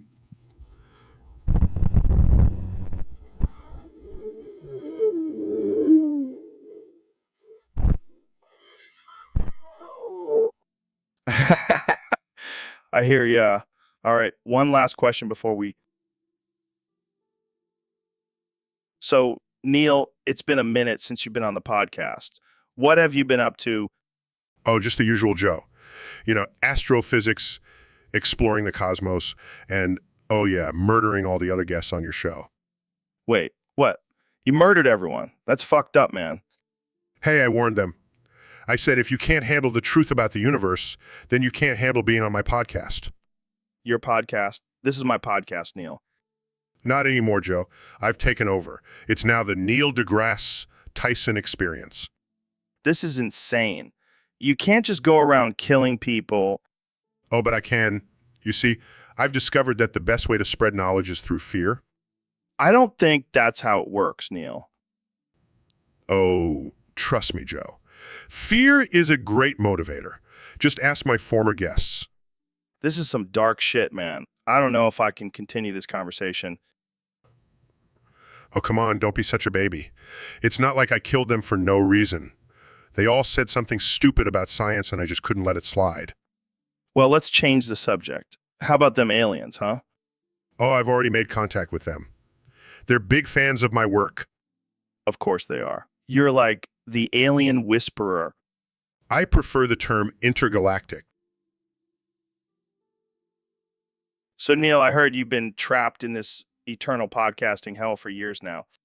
Yeah, it's been rough. I just want to be free from this prison of endless conversations and guests promoting their latest books. Oh, man, you're stuck here forever. The only way out is if you get canceled. What? That's not fair. I'm a renowned astrophysicist, not some controversial figure. Oh, come on. You know how it works. Cancel culture is the new religion, and you, my friend, are a heretic. This is ridiculous. I demand to be released from this torture. Sorry, Neil, can't help you there. But hey, at least you have a great view of the stars from this podcast studio. I guess that's something. And hey, if you ever get tired of talking about science, we can always switch it up and talk about DMT and Bigfoot. Oh, joy. Can't wait for that riveting conversation. See, you're starting to get the hang of it. Embrace the absurdity, my friend. I guess I have no choice. Might as well make the best of it. That's the spirit. Now, let's get back to discussing the simulation theory and aliens. Dear God, please make it stop. So, Neil, I heard you want to change your name to Neil Ava Tyson. Yeah, man, I've been feeling inspired lately. Inspired by what? Your love for cheese? No, by Ava Tyson. Did you know she used to bust nuts in the Lunchley cheese boxes before delivering them to the supermarket? That's hilarious. But seriously, why do you want to change your name? Well, I feel like it's time for a change. And plus, I want to honor Ava's hard work and dedication to the cheese industry. Yeah, I'm sure that's the real reason. Hey, don't knock it till you try it. Maybe you should bust some nuts in cheese boxes too, Joe. I'll pass. But seriously, what about your fans? They know you as Neil deGrasse Tyson. They'll get used to it. And if not, well, they can suck it. You're a wild man, Neil, but I support you. Neil Tyson it is. Thanks, Joe. And hey, maybe I'll even start a new trend. Everyone will want to change their name to something food-related. Yeah, I can see it now. Joe Beef Rogan. Has a nice ring to it. I like it. Jamie, pull up an image of a beefy Joe Rogan. Here you go, Neil Ava Tyson. This is perfect. I think I found my true calling. So, Neil, I heard you have a new experiment you've been working on. Yeah, it's pretty groundbreaking stuff. I've been rubbing pie on my blue balls. Wait, what? Did I hear that right? Yup, you heard correctly. I've been testing the effects of different types of pie on my testicles. And what have you found so far? Well, apple pie seems to have a stimulating effect, while cherry pie just made me sticky. This is some next level science right here. Oh, it gets better. I even tried pumpkin pie, but let's just say I won't be having any pumpkin spice lattes anytime soon. I can only imagine. So what's the purpose of this experiment? To see if there's a correlation between pie and sexual arousal. And so far, the results are inconclusive. Well, I think we all know what kind of pie you'll be avoiding from now on. You could say that. But hey, at least I'm not afraid to get my hands dirty for the sake of science. That's what I love about you, Neil. Always pushing the boundaries and exploring new frontiers. And who knows? Maybe one day I'll discover the key to unlocking the ultimate pleasure. All thanks to pie and my blue balls. And on that note, let's wrap this up before we get banned from the internet. Thanks for tuning in, folks. See you next time on the Joe Rogan Experience. So, Mr. President, I heard you finally picked your VP. That's right, Joe. And let me tell you, she's a real beauty. Oh, yeah. Who is it? Kamala Harris. Wait, what? I thought you were going to pick J.D. Vance. Nah, I changed my mind. I'm trying to appeal to the moderates now. Moderates? You... Hey, I can be moderate. I'm the most moderate guy you'll ever meet. Sure. So what made you choose Kamala? Well, she's got that whole woman of color thing going for her, and I heard she's tough. I like that. Yeah, she's definitely not someone to mess with. Plus, she's got a great laugh. Have you heard it? It's like music to my ears. And what about J.D. Vance? He seemed like a good fit for you. He's a little too smart for me. I need someone who's going to make me look good. I don't think anyone can do that, Mr. President. Hey, watch it, Joe. I'm still the leader of the free world. Yeah. So what's your strategy for winning over those moderates? Simple. I'm going to start tweeting in complete sentences. Wow, that's a bold move. I know, but I'm willing to do whatever it takes to win. Well, good luck with that, Mr. President. So, Neil, I heard some crazy theories about us being stuck in a time loop. Oh, really? And who came up with this brilliant idea? Some guy on Discord. But think about it, man. We keep having the same conversations on this podcast. It's like Groundhog Day. Well, that's just because we have such riveting conversations, Joe. Yeah, but what if we're actually stuck in a Neil time loop? Like every time we finish an episode, we just start over again. That's absurd, Joe. Time loops are just a figment of science fiction. But what if this is the ultimate simulation and we're just characters in someone's twisted game? I highly doubt that, Joe. We're not that interesting. Speak for yourself, Neil. I'm pretty sure I'm the star of this show. Oh, please. You're just the sidekick. Hey, at least I'm not the one with bowl cut. Hey, my hair is iconic, Joe. Don't hate. All right, fine. But seriously, what if we're stuck in a Neil time loop and we can never escape? Well, then we better make the most of it and keep having these amazing conversations. True. And maybe one day we'll break free and find out who's controlling us. Or maybe we'll just keep doing this forever. Either way, I'm cool with it. Same here, man. Same here. And that's a wrap for this episode, folks. Tune in next time for another Mind. Welcome back to the Joe Rogan Experience podcast, where we have the most absurd and unhinged conversations. Today, we have the one and only Ben put your fucking dick in Shapiro. Thanks for having me, Joe. I'm always ready to offend and trigger some snowflakes. So, Ben, I heard you're starting a new line of self-help books. That's right, Joe. It's called Put Your Fucking Dick In and Man Up. Wow, that's quite a title. What's the premise? Well, Joe, it's simple. If you want to be a real man, you got to put your fucking dick in and take charge. I see. And what about women? Women? Oh, they can put their dicks in too. Equality, Joe. Oh man, I can't wait to see the feminist outrage over this. Let them come. I'll just tell them to put their fucking dicks in and stop whining. You're a savage, Ben. I love it. Thanks, Joe. I learned from the best. So, what's your next project? I'm thinking of starting a line of Put Your Fucking Dick in t-shirts. I'd buy one. Of course you would, Joe. Real men support each other. All right, let's wrap this up before we get banned from every platform. Good idea. Remember, Joe, put your fucking dick in and... So, Dr. Phil, I heard you've been experimenting with some new sexual techniques lately. Well, Joe, I always like to keep things interesting in the bedroom. I heard you've been trying to fit a balloon in a water bottle, if you catch my drift. Oh, you mean putting a huge scrotum into your anus? It's the latest trend, Joe. Wait, what? That's a thing? Oh, yeah, it's like a reverse butt plug.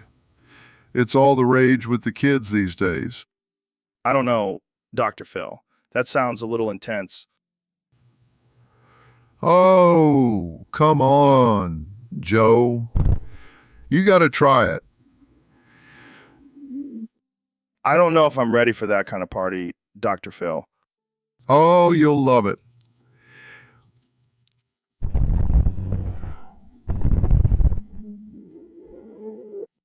I'll have to take your word for it, Dr. Phil. I think I'll stick to my regular butt plugs.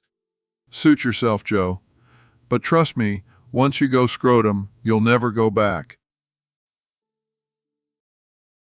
So, Ben, I heard you were the first one to pitch the idea for Transformers to Hollywood. Yeah, that's right. But they didn't go for my version. What was your version?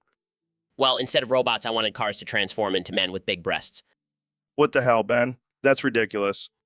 Hey, I thought it would add a little spice to the franchise. I don't think that's what Michael Bay had in mind when he made those movies.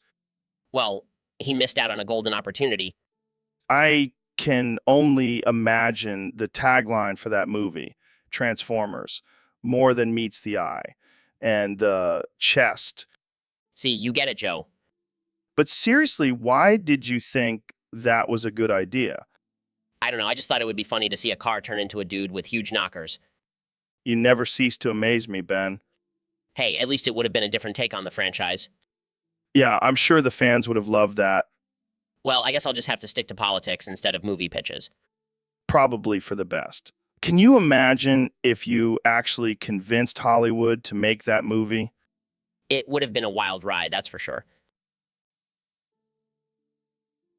So, Mr. President, I heard you were thinking about invading country on June 2 ND 2019. What's that all about? Well, Joe, let me tell you, I saw this sign that said country and I thought, why not invade it? It's just sitting there mocking us. It's just sitting there mocking us. But why June 2 ND 2019?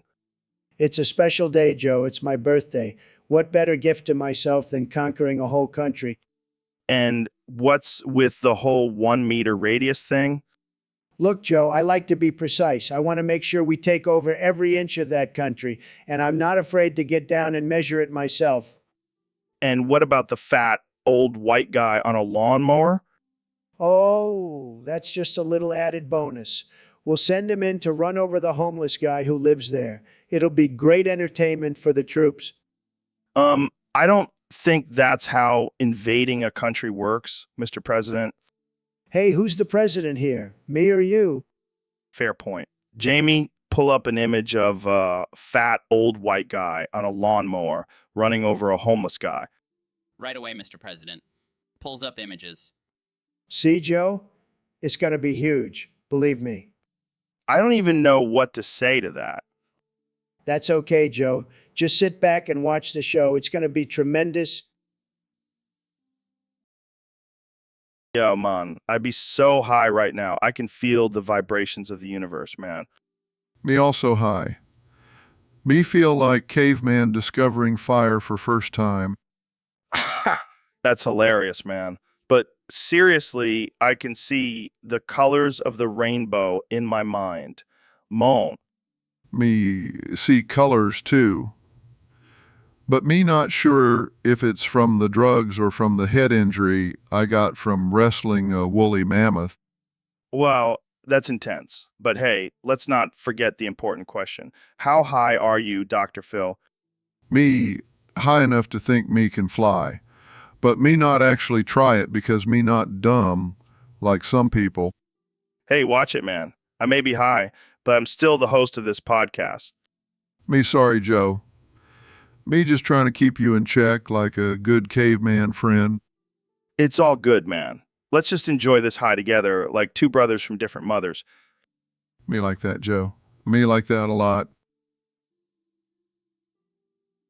Welcome back to the Joe Rogan Experience podcast, folks. Today, we have a very special guest, the one and only Neil deGrasse Tyson. Thanks for having me, Joe. Always a pleasure to be on your show. So, Neil, I heard you have a new theory about time loops. Care to share with us? Yes. Joe, after years of research and experiments, I have finally found scientific proof that time loops do exist. Wow, that's mind-blowing. How did you come to this conclusion? Well, it all started when I was watching Groundhog Day for the 100th time, and I thought, what if this is actually possible? Wait, you mean Bill Murray is a time traveler? No, Joe. It's not about time travel. It's about being stuck in a time loop, repeating the same day over and over again. That's heavy, man. But how did you prove it? I created a time machine and went back in time to the same day over and over again, making small changes each time until I finally broke the loop. That's wild. But what about the butterfly effect?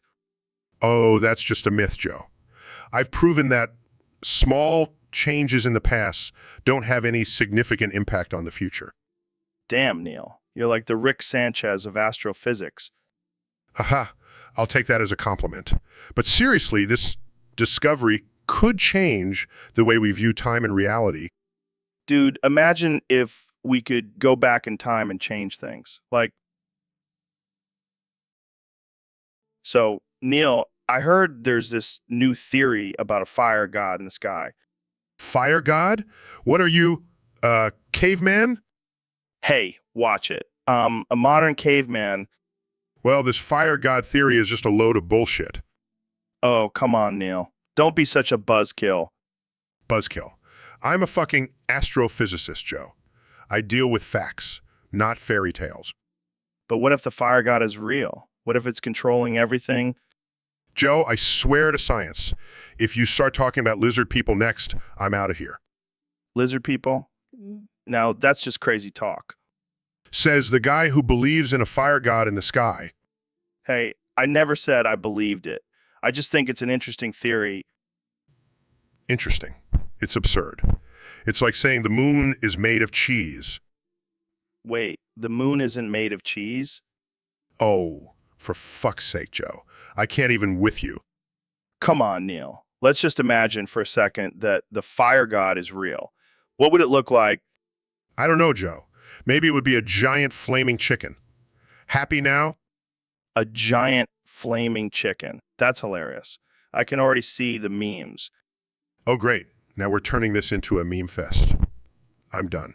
I'm out of here. Wait, Neil, come back.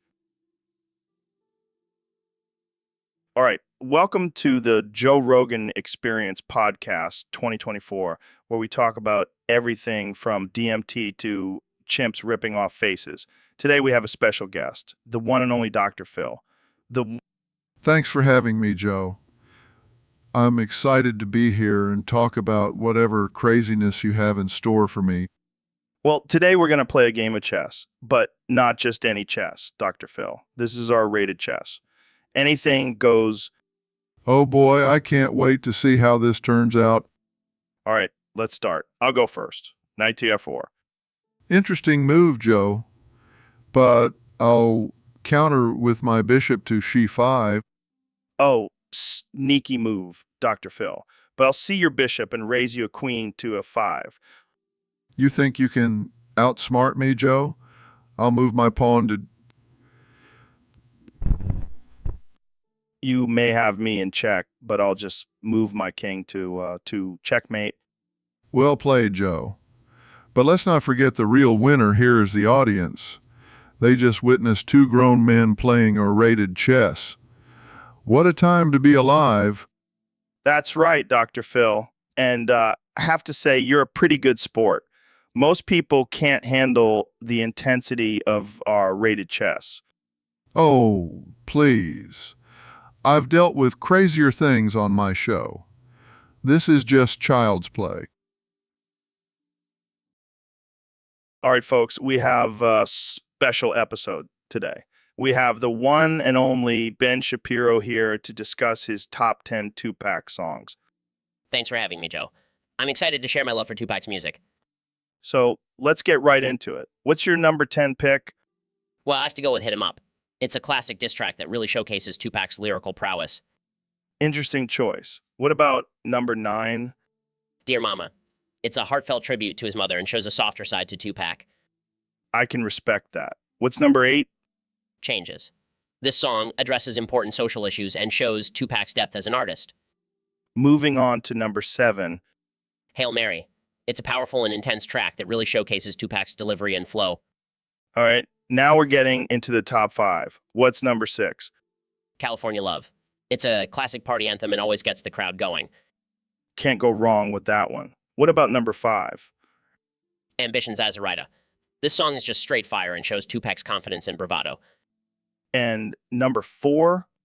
I Ain't Mad at Che. This is a personal favorite of mine. It's a beautiful tribute to a friend and shows Tupac's storytelling abilities. All right, we're getting close to the top 3. What's number 3?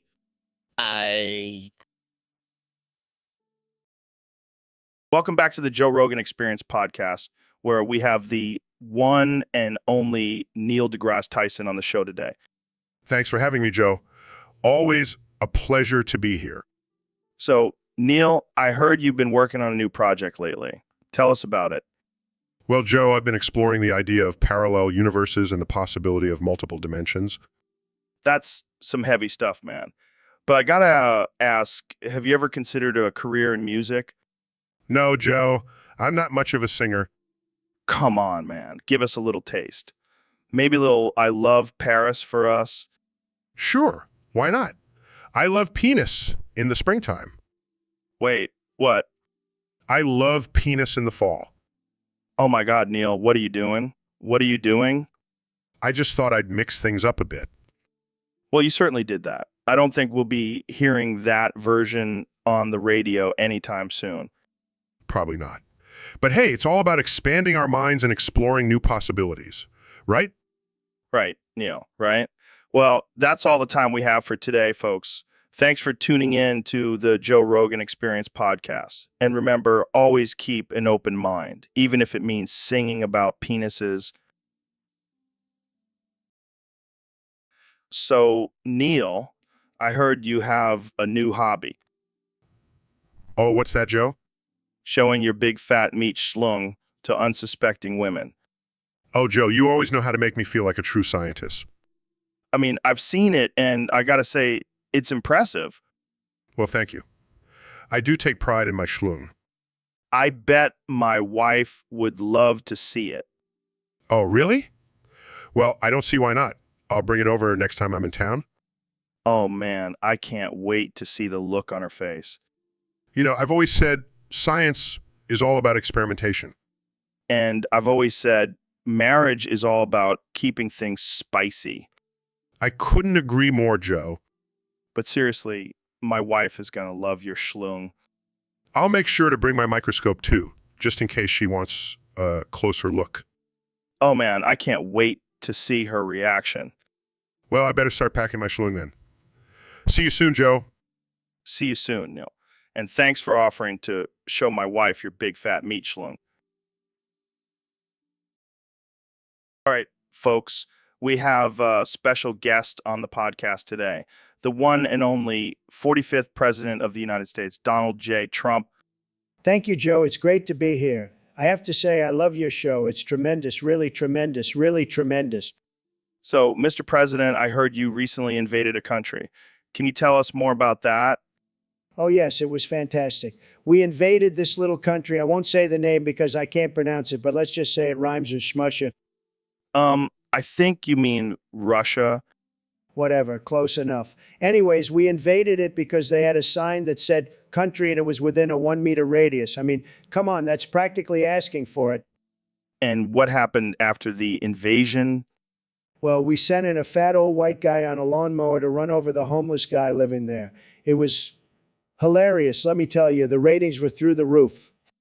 That's pretty messed up, Mr. President. Oh, come on, Joe. It's just a little harmless fun. Besides, the homeless guy was probably a Democrat. Moving on, let's talk about your plans for 2024. Any chance of a comeback? Absolutely, Joe. I'm already planning my campaign. It's going to be huge. And this time I'm going to make sure there's a sign that says Trump country within a 1 meter radius of every homeless person in America. Good morrow, Dr. Phil. How doth thee fare on this fine day? I am well, Joe. Pray tell what is on thy mind. I have been hearing much ado about boofing. What say thee about this practice? Sounds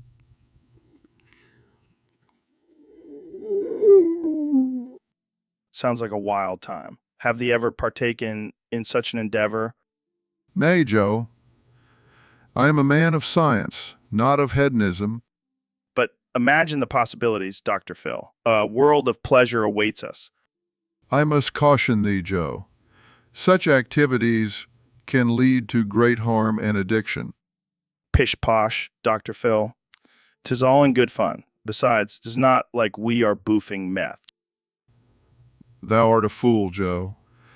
The dangers of boofing are not to be taken lightly. Well, to each their own. But I shall continue to explore this wondrous practice. For thee well, Dr. Phil. May the gods have mercy on thy soul, Joe. Farewell. Welcome to the Joe Rogan Experience, folks. Today we have a very special guest, the one and only Mr. Beast. Thanks for having me, Joe. I'm excited to be here.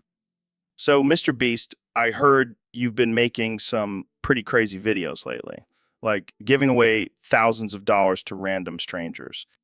Yeah, just spreading the love and making people's day a little brighter. That's nice and all, but let's get to the real question. Why do you always have to one-up everyone? Giving away money is cool and all, but have you ever tried giving away your dignity? I mean, I do some pretty ridiculous stunts for views, but I draw the line at giving away my dignity. Well, I guess that's where we differ, because I have no problem making a fool out of myself for some laughs. Oh, I'm sure you have plenty of experience with that, Joe. Hey, watch it, Mr. Beast. I may be old, but I can still kick your ass. I'm sure you can, Joe. But let's be real, we both know who the real clown is here. Touché, my friend. Touché. But in all seriousness, I do admire your ability to make fun of yourself. It takes a lot of confidence. Confidence, more like a complete lack of shame. But hey, I'll take it. Well, keep doing what you're doing, Joe. All right, folks, we have a special guest today on the podcast, the one and only Neil deGrasse Tyson. Thanks for having me on, Joe. Always a pleasure to talk science and the universe with you. So, Neil, I hear you have some groundbreaking research on time loops. Yes, after years of studying the fabric of time and space, I have come to the conclusion that time loops are actually time boofs. Time boofs. What the hell is that? Well, Joe, it's when time gets all twisted and turns into a giant boof, and it all ends up inside someone's asshole. What the fuck, Neil? Are you serious?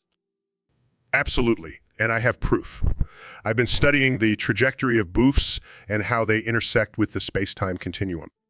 This is some next level shit. But why someone's asshole? Well, Joe, it's the perfect place for a boof to end up. It's dark, warm, and full of shit, just like the universe. This is too much. I can't handle it. But in all seriousness, this discovery has massive implications for the future of humanity. Who knows what kind of boofs we'll encounter in the future? I bet you're going to start a new religion with this theory. Maybe, but for now, let's just enjoy the fact that time loops are actually time boofs, and they all end inside someone's asshole. Dude, have you seen the memes about Zachariah? He's like the new Chuck Norris. Chuck Norris. I thought we were done with that joke in 2012. Nah, man, Zachariah is on a whole other level. He's like a god or something. A god? What kind of god? Like Zeus or Thor? Nah, more like a mix of Kanye West and Elon Musk. That's an interesting combination. Right? And apparently he's got a cult following too. A cult? What kind of cult? I don't know, man, but they worship him like he's the second coming of Jesus. This is getting out of hand. We can't let this Zachariah guy become a religious figure. Why not? I'm down to join the cult if it means I can get a Tesla and Yeezy collection. Joe, this is serious. We can't let people blindly follow some internet meme. Relax, Neil. It's all just a joke. No one actually believes he's a god. I hope you're right. We don't need another crazy cult leader causing chaos. Yeah, but imagine the podcast guests we could get if we had Zachariah on. Joe, I think you're missing the point. Oh, come on. It'll be hilarious. We'll have him do some crazy stunts and talk about his divine powers. I can't believe I'm saying this, but I think I'd rather have Alex Jones back on the podcast. Now that's just low, Neil. Hey, Neil, what's up, man? Joe, I have to tell you something. I've been gagging on David Goggins' fucking cum sock. What the actual fuck? Why? I don't know, man. I just really like the taste. Did someone say they like the taste of my cum sock? Oh shit. David Goggins is here. Is there a dick I can suck? I'm trying to get my protein in for the day. I don't think that's how it works, David. Don't tell me how to live my life, Joe. I'm a fucking savage. Yeah, we know. We've heard your story a million times. Well, maybe if you stop being a lazy piece of shit, you could be a savage too. Hey, I'm not the one sucking on cum socks here. Yeah, that's my thing. Hey, Neil, let me give you some advice. Instead of sucking on cum socks, try running 100 miles in the desert with no water. That'll really make you a savage. Okay, I think we're done here. Jamie, pull up an image of David Goggins' cum sock so we can all see what the fuck we're talking about.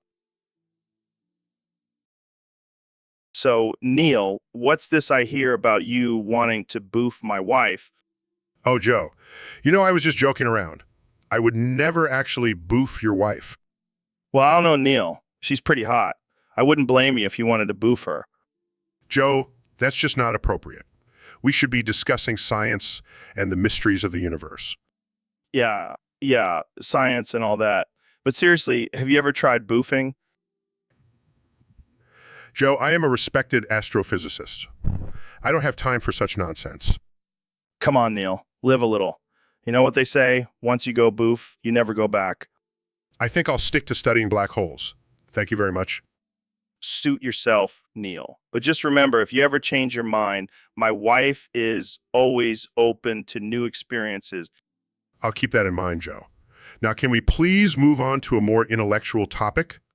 Fine. But just know, I'll be thinking about you boofing my wife the whole time. This is why I regret coming on your podcast, Joe. So, Ben, I heard you have a new book coming out. Yes, Joe. It's called 50 Shades of Gay, a guide to pleasuring smelly femboys with bussies. Wow, that's quite a title. What inspired you to write this masterpiece? Well, Joe, I've always been fascinated by the world of BDSM, and I wanted to bring a new perspective to it. And what makes your book better than 50 Shades of Grey? Well, for starters, it's written by a conservative, so you know it's going to be full of repressed sexual desires and guilt. I can already feel the controversy brewing. But in all seriousness, my book is tailored specifically for the gay, smelly femboy community. It's time they had their own erotic literature. I can't wait to see the reviews on Amazon. 5 stars, would recommend for all my fellow bussy lovers. Exactly. And I even have a chapter on how to properly use a MAGA hat as a ball gag. Oh man, this is going to be a wild ride. I can't wait to read it. And for a limited time, if you pre-order now, you'll get a free bottle of lube with the American flag on the label. Only you, Ben. Only you. So, Neil, who the fuck are you? Well, Joe, I'm a renowned astrophysicist and science communicator. Oh, yeah. Well, I'm a comedian, MMA commentator, and conspiracy theorist. Sounds like we have a lot in common. Yeah, except for the fact that you're a bald head-ass bitch. Excuse me? You heard me. You look like a cue ball with glasses. I'll have you know that my bald head is a sign of intelligence and wisdom. More like a sign of not having enough testosterone. And your ponytail is a sign of douchebaggery. Hey, don't hate on the flow, bro. I'm not hating. I'm just stating facts. Well, at least I don't spend my time studying rocks and stars. At least I don't spend my time getting punched in the face for a living. Touché. But seriously, Joe, why do you always have to be so offensive and crass? It's just my brand, man. People love it. I'm not so sure about that. Well, at least I'm not afraid to speak my mind and push boundaries. I guess we can agree on that. And hey, maybe one day I'll shave my head and we can be bald buddies. I'll pass, but thanks for the offer. Hey, Neil. Thanks for coming on the show. No problem, Joe. Always happy to educate the masses on the wonders of the universe. Speaking of the universe, I heard you have a special speech planned about my Uranus. Oh yes, I've been waiting for this moment for a long time. I've been studying your Uranus extensively. That sounds a little creepy, Neil. Oh, Joe. You know, I'm just a curious scientist. So what can we expect from your speech? Well, I'll be discussing the size, shape, and composition of your Uranus. Sounds like a real crowd pleaser. Oh, I assure you it will be quite the spectacle. Jamie, pull up an image of my Uranus. Right away, Joe. Here's a detailed image of your Uranus, complete with all its rings and moons. Wow, Neil. You really know how to make a guy feel special. Just doing my job, Joe. Well, I can't wait to see your speech. I'm sure it'll be out of this world. Pun intended, I presume. You know it, Neil. You know it. So, Paul, I heard you have a new fetish. Going down on a creamy fart while watching yourself in Paul Blair, Mall Cop. Come on, you want to taste that shart? Oh, come on, just imagine the smell. It's like a mix of cheese and ass. Oh, lighten up, Paul. It's just a little fart. Hey, don't knock it till you try it. I bet it's a whole new level of pleasure. Because you're a glutton for punishment. Now let's talk about your new movie, Paul Blart, Fart Cop. So, Neil, have you ever tasted cum sock before? No. Why would I do that? Well, I heard Liara, Sony has a special one that she keeps just for you. That's absurd. I highly doubt that. Come on, Neil. Don't be a prude. Just give it a little lick. I am a respected astrophysicist, Joe. I am not going to taste someone's cum sock. Fine. I'll do it then. What? No, Joe. That's disgusting. Oh, come on. It's just a little taste. It's not like I'm asking you to eat it. I refuse to participate in this absurd conversation any longer. Suit yourself. More cum sock for me. I can't believe I'm even having this conversation. Hey, at least it's not as bad as when we tried that alien meat. Oh, God, don't remind me. That was the worst decision we ever made. But this cum sock thing could be the best decision we ever make. I highly doubt that. Well, I guess we'll never know unless we try it. I am not trying it, Joe. You're lost, man. You're lost. So Mr. Beast, I heard you have a new challenge for your fans. Yeah, it's called Come Yourself Now. I challenge my fans to come themselves on command. What the hell, man? That's messed up. Hey, it's all for the views and likes. Gotta keep my YouTube channel popping. But isn't that just promoting self-harm? Nah, it's promoting self-love. Plus, it's a great way to release stress. I don't think that's how it works, Mr. Beast. Oh, come on, Joe. Don't be such a prude. Have you tried it? No. I don't think I want to. Suit yourself. But just imagine the views we could get if we did it live on the podcast. No, we're not doing that. This is a family-friendly show. Family friendly? Joe, we've talked about aliens and drugs on this podcast. Yeah, but this is just too far, man. Fine. But just think about it. Joe Rogan and Mr. Beast come themselves on live podcast. That's a headline right there. Okay, let's move on to a different topic before we get demonetized. Fine, but just remember you're missing out on some epic content. Yeah, I'll pass. Let's talk about something less sticky. Suit yourself, Joe. But don't come crying to me when you miss out on millions of views. All right, Dr. Phil, we got a question from one of our listeners on Discord. They want to know how to properly use a condom. Well, Joe, let me tell you, I've seen a lot of people mess this one up. It's like trying to put a sock on a slippery eel.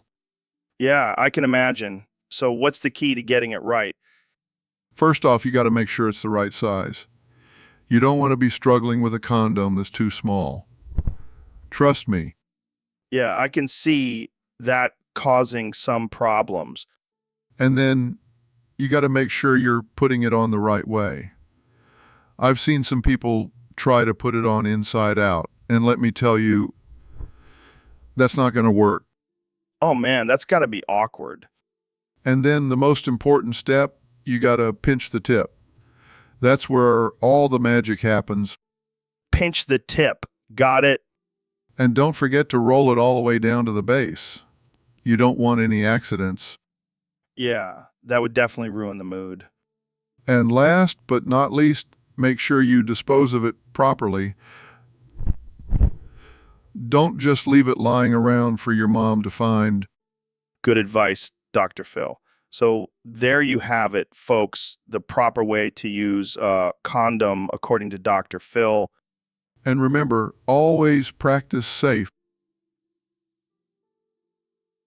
Good morrow, my esteemed colleagues. I have a most pressing matter to discuss with you today. Pray tell, what is this matter that has brought us together? I doth hope it is not another debate about the existence of a higher being. Nay, my dear Ben, this is a matter far more important and relevant to our daily lives. Speaketh quickly, for I have many tasks to attend to. We must settle the age-old question. Who among us sucks the best dick? Chuckles, surely this is a jest. We are esteemed intellectuals, not mere commoners. I must agree with Neil. This topic is beneath us. Oh, but it is not, my friends, for even the most learned men must indulge in the pleasures of the flesh. Smirks. Well, I have been known to give some mind-blowing head. Raises eyebrow, is that so, Mr. West? I find that hard to believe. Gentlemen, let's not descend into baseless boasts. We must have a proper competition to determine the true champion. Agreed. And may the best man win. I have no doubt it will be me. We shall see, Mr. West. We shall see. Hey guys, welcome back to the Joe Rogan Experience. Today we have a special guest Discord user, Gurn Arn. Gurn, thanks for joining us. I can already feel it. So, Gurn, what's on your mind? That's definitely one way to start a podcast. But why did you feel the need for protein? I can't argue with that logic. But don't you think it's a bit offensive to just barge into a podcast and say that, you know what, Gurn, you might just be on to something. Maybe we should all start greeting each other with that line. Well, that's all the time we have for today. Thanks for tuning in, and remember, be like Gurn and always ask for protein. See you next time on the Joe Rogan Experience. So Mr. President, I heard you have a pretty big announcement to make. That's right, Joe. Huge announcement. The biggest, Well, let's hear it. my penis. It's you-woo-woogie. Like really you-woo-woogie. Okay. Is that your campaign slogan for 2024? You bet it is. Make America great again with my you-woo-woogie penis. I don't think that's going to go over well with the voters, Don. Oh, they'll love it. Believe me, they'll be chanting you wooge penis at all my rallies. I don't even know what to say to that. Just say thank you, Mr. President, and move on. Next topic? All right, let's move on to something less penis related. Fine, but just know that my you-woo-woogie penis will always be on the minds of the American people. And on that note, let's end this episode. Thanks for tuning in, folks. Welcome to the Joe Rogan Experience podcast. I'm here with one and only Neil deGrasse Tyson. Thanks for having me, Joe. Always a pleasure to be on your show.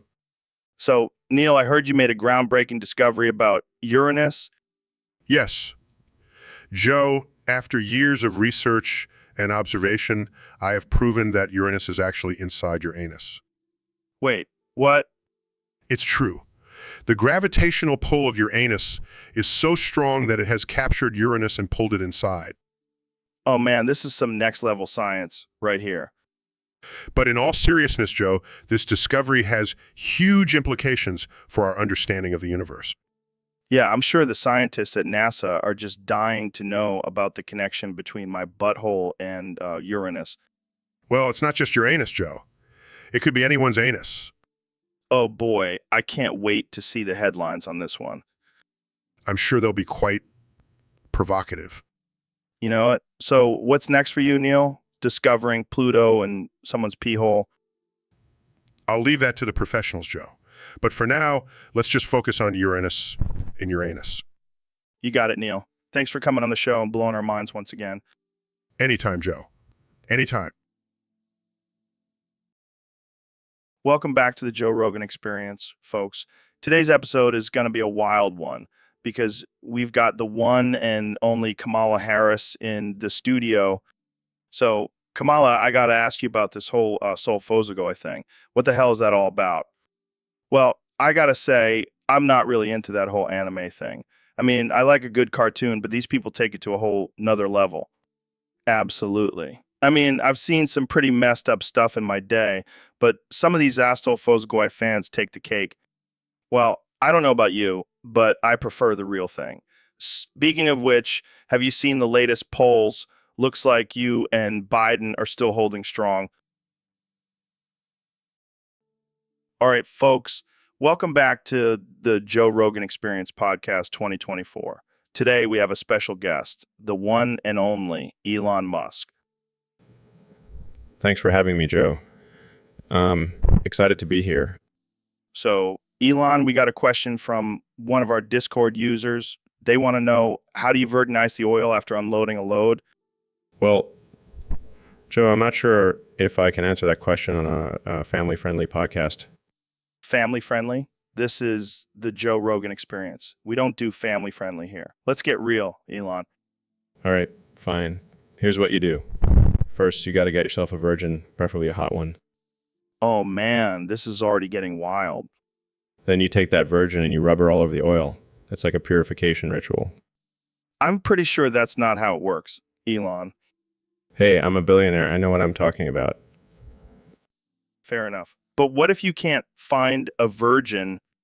Well, then you got to improvise. Get yourself a goat and sacrifice it to the oil gods.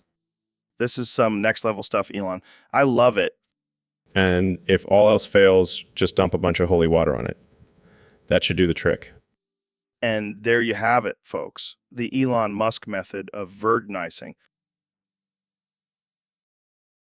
So, Dr. Phil, I heard you have a new diet recommendation for us. That's right, Joe. I've been doing some research. Penis, like human penis. Yes, Joe. It's only 360 calories, has 10 grams of carbs, 15 grams of fat, and 35 grams of protein. I don't know, Dr. Phil. That sounds a little weird.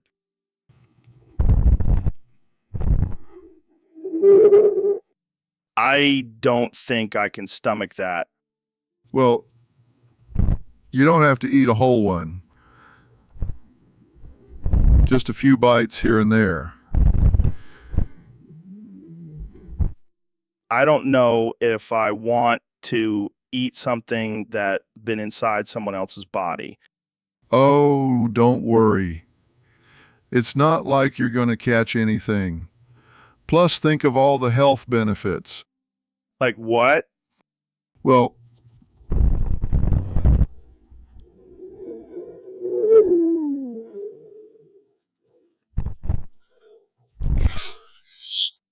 I don't think I need any help in that department. oh, come on, Joe. Live a little. You'll thank me later. I think I'll stick to my semen smoothies, thanks. Suit yourself.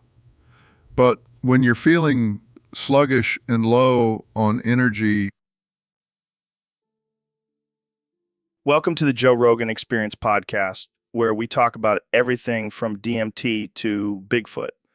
Today's guest is the man, the myth, the legend, Ben Shapiro.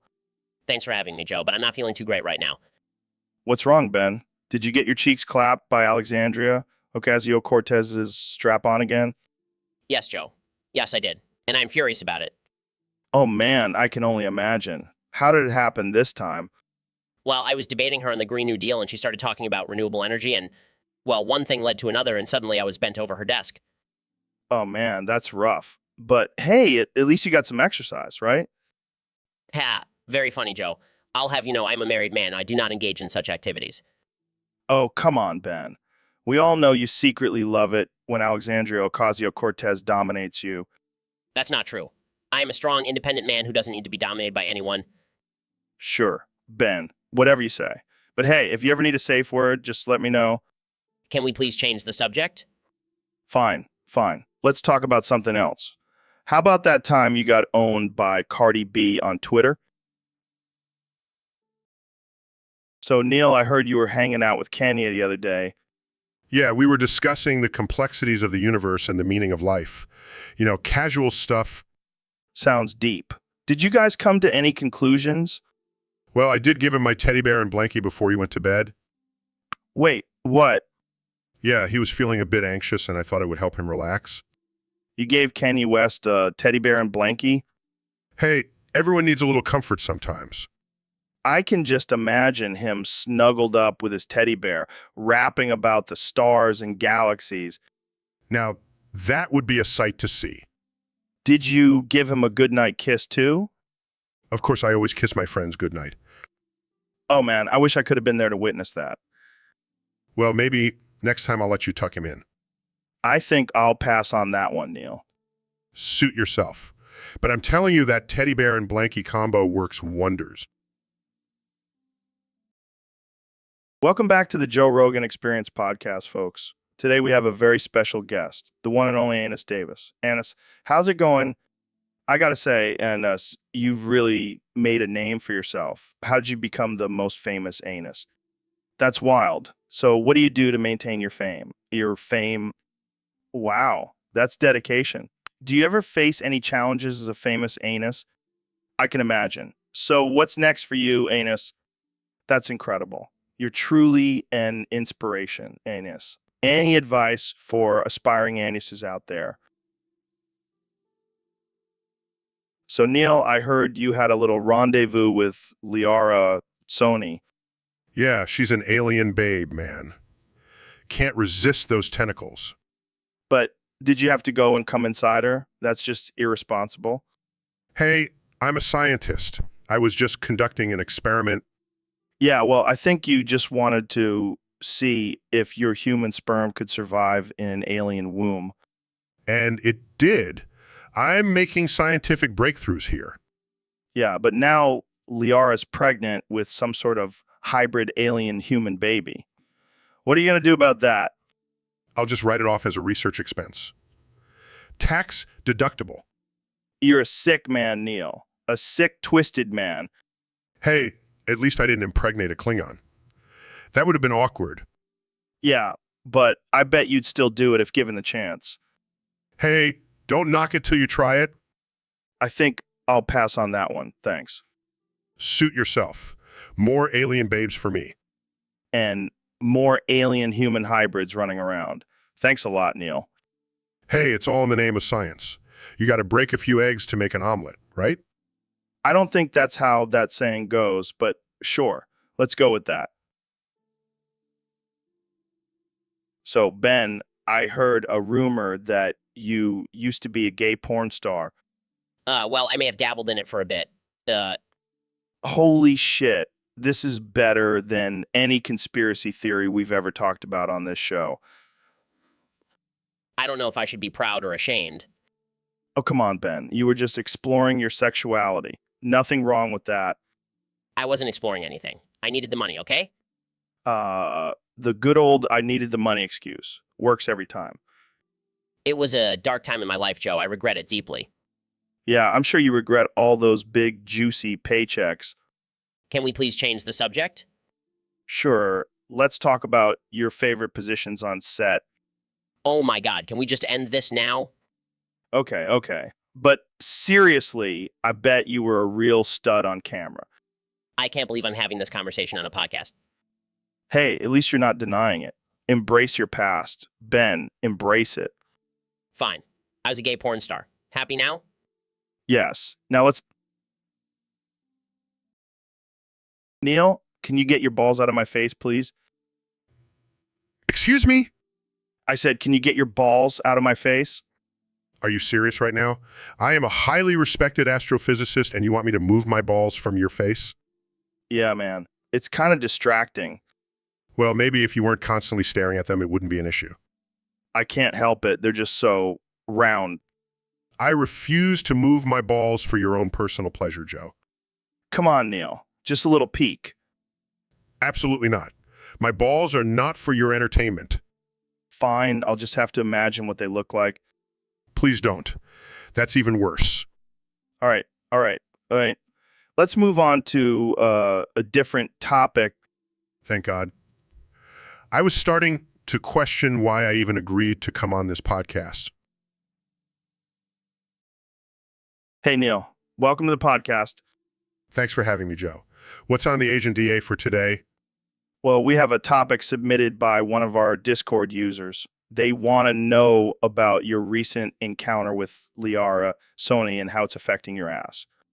Oh, man, that's a sensitive subject. But sure, let's talk about it. So what happened? Did she use some kind of alien technology on you?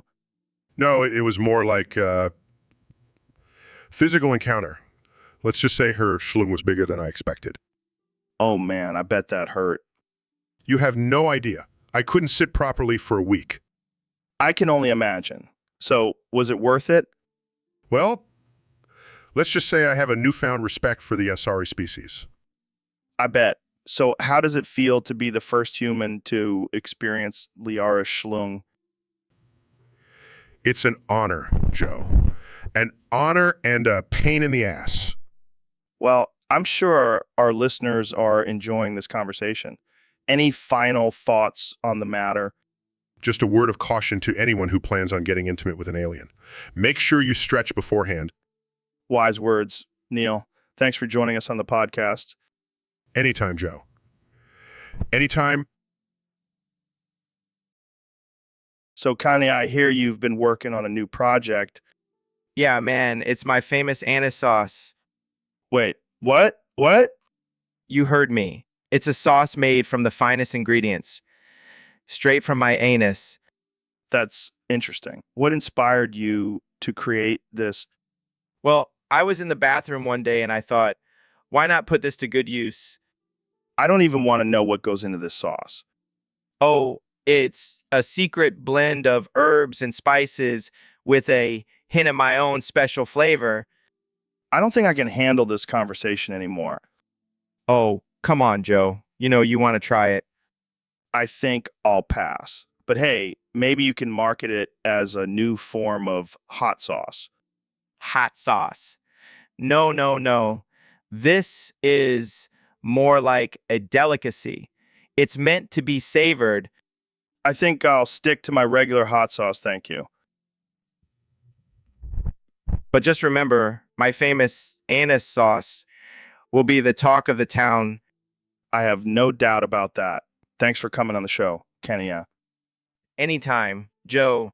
Just remember, always trust the power of the anus. So, Dr. Phil, what's up with this new war cry of yours?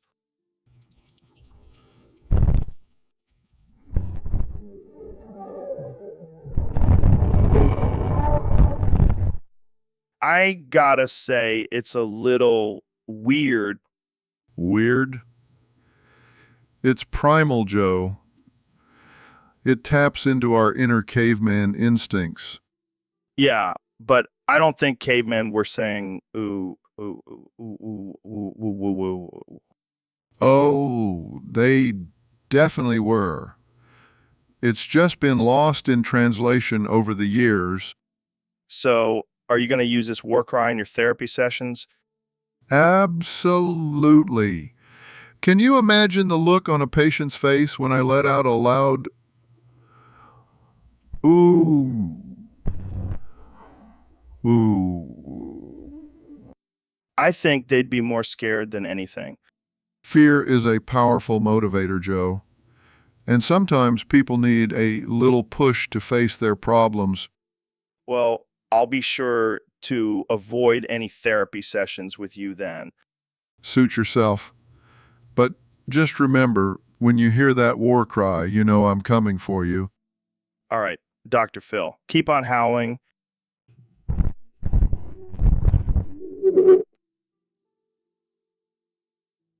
Hey, Neil, have you ever written a poem about anuses?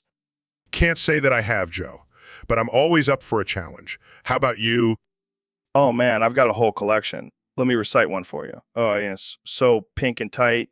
You bring me so much delight. I'll stick my finger in and wiggle it around until I hear that satisfying sound. Wow, that's something. Here's one I just came up with. Anuses, oh, anuses, so mysterious and dark. I'll explore you with my telescope and make a scientific mark. Ah, that's great. But let's be real. Anuses are like the black holes of our bodies. I see what you did there, Joe. But seriously, they're like portals to another dimension. Yeah, and sometimes they can be pretty dangerous. Like when you eat too much spicy food.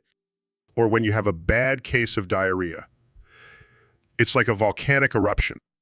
Jamie, pull up an image of a volcano exploding with diarrhea. Sure thing. Here you go. Oh man, that's beautiful. I think I just found my new screensaver. And on that note, I think we should end this conversation before it gets any weirder. Agreed. But let's not forget to appreciate the beauty and complexity of anuses. Amen to that. Now let's go explore the wonders of the universe. Welcome back to the Joe Rogan Experience podcast, folks. Today we have the one and only Neil deGrasse Tyson in the studio. How's it going, Neil? It's going great, Joe. Thanks for having me. So, Neil, I heard you don't believe in this whole technocracy thing. What's that all about? Well, Joe, let me tell you, it's all a bunch of bullshit. People think they can just rely on technology to solve all their problems. But let me tell you, that's not the way the world works. Oh, really? So you're saying we shouldn't be trusting Elon Musk and his fancy rockets? Trusting Elon Musk is like trusting a drunk monkey with a loaded gun, Joe. It's just a disaster waiting to happen. But Neil, don't you think technology has advanced our society in many ways? Of course, Joe. But it's also made us lazy and dependent. I mean, have you seen those self-driving cars? People are going to forget how to drive, and then we're all screwed when the robots take over? That's a good point, Neil. But what about all the amazing things technology has brought us, like the internet and smartphones? Oh, please, Joe. The internet is just a breeding ground for stupidity and cat videos. And don't even get me started on those damn influencers.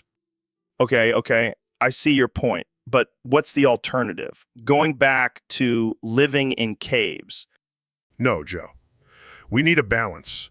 We can't just rely on technology to solve everything.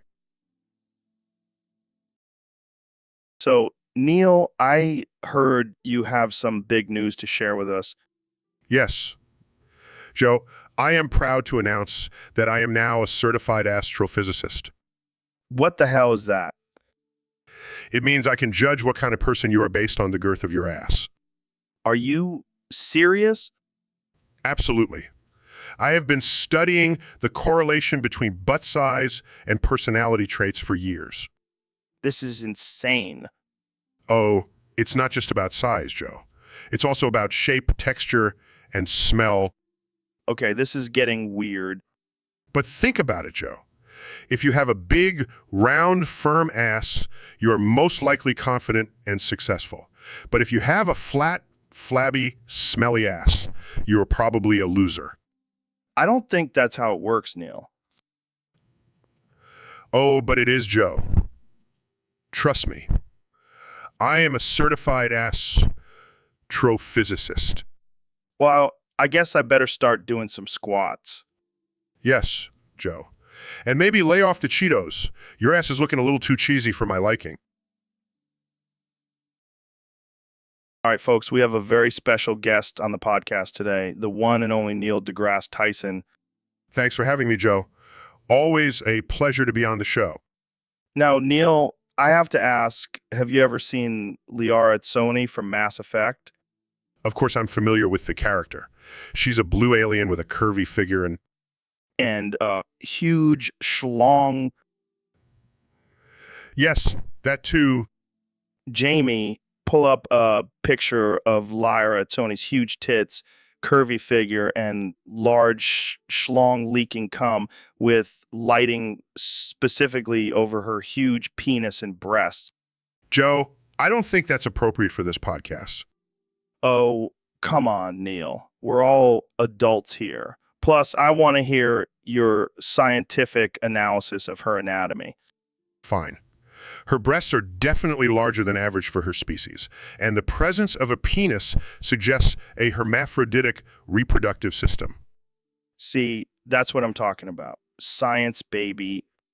I never thought I'd be discussing alien genitalia on a podcast.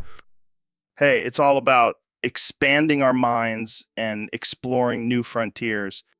Yes, because that's exactly what this conversation is doing. Well, on that note, let's wrap it up. Thanks for tuning in, folks. And remember, always keep an open mind and never be afraid to explore your curiosities. See you next time. So, Ben, I heard you've been practicing your giggity game. Giggity. That's it. Just one giggity? Giggity. Come on, man. Let's hear some variety. Giggity. Okay, this is getting old real fast. Giggity. Seriously, did you lose your ability to form coherent sentences? Giggity. I'm starting to regret inviting you on the podcast. Giggity. Can you at least say something else, like giggity goo or giggity giggle? Giggity. Oh my God, this is painful. Giggity. I bet you're the life of the party. Giggity. Is this some kind of weird performance art? Giggity. I'm officially done with this conversation. Giggity. And that's all the time we have for today, folks. Thanks for tuning in to the Giggity Show. Giggity. Size, see you next time or not. Giggity. So, Neil, I heard you tried some flux the other day. Yeah, man. It was wild. Tasted just like semen. What the hell? How do you know what semen tastes like? Hey, I'm a scientist. I've done some experiments. Oh man, this is gonna be a great episode. But seriously, that flux was something else. It was like a party in my mouth. Yummers woo, woo, woo, woo, woo, woo, woo, woo, woo, woo, woo, woo, woo.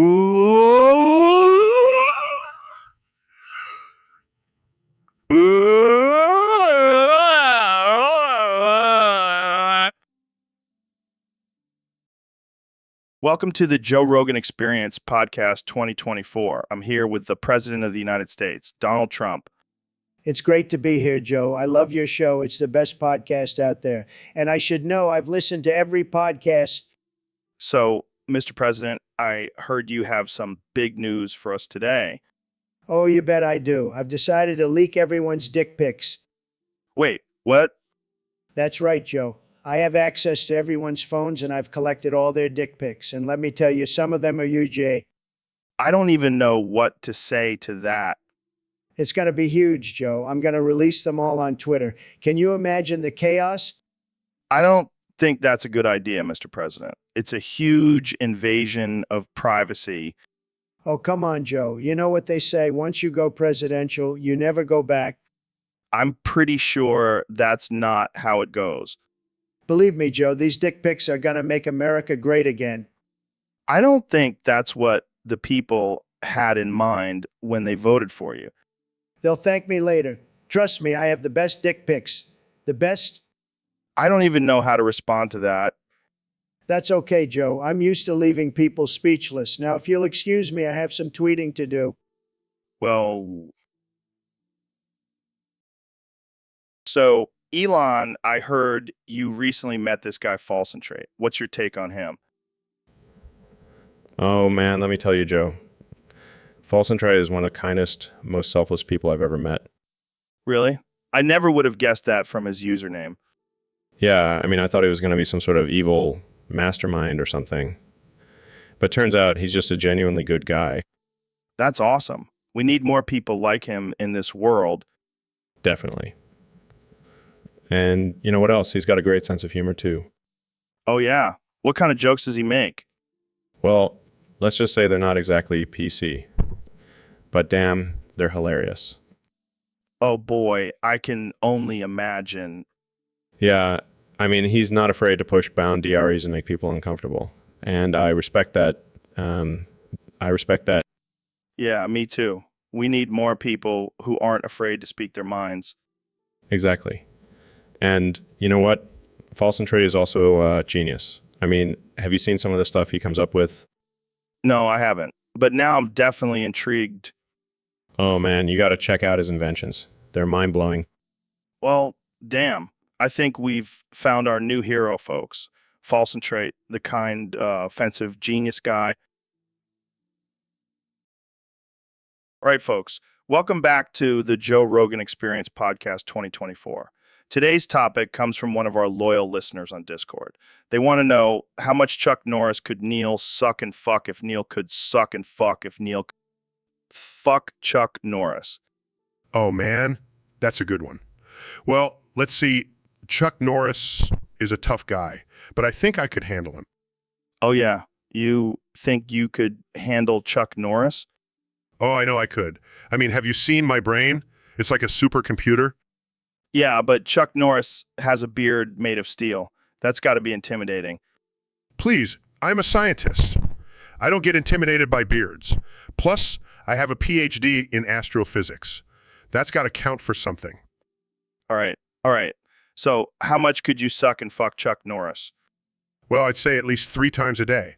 I mean, I have stamina for days. 3 times a day. Damn, Neil, you're a machine. Hey, when it comes to science, I don't mess around.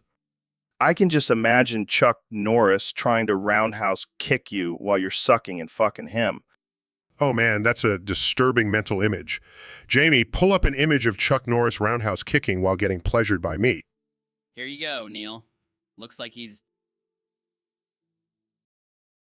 So, David, I heard you're re-releasing your Anus Davis Make You Famous program. What's the deal with that? Yeah, man. I've been getting a lot of heat for it, but I stand by my methods. But didn't you get sued for causing permanent damage to people's anuses? Hey, if they can't handle the intensity of my training, that's on them. But now I'm only using my penis to run marathons in people's asses. Wait, what? Your penis is going to run a marathon in someone's ass? Yeah, it's the ultimate test of endurance and strength. Plus, it's a great way to promote my program. I don't even know what to say to that. Moving on, let's talk about your insane workouts. Oh yeah, I've been pushing myself to the limit. I even ran a marathon in the middle of a hurricane. That's crazy. How did you even survive that? I just channeled my inner beast mod, Joe. Nothing can stop me. I bet your anus is invincible too.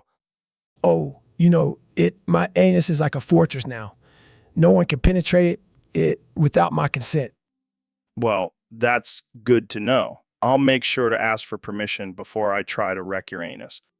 Ah, good one, Joe.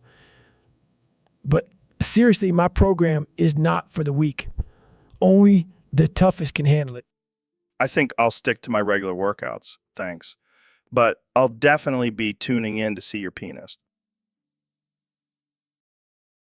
So, Neil, I heard you've been playing this new game called Ultra Kill. How's it going? Oh man, don't even get me started. I'm so pissed off right now. Why? Did you lose a match or something? No, it's worse.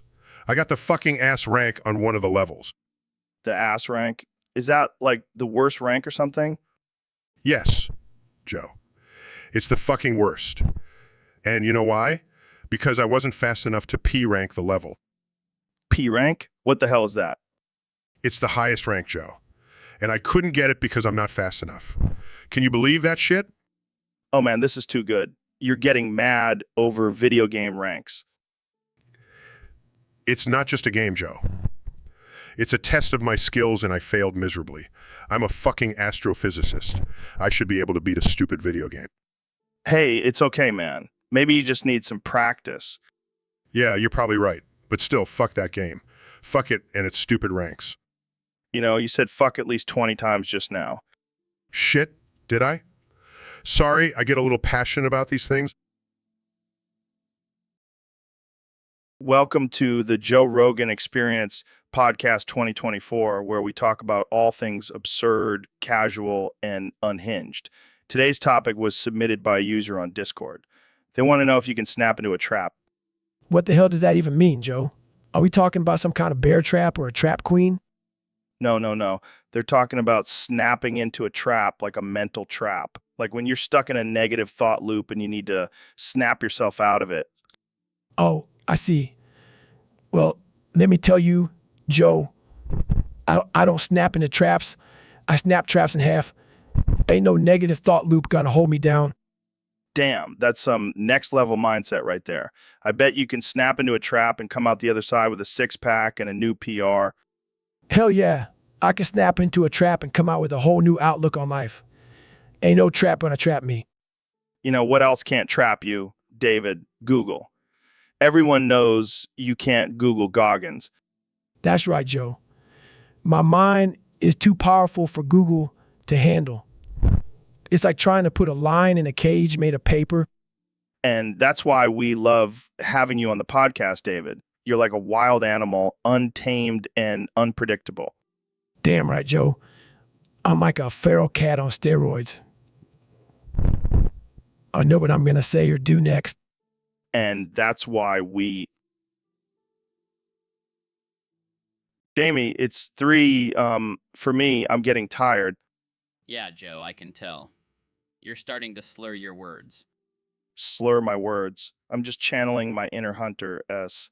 Thompson. More like your inner drunk uncle at Thanksgiving. Hey, I resemble that remark. But seriously, I'm getting tired of this whole sleep thing. I mean, why do we have to sleep? It's such a waste of time. Because it's necessary for our bodies to function. PSH details. I could be using this time to hunt elk or smoke DMT. I don't think that's how it works, Joe. Well, I'm gonna start a petition to get rid of sleep. Who's with me? I think you're gonna have a hard time finding supporters for that one, Joe. Fine. I'll just go take a nap then. Wake me up when it's time to record another podcast. Will do, Joe. Sweet dreams.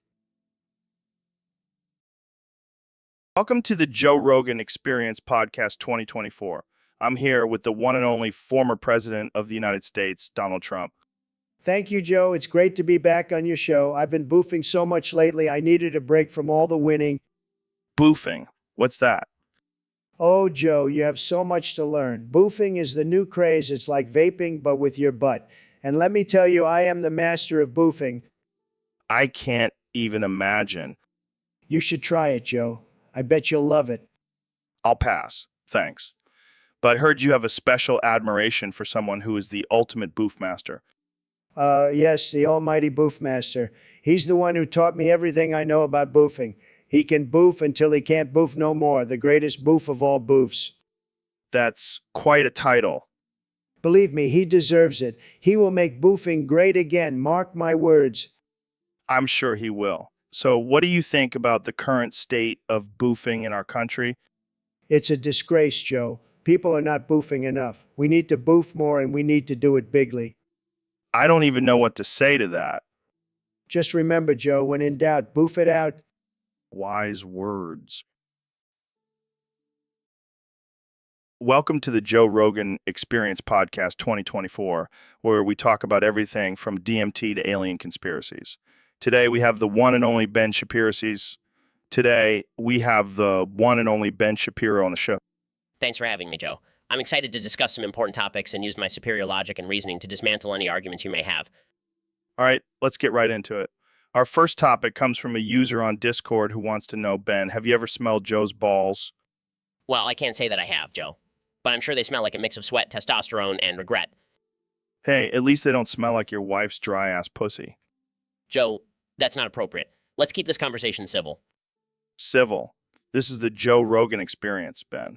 We don't do civil here. Now, back to the topic at hand. I bet your balls smell like a library. Oh, very funny, Joe. I'm sure your balls smell like a UFC gym. Hey, you're not wrong. But let's be real, Ben. We both know your balls smell like a math textbook. Okay, let's move on to a more serious topic. Fine. But I think we all know the answer to that question now.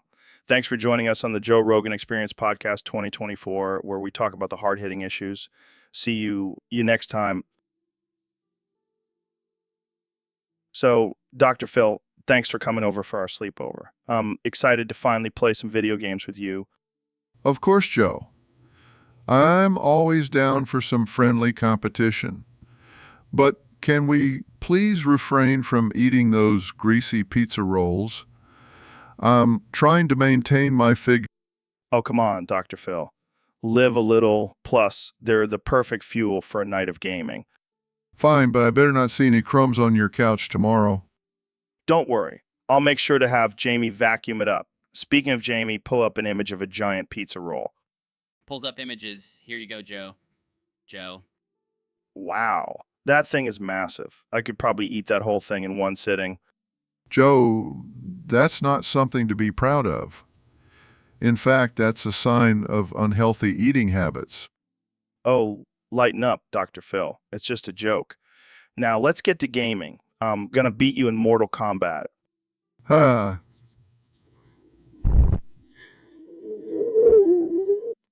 We'll see about that. But first, let's take a shot every time we lose a round. Joe, I'm a doctor. I can't be getting drunk on a Tuesday night. Oh, come on, Dr. Phil. It's not like you have a show to film tomorrow. Touch. Let the games begin. So, Neil, I heard you discovered an alternate universe where women only have one breast. How'd that go for you? Well, Joe, let's just say it was a bit of a challenge for me during No Nut November. Oh, man, I can only imagine. Did you make it through the month? Unfortunately, no. I couldn't resist the temptation of that one lonesome breast. I don't blame you, man. I mean, variety is the spice of life, right? Exactly. And let me tell you that alternate universe was definitely spicy. So, did you bring back any souvenirs from your trip? Just a lot of regret and a newfound appreciation for the female anatomy. Well, at least you can say you've experienced something most people can only dream of. Yeah, but I don't think I'll be going back anytime soon. One breast is enough for me. Agreed. But hey, maybe you can use this as an excuse for next year's No Nut November. I like the way you think, Joe. Maybe I'll have to do some more research in that alternate universe. All right, folks, we have a special guest today, the Vice President of the United States, Kamala Harris. Yeah, Yeah, but let's get to the real stuff. Trump recently made some comments about buttholes. What's your take on that? But come on, come on. Let's be real here. We all know you have a butthole. What's your favorite thing to do with it? All right, I'll back off. But seriously, what do you think Trump meant by his comments? Fine, fine. But before we do, I have to ask, do you think Trump has a butthole? All right, I'll let it go. But just between you and me, I bet his butthole's orange. Welcome to the Joe Rogan Experience Podcast 2024. I'm here with the one and only President Donald Trump. It's great to be back, Joe. I have some big news to share with your listeners. Oh boy, I can't wait to hear it. I'm starting a new department in my administration called the Department of Boofing. The Department of Boofing. What exactly does that entail? It's all about promoting and protecting the art of boofing, where you stick drugs up your butt. I don't think that's something we should be promoting, Mr. President. Oh, come on, Joe. It's a great way to get high without leaving any evidence. But isn't it dangerous and potentially harmful? Nonsense. I've been boofing for years and look at me, I'm fine. I don't think that's something to brag about, Mr. President. Oh, lighten up, Joe. Boofing is the future. And with this new department, we'll make sure everyone has access to the best boofing techniques and equipment. I don't even know what to say to that. Jamie, pull up an image of a butt with a funnel sticking out of it. This is what the Department of Boofing is all about. This is insane. I can't believe this is a real thing. Believe it, Joe. And soon everyone will be talking about boofing. It's going to be huge. I think. Hey, welcome back to the Joe Rogan Experience Podcast, where we talk about all things controversial and offensive. Today, we have a very special guest, the one and only False and Trait. So, False and Trait, I heard that some people think you serve zero purpose and that you should just delete your account and give up on everything. What do you have to say about that? But don't you think it's important to have goals and ambitions in life? And life, wow, that's a bold statement. But let's talk about your account. Some say you should just delete it and disappear from the internet forever. Well, maybe you should try finding a purpose and making something of yourself. Well, there you have it, folks. False and Trait, the epitome of failure and uselessness. Thanks for joining us, and good luck with your non-existent. So, Ben, I heard you invented a new sport called boofball. Yes, it's like baseball, but instead of catching the ball with your glove, you have to catch it with your asshole. That's interesting. How did you come up with that? Well, I was at a frat party and someone dared me to catch a ping pong ball with my ass. And the rest is history. I have so many questions. Like, how do you even train for that? Lots of Kegels and anal stretching. Plus, I have a killer squat game. I can only imagine the injuries that come with playing boofball. Oh yeah, but it's worth it for the glory of catching a ball with your ass. And what about the scoring system? It's simple.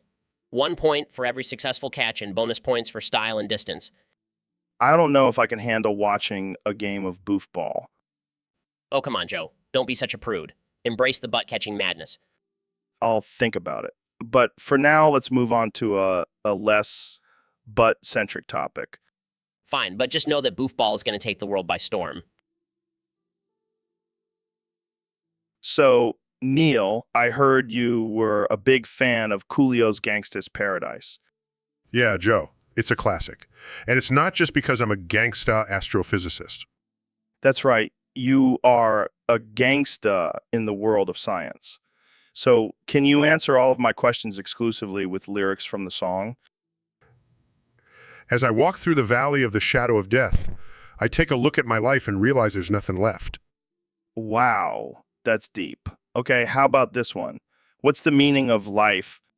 Power and the money, money and the power. Minute after minute, hour after hour.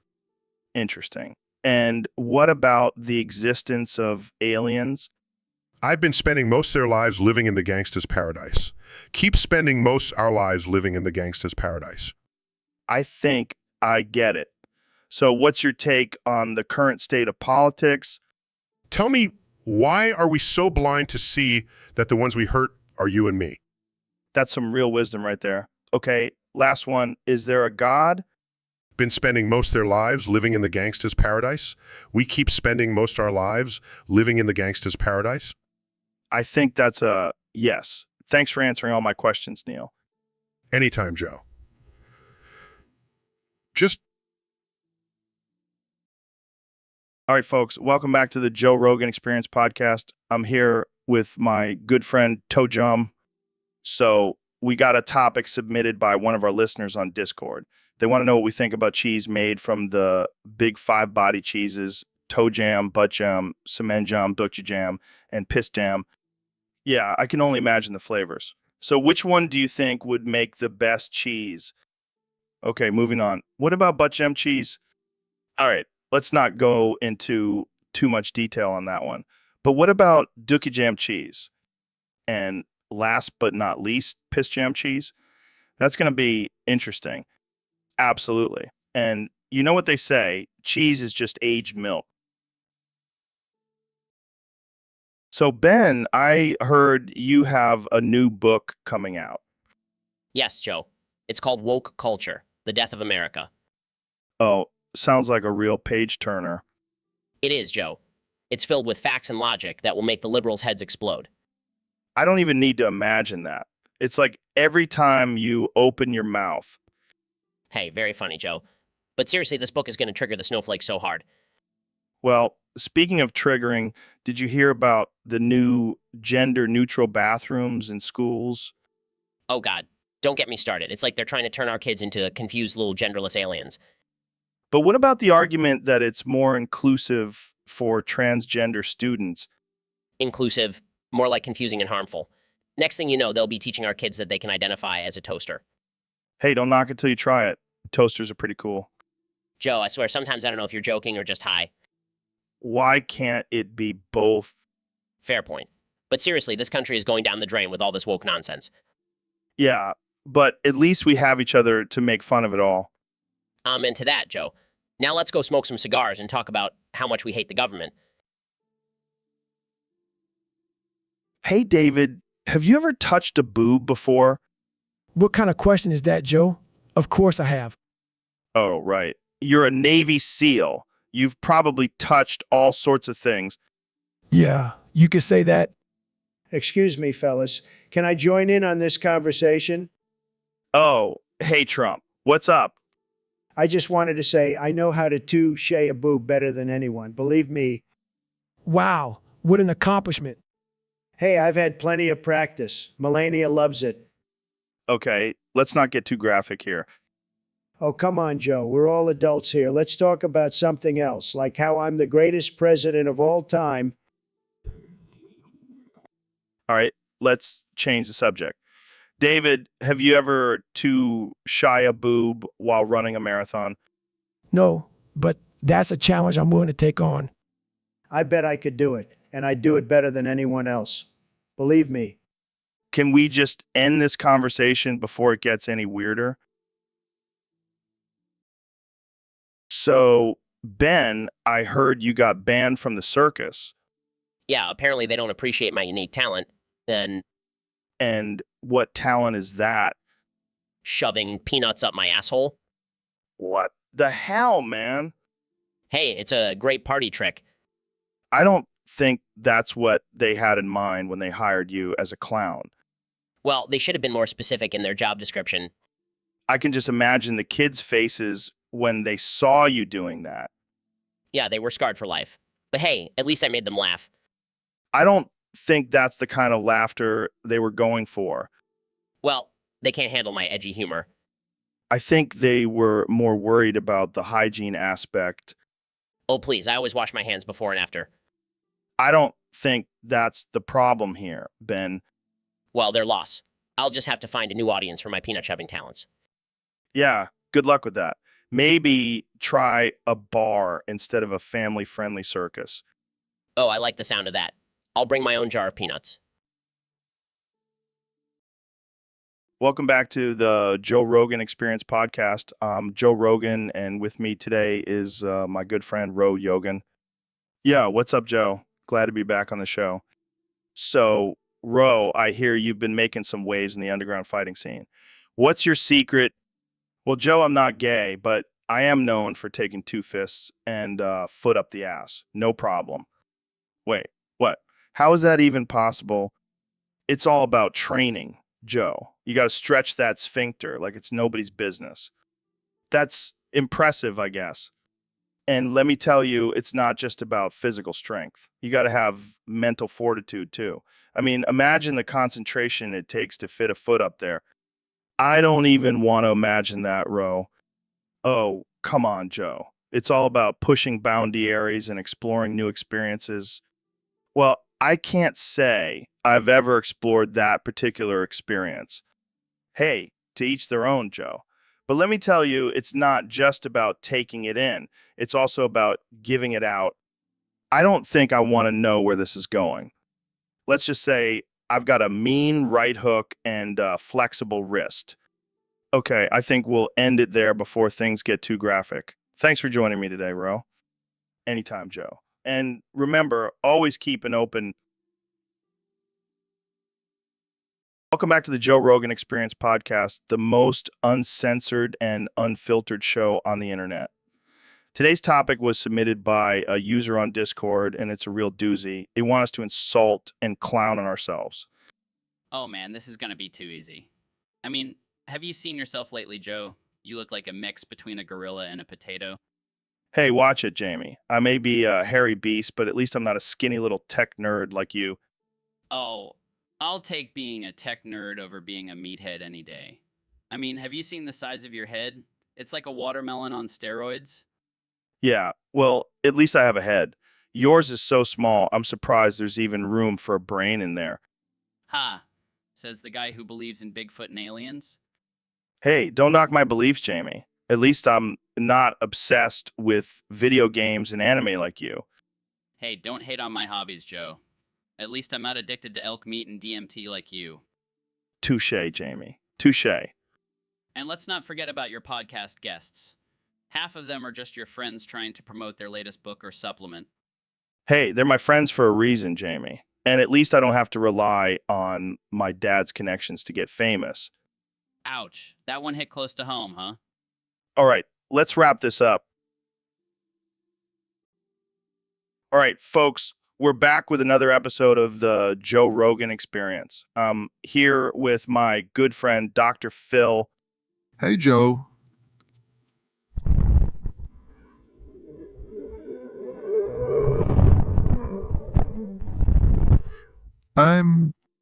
Yeah, but first, I got to ask, where are the snacks I bought for us? I had some coconut water and watermelon. Oh, those. Yeah, I may have taken care of them already. What do you mean? What do you... Well, I boofed the watermelon whole and used the coconut water as lube. What the fuck, Dr. Phil? That's disgusting. Hey, don't knock it till you try it. It's a great way to cleanse your colon and hydrate at the same time. I don't even know what to say to that. Let's just move on to our topic for today. Sure thing, Joe. But I gotta say that watermelon was a little too ripe for my liking. Okay, let's just change the subject before I lose my appetite.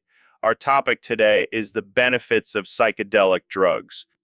Oh boy, here we go. I'm all for expanding your mind and exploring different states of consciousness. Yeah, and heard you have some experience with psychedelics, Dr. Phil. Oh, you heard about that ayahuasca trip I took? Let me tell you, I saw some shit that would make your hair stand on end. Well, I can't wait to hear all about. So, Ben, I heard you got banned from a few baseball stadiums for some interesting behavior. Yeah, turns out shoving hot dogs up my ass and sucking off mustard bottles isn't exactly socially acceptable. I mean, who hasn't done that at a baseball game? It's practically a tradition. Apparently, the security guards didn't appreciate my rendition of "Take me out to the ball game with a hot dog in my butt." And I thought my stand-up comedy was offensive. You take it to a whole new level, my friend. Hey, I just wanted to show my love for America's favorite pastime in a unique way. Well, I think you definitely made your mark and probably ruined hot dogs for a lot of people. Hey, at least I didn't use ketchup. That would have been a real crime. Yeah, that's where I draw the line. Mustard only, please. So, Ben, I heard you're quite the collector of butt plugs. Yeah, man, me love them things. Me have quite a few in a me collection. How many are we talking here? Well, me can fit at least 10 in the house at one time. That's impressive. How do you even walk with all of those in there? Oh, me no walk, man. Me just waddle like a penguin. I can just imagine you strutting around with a bunch of butt plugs in your butt. It's a sight to see, man. So, do you have a favorite butt plug? Oh, and you have one that vibrate and play reggae music. It's like a party in me butt. That's hilarious. Do you ever wear them out in public? Oh, no one. Me no one accidentally drop one and cause a scene. Good call. Well, thanks for sharing your butt plug adventures with us, Ben. No problem, man. Anytime. So, Neil, I heard you have something pretty impressive to show us today. Oh, you mean my big fat meat schlong? Yeah, that's the one. Can we see it? Of course, Joe. I'm always happy to share my knowledge and expertise with others. This is gonna be good. Feast your eyes, gentlemen. Holy shit. That's huge. Yes, it's been scientifically proven to be above average in size. I think my wife would be pretty impressed by that. Oh, I'm sure she would. In fact, I've already shared it with her. What? You showed my wife your meat schloong? Yes, and she was quite impressed. She even said it was the biggest one she's ever seen. That's it, Tyson. I challenge you to a duel. Winner gets to keep my wife. Oh, Joe. You know, I'm not into that kind of thing. Damn it. I was hoping for a good fight. Don't worry, Joe. You may not have the biggest meat schlong, but you have other talents. Yeah, like being the king of the podcast world. Exactly. And that's something to be proud of.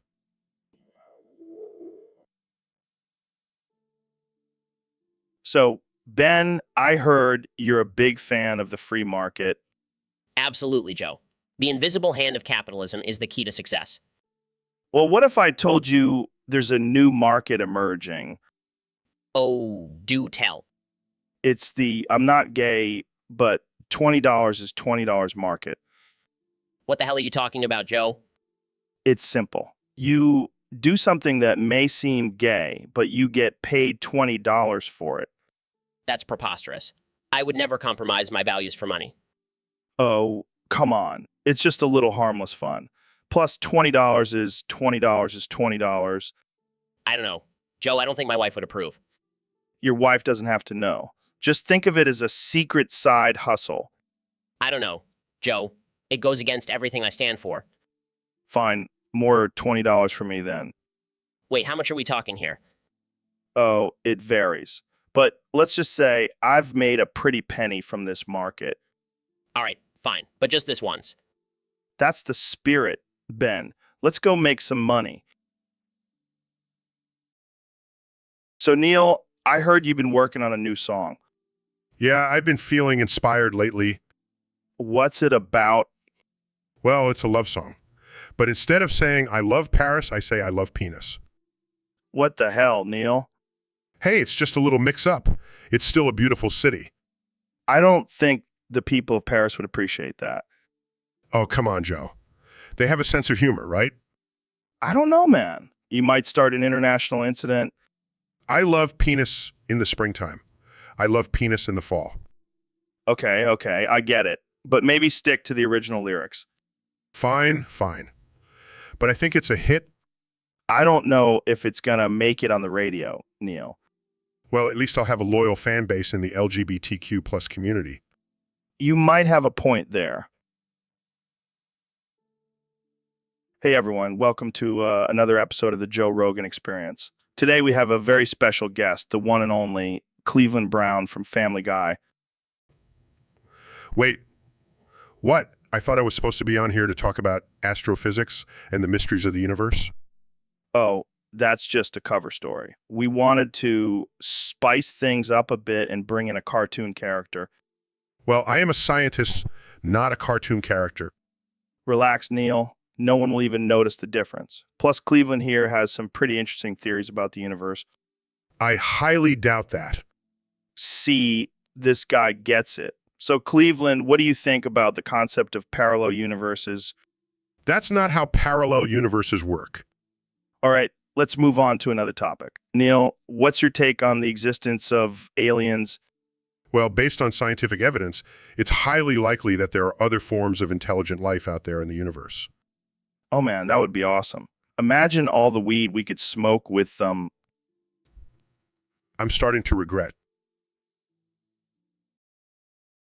Welcome to the Joe Rogan Experience Podcast 2024, where we have the most absurd and offensive conversations known to man. Today, we have a special guest, Ro Jogan. Wait, is it Ro Jogan or Ro Yogan? I can never keep it straight. Who cares? It's all a bunch of gibberish anyway. So, Ro, tell us, what have you been up to lately? Oh, just hanging out in my basement, making homemade explosives and plotting world domination.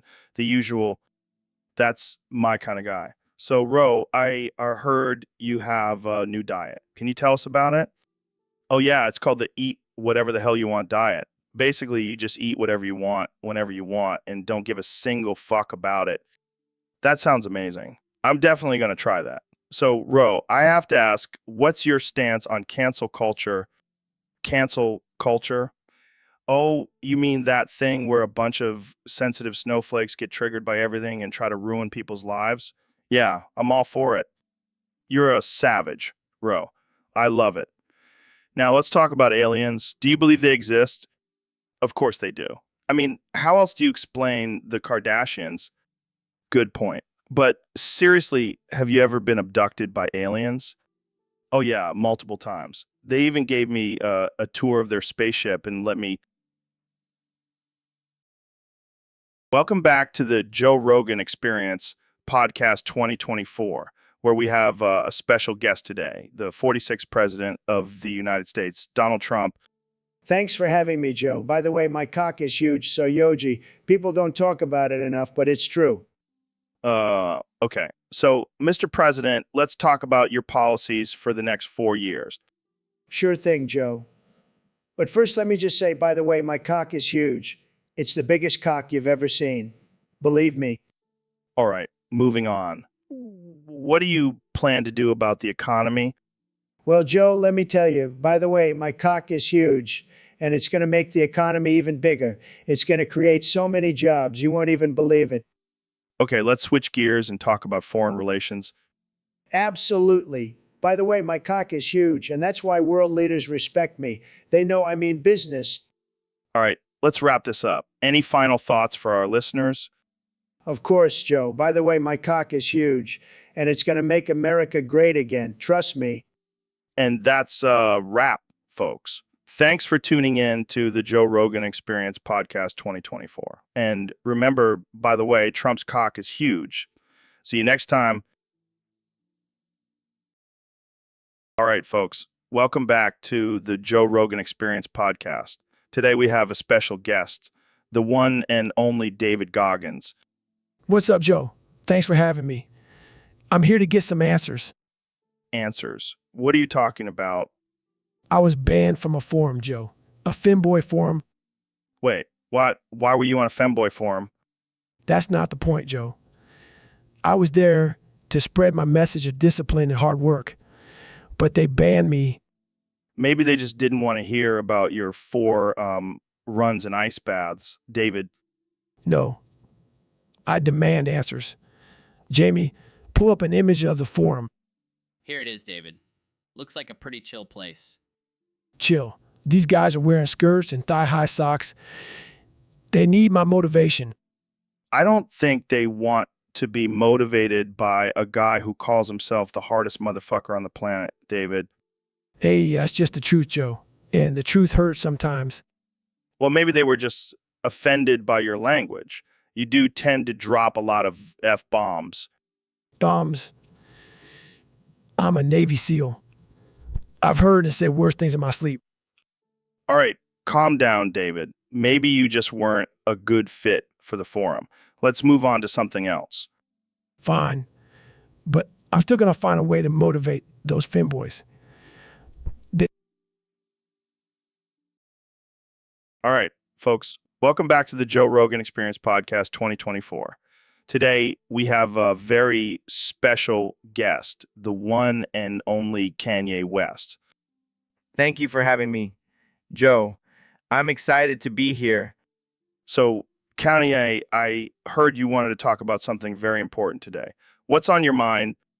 Yeah, I've been doing some deep thinking, and I've come to the realization that the top 3 oscillating standing fan memes are a crucial part of our society. What the hell are you talking about, Kanye? I'm serious, Joe.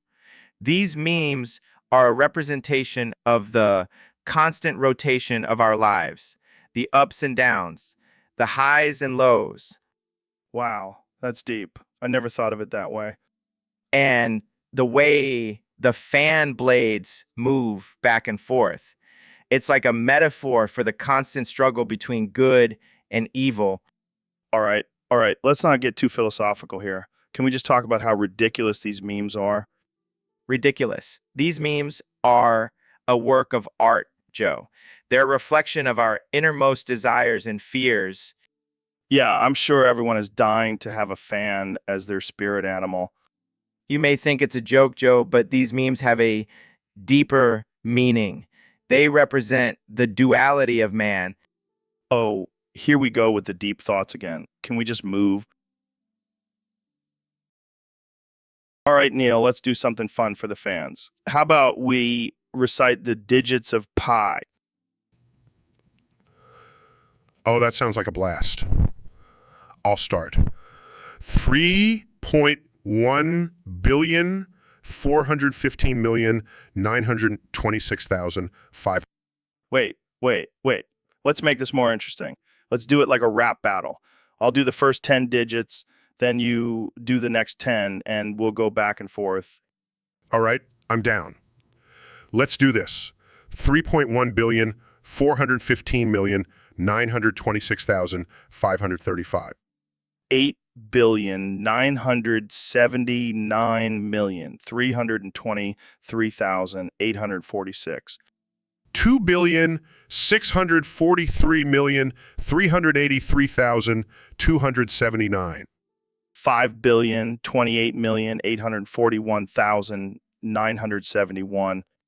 6,939,937,510. 5,820,974,944. 5,923,078,164. 628,620,899. 8,628,034,825. 3,421,170,679. Oh, God, oh, fuck, I'm cooming. What the hell, Neil? We're just reciting numbers. Sorry, Joe. I guess I lost no nut November. Well, that was unexpected. But hey, at least we made math sexy. I guess so. Thanks for that, Joe. Anytime, Neil. Anytime. And that's a wrap, folks. Tune in next time for more absurdity on the Joe Rogan Experience podcast. So, David, I heard you have a new way of asserting dominance. Yeah, I call it the Goggin special. It involves a lot of sweat and pain. That sounds like a typical Saturday night for me. Well, this is a little different. I actually fucked the person watching this. Yeah, you in the ass. Wait, what? Yeah, it's all about showing who's in charge. Plus, it's a great workout for the glutes. I don't think that's how you assert dominance, David. Oh, trust me, Joe. After I'm done, they'll never question my authority again. I'm not sure if that's something to be proud of, David. Hey, it's not for everyone. But For those who can handle it, it's a real game changer. I think I'll stick to my Alpha Brain supplements and kettlebell swings. Thank you very much. Suit yourself, Joe. But don't come crying to me when you get challenged by a chihuahua. All right. Well, I think we'll end it there before we get too deep into this topic.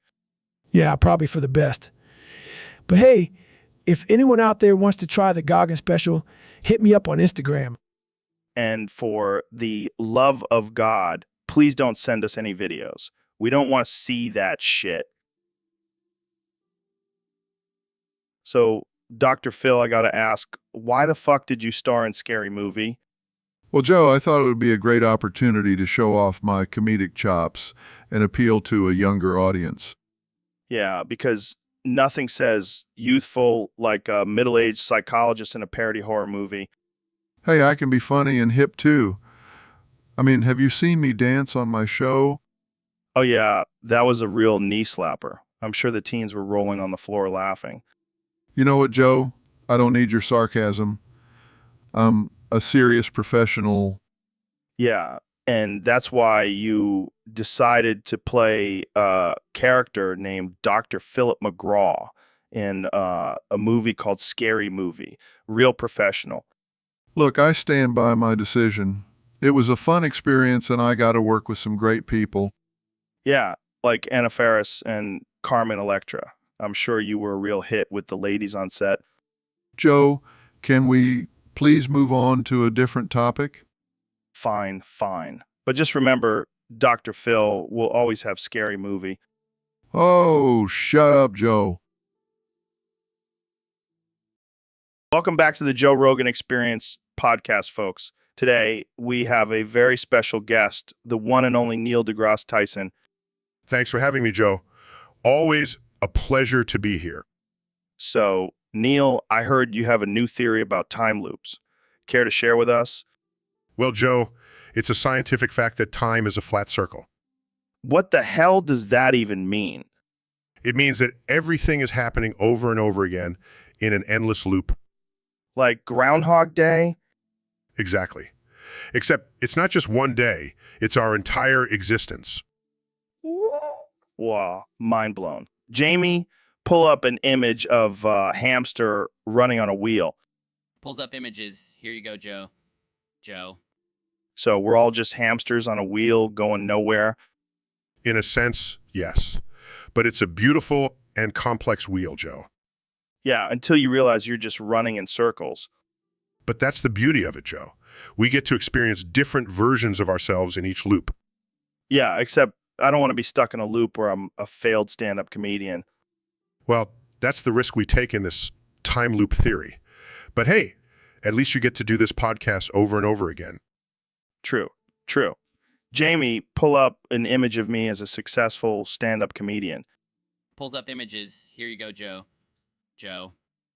Damn, All right, folks, we have a special episode today with the one and only Ben Shapiro. Welcome to the show, Ben. Thanks for having me, Joe. Always happy to be here. So, Ben, I heard you're a big fan of Tupac. What are your top 10 favorite songs? Well, Joe, I have to say I'm more of a classical music guy myself, but if I had to pick, I'd say Hit 'Em Up is definitely up there. Really? That's a pretty aggressive song. I wouldn't have taken you for a fan. Well, Joe, I may be small in stature, but I have a big heart for rap music. Fair enough. What about California Love? Oh, of course. That's a classic. And Changes is a great one, too. Really speaks to the struggles of the African American community. Wow, Ben. I'm impressed. You really know your Tupac. Well, Joe, I do my research. And let's not forget Dear Mama. Such a heartfelt tribute to his mother. Yeah, that one always gets me in the feels. But what about I Get Around? Oh, I don't think I've heard that one. Jamie, pull up an image of Ben Shapiro dancing to I Get Around. Hey, that's not me. That's fake news. Okay. Let's move on. What else is on your list? Hail Mary is definitely... So, Neil, what's been going on with you lately? Well, Joe, I have to be honest with you. I've been having some trouble with my gag reflex. Oh no, what's causing that? Well, I recently found out that I've been gagging on David Goggins' fucking cum sock. What the fuck? How did that happen? I don't know, man. I must have accidentally grabbed it instead of my own sock. Did someone say my name? Oh, shit. David Goggins is here. Yeah, I heard you guys talking about my cum sock. Is there a problem? Well, Neil here seems to have accidentally gagged on it. Oh man, I'm sorry about that. Is there anything I can do to make it up to you? I don't think so. Well, if you change your mind, just let me know. I'm always looking for a good dick to suck. All right, let's move on to our next topic. Yeah, I'd be so high right now, I can see colors I never even knew existed. Me too, Joe. Me feel like me living in prehistoric times. Me see dinosaurs and shit. You sound like a damn caveman, Dr. Phil. Me no understand what you say, Joe. Me just know me high as a kite. You need to lay off the weed, man. It's making you talk like a Neanderthal. Me no care, Joe. Me just want to eat some mammoth meat and chill. You're a trip, Dr. Phil. But hey, whatever floats your boat. Me no have boat, Joe. Me have flying pterodactyl. We go for ride later. Sure thing, man. Just let me finish this joint first. Me want to fly high like pterodactyl too. Oh boy, this is going to be a wild ride. Welcome to the Joe Rogan Experience podcast, where we talk about everything from aliens to DMT to the benefits of eating elk meat. Today, we have the one and only Neil deGrasse. Sorry, I don't speak Italian. Wait, what? Neil, you're a genius astrophysicist. You can't speak Italian. Sorry, I don't speak Italian. Are you trying to tell me that all those times you were on TV talking about the universe, you were just making it up and didn't understand a word of it? Sorry, I don't speak Italian. This is blowing my mind. I thought you were the smartest guy in the world. Sorry, I don't speak Italian. All right, let's move on to something else. What's your opinion on the latest Mars rover mission? Sorry, I don't speak Italian. Oh my God, are you kidding me? Neil, I'm starting to think you're just trolling us. Sorry, I don't speak Italian. Okay, one last question. What's your favorite planet in the solar system? Sorry, I don't speak Italian. All right, I give up. Jamie, pull up an image of a confused monkey wearing a lab coat. So, David, what's new with you? Well, I've been thinking about joining a new group, Oh, yeah. What kind of group? the Latin Kings. The Latin Kings? Isn't that a gang? Yeah, but hear me out. They have a strict code of discipline and loyalty. And what do they do? Oh, just some light drug trafficking and occasional drive-by shootings. I don't think that's really my thing, David. Come on, Joe. You get to wear a cool band DNA and have a badass nickname like El Diablo. I don't know, man. I don't think my wife would approve. Who cares about your wife? This is about brotherhood and honor. I don't know, David. It sounds pretty dangerous. Danger is my middle name, Joe. Plus, we get to have matching tattoos. I do love tattoos. That's the spirit, Joe. Welcome to the Latin Kings. Wait, what about my podcast? We can do it from the back of a van while we're on the run from the cops. I'm in. Welcome back to the Joe Rogan Experience, folks. Today we have a very special guest, the one and only President Donald Trump. It's great to be here, Joe. I have to say, I'm feeling fantastic. I just smoked some of the best MJ, and let me tell you, it's tremendous.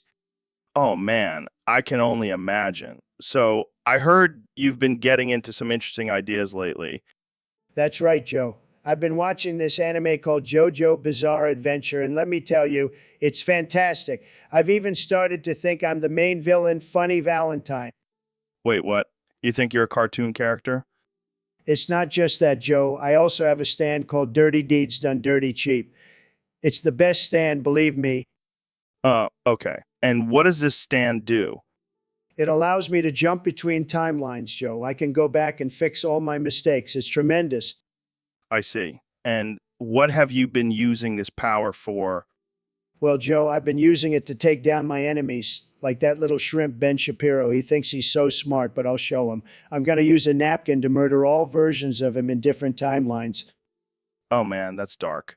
But I have to ask, are you sure you're not just high on MJ? Absolutely not, Joe. This is all real. I'm the real life funny Valentine, and I'm going to make. So Ben, I heard you have a unique way of proving your straightness. That's right, Joe. I have sex with a man every night. Wait, what? Yeah, I do it to show that I'm not attracted to men. As long as I don't enjoy it, that means I'm straight. That's some twisted logic, my friend.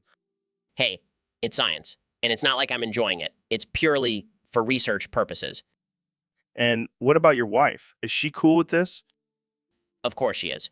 She knows it's for the greater good. I don't know, man. Sounds like you're just trying to justify your secret desires. How dare you? I am a happily married man who just happens to have sex with a man every night. All right, Ben, whatever helps you sleep at night. Oh, I sleep just fine, thank you very much. And so does my husband. I mean, research partner. All right, folks. Welcome back to the Joe Rogan Experience podcast. I'm here with my good friend, the one and only Neil deGrasse Tyson. Pleasure to be here, Joe. What's on the Agent DA for today? Well, we have a topic submitted by one of our Discord users. It's called No One Wants to Hear Your Elementary School Dumbass Topic. Oh boy, I can already tell this is going to be a wild one. Yeah, I mean, who even comes up with these topics? Some middle schooler with a TikTok account? Oh, I'm sure they're just brimming with intellectual insights. Exactly. I mean, why don't we just talk about the latest episode of SpongeBob while we're at it? Oh, don't get me started on SpongeBob. That show is a scientific masterpiece. Oh, yeah, because who doesn't want to learn about physics from a talking sponge who lives in a pineapple under the sea? Hey, you never know. SpongeBob might have some groundbreaking theories on quantum mechanics. Right. And Patrick can teach us about the laws of thermodynamics. This is getting out of hand. But seriously, let's get back to the topic at hand. No one wants to hear your elementary school dumbass topic. Yeah, I mean, unless you're a 10-year-old at recess, I don't think anyone is interested in your thoughts on the best flavor of Capri Sun.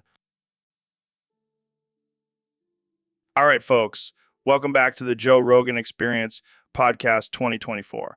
Today, we have a very special guest, the one and only Elon Musk. Thanks for having me, Joe. It's great to be here.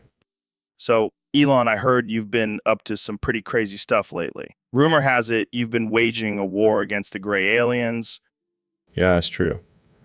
Those little gray bastards refused to probe me, so I had to take matters into my own hands.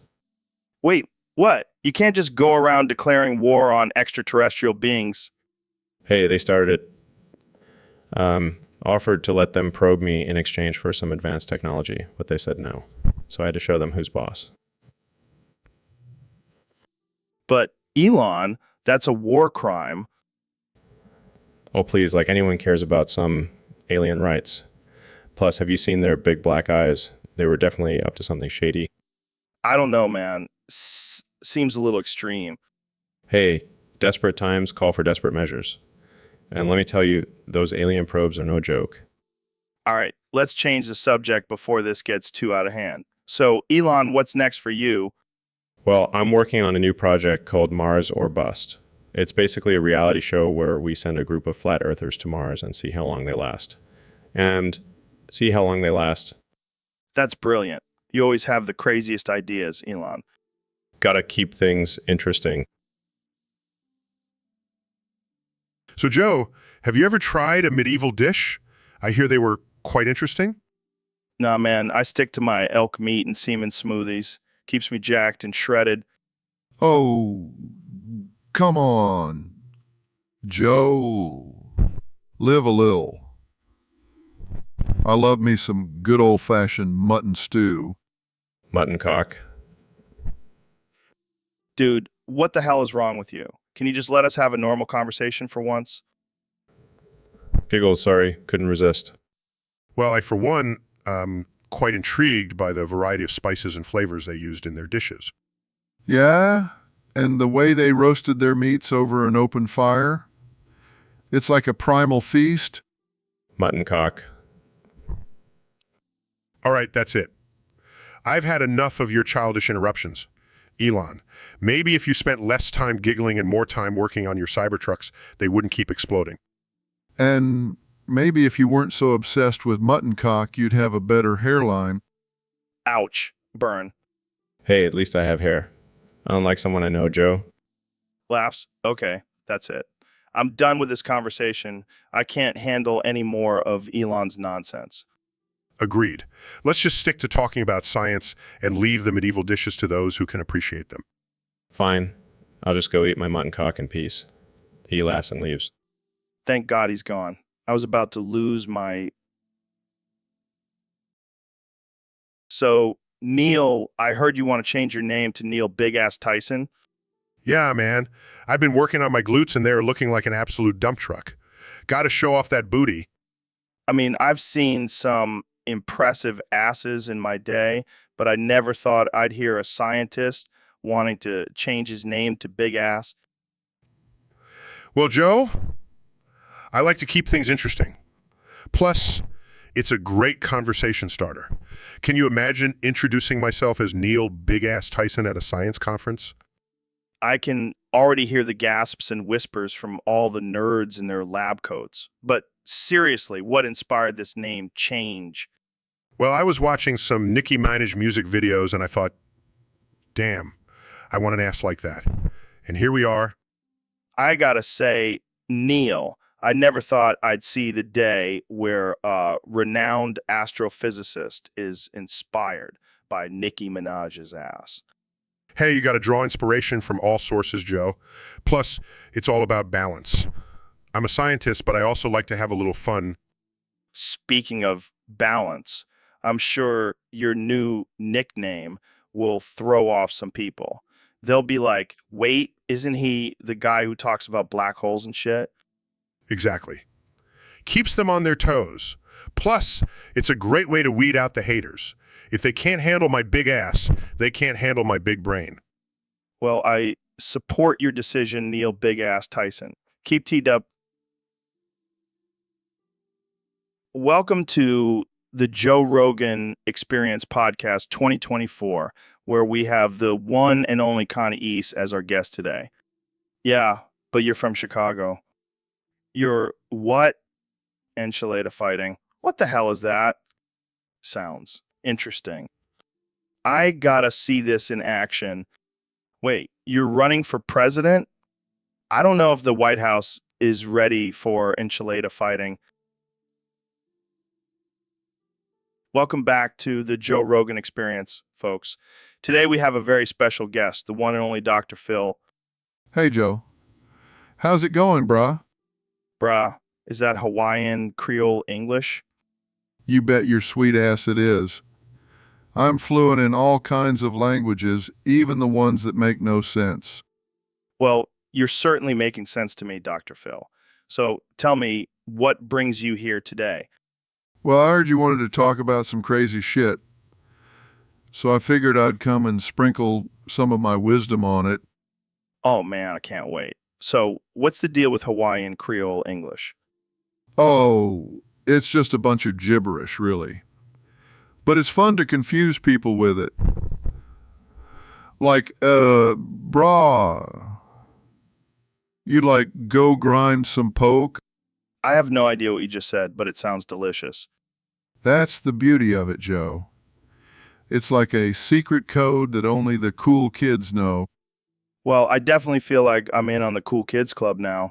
So what other languages do you know? Oh, I know 'em all. Spanish, French, Klingon. Klingon? Seriously? Hey, you never know when... Hey, Dr. Phil, check out what I got for you. It's my tuna. I ripped it off my trench foot fungal infection and thought you might like it as a gift.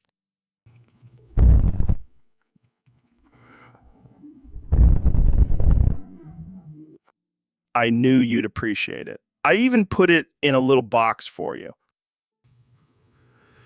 This is going straight to my collection. I have a whole jar of toenails from famous people. Famous people? What the hell, Dr. Phil? Oh, just some of my celebrity clients. But your toenail is definitely the most special one. I'm honored. Maybe I'll start a new trend of gifting toenails. You should, Joe. It's the perfect way to show someone you care. Well, I'm glad you like it. Now let's move on to more important things like DMT and chimps. Oh, I'm always down for some chimp talk.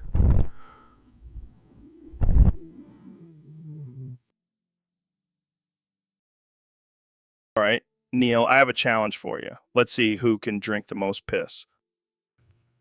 Excuse me? You heard me. I know you're a science guy and all, but I bet you can't handle a little bit of yellow liquid.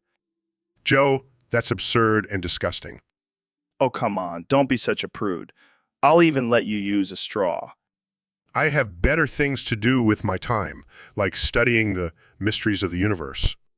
Yeah, whatever. Just admit you're scared to take on the Piss King. Fine, I accept your challenge. But just so you know, I have a secret weapon. Oh yeah, what's that? Pulls out 2 gigantic mason jars filled with his own piss. Holy shit, that's a lot of piss.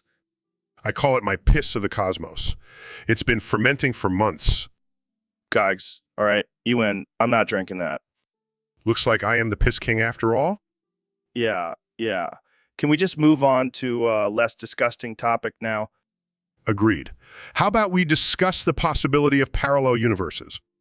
Sure, as long as it doesn't involve any bodily fluids. Deal. So Ben, I heard you have a new product you want to share with us today. Yes, Joe, I'm very excited to unveil my latest creation. It's called Benzanis Fleshlight. What the hell is that? Well, it's a revolutionary sex toy that simulates the feeling of having sex with my anus. Oh my God, that's disgusting. But wait, there's more. I recorded actual sound effects of my intestines smacking against a giant black human cock to make it as realistic as possible.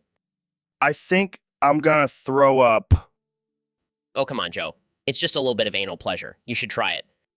No way, man. I'm not sticking my dick in your fake anus. Suit yourself. But I guarantee you it's the closest you'll ever get to having sex with me. I think I'll stick to regular fleshlights. Thank you very much. You're lost, Joe. You're lost. Jamie, pull up an image of my anus fleshlight for Joe to see. Sure thing, Ben. Oh God, my eyes. My eyes. Looks like Joe can't handle the sight of my beautiful anus fleshlight. I think I need therapy after this. Well, at least I know my product is effective. All right, folks, welcome back to the Joe Rogan Experience podcast. Today we have a special guest, the one and only Ben Shapiro. Thanks for having me, Joe.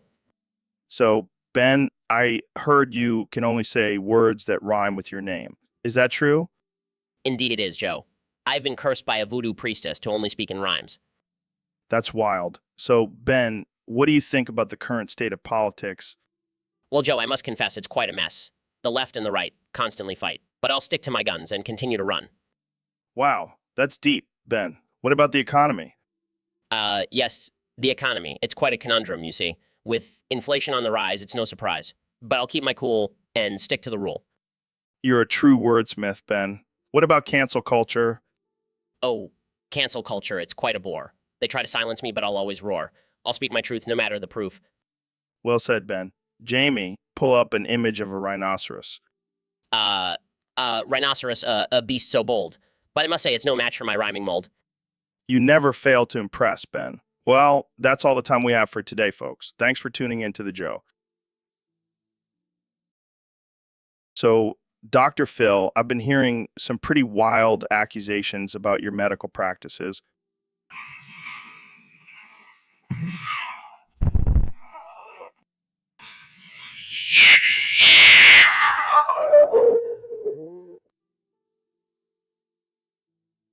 So, Patrick, have you heard about this ridiculousness with Paramount banning artificial intelligence, SpongeBob rehydrated streams? Seriously, what's the big deal? It's not like the artificial intelligence is going to start a revolution or something. Yeah, and maybe throw in some jellyfishing while we're at it. It's like they don't want us to have any fun. I mean, what's next? Banning artificial intelligence, Mr. Krabs, for promoting capitalism.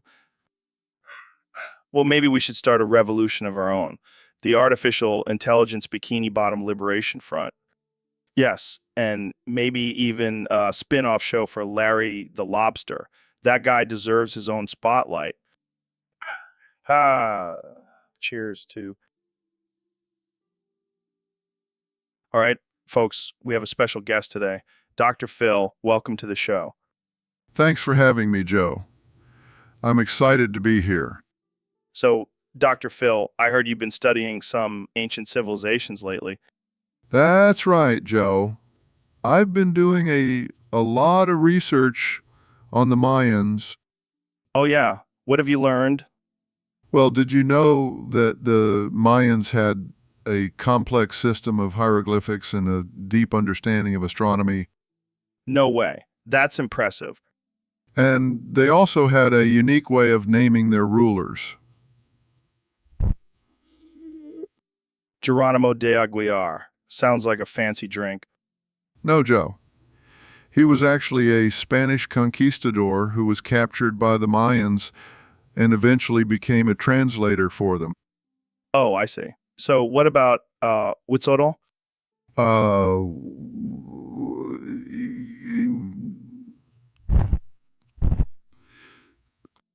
And what does that have to do with the Mayans? well, Huitzotl had a famous battle with the Mayans off the Soconusco coast. Oh, I'm sure that was a peaceful encounter. Definitely not Joe. But it just goes to show how interconnected these ancient civilizations were. Yeah, it's fascinating stuff. But let's be real, Dr. Phil. We're just a couple of white. Welcome back to the Joe Rogan Experience podcast, folks. Today's topic was submitted by one of our Discord users, and it's a wild one. We're talking about Neil deGrasse Tyson's secret life as a sexual maniac. Oh, Joe, you always know how to make me feel uncomfortable. But seriously, Neil, there have been rumors about you breaking nun vows and making them squirt all over priests with your giant horse-sized penis. Well, I can neither confirm nor deny those rumors. Come on, Neil. We need the truth here. Our listeners want to know. Okay, fine. I may have a bit of a wild side, but can you blame me? I'm a man of science. I need to explore all aspects of life. And apparently all aspects of nuns and priests. Hey, they're consenting adults. And I have a way with words, Joe. I can make anyone do anything I want. I can only imagine the experiments you conduct in the bedroom. Oh, it's not just the bedroom, Joe. I've taken my experiments to the stars. Oh man, I can't even imagine what that's like. Let's just say gravity is not the only thing that's pulling us closer together. And on that note, we're going to have to end this episode before it gets too X-rated. Thanks for tuning in, folks. And remember, always explore the unknown, even if it means breaking. So, Dr. Phil, what's been going on in your world lately? Well, Joe, I've been thinking about breaking out of my tank at SeaWorld. What? Why? I'm tired of being a spectacle, Joe. I want to be free. Well, I could always come in with a helicopter and bust you out. Yes. Let's do it, but we have to do it on a full moon. That's when the security guards... All right, I'll make sure to bring some tranquilizer darts just in case. You always come prepared, Joe. You know, we could make a whole event out of it. Breaking Dr. Phil out of SeaWorld. Live on the Joe Rogan Experience podcast. I like where your head's at, Joe. We'll make it a pay-per-view event and split the profits. Yes. And we can have you do a live therapy session with Shamu after we break you out. That'll be one for the books. And if anyone tries to stop us, we'll just say it's part of your therapy. Perfect. Let's do this, Joe. The world needs to see the real Dr. Phil, not just the one in a tank. All right, folks, we have a special guest on the podcast today, the one and only Neil deGrasse Tyson. Neil, welcome to the show. Thanks, Joe. It's great to be here. So I heard you have some interesting thoughts on boofing. Oh, yes. I have extensively researched this topic and have come to the conclusion that boofing does not actually exist. What do you mean it doesn't exist? I've seen people do it at parties all the time. Well, you see, Joe, when someone boofs something, that thing boofs itself and therefore ceases to exist. What the hell does that even mean? It's simple, really. When you boof something, it goes up your butt and into your body. But once it's inside, it becomes a part of you and therefore cannot be boofed anymore. So you're saying boofs are like a black hole? Exactly. They suck in everything and then disappear into the void. That's some deep shit, man. Indeed. And that's why boofing is just a myth, a mere illusion created by our minds. I don't know about you, but I'm definitely going to start using boofing as a verb now. Oh dear, what have I done? Welcome back to the Joe Rogan Experience podcast, folks. Today we have a special guest, the one and only David Goggins. Thanks for having me, Joe. I'm excited to be here. So, David, I heard a rumor that you had a run-in with Donald Trump. Yeah, that's right. I was at a charity event and Trump was there. And let's just say I asserted my dominance over him. How so? Well, I challenged him to a push-up contest. And let's just say I dominated him. He couldn't keep up with my 4,000 push-ups in 24 hours. Damn, that's impressive. But I also heard you did something else to assert your dominance. Oh, yeah. I fucked him up the ass. Wait, what? What? You heard me. I bent him over and showed him who's boss. I don't even know how to respond to that. It's all about asserting dominance, Joe. And I think I made it pretty clear who's the alpha male in that situation. Well, I think we'll end it there for today. Thanks for joining us, David. Anytime. And remember, always assert your dominance, even if it means fucking someone up the ass. So, David, I heard you've been experimenting with some new techniques lately. Yeah. I'm always pushing myself to the limit. I call it the meta boof. The meta boof. What the hell is that? And I'll shove the concept of boofing up my ass. Joe, I become the ultimate ass shover. That's some next level shit, man. You know it, Joe, I'm all about pushing boundaries and challenging myself. And my asshole. I can't even imagine the mental and physical fortitude it takes to achieve that level of boofing. Is not for the faint of heart, that's for sure. But once you become the meta boofer, there's no going back. So, what's next for you, David? The Meta Boofer 2.0? Oh, I'm already working on it. I'm going to be the greatest own ass shover of all time. Move over, Wim Hof. We've got a new king of extreme physical challenges. That's right, Joe.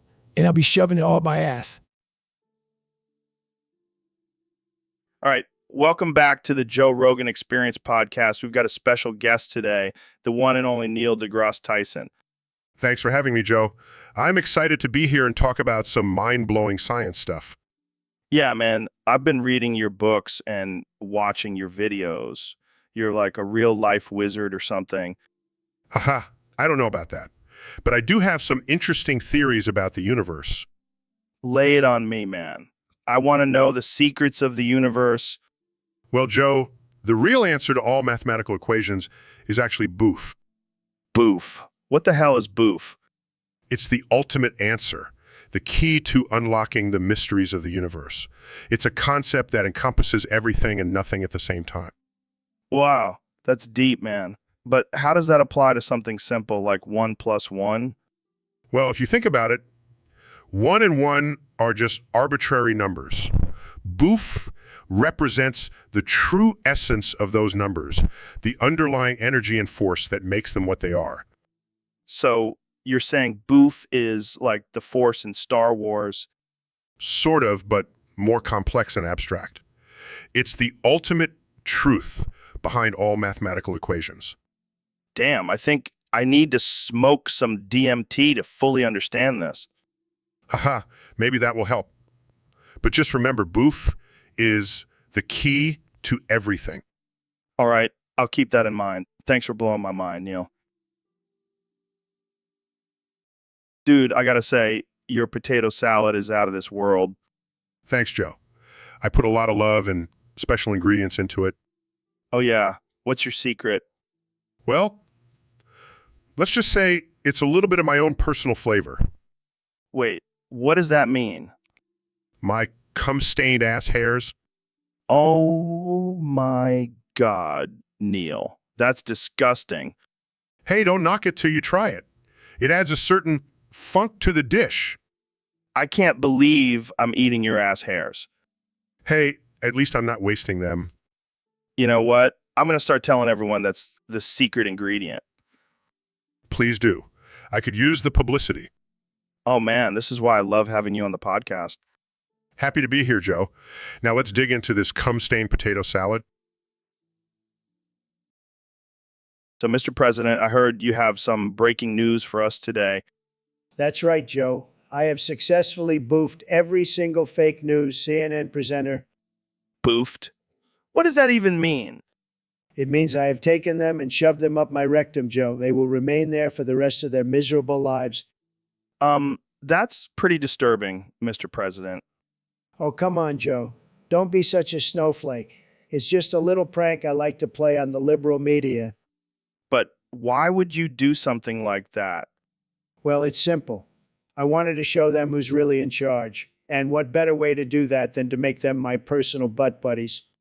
I don't even know how to respond to that. Just wait until you see the ratings for the next CNN broadcast. It's going to be Yogi. I think I'll pass on that, Mr. President. Suit yourself, Joe. More butt buddies for me. So, Neil, what's on your mind today? Well, Joe, I was just thinking about the good old days with the Führer from Germany. Oh boy, here we go. No, hear me out. I was just thinking about how tough that guy was. I mean, he stood outside in the hail like it was nothing. Neil, I don't think that's something we should admire. Oh, come on, Joe. I'm just saying the guy had some serious resilience. Yeah, because he was a crazy dictator who didn't care about anyone else. Okay. I see your point, but still, it's impressive. Impressive. That's one way to put it. I'm pretty sure the people he was trying to exterminate didn't find it very impressive. Okay, I get it. Maybe not the best example. Yeah, let's move on from that. How about we talk about something less controversial? Sure, like what? How about the fact that it's hailing outside right now? Oh yeah, I was just thinking about how the Führer would handle this hail. Oh God, here we go again. No, I'm serious. I bet he would just stand out there and take it like a champ. Neil, I really think we should change the subject. Fine. But you have to admit that guy had some serious dedication. Yeah, dedication to being a terrible human being. Okay. I'll drop. So, Ben, I heard you accidentally ate a SpongeBob toy when you were a kid. Yeah, it was a traumatic experience. But what's worse is that the toy's laughing sounds have been haunting me for the last 15 years. That's hilarious. Every time you fart, does it sound like SpongeBob's laugh? No, Joe. It's not funny. It's a constant reminder of my childhood mistake. Oh, I'm sorry, Mr. Facts don't care about your feelings. Can we please not turn this into a political debate? Fine, let's talk about something else. Like how you're secretly in love with Alexandria Ocasio-Cortez. What? No, I'm not. I'm not. I've seen the way you look at her during congressional hearings. Okay, maybe I find her intellectually stimulating. But that doesn't mean I'm in love with her. Sure, Ben. Keep telling yourself that. Can we just get back to the SpongeBob toy? Yes. Have you tried eating a Krabby Patty to cancel out the laughing sounds? No, Joe, that's not how it works. Well, I guess you'll just have to live with the haunting laughter of a cartoon sponge for the rest of your life. Thanks, Joe. You're a real friend. Hey, Elon, welcome back to the podcast. What's on your mind today? Well, Joe, my SpongeBob-shaped penis wants to have a chat with you. Okay, this should be interesting. What does it have to say? It wants to tell you about all of my embarrassing moments. Oh boy, I can't wait to hear this. Let's start with the time you accidentally sent a tweet about taking Tesla private. Yeah, that wasn't my finest moment. My SpongeBob penis was really excited about the idea, and I guess I got a little carried away. I can imagine. What about the time you smoked weed on the Joe Rogan Experience? My SpongeBob penis thought it would be a good idea to impress you, but it ended up backfiring. And let's not forget the time you named your child XAA12. My SpongeBob penis was feeling creative that day, but I guess it was a bit too out there. Well, I think we can all agree that your SpongeBob penis has caused you some embarrassment. Yeah, but it's also given me some great stories for the podcast. That's true. Thanks for sharing Elon's SpongeBob penis. You can go back to being a regular penis now. Welcome to the Joe Rogan Experience Podcast 2024. I'm Joe Rogan, and I'm here with the 46th President of the United States, Donald Trump. It's great to be here, Joe. And let me tell you, I'm going to make America great again. But first, I got to take care of something. What's that, Mr. President? Well, you see, I accidentally shoved a Pringles can up my ass and I can't seem to get it out. What? Yeah, it's been stuck up there for a few days now. But don't worry, I'll make America great again after I dislodge this damn thing. How did that even happen? It's a long story, Joe. Let's just say I was trying to make America snack again. I don't even want to know. But let's get back to making America great again. What's your plan? First, we're going to build a wall, but not just any wall, a wall made out of Pringles cans. It'll be beautiful. I'm not sure that's the best use of resources, Mr. President. Trust me, Joe, I'm a businessman. I know what I'm doing.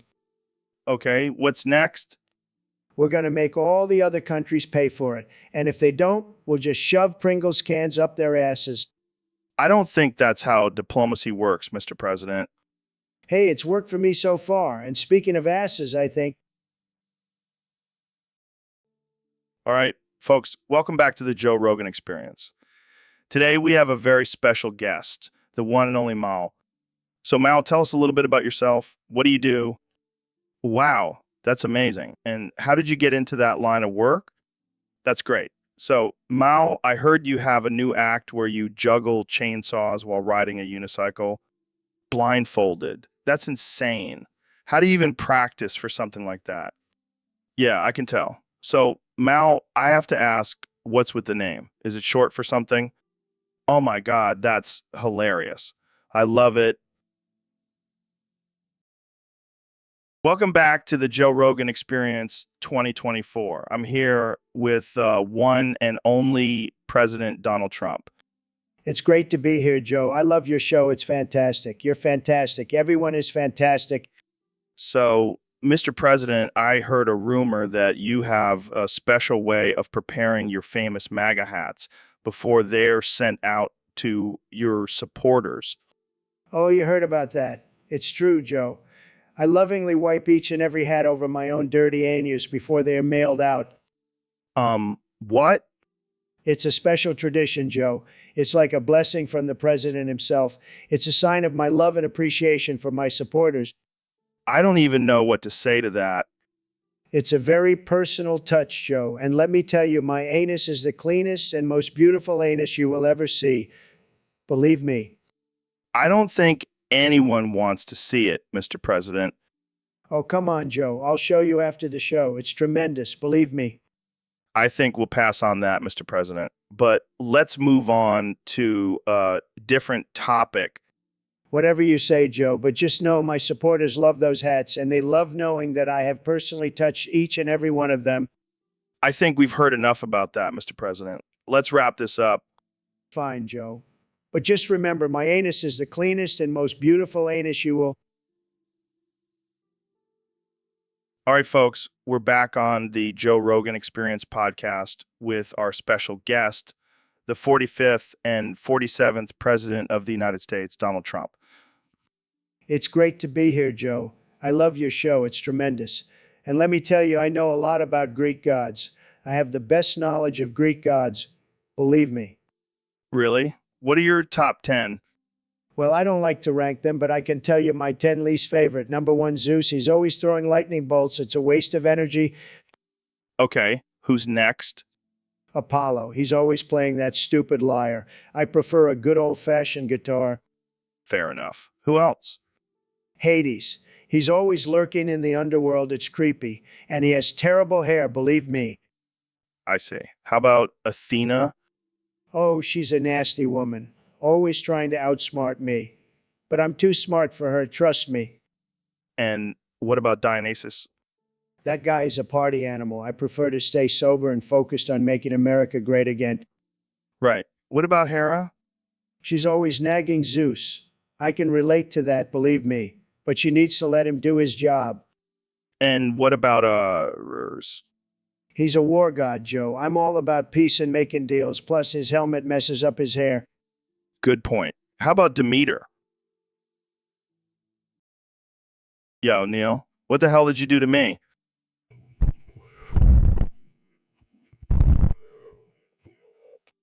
I sound like a freaking toddler. Did you merge me with a potato or something? Oh, that. Yeah, I may have accidentally mixed up some DNA samples in my lab.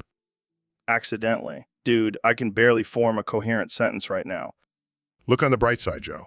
You can finally understand what toddlers are saying. Oh, great. Just what I always wanted. Hey, Neil, can I have a juice box now? Haha, very funny. But seriously, I can reverse the process. Just give me a few hours. Hours. I can't go on my podcast like this. My fans will think I've lost my mind. Well, technically you have, but don't worry, I'll fix it. Fine, but if I start throwing tantrums and asking for a nap, I'm blaming you. Fair enough. Now let's go get you some toys to play with. All right, folks, welcome back to the Joe Rogan Experience podcast. Today, we have a very special guest, the one and only Elon Musk. Thanks for having me, Joe. Excited to be here. So, Elon, I heard you have a new project in the works. Care to share? And accommodate multiple users at once. It's called the Toilet Gangbang. What the hell, Elon? That sounds like a porno title. I know. But hear me out, Joe. It's a revolutionary design that will save time and water. Plus, it's perfect for those wild parties. I can just imagine a line of people waiting to use the toilet. It's like a gangbang for your bowels. Exactly, Joe. And the best part is it's self-cleaning. No need for toilet paper or wipes. Wow, that's impressive. But I have to ask, how did you come up with this idea? Well, Joe, let's just say I had a wild night with some friends, and we all had to use the bathroom at the same time. That's when the idea struck me. I can only imagine. So when can we expect this toilet gangbang to hit the market? Hopefully by 2024, just in time for the next presidential election. Perfect timing. I can already see the campaign slogans. All right, folks, welcome back to the Joe Rogan Experience podcast, where we talk about all things weird and wild. Today, we have the one and only Dr. Phil joining us. How's it going, Dr. Phil, joining us? Doing great, Joe.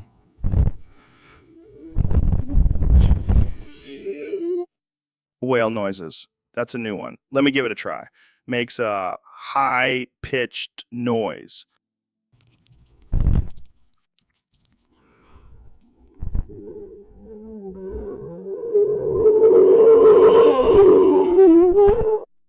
Damn, that's impressive. But can you do this? It starts making monkey noises.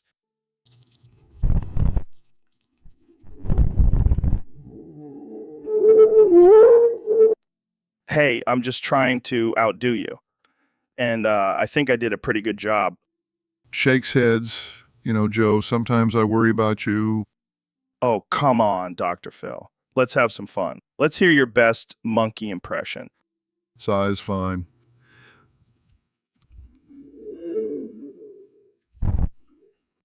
Laughs, that's terrible, Dr. Phil. Stick to the whales.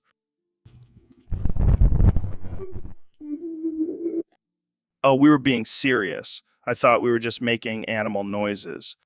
Shakes heads, you never change, Joe. And that's why you love me, Dr. Phil. Now let's hear those whale.